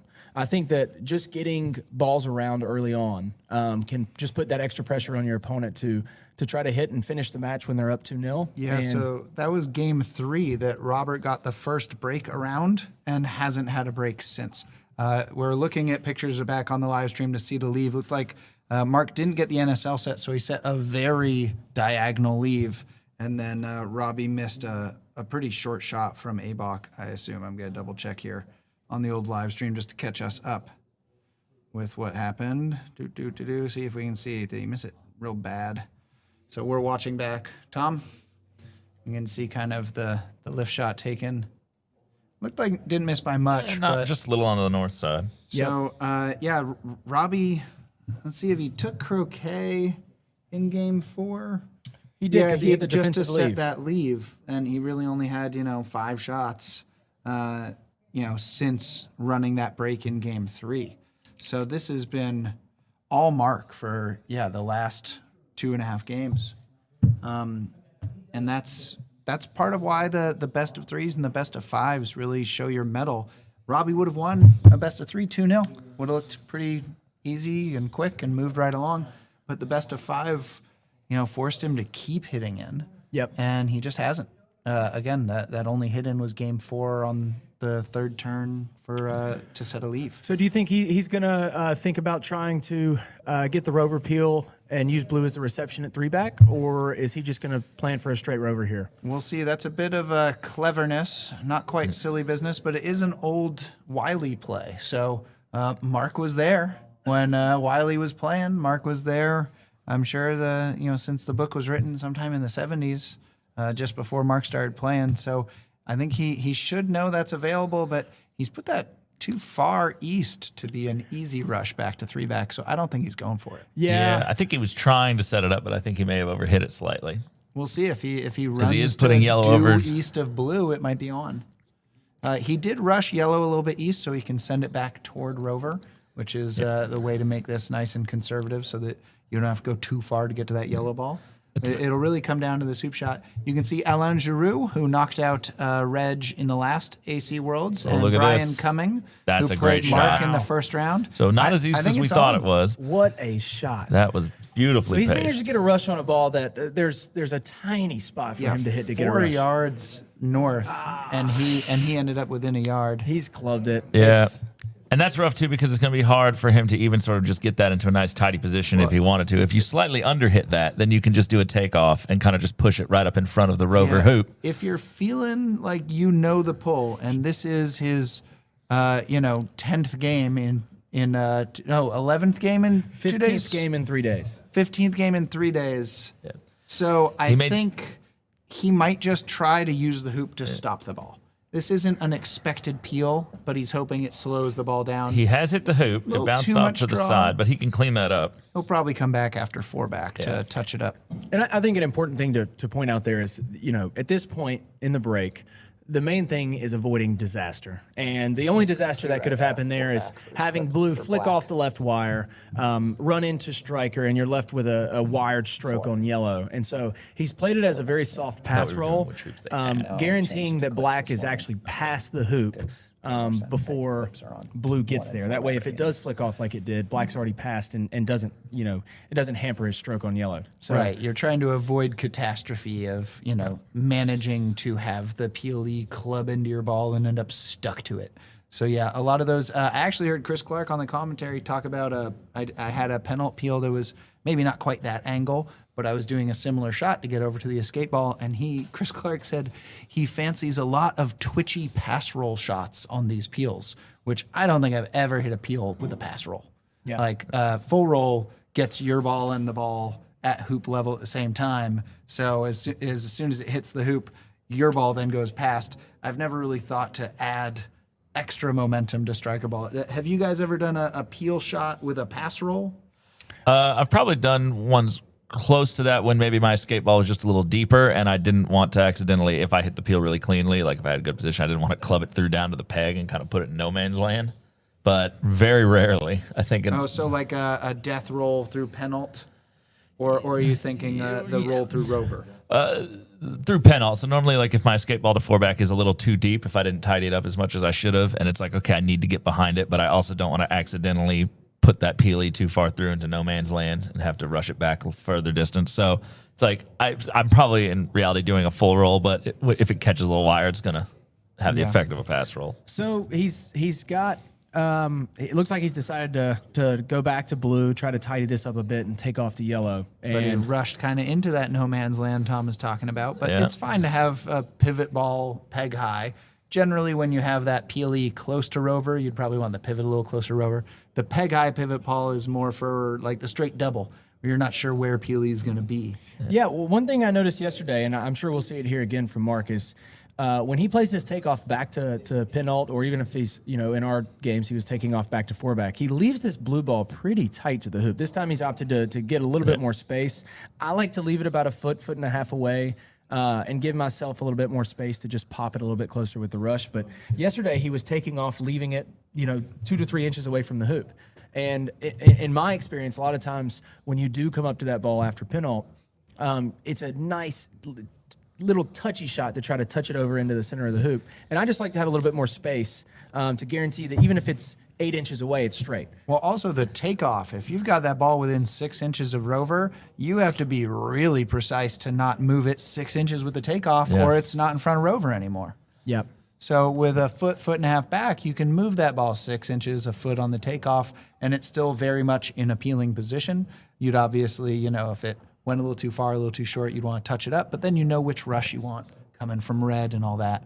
So it looks like he's put it about 2.5 feet dead in front. Yeah, it's blue's really good. Black's good too. He's going to get good control through this pinalt hoop most likely.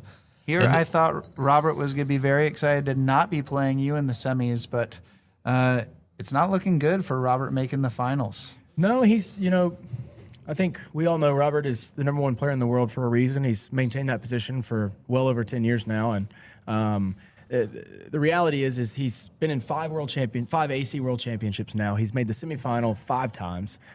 He's medaled in every AC World Championship he's been in.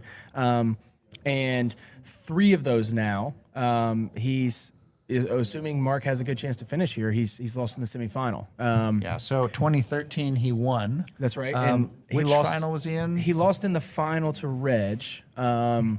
I'm not sure what year that was. That might have been 2015. Possibly 2015. Reg won 2012 and 2020. So Maybe it was 2012. It must have been. Because there's an old video of Robert and Reg playing in Adelaide. Was that the one Robert won or no? I believe Robert won that one. I believe that was just in the semifinal. That was okay. Because I know Reg has only lost in one final. He's won 5, lost 1 once he's reached the final. Robert has been to 2 finals, won 1, lost 1. The one he lost was to Reg. The one that he won was against Patty Chapman in 2013. So I'm not sure who. I'm not sure what year that was that Robert lost to Reg in the final, but I do know that the one that Robert has made the final and lost was to Reg. So we had a pretty good camera view there. If we can switch back to the south boundary camera for this peel going through the hoop, we can just sort of see the lineup he has here. He's obviously going to play this straight. And as you can see, that's a pretty true lineup there. So the risk is if the blue ball catches a little too much wire and stops up, then it can ruin the black ball's chances of going through and bounce off to the side. So looking at Robert Fletcher's record in 2012, the Adelaide World Championships, year before he won, he was in the finals up 2-1 against Reg and lost in 2012. And here's the Lost final game peel. 4 and 5. And that went Just pretty about good. as good as you could want. Sometimes that black ball hanging back is stuck on a wire, but this looks pretty centered. Yeah, no trouble getting through there. So this is likely to be over with the 1,001st triple peel for Mark Avery. He has TPOs and OTPs that put him over 1,000, but just pure triples on his records list. This is now a 4-digit number. And he's going to rush yellow to blue, rush blue to the peg, and we will have a final between the 2012 and 2020 and 2009, 2005, 2001, the 5-time AC World Champion Reg Bamford, and the 1989 World Championship finalist Mark Avery, it looks like. Yes. So let's watch Mark get this peg out. But I just wanted to look up how many times Reg and Mark Avery have played. All right. Before that, can we just, I want to give Robert Fletcher his flowers. Because, again, world number 1 since 2013 when he won the World Championships, which is like Tiger Woods craziness. To just be the top of the game in the rankings for that long is insane. As well in golf croquet. Yeah. He's now, in both codes, he's world number 1. He has an 85% win percentage lifetime. That's 1,268 wins, now 1,270. Out of 1,498 games. He has 855 triples, which means out of all of his wins, he's tripled in over 66%, over 67%. So he's more than 2/3 of his wins are triples. And that's with a lot of sextuple attempts 25 sextuples And total. Congratulations to Mark Avery. Congratulations to Mark Avery. Yeah, Robert Fletcher, 6 and 8 in the block with 5 triples. One of them was a TPO. 8 out of 8 in the knockout before this match with 7 triples. So I think he has the most triples in the tournament. I'd have to update Reg's numbers. Reg had 12 plus, 3 today? And so I guess Reg is on 15. That might be more than, 5, 7. So I think Reg might have more triples now in the tournament. But amazing tournament by Robert Fletcher. A class act, really good guy, stoic, quiet, but, a great player, great competitor, makes great croquet balls. So Michael Everett has just indicated to me that they're going to try to get the players up here for a quick post-match interview. So we're going to see if either or both of them are feeling up to that after such a long and stressful match. So you may hear from them in a second, so don't go anywhere, folks. Mark told me he can't. He has to go for a run. That's right. So...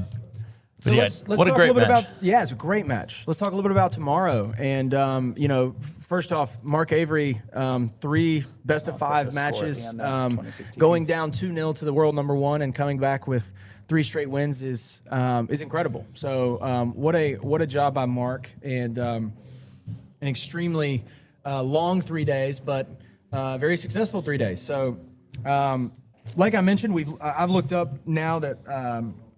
Reg and Mark Avery have played 35 games all time, and Mark has a 7-28 record against Reg.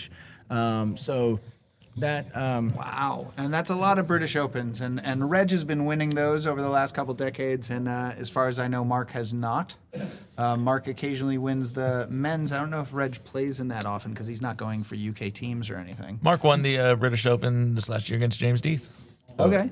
The majority of their matchups were a long time ago. The last win Mark has against Reg Bamford was in 2003. In a single game? In a single game. The 6 matches prior, 3 in 2017. What years were you guys born?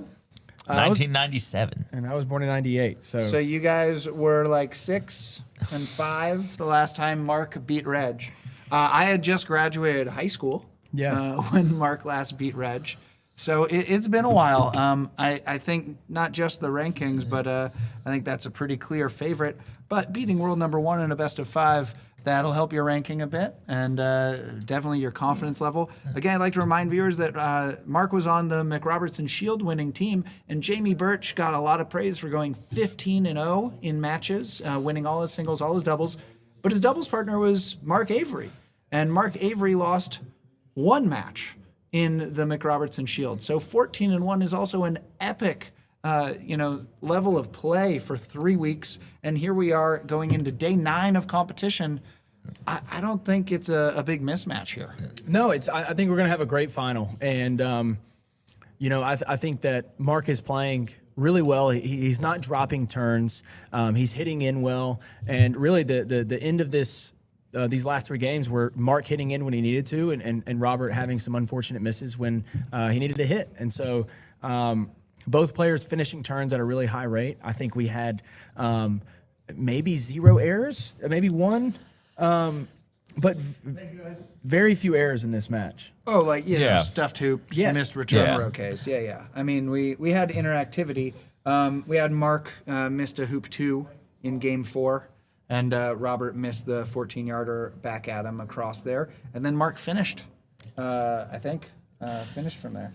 Yeah, I think it'll be interesting to see what determines the match tomorrow. It seemed I was over on lawn 3 while both the matches were playing, and obviously Mark's break play looked immaculate. I didn't see.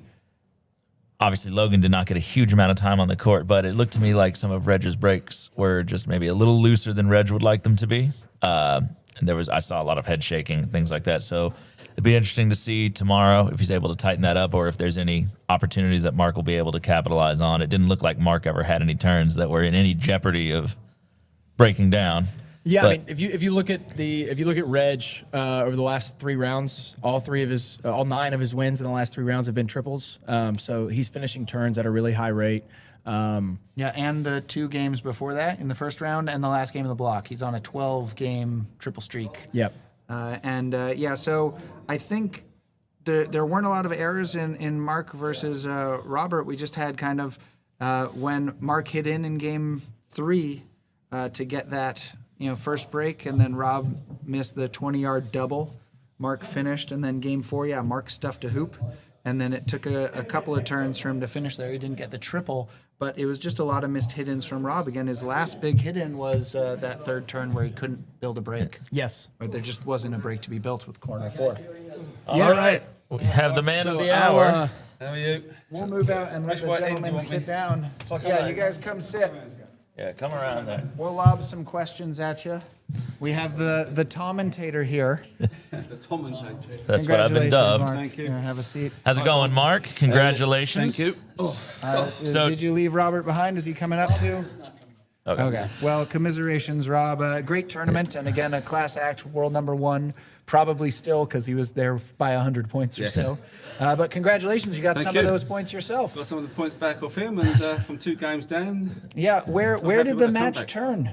I mean, game think- 3 is the easy answer, but give us some more specifics. I think in game 4 when I was thinking about the straight triple, more aggressive delay TP, and I thought he's just missed 1 or 2 shots now, and I thought let's put a bit of pressure on him in the last shot in game 4, which he missed, thank God.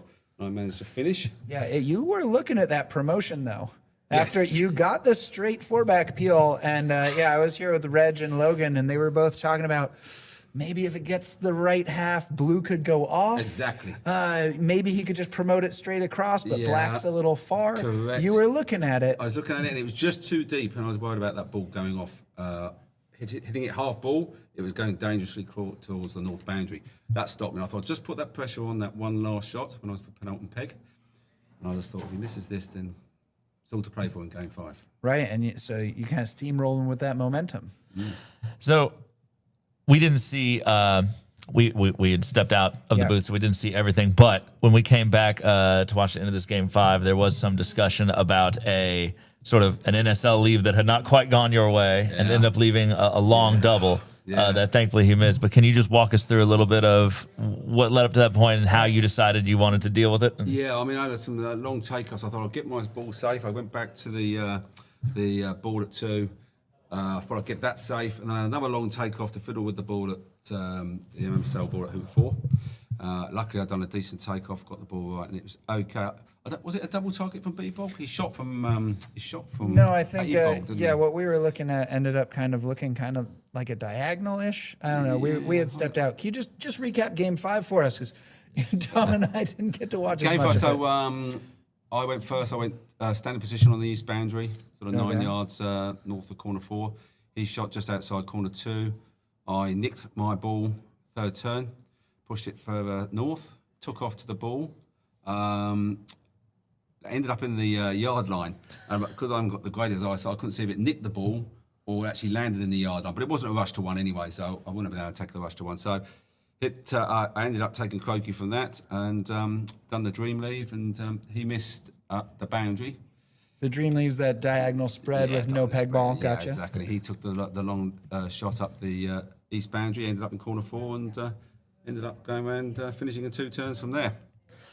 So, Mark, I 2 rounds ago, Matthew and I were double banking with you against Andrew Johnston, and obviously that match spilled into the next day. And I distinctly remember, especially early on, there was some interactivity. There was a couple of misunderstood clip positions. There was some breakdowns, and that match ended up taking all day and some of the next. Yeah. And I genuinely had the thought when that match finished the next morning, because even then there was still like coming through a hoop and not realizing you could rotate a ball. I was like, I don't know how this match is going to go against Matthew. Matthew was playing really well. And then you looked like just an entirely different player, almost flawless. And I'm very interested as to what maybe in the interim of those 2 matches, what adjustment you made mentally or just how you got yourself into that zone, because you've looked that way since that moment. Yes. That day was a very hot day, and I don't think I took enough fluids on.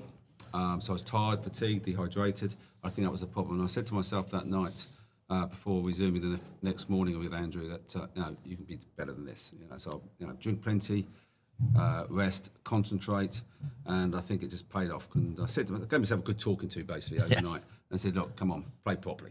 If you lose and play properly, you can't lose. Right. We can walk away happy with that. Yeah, exactly. So I came through against Andrew. I said, right, with Matthew, all or nothing. Aggressive, play aggressive. And I mean, you can lead a horse to water, but you can't make him drink. Were you sure the player Mark was going to listen to this advice? I advised him strongly. And a good night's sleep. I felt a lot better the next day against Matthew, and to finish off against Andrew. I hadn't finished against Andrew. And that you said playing aggressively, and I noticed I didn't see most of your openings because I was over there playing today, but I noticed against Matthew you were quite ready to set the super shot and hit. I did notice you had set 1 super shot today against Robert. I don't know if you did in any of the other openings. I think I did 1 more. One more.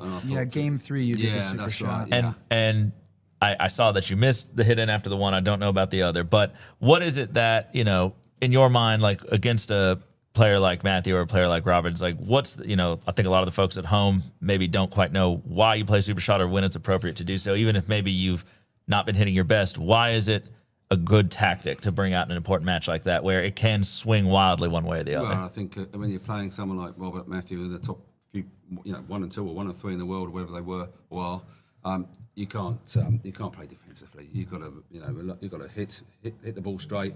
If you miss by a whisker or hit, that's your day. If you hit, and against Matthew, I hit quite a few important ones. He missed 1 or 2 by a sliver. Against me, so that it's fine margins. It's fine margins.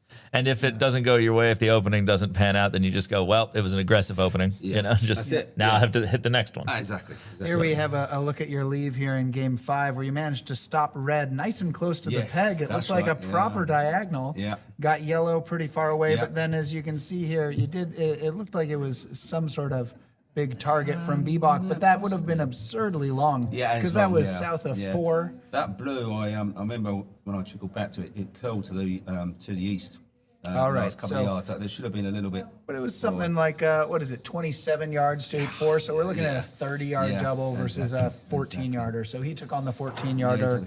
And he hadn't hit since game 4. He hit third turn. That sounds right. But got nothing out of it because That's it was right. the real conservative dry opening with the corner 2 ball and whatnot. Yes. And then he didn't hit in to get a break, since game 3 when you left him a double. He hit a 20-yard double and ran 9, but then you hit right back. That's right. Yeah, I hit a couple of lifts, didn't I? Yeah. So there's some great shots. Very little, Matthew was saying, very few errors. Maybe you're stuffing hoop 2. Hoop 2 is the. That was error, pretty wasn't much it? the only error. Yeah. Pretty much error by It looks like otherwise, Robert missing a Duffer Tyson game 1. I think he missed a 9-yarder. Yeah, that's right. I missed 10 yards. Yeah, something like that. Yeah, he missed. But luckily, I got him to miss a few in the last couple of games, which helped me. It's quite handy to get the opponent to miss a couple of 3 shots. All right, so I don't know if he's down in the bar listening, but what are your tactics? What are you going to take to tomorrow against Reg Bamford, 5-time AC World Got a Champion? poor record against Reg, as he reminded me last night in the bar. Ah, okay. So it I has thought begun. you might have overheard Matthew, but no, that Reg himself reminded you. So it has begun, Wait, huh? does Reg play mind games, Mark? Oh, yes, he does, especially with me. But You're too It's experienced some for of that. woo stuff but that he tomorrow does. I'll try and put that right. Yeah, Nick- you're too experienced Nick for all two or three that. Games, 3 games from him tomorrow, yeah. There you go. Yeah. So- what are your tactics going to be against Reg? Are you going to play that all out aggressive yeah, like not Matthew to give him too much and, of his and listening, Robert? but yeah, it's the Probably- one final. against Go out and just the 5-time stand on world business, champion, huh? You can't mess about. Can you? There was also, we heard that Logan solicited some advice before the match began from Robert Fulford, and apparently Rob said that Reg does not like people playing aggressive openings against him, and so that was why Logan, took no quarter and put super shots and duffers Right. out there all day. Okay. And he did hit and get in those games, but it wasn't enough because he didn't have your ability to hit the leaves as well. Well, yeah, which hopefully is I'll a have way that to kind ability of tomorrow, yeah. wrest control from the opponent. Yeah. We've played each other quite a few times. Not that much recently in the last 20 years, but we've played quite a lot recently. So he knows my game, I know his game, and we'll see the best man win tomorrow. Right. Whoever shows Hopefully up, have a good right. match. We will. And In your warm up, are you going to practice any tea lady shots? No, he's not going for sex tuples. You don't think so? I'll be pleased if he does. Okay, good to know. on Good these to hoops, know. yeah. So with this much pull on these balls, let them have at it. I mean, what did we have? You guys had 4 triples. Reg had 3 triples. So out of the 8 games in the semifinal, we had 7 triples. Yeah. You don't think he'll try? See.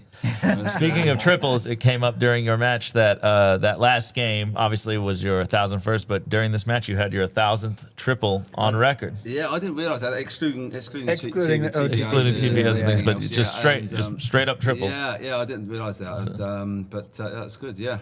Quite a milestone. Yeah, milestone. I noticed Trevor Bassett's got the 1,000 TP club on it. So now you can have I might get a top off him. I'm gonna get one He that owes says you a 87 on it because apparently that's how many I you've got have time according with to it, Tom. Ben. You haven't been playing Not quite as long as 67. me. However many it is. You'll be there one day, I'm sure. So, well, at the pace I'm going. But congratulations about that as well. It's, just shows to the viewers at home how long you've been playing this game and at such an incredibly high level, and that you've managed to stay at peak performance, all these years. I mean, you were a silver medalist in the first ever. Have you been to the semis since '89? No. No, that was the only medal so far. Yep. Well, you're going to have at least a silver medal tomorrow. Hopefully, a different color to take Exactly, home. yeah. You never know. All right, yeah, it'll go well with your McRob medals. Yeah, Yeah. thank you. Yeah, it will. You're right there. Yeah, exactly. That's sure it's coming up next year as well. Yes. So hopefully I've got my place now. I don't know. I think there's no who doubt. are the selectors? I don't think there's any doubt about that. Who But- has influence in the CA? But thank you for talking to us, Mark, and congratulations again on such a wonderful match played. And we're rooting, wishing you the best of luck tomorrow in the final. It should be a great match. And I'm hope sure so. our spectators would love you to get out to 5 games tomorrow as Oh well. my God, another 5 game. Yeah, wait till the sun sets. I'll be shattered. All right, well, congratulations, Thank you, Mark. brother. Thank you so much, Mark. Thank you for talking to Thanks us. a lot. Thank you. Don't get a drink. All right. All right. Enjoy. Ladies Tom, and gentlemen. Well, before we close out, can you give us a little bit of insight into some of these other events? We got bowls and shields and plates and ramekins and managers. What is the status of your shield? Is it with Greg? How did that go today? So Greg, Fletcher, and I played the Shield semifinal today over on Lawn 3, which is why I wasn't able to observe some of the games as closely as I might like. But in the end, I was victorious and have earned the privilege of playing Zach Watson in my fellow countryman tomorrow in the Shield final. So an American will walk away with something. All right, we're going to get an American Shield winner. That's right. In the bowl, which I have not been keeping as close eye on, we have a final, which I believe will be tomorrow morning as well, between Edmund Fordyce of New Zealand and Stephen Mulliner of England. Edmund Fordyce and I played in the first round, so unfortunately I'm the one who put him there. And then Stephen Mulliner had played Stephen Forster in the first round, but they've both done really well in the bowl and are going to be facing off tomorrow for their own piece of hardware. I don't have statistical records for how many times Mr. Mulliner he's won this event once. I don't know what other consolation events he's taken away from it. I think he's now up to some 8 or 9 countries where he's won their opens, including the Czech Republic and Switzerland, and he's won our AC Nationals, and he's been collecting those trophies. I don't know about his WCF event trophies, but getting down to the plate knockout, I want to give a shout out to Brian Lozano, who got some good wins in the block, had a lot of good play that didn't result in wins. Then he beat Dwayne McCormick, who was the number 1 seed in the plate, who was, I think, a 2 seed in the block that didn't make it out into the main event knockout. So a huge win for Brian Lozano, his first win of anybody over 2400 D grade. Then Brian followed it up by beating Joe King 2-0 and took a game off Duncan Reeve today, but he ended up tied for 3rd in the plate knockout. As far as I can tell, it looks like, is that Debbie still on lawn 4 over there playing Sharif? Yes. Sharif was up a game 26-22. I don't know if they're in game 2 or 3 to see who makes the final against Duncan Reeve in the plate tomorrow. Yeah, so I think that these stats have been updated fairly consistently. So I would imagine this is game 2. They have been out there for a while, but these are timed matches. They must be coming close to the end of their time. But Sharif Abdulwahab is a game up against Debbie Lyons, and Sharif, one of the mainstays of American croquet, particularly in golf croquet, but has always been a very competitive AC player. Has sextuples to his name, plenty of triples. I thought he got six peels of a sextuple in this tournament. He has. He just didn't get the peg out. And so, how long did you see any of that? I didn't. I assumed if he got 6 peels and didn't get the peg out, then it must have been like a hoop and roquet. Long. Yes, it must have been very long. He was down to a 2-ball straight rover and then didn't get past it and missed a long peg out. But yeah, I don't know the details of that. I hope for his sake it was not like a 4-yard peg out or something silly. And then that would be silly business for sure. And then we have, it's a bit of a Swiss-style format in the Manager's Invitational. So I can't exactly tell you who's winning because there's a lot of people who have 100% win rates with different games. Well, if it's a Swiss, then we're neutral on who's winning. Yes. Entirely. And, they've gone to a knockout. Let me see. Here. And then, so they just didn't put it in a were there separate thing. extra Z games? Is that what the XXV was? I know this is the 2025 World Championships. It's the 19th iteration. They're having a drawn process in that. Okay, just people who wanted to play more, they did a drawn process. The beauty, once you get through the blocks and once you start getting into the advanced stages of the knockout, is that court space actually starts to open up quite a bit if you're double banking, and we have 12 beautiful lawns here that are all ready to go. So we've been able to offer some of the players a little bit more than what most venues normally can. And all right, and we'd like to thank the grounds crew once again who came out to introduce themselves to us. We haven't seen them much because they've been working before we wake up and coming back after we are done as late as midnight, as early as 4 a.m. So thank you again to Homero Garcia, Leandro Linera, Alfonso Lopez, Alfonso Garcia, and Efran Guillermo. The grounds crew has been maintaining these 12 wonderful courts and making sure that they are in great shape with consistent pace. So they've been probably plumbering, taking 12 seconds or so to get from one end of the lawn to the other, which is quite fast for American standards. During the for hot parts of having the day, up to green 13 grass. plus. Okay. Yeah. So, but yeah, most between 12 and 13 for the majority of the tournament. And then thank you to our grounds crew, Michael Albert, Adam Peck, Tom Cooper. Who else has been setting those hoops? I think it's been those three mainly doing a tour de force. Yeah, with out there most Adam evenings. doing a lot of that manual labor with the big 3-foot-long orange hammer you can sometimes see. Giant dead blow hammer. And I know they've got like a drafting square out there to Yeah. make sure everything's lined up. And so we really appreciate their efforts making sure they're keeping these to a tournament standard, which is like 32nd to a 16th.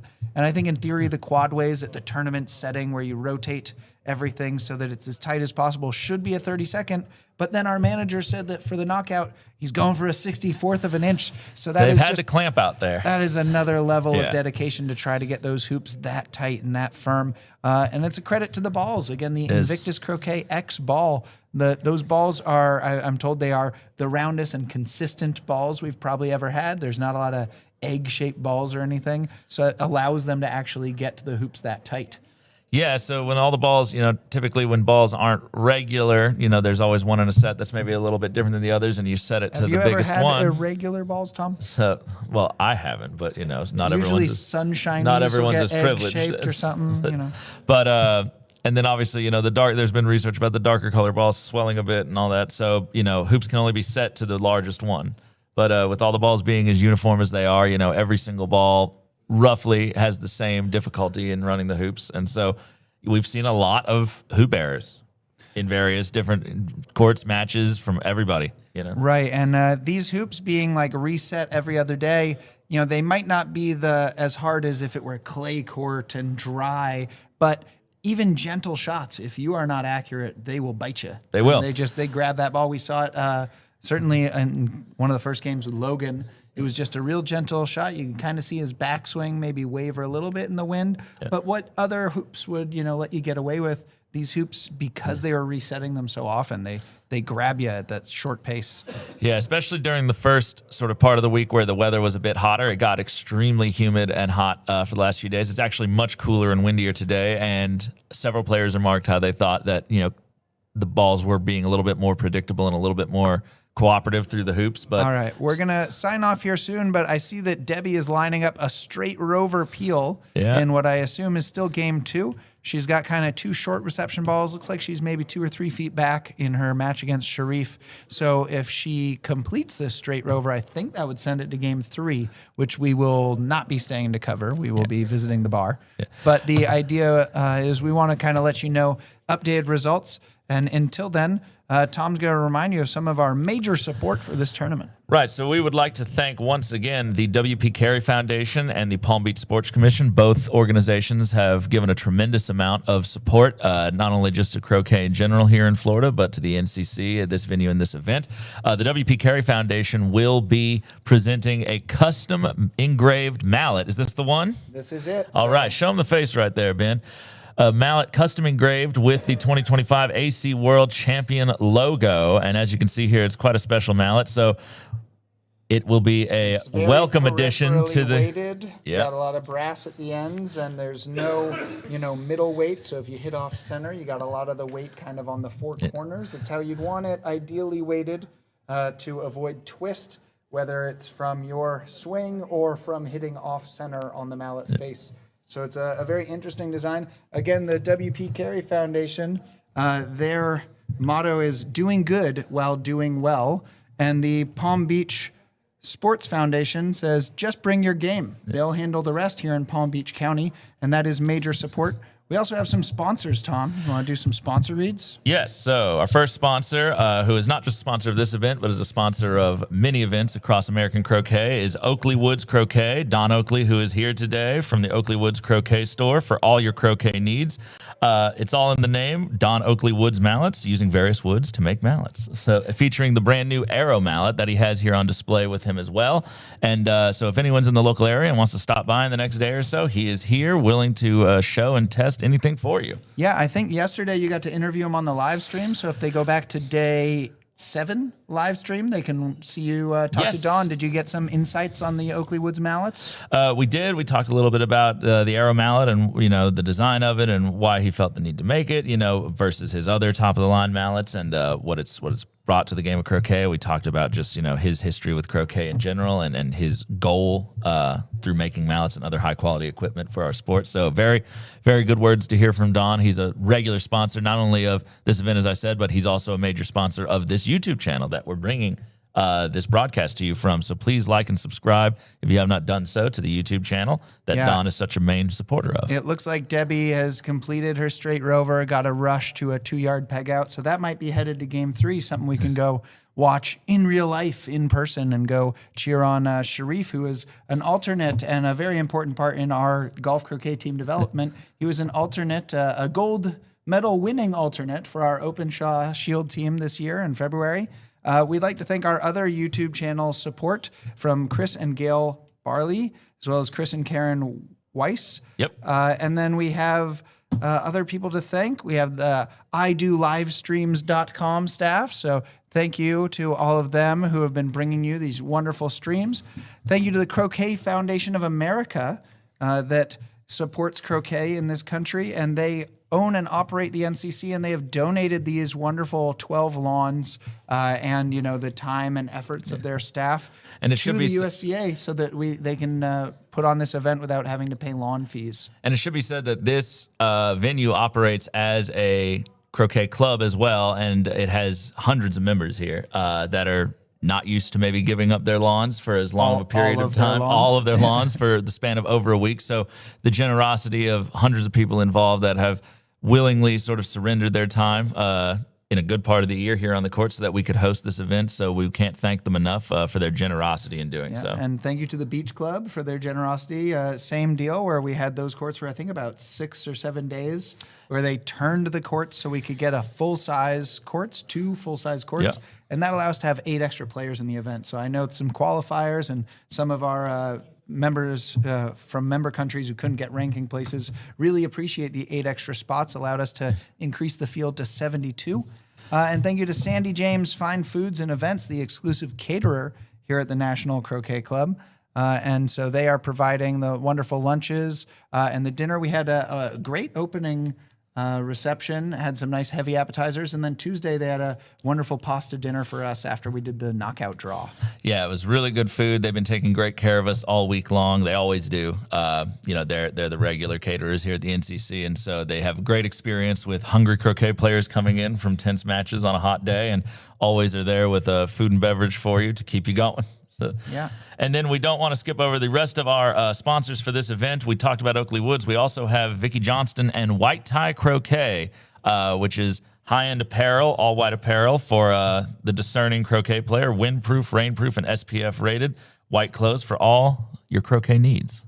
So, whitetiecroquet.com. She is also the East Coast rep. I think Paul Bennett is the West Coast rep for PFC Hoopmaker Mallets. Correct. Peter Cole's custom mallets. The only way to score points is to make hoops. Use Hoopmaker mallets. Make hoops, score points, win.